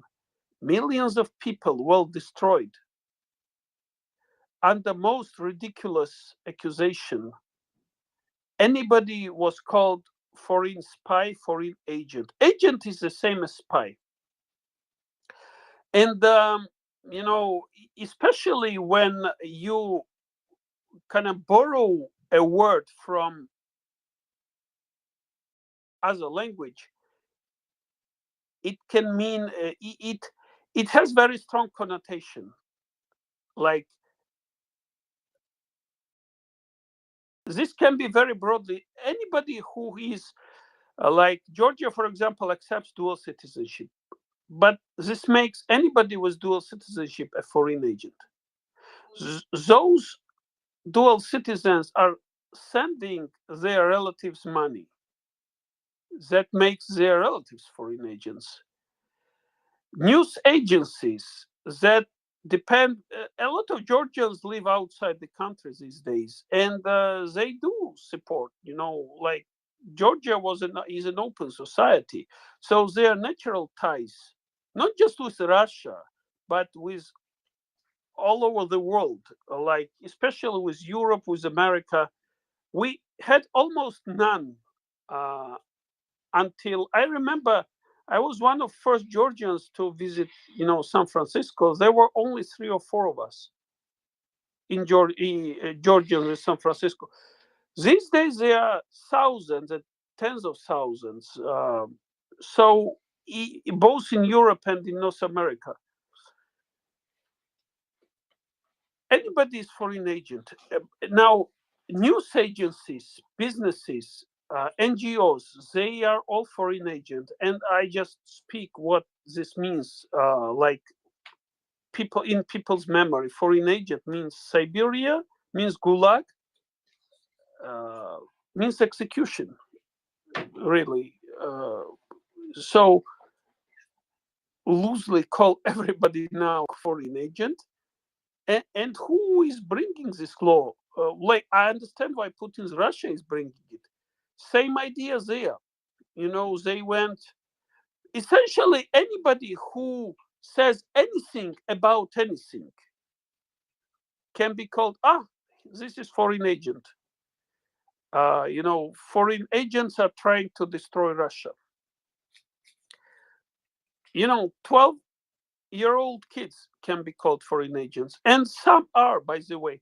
There is a girl who was taken away from, she's 12 years old. She brought a pacifist picture. She drew a pacifist picture where Ukrainians and Russians are like Russian rockets going towards Ukraine. There is a mom and kid on Ukrainian side. Just a Pacific child's picture. That child is now under very strong,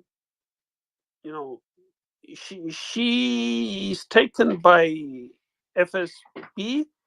Her dad was sent to prison, and she herself is like, it's been 2 weeks. She's somewhere in cellar, with no connections with. It's terrible thing that is happening. Like, everybody in Russia, in Putin's Russia today, is foreign agent. Anybody who says anything against Putin, or really about anything. Now, trying to bring this law to Georgia, well, I understand why Georgian Dream wants that, because they want to hide their Russian ties, but they are very, very, very much afraid of what will happen to them after Ukrainian victory. They know that there is Georgian Legion in Ukraine, and they know that there is no chance people will allow Georgia to fall back under Russia's grip. Like, Russians committed, ethnic cleansing of Georgians just 10 years ago? What they like? This is again.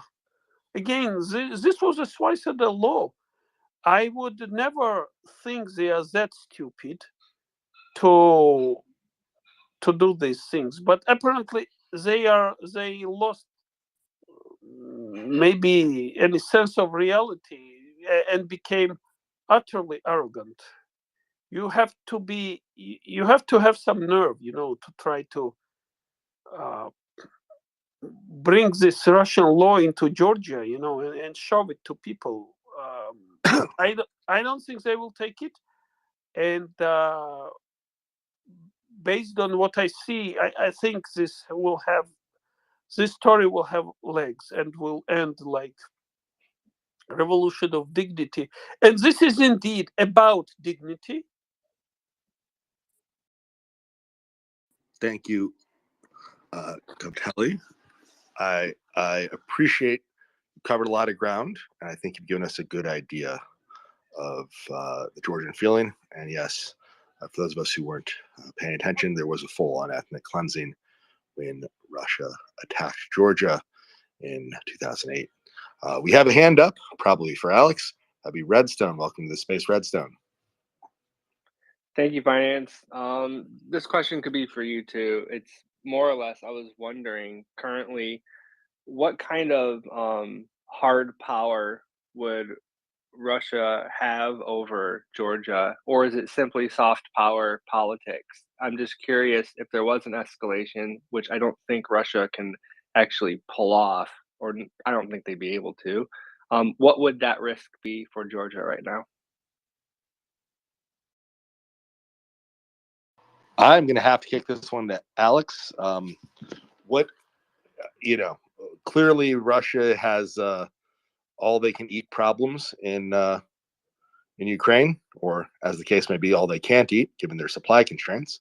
But as far as what soft or hard power is looming over Georgia at present, that may be in reserve, I would like to kick that to Alex. Alex, can you answer that?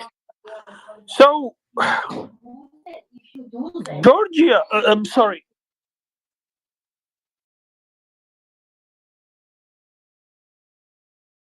So military power, Russia does well. All their military is in Bakhmut right now. Many of them are dead. They still have some rockets, which Ukrainian are getting plenty. Georgia has not seen any yet. That could be a threat. But really, the biggest threat is Russian influence within Georgia, because while they're speaking about, American agents, European agents, those two are a problem. I don't think Iranian agents or Chinese agents are any problem for Georgian Dream. Those, agents from those countries would not be a problem, I think. But anyway, so NGOs are a problem for them, and news agencies, because they basically they do not repeat their narrative, and are independent currently in Georgia. So it is indeed about Georgian independence. So what power they have? It's their agents is their power. Their corruption schemes. Those people, they do realize that with Ukrainian victory, a lot of things will be revisited, and they fear to lose their power and their grip, and they try to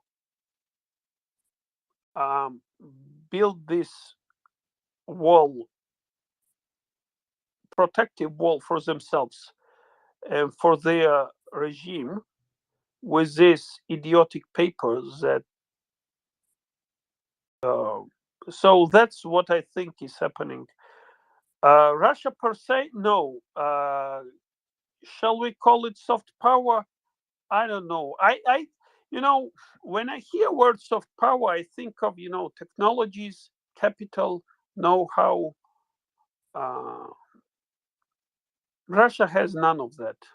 Now, are the Russian spies a soft power? I would rather find some other definition for those. But yes, they have their agents in Georgia, typically through corruption schemes that are, sometimes taking money from local population, stealing money essentially, and then increase it Georgian sovereign debt to Russia, or I'm not sure. Like we'll probably see a lot of things will become more transparent in future. But right now, these are just thoughts. So in terms of power, yes, they have the agents of influence who have basically who are running the country pretty much today. They fear to lose that, because they will. They know that their legitimacy is very stretched, to say the least. Each election was, much worse copy of the previous one. The only time when they were really elected, I would say, was in 2012.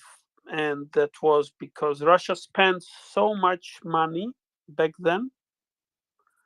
After that, Russia cannot spend that much money each time. So they,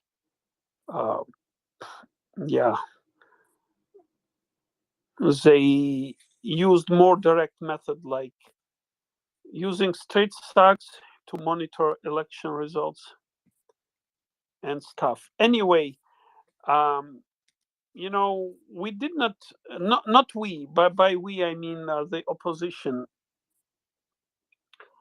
was. So Alex, yes. as you've gone on a bit, just have a let me ask a couple of questions so we can direct this conversation a bit.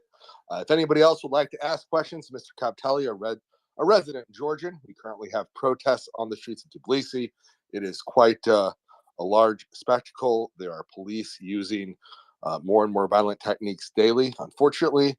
And Alex is here to try to give us both some context and understanding what's going down in Georgia right now, as well. We've long time had his support and voice for Ukraine, as well as understanding of the former Soviet Union, and now we need his analytical understanding of his own home country. So thank you very much for being here. Actually, before I ask a question, curious what George has to ask. George, over to you. Actually, I have just a couple of observations to make. One is, I know there's independent news media in Georgia. What they need to start asking, especially on the front page, is start asking their police and their security services, who are they working for?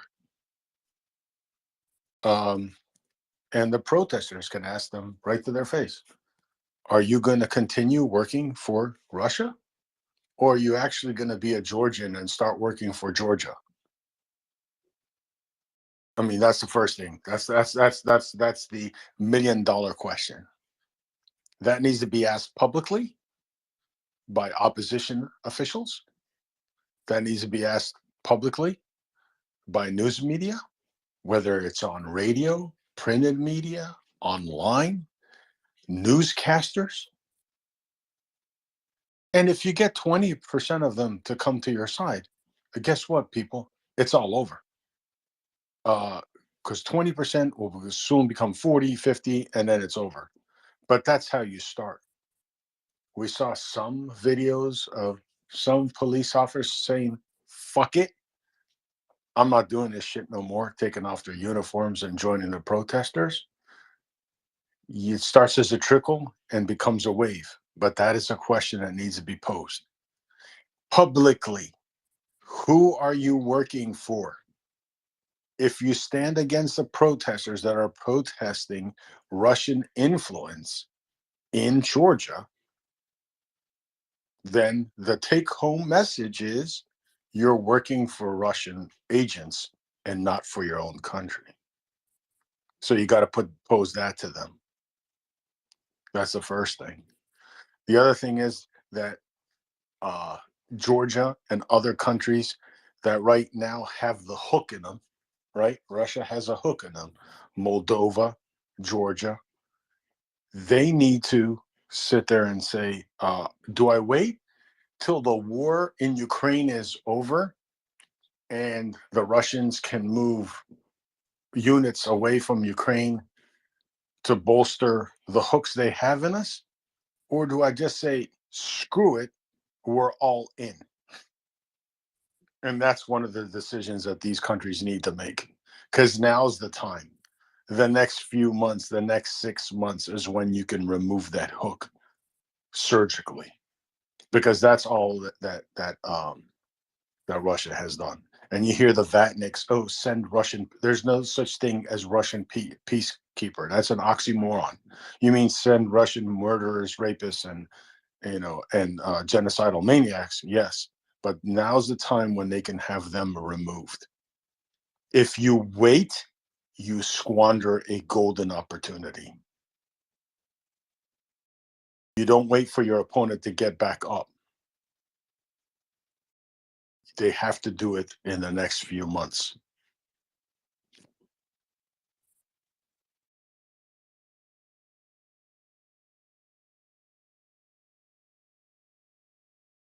Good evening, Finance. It is evening for you and and I think I'd like to tag on to what George said there. Is there a reliable source that we can watch. I'm seeing a lot of people posting live streams, and I seem to have sort of appreciated the view that Georgia Public Broadcasting Channel has been giving me. So that's what I've been watching the last couple of days. So if you can answer sort of what George said and what I'm asking here, that you would suggest that might give us the best information to watch live as it's happening.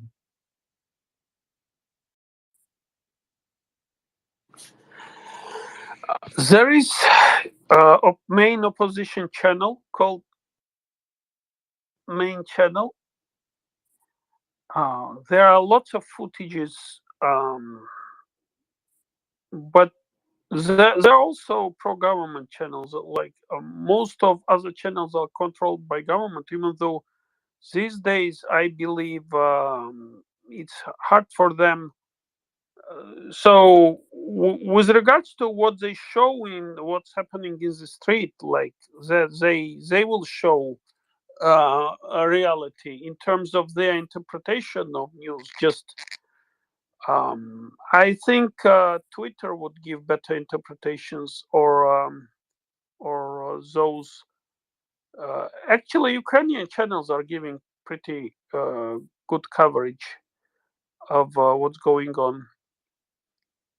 And I agree with all points that George said. It is, I think there were also, thoughts from opposition side that it is time to act. We can't squander time when um, almost all Russian army is in Ukraine. Like tomorrow, they may become again available. Like, and if Moldova is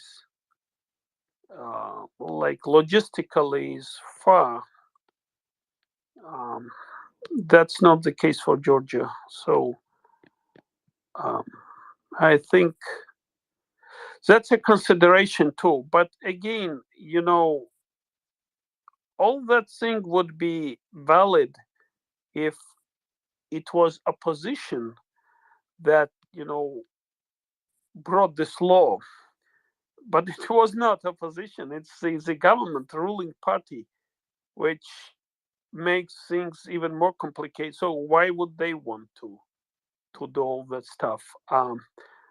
They probably also fear that, in case of Georgia, people who are fighting in Ukraine for Ukrainian freedom and fighting Russians, I don't think they will come back to Georgia and tolerate pro-Russian government there.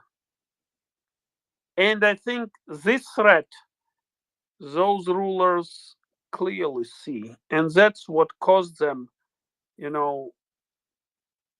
bring this law. Because really, if you think about it, besides news agencies and NGOs, like anybody who returned to Georgia from Ukraine, like can be easily labeled as Ukrainian agent. So that's what I think the calculation behind the government that.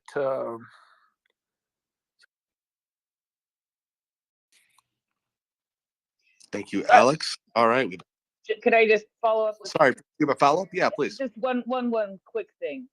I came across a tweet yesterday with some recommended Georgian accounts to follow, and I sent that in a DM to you, but it was a different account than the account you're on now. I'm just wondering if you've had a chance to look at that or can look at that. Otherwise, I'll send it to Axel and ask him to forward it to you. Alex. You see, I had some issues with my account, so I had to open a new one. I do not know. Maybe it's because I changed the phone. So and like did not transfer my account properly, or it could be. But yeah, I should probably check my last phone, my old phone. Axel also mentioned that they were trying to like reach out to me, but I had no idea. I need to find my old phone and but this is an account on my new one, so That's good. I followed you on this one here, trying to decipher between okay. Axel and Alex when you guys are both right there. I can see both of you, one on top of the other, is confusing my brain right now. But Alex, I'll it sounds like Axel got a hold of you today, so maybe I'll forward it to him and just to make sure those are good, reliable counts to follow. So thank you very much. Okay. And Thank you. I think that Combat Bin Chicken was next, and then Sue came after that. Do you agree with that, Finance? All right, Combat Bin Chicken. Friends, you're having a hard time getting your tongue around that. Combat Bin Chicken. Afternoon, Alex. Just a question regarding Georgia's military in all of this. Where is their allegiance? Obviously, the security forces seem fairly well infiltrated.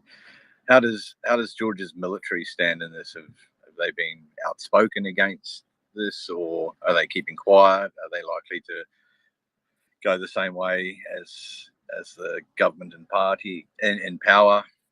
Yeah, just your take on that. Thanks. I do not think Georgian. Well, first of all, military, like this is considered internal affair, so military would have opinion, of course, but that would be different from police, and especially riot police thing, because riot police are troops loyal to ruling party. With military, it's much harder to do that for a number of reasons. One, most Korean military were the same people. Actually, a lot of them were people who personally were so the ethnic cleansing of Georgia. A lot of them are from regions, and they were kids when Russia ethnically cleansed those regions. So I hardly believe that government, pro-Russian government, can rely on that type of military. Now, which brings next point is Georgian military had long, now almost few decades, tradition of cooperating with NATO. We clearly had path to NATO. This was even under Shevardnadze, the first joint military exercise, not military exercise, but there was Georgian troops were trained by Americans even before Iraqi war. Then Georgian troops participated in Iraqi war, then in Afghanistan. Actually, when Russia invaded Ukraine in 2014, Georgian troops were among few that were already trained by Western instructors. So in terms of military, we have small military, but some of them, actually majority of them, have experience of fight in Iraq and Afghanistan, which brings them, which makes them, and then into Ukraine since 2014. They were probably among the first foreigners to help Ukrainians, like Ukrainians helped Georgia a lot. You know, even in Soviet Union, some republics were closer to each other than others, and there was always this sympathy between Georgians and Ukrainians like nobody else. Well, maybe also Baltic states, but anyway. So in terms of military, those are key considerations. So first, a lot of military are people who personally experienced ethnic cleansing while being kids. A story of Mamuka Mamulashvili, he's head of Georgian Legion in Ukraine. is well, probably not typical, but certainly most of most of kids who experience that in their childhood chose military career. That's one consideration. Other considerations that military was for decades very strong ties with NATO, which again, hoping to them suddenly become pro-Russian is like the best pro-Russian government can do is to weaken military, and that's what they have been consistently doing. And finally, a lot of Georgians are fighting in Ukraine, which makes military really supportive of protesters, and certainly not the force the government can pro-Russian government can rely on. Those are three key points in trying to answer your question. Thanks. Just a follow-up, if I could.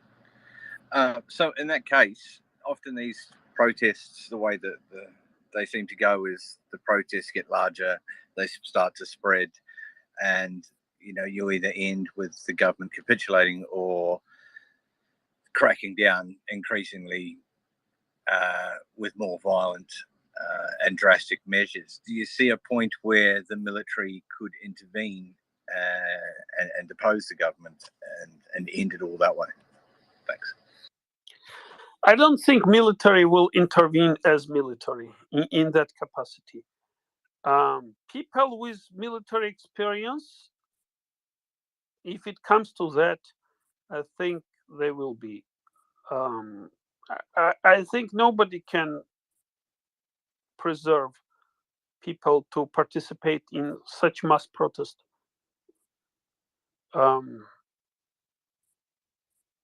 But in a military capacity, I don't think so.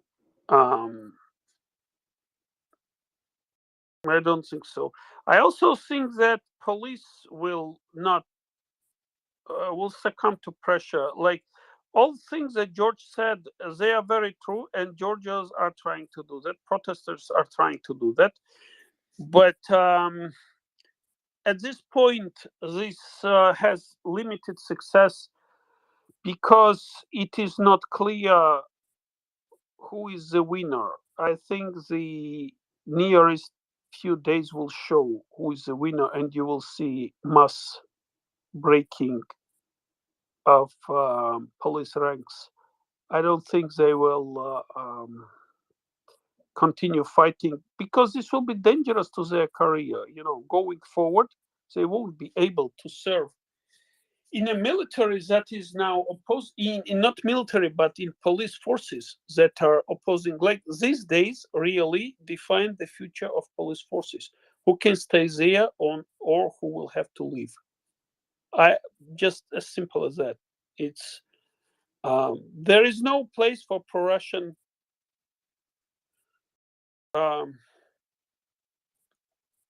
people or forces in Georgia, and again, this setup, what we see currently in Georgia is, and I think I said it times and again, this is like result of reset. Georgia would not accept this unless it was part of some, I don't know, some deal making. I don't want to go in that conspiracy, but really, we are like the small nations are always a result of somebody negotiating something else. So, yeah, this was kind of, but the government broke that, sort of agreement, where they would not go heavy on pro-Western political parties, and in exchange, they would be allowed to, basically sit on two seats. Looks like this time is of how you call it when you have this cohabitation. Looks like this cohabitation is over. Thanks very much, Alex. Appreciate your time.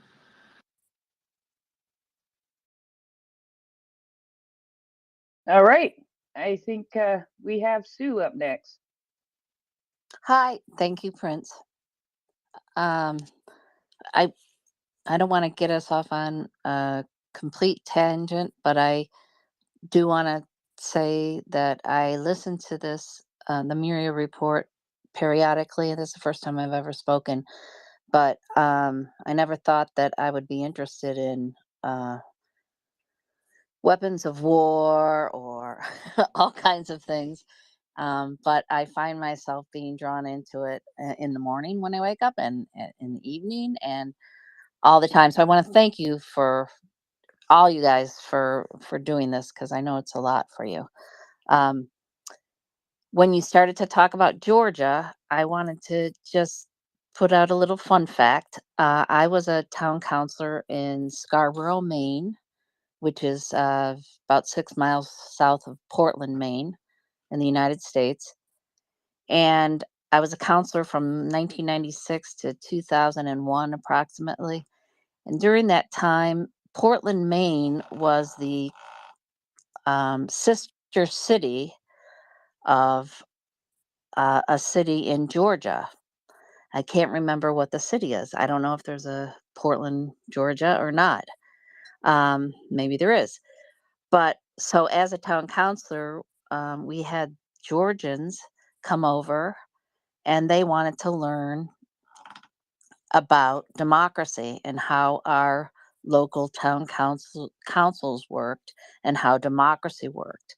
And I felt like I had this just huge connection now with Georgia. And when the Russians came in the first place, I was annoyed that the world wasn't a little bit more annoyed and was frustrated that the US was doing nothing about it, just like I felt the same with Crimea, even though I was a delegate for Obama. I thought, you you can't be allowing this kind of thing to happen. Anyway, so I just wanted to share that Portland, Maine was, a sister city of some city in Georgia after the fall of the Soviet Union, um, and that the people that I met were so excited about democracy and freedom and how this is all going to work, and they were so happy. And so it's I hope that Alex is correct and that there's no place for Russia in Georgia, because it seemed to me that those people were long gone from Russia. Um, anyway, I guess that's all I wanted to share with you. I know it's kind of a little bit off topic, but it's kind of a nice little info. I learned so much from you guys, so now you learned a little bit from me. Sue, thank you so much for coming up, and from the real Portland over on the West Coast, welcome. And oh, wait a minute. you will have to come up sometime when Alan is up, because Alan says he knows a little bit about this other Portland that I hear of on the other side of the country there. So yeah, well, it's a big foodie place and lots of local beers, and it's gorgeous. I'm from Detroit, Michigan originally, but when I graduated college, I sort of ventured out east and I ended up out here. And I dragged the rest of my family out here. Not all of my family, but I still have ties to Michigan. Yeah, Detroit is a big area. I have a lot of relatives in that area, and I get all the suburbs confused. Yeah. Yeah. Well, you have to say, if you're from 313, you're from Detroit. When someone says they're from Detroit, you have to ask them, are you from Detroit or one of the suburbs? Because when I say I'm from Detroit, I grew up in the city. these folks grew up in the suburbs, and we're really touchy about that in Michigan. I don't know if there's anybody in Michigan that's listening to this, but we are really touchy. If you're from Detroit, it's basically, oh, really? Where in Detroit? And and you make sure they're not, oh, that you mean a suburb of Detroit, because it was different growing up, and we want our respect. Yeah, no, I just have many relatives from there, and my mom was born in Windsor, right across that little bit of water. So anyway, Redstone, I saw you put your hand up real quick and put it down. And Sue, again, thank you for coming up. I hope you come up and speak more often. We appreciate it. Did you have something to say, Redstone, or am I going to bug finance next?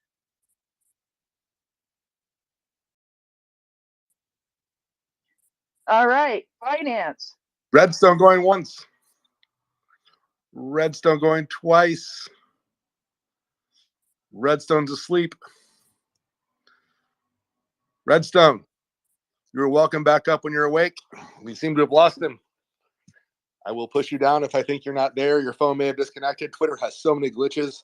Sometimes we discover people are talking into their phones and think we can hear them, and they can't. We only discover that they can't hear us when they're not in the space. So, Redstone, if you can't hear us now, please come back if you want to speak. We definitely could not hear you and thought you were on silent. Yes, back to you, Prince. No. There's got to be some economics topic I have here that I don't have open at the moment, because this conversation has been going totally in the direction where, yeah. So I know that I sent you an economics topic earlier today for you to do a little reading. I think I might have sent you a couple of them. Yes, this one that I wondered, what is it? Is it economic news or is it not economic news? You may have covered it while I was sort of getting adjusted to being on the space, but you said it's yes and no kind of economic news, and it has to do with Russia losing its last major bank for relations in the outside world.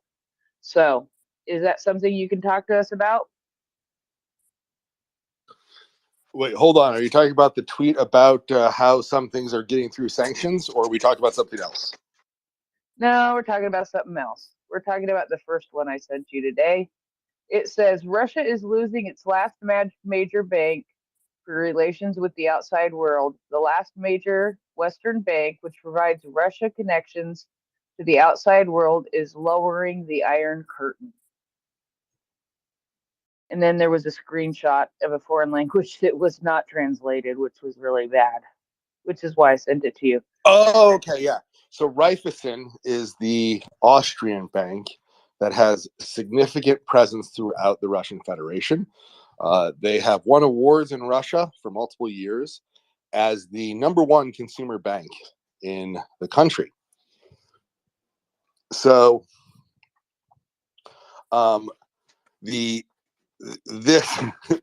this puts them, shall we say, not in our good book. They also notably have a significantly large branch network in Ukraine. Their management is saying the right things, that they are looking for ways to get out of Russia, that they, in all circumstances, want to keep their Ukrainian branch network, etc. Now, they're not getting out of Russia, or they have yet to do so. It is a significant amount of their revenue. So despite having a banner year in 2022, especially as they are now the major bank by which Russians move money out of Russia, this has made them lots of fees. While that has occurred, Raiffeisen Bank stock has gotten hammered because there is a lot of concern that their Russian assets are going to be written down significantly, and that might not even be the end of their problems due to the amount of Russian action they have, because, well, they could be hit for instance, for breaking sanctions, for sending money over borders they shouldn't have sent, etc. Now, I could be more sympathetic because Russia obviously does not want Raiffeisen Bank to close their branches. They're big fans of maintaining what loose financial ties, or what remaining financial ties they have to the outside world, because those are both avenues for oligarchs to get money out, for corruption money to get out, for them to pay for goods that they're sending in. It is massively useful to them to have these ties, and I think the number is they're processing 40 or 50% of Russian transactions to Europe now. It's a lot. I have no sympathy whatsoever. This is a branch network they 100% seem to have expanded after 2014. Russia might be putting the screws on them. Now, the only way this might be sympathetic is that Russia, we've even heard them, we've even heard rumors that they may be suggesting tossing executives out of windows if their company shut down in Russia. That said, what's grosser to me is doing things the wrong way and staying in business and supporting the genocidal regime. There have been plenty of businesses that have just shut it down and written it off. But to Raiffeisen Bank, this is a massive part of their revenue, of their business, and they're still there. So they are no longer opening new European accounts. They are slowly separating their Russian branch network and business from their European business. If these were other circumstances, that might be news. In these circumstances, the circumstances of a genocidal war, I would say that this is painfully slow. I am, again, deeply unsympathetic to being, the number one private bank, the award-winning bank in Russia for consumers that is happy to keep moving money in the middle of a genocide back and forth out of Russia. So I personally am all in favor of them being sanctioned from here to oblivion, and hope that eventually happens. But they really should have had to shut down and write off whatever Russian business that they have to write off to shut down the Russian branches, just as it was made clear that banks like VTB out of Russia couldn't own branches outside of Russia due to sanctions. We really shouldn't be letting European banks or American banks own these huge branch networks inside of Russia. The way that the corruption and intelligence trade works and is practiced by Russia, this sort of works both ways and does allow them all sorts of avenues of illicit activity coming out. So that would be the way I would look at the Raiffeisen problem. If anyone wants to correct me on my German pronunciation, I've got no idea how to do it. Not a language I've ever learned. So that's the bank. That's what we're talking about. They are slowly decoupling, so that's super marginally a move in the right direction, but so slowly and so marginally that better than a move in the wrong direction. I want to see it all shut down, and I don't care which side shuts it down, but somebody needs to force these guys to get out of Russia, because their branch management, regardless of what they say, is going to sit there and try to keep all of their assets and just pray the war ends before they're forced to sell. And that is untenable. It sort of kind of feels to me and sounds to me like what we talked about with Heineken yesterday. Like, they said they were going to get out, but they didn't get out. And now they're trying to do more products. I know it's different, but it sort of reminded me of that. And speaking about companies leaving or not leaving Russia, it did come across my screen today that finally, after 13 months, or nearly 13 months, Continental AG, a leading German tire and the automotive electronics manufacturer, is going to leave Russia because of the Russian genocidal war against Ukraine. Now, they couldn't have made this decision a year ago. Why couldn't they make that decision a year ago, finance? I mean, that's the thing that sort of gets me about that whole story. They're on the Olaf Scholz invertebrate train, and it's due to lack of spine. Oh, you have such good answers.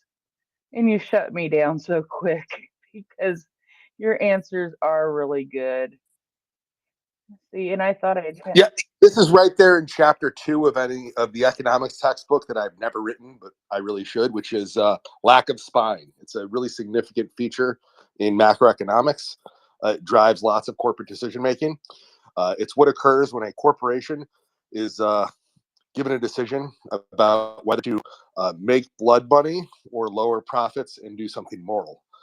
It's a really significant problem, and it turns out that a very high percentage of companies choose the invertebrate option. And there should be an entire chapter on this. And certainly in this case, we've seen many companies take the invertebrate option. I would like to give a shout out to a number of companies who took the we have a spine option. That would be the Swedish and American ball bearing makers who shut it all down. Thank you, guys. That would be MasterCard, who actually, with sanctions coming down that would have shut them down, they actually closed down shop in Russia weeks to possibly a month or two before they were forced to do so, led by their employees, no less. So thank you to MasterCard. And of course, while they are much beloved by my fellow co-hosts and all of you are very dear listeners, I am not a big fan of their product, but I do appreciate what they have done in this case. That'd be McDonald's, who just shut it down. And then Russia has attempted to rebrand and open those back up as McPutins or whatever they're called. I know there's a real name, but I'm just going to call them McPutins because I can. And the McPutin turns out not to be as good as the McDonald's. It suffers from all sorts of supply chain problems, kind of like, the Russian military. So, yeah, I would like to give a shout out to those. There are many other companies that did the right thing. So it is not impossible to do the right thing. And it's not like those companies didn't write down some major revenue out of that. MasterCard lost its revenue. McDonald's, I believe, had to write off $600 million in assets. Like, these aren't numbers that floored either of them, but that's not zero either. It's a decent chunk of change. And I want to thank the companies that did, in fact, find their spines. And, and many oil companies actually pulled out early, surprising many people in the U.S. who are not used to it being a moral leader. Halliburton pulled out completely from Russia. They provide oil field services that Russia very critically needs. They have the expert Russia needs to run its pipeline system. The midstream energy is not usually as technically hard. Midstream energy is pipelines. It's what takes your petrol products from A to B. But in Russia, it's a little more technically difficult than other places because the Siberian permafrost is thawing a bit, and it's causing sinkholes and really major problems with ground dynamics and waviness. And this, if you have 1,000 miles of pipeline across that, it's an issue. So Halliburton's exactly the people you want to do that kind of work. And they pulled out in their entirety. And back channel rumors we've heard from executives are along the lines of, we aren't going to go back there in a generation. So for other interesting things this war, if you spent a lot of time thinking they were the bad boys of Iraq, well, that was then. This is now. They have fully pulled out. They were quick to fully pull out of Russia.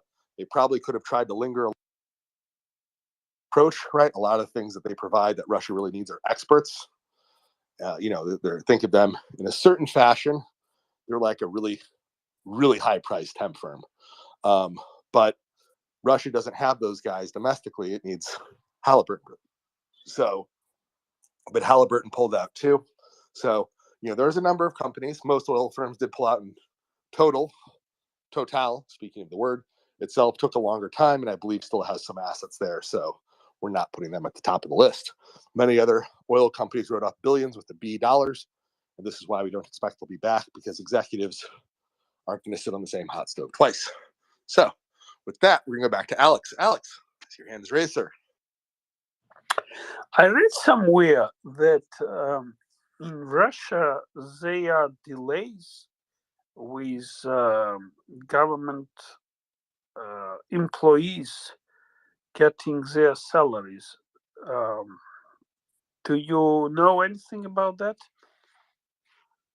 Russian employees, whose employees are getting their salaries?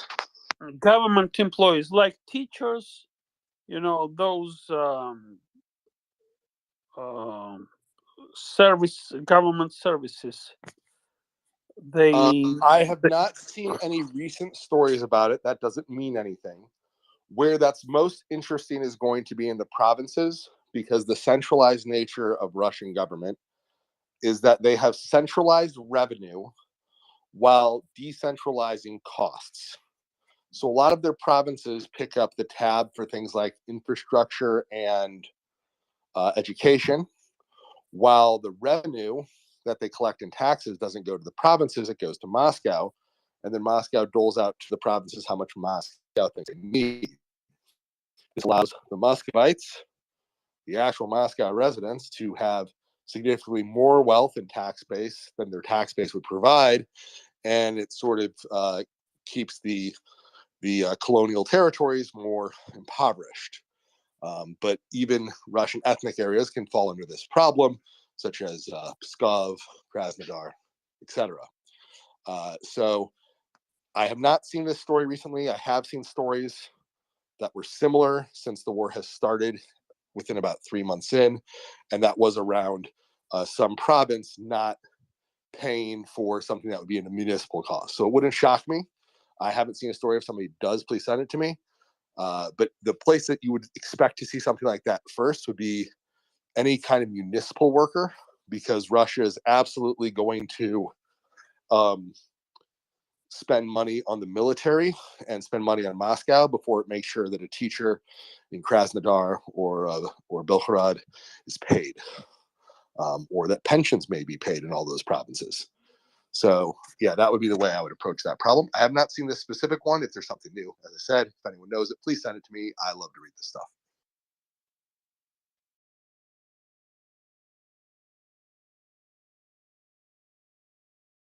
Alrighty then. Well, did you see what our friend Brian was up to today? What was our friend Ryan up to today?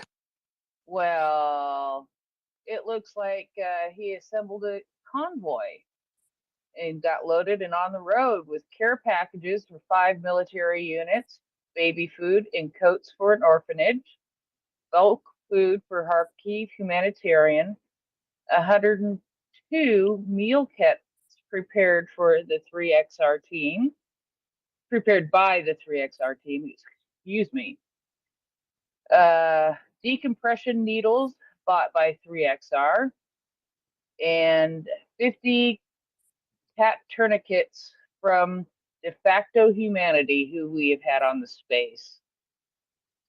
And we know that Ryan made his way today from the I believe from the Kyiv region to Kharkiv.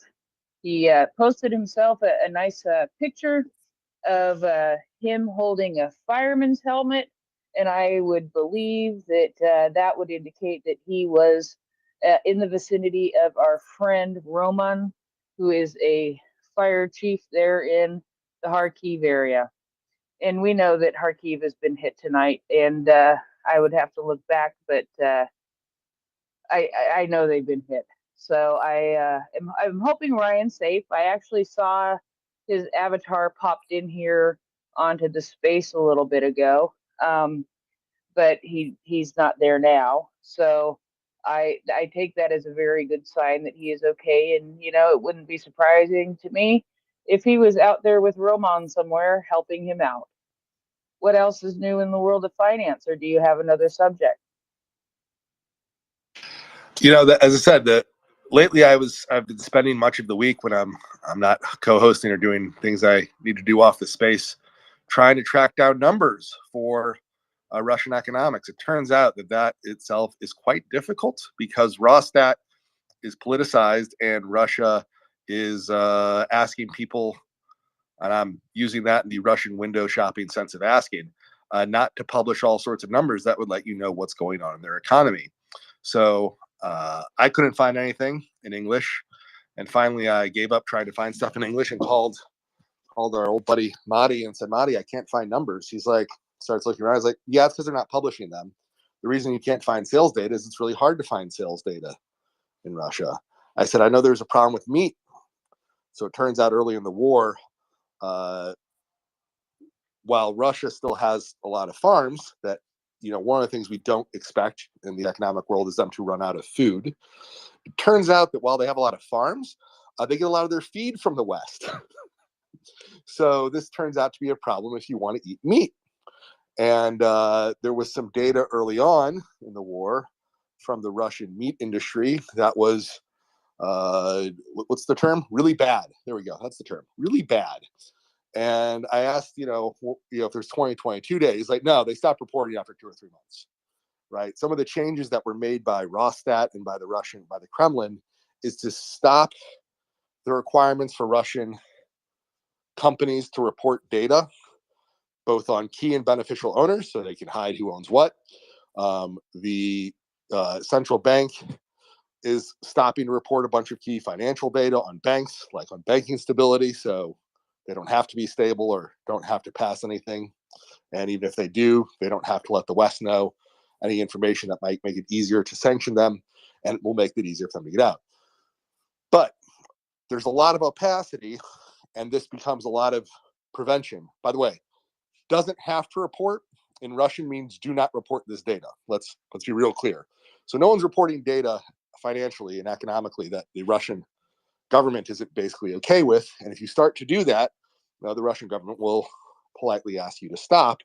And if you're reporting that data and you happen to live in Russia and you don't stop, well, the Siloviki will find you a nice window to jump out of. So it's really hard getting data.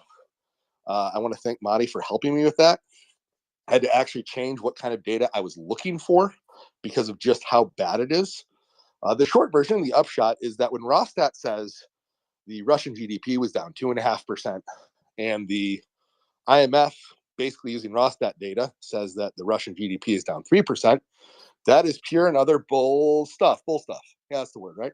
But no, it's pure junk. It's a Soviet Potemkin village. They'll pretend to do data, and we'll pretend that it's real. Is sort of the way that's going. So I pulled some numbers that usually correlate with what's going on in the economy. So the biggest industry there is petrol. We do have some numbers for how much they're exporting. But then we have housing and car sales. And we also have auto production. Well, we can use those to estimate maybe what might be happening in other economies when those numbers change. Turns out there is a good European auto group that lets you know total sales by country. You got to see, by the way, thank you to Mitsubishi and Toyota and pretty much every major non-Chinese Asian car company whose sale volume in Russia hit 0 last year.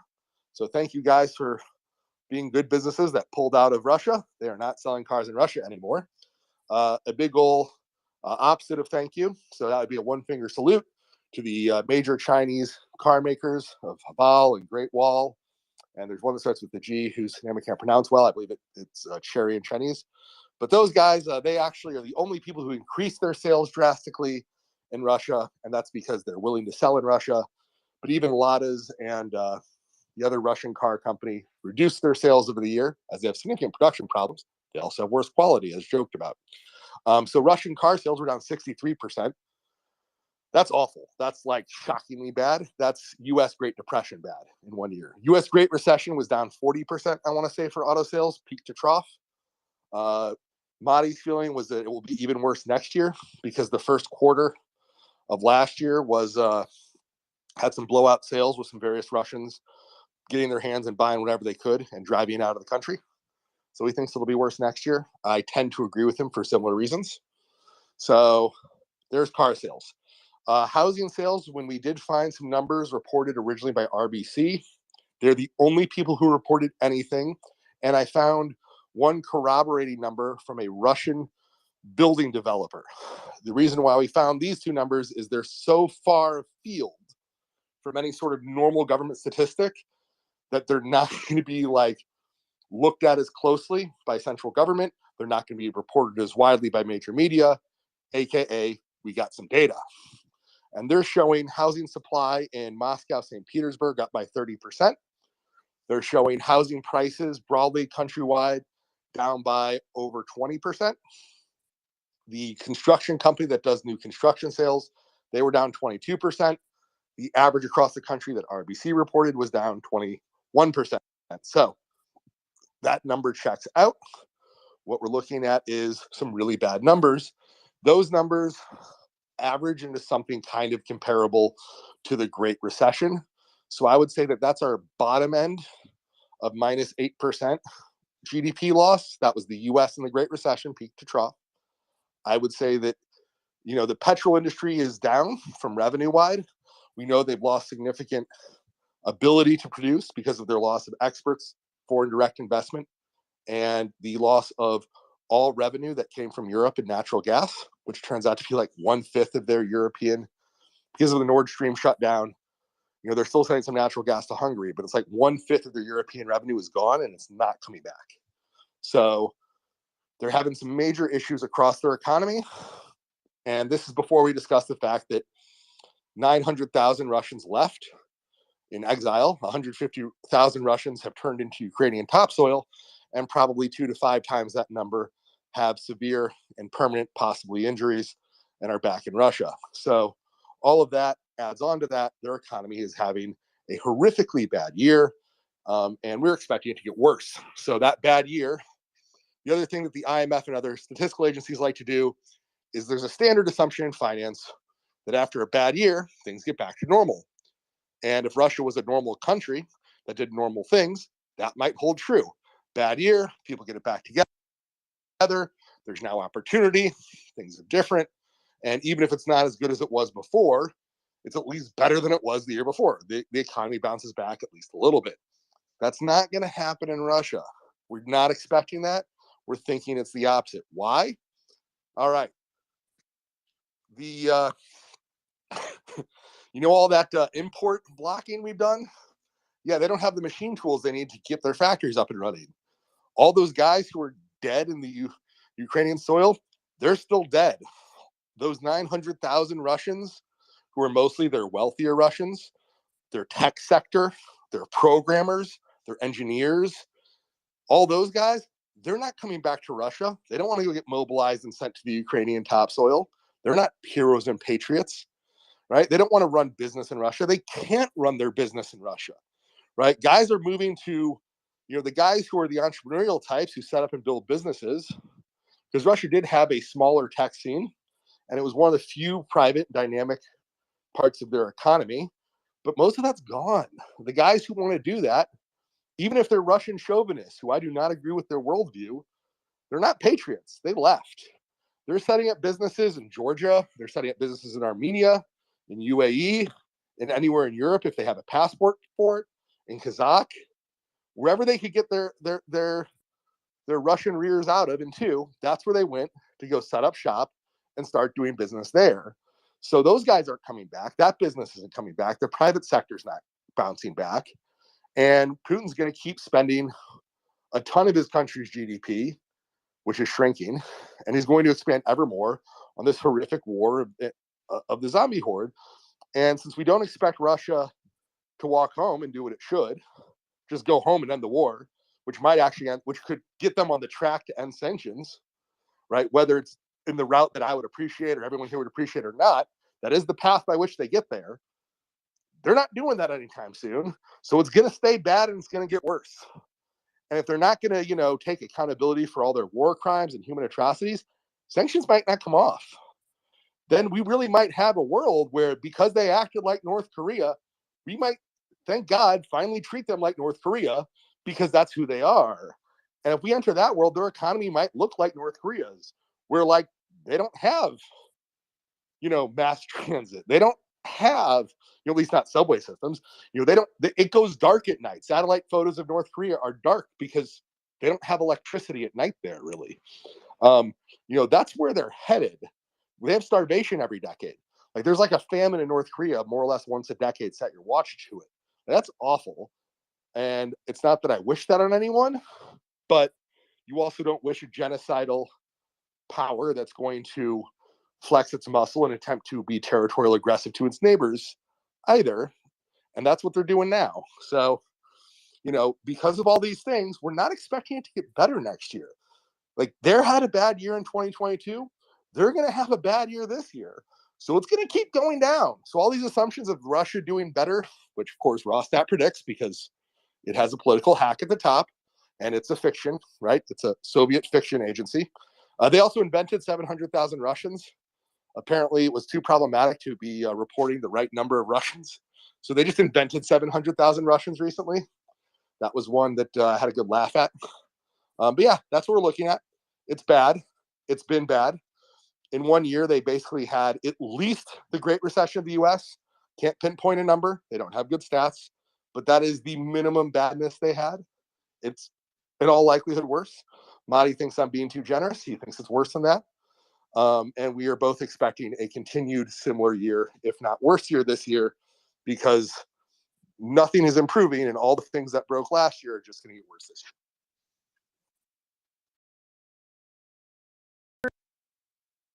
Encourage people to come up and speak, because if you don't up and speak, we're just going to keep going back and forth like this. I'm going to find something that I found somewhere online to share with you all regarding Ukraine, and then finance will talk about a financial subject or economic subject. So if you have any questions, please come up.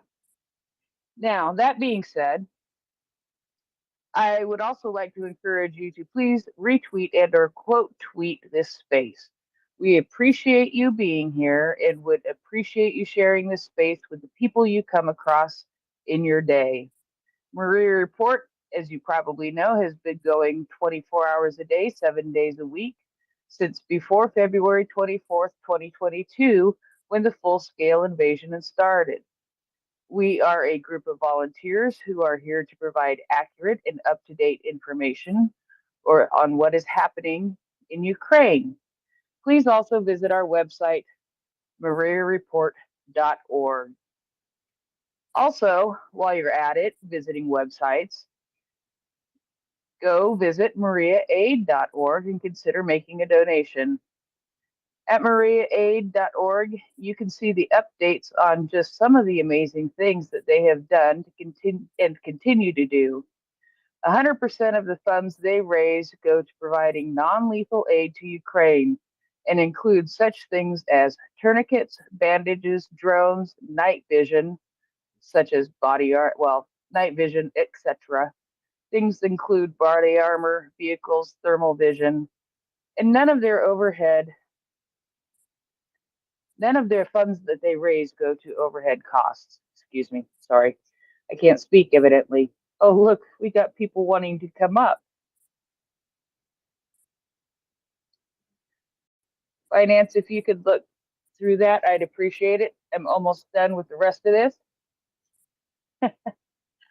If you'd like to come up and contribute to the conversation or ask a question, press the microphone button on the bottom left-hand corner of your screen, and we will bring you up to speak as soon as we are able. We do try to go in order, so please raise your hand by pressing the heart icon on the bottom of your screen. On the far right side, you will see an icon to raise your hand. There you go. We have some people coming up. I have to see. Nope, that was earlier today. Noyo had his hand raised. Let's go to him, sir. You see Noyo's hand, Heather. Yeah, you're Hey, I tired of just have a listening to quick me. question. We love you, Heather.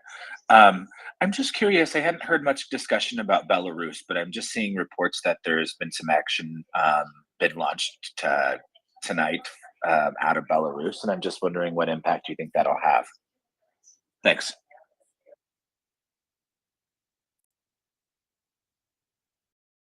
Personally, I mean, if what you're referring to is missiles or airplanes or drones being shot from the territory of Belarus, that's nothing new. It's been happening since day one, I believe, and I don't think that will really mean a whole lot at this point. I think that is about as complete an answer as there needs to be. Is that it's not something new. It's been happening, and Belarus allowing Russia to fire things from their territory is not really a new development. But I appreciate the question. Thank you. Are you referring to the fact that they did arrest Belarus claims to have arrested 20 people connected to sabotaging the airplane? Is that what you're referring to?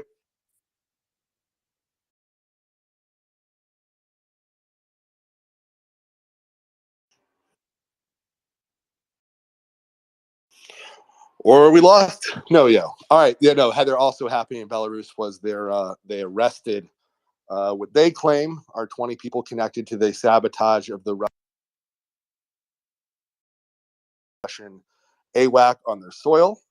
I hope for the sake of, well, first off, I feel bad for whoever gets arrested into Belarusian prison. I hope for the sake of whoever did actually sabotage that plane, that they are not actually the people arrested, since I would expect, being a dictatorial authoritarian power, Belarus will claim that they've arrested people, even if they're literally rounding up the usual suspects, like it's Casablanca. So I hope for their sakes that they are not. So I hope for their sakes that they're not the people who actually did it. But either way, I'm going to send my sympathies out, because nobody belongs in a Belarusian prison. It's just not a nice place to be. But that's the other news that I saw coming out of Belarus. There's other stuff happening in Belarus, absolutely. I mean, that's the major story I knew of today. Prince, back to you. All righty. So then I'm going to go ahead and tell you that tomorrow, I thought I saved. Tomorrow in the evening, or at least the United States evening, we will have Chuck Farr. Chuck Farr on with us for Bullet Points. He will be on at 4 p.m. Pacific Standard Time, which is 7 p.m. Eastern Time. He does Bullet Points twice a week. And I believe also, no, on Thursday, we will have Nuno Felix with us in my AM. And I know I saved that. I must have gotten distracted today. I apologize. It'll take me just a second to find out what time Nudo is on. Or not. I apologize. But I know he is on Thursday, and we will be sending the card out if we have not sent that out already. I may be able to find it here in a minute. In the meantime, finance, there was that very interesting article today about the companies in the United States who were providing items to Russia, knowingly or unknowingly, which companies continue to supply electronics to the Russian military industrial complex. And I was wondering if you had any information or could speak on that, and maybe even tie it in with what we talked about, because they are selling stuff to Russia. Right. So those Canadian companies were export companies. They were not manufacturing companies. In other words, their job was to buy stuff and export it out of Canada. That in and of itself does not mean they have to be doing illegal business, but certainly the import-export business is historically where you find criminality.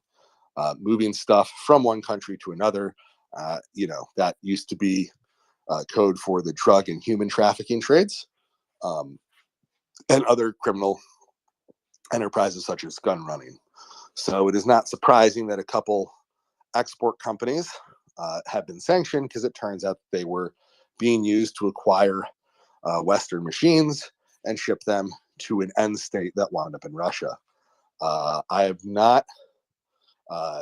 One of the things I started looking into, but basically because I was so tied up trying to track down any Russian numbers, is I'm a little bit behind on the latest and greatest in tracking all the different ways that Russia is trying to, and in some cases, surely succeeding, breaking the sanctions on imports of machine tools.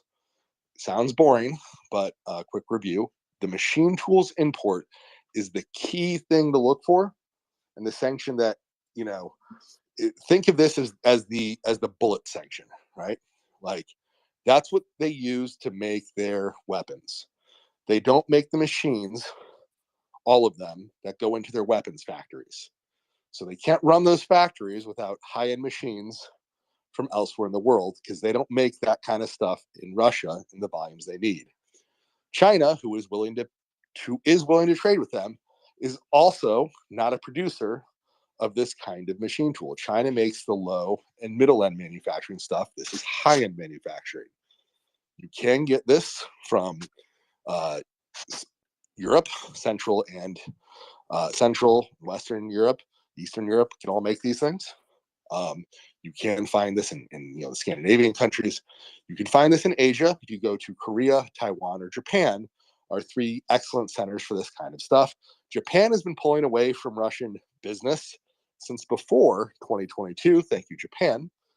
Korea and Taiwan, since the U.S. is their security guarantee, has been on board as far as I can tell with actually not trying to break sanctions and being on board with this.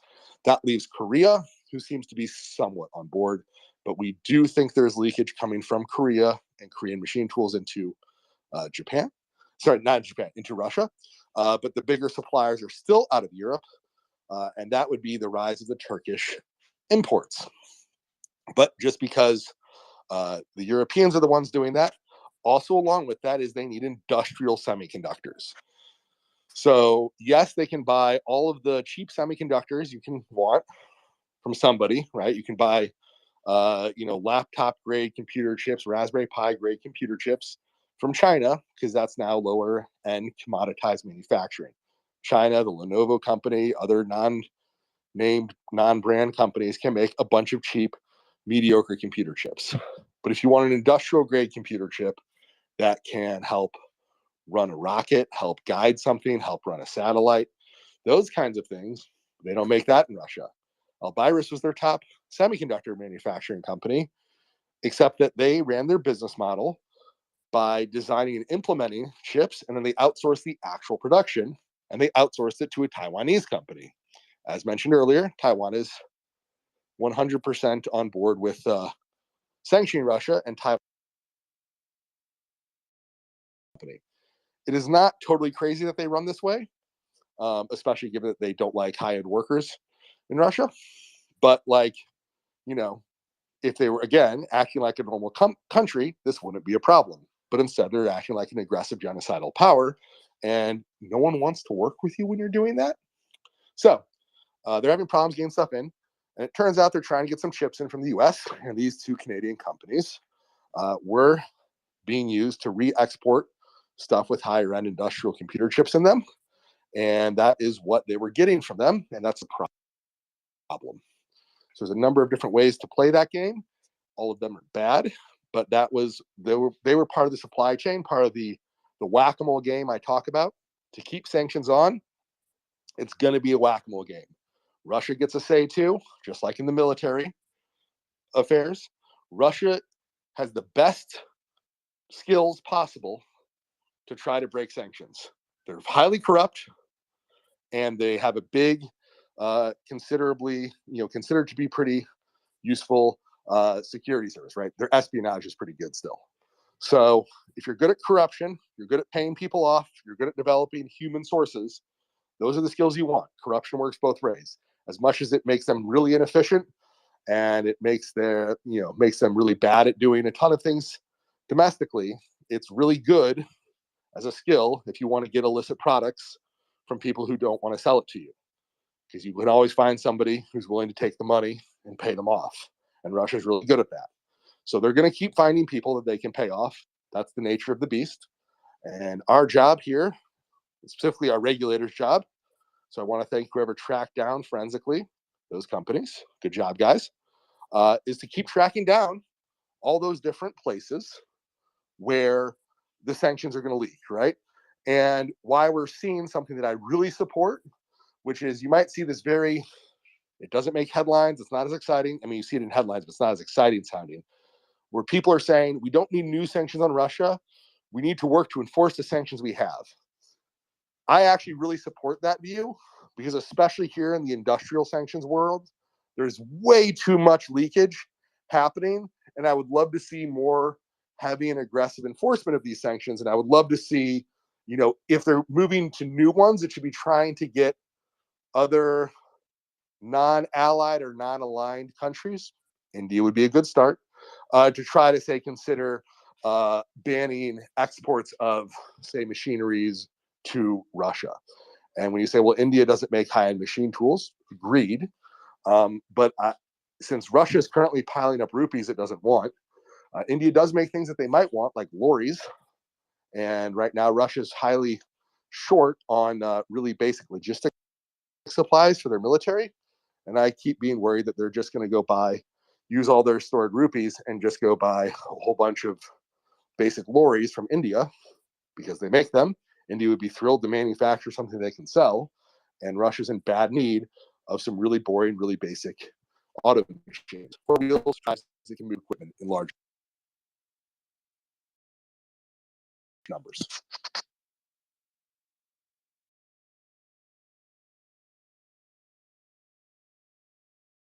Hold on. With the next person coming up, I have a question I need to ask Anna. I think I have a question too, but I bet you they can't. I bet you she can't hear me. And I have a question.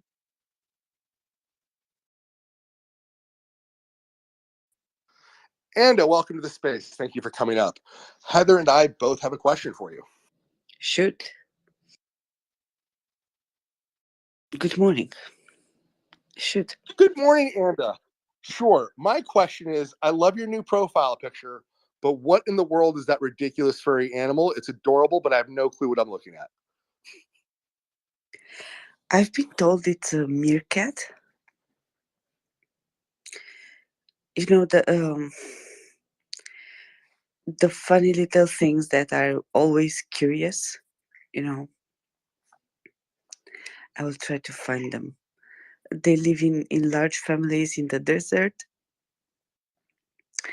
and they are always curious. They are always looking out for everything. I hope this is it.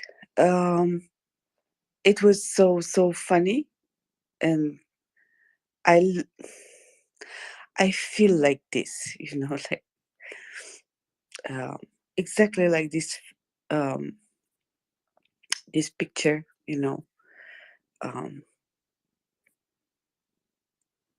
And comes and having questions, so it it it was just fitting, you know, just like I feel.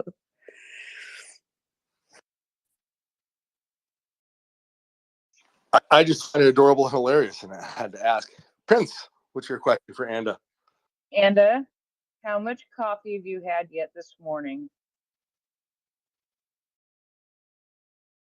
Well, that's easier to say. 0 coffee this morning, but I'm working on that process, so there's gonna be 1 cup in 3 minutes, so I'm close to it. I'm looking out for it, actually, but yeah, no coffee yet. That's easier to answer. I thought, you know, finance. Sorry, I thought this animal was a squirrel. So yesterday I was just offended about the squirrel talk between Axel and David. And I think David was the one to tell me that this is a meerkat. Well, all I would say is, according to the Russians, if you're a squirrel, you shouldn't be going to the UK right now because evidently, according to Russian propaganda, that is what they are selling because they are so destitute because of supplying Ukraine with weapons, which is absolutely ridiculous and false and somewhat funny. And Anda, I hope you get some coffee soon. I am going to continue here for a second, and I am going to tell you that Thursday, March 9th, on the Maria Report, we will have our weekly segment called Undisclosed Location with Nuno Felix at 11 a.m. Pacific Time, 2 p.m. Eastern Time, 1900 UTC. And that's all I'm going to tell you because that's all I managed to copy real quick. So we will have that segment with Nuno tomorrow. That is my tomorrow morning. It'll be your today evening, Anda, and it's at 2100 Kyiv. Actually, I just saw that. So you might be able to stay up for that, but then you wouldn't be able to get up this early with us. And one of the interesting things that I saw today, that you sort of triggered when you were talking about all the different countries and all of the different things, and all the stuff that sometimes I love you, finance, and I know you know that, but sometimes when you talk economics, you sound like the teacher on the Peanuts cartoon. Wah, wah, wah, wah, wah, wah, wah, wah. It just makes no sense to me. So, but you said the word Korea. You said the word Korea, and I said, I saw something about Korea and I made note of it. So, South Korea approved the export licenses for Poland last year to provide Ukraine with the Crab howitzers, which are built in South Korea, built with South Korean components. Poland will send 18 of these crabs. I think they might have the dates wrong on these. I think there's a typo here. I believe that they will be coming in 2023, not 2022, like it says there. But even if I don't know. No, they're in Ukraine. Yeah, they are in Ukraine. Crabs are in Ukraine right now. Then why is it news today? Why are they writing a news article about it today? That makes. This is where I want a little shrug emoji. I don't know. But I mean, we know the crab howitzers in Ukraine. I didn't know it had a Korean part in it. It is not surprising to me that South Korea is being way better to work with on defense contracts than, say, the Schultzing Germans are. Because while Germany is busy Schultzing, South Korea sees this as an excellent opportunity to grow their domestic industrial base. And South Korea takes, heavy machine exports very seriously. They like that kind of thing in South Korea. And they see this as they do have a domestic defense industry that is pretty robust, mainly because their neighbor is North Korea. And I'm sure this will shock nobody, but when your neighbor has almost put you out of existence, as they did in the Korean War, you don't ever let that happen again. So the South Koreans are also besides the United States, they're also a maker of Atacam's brand cigarettes. They actually make the Atacam's missiles there too, mainly because North Korea has significant logistics problems. Probably not surprising for a country that can't even light itself up at night. And so they make a lot of those because, well, if North Korea attacks South Korea, it will quickly discover that it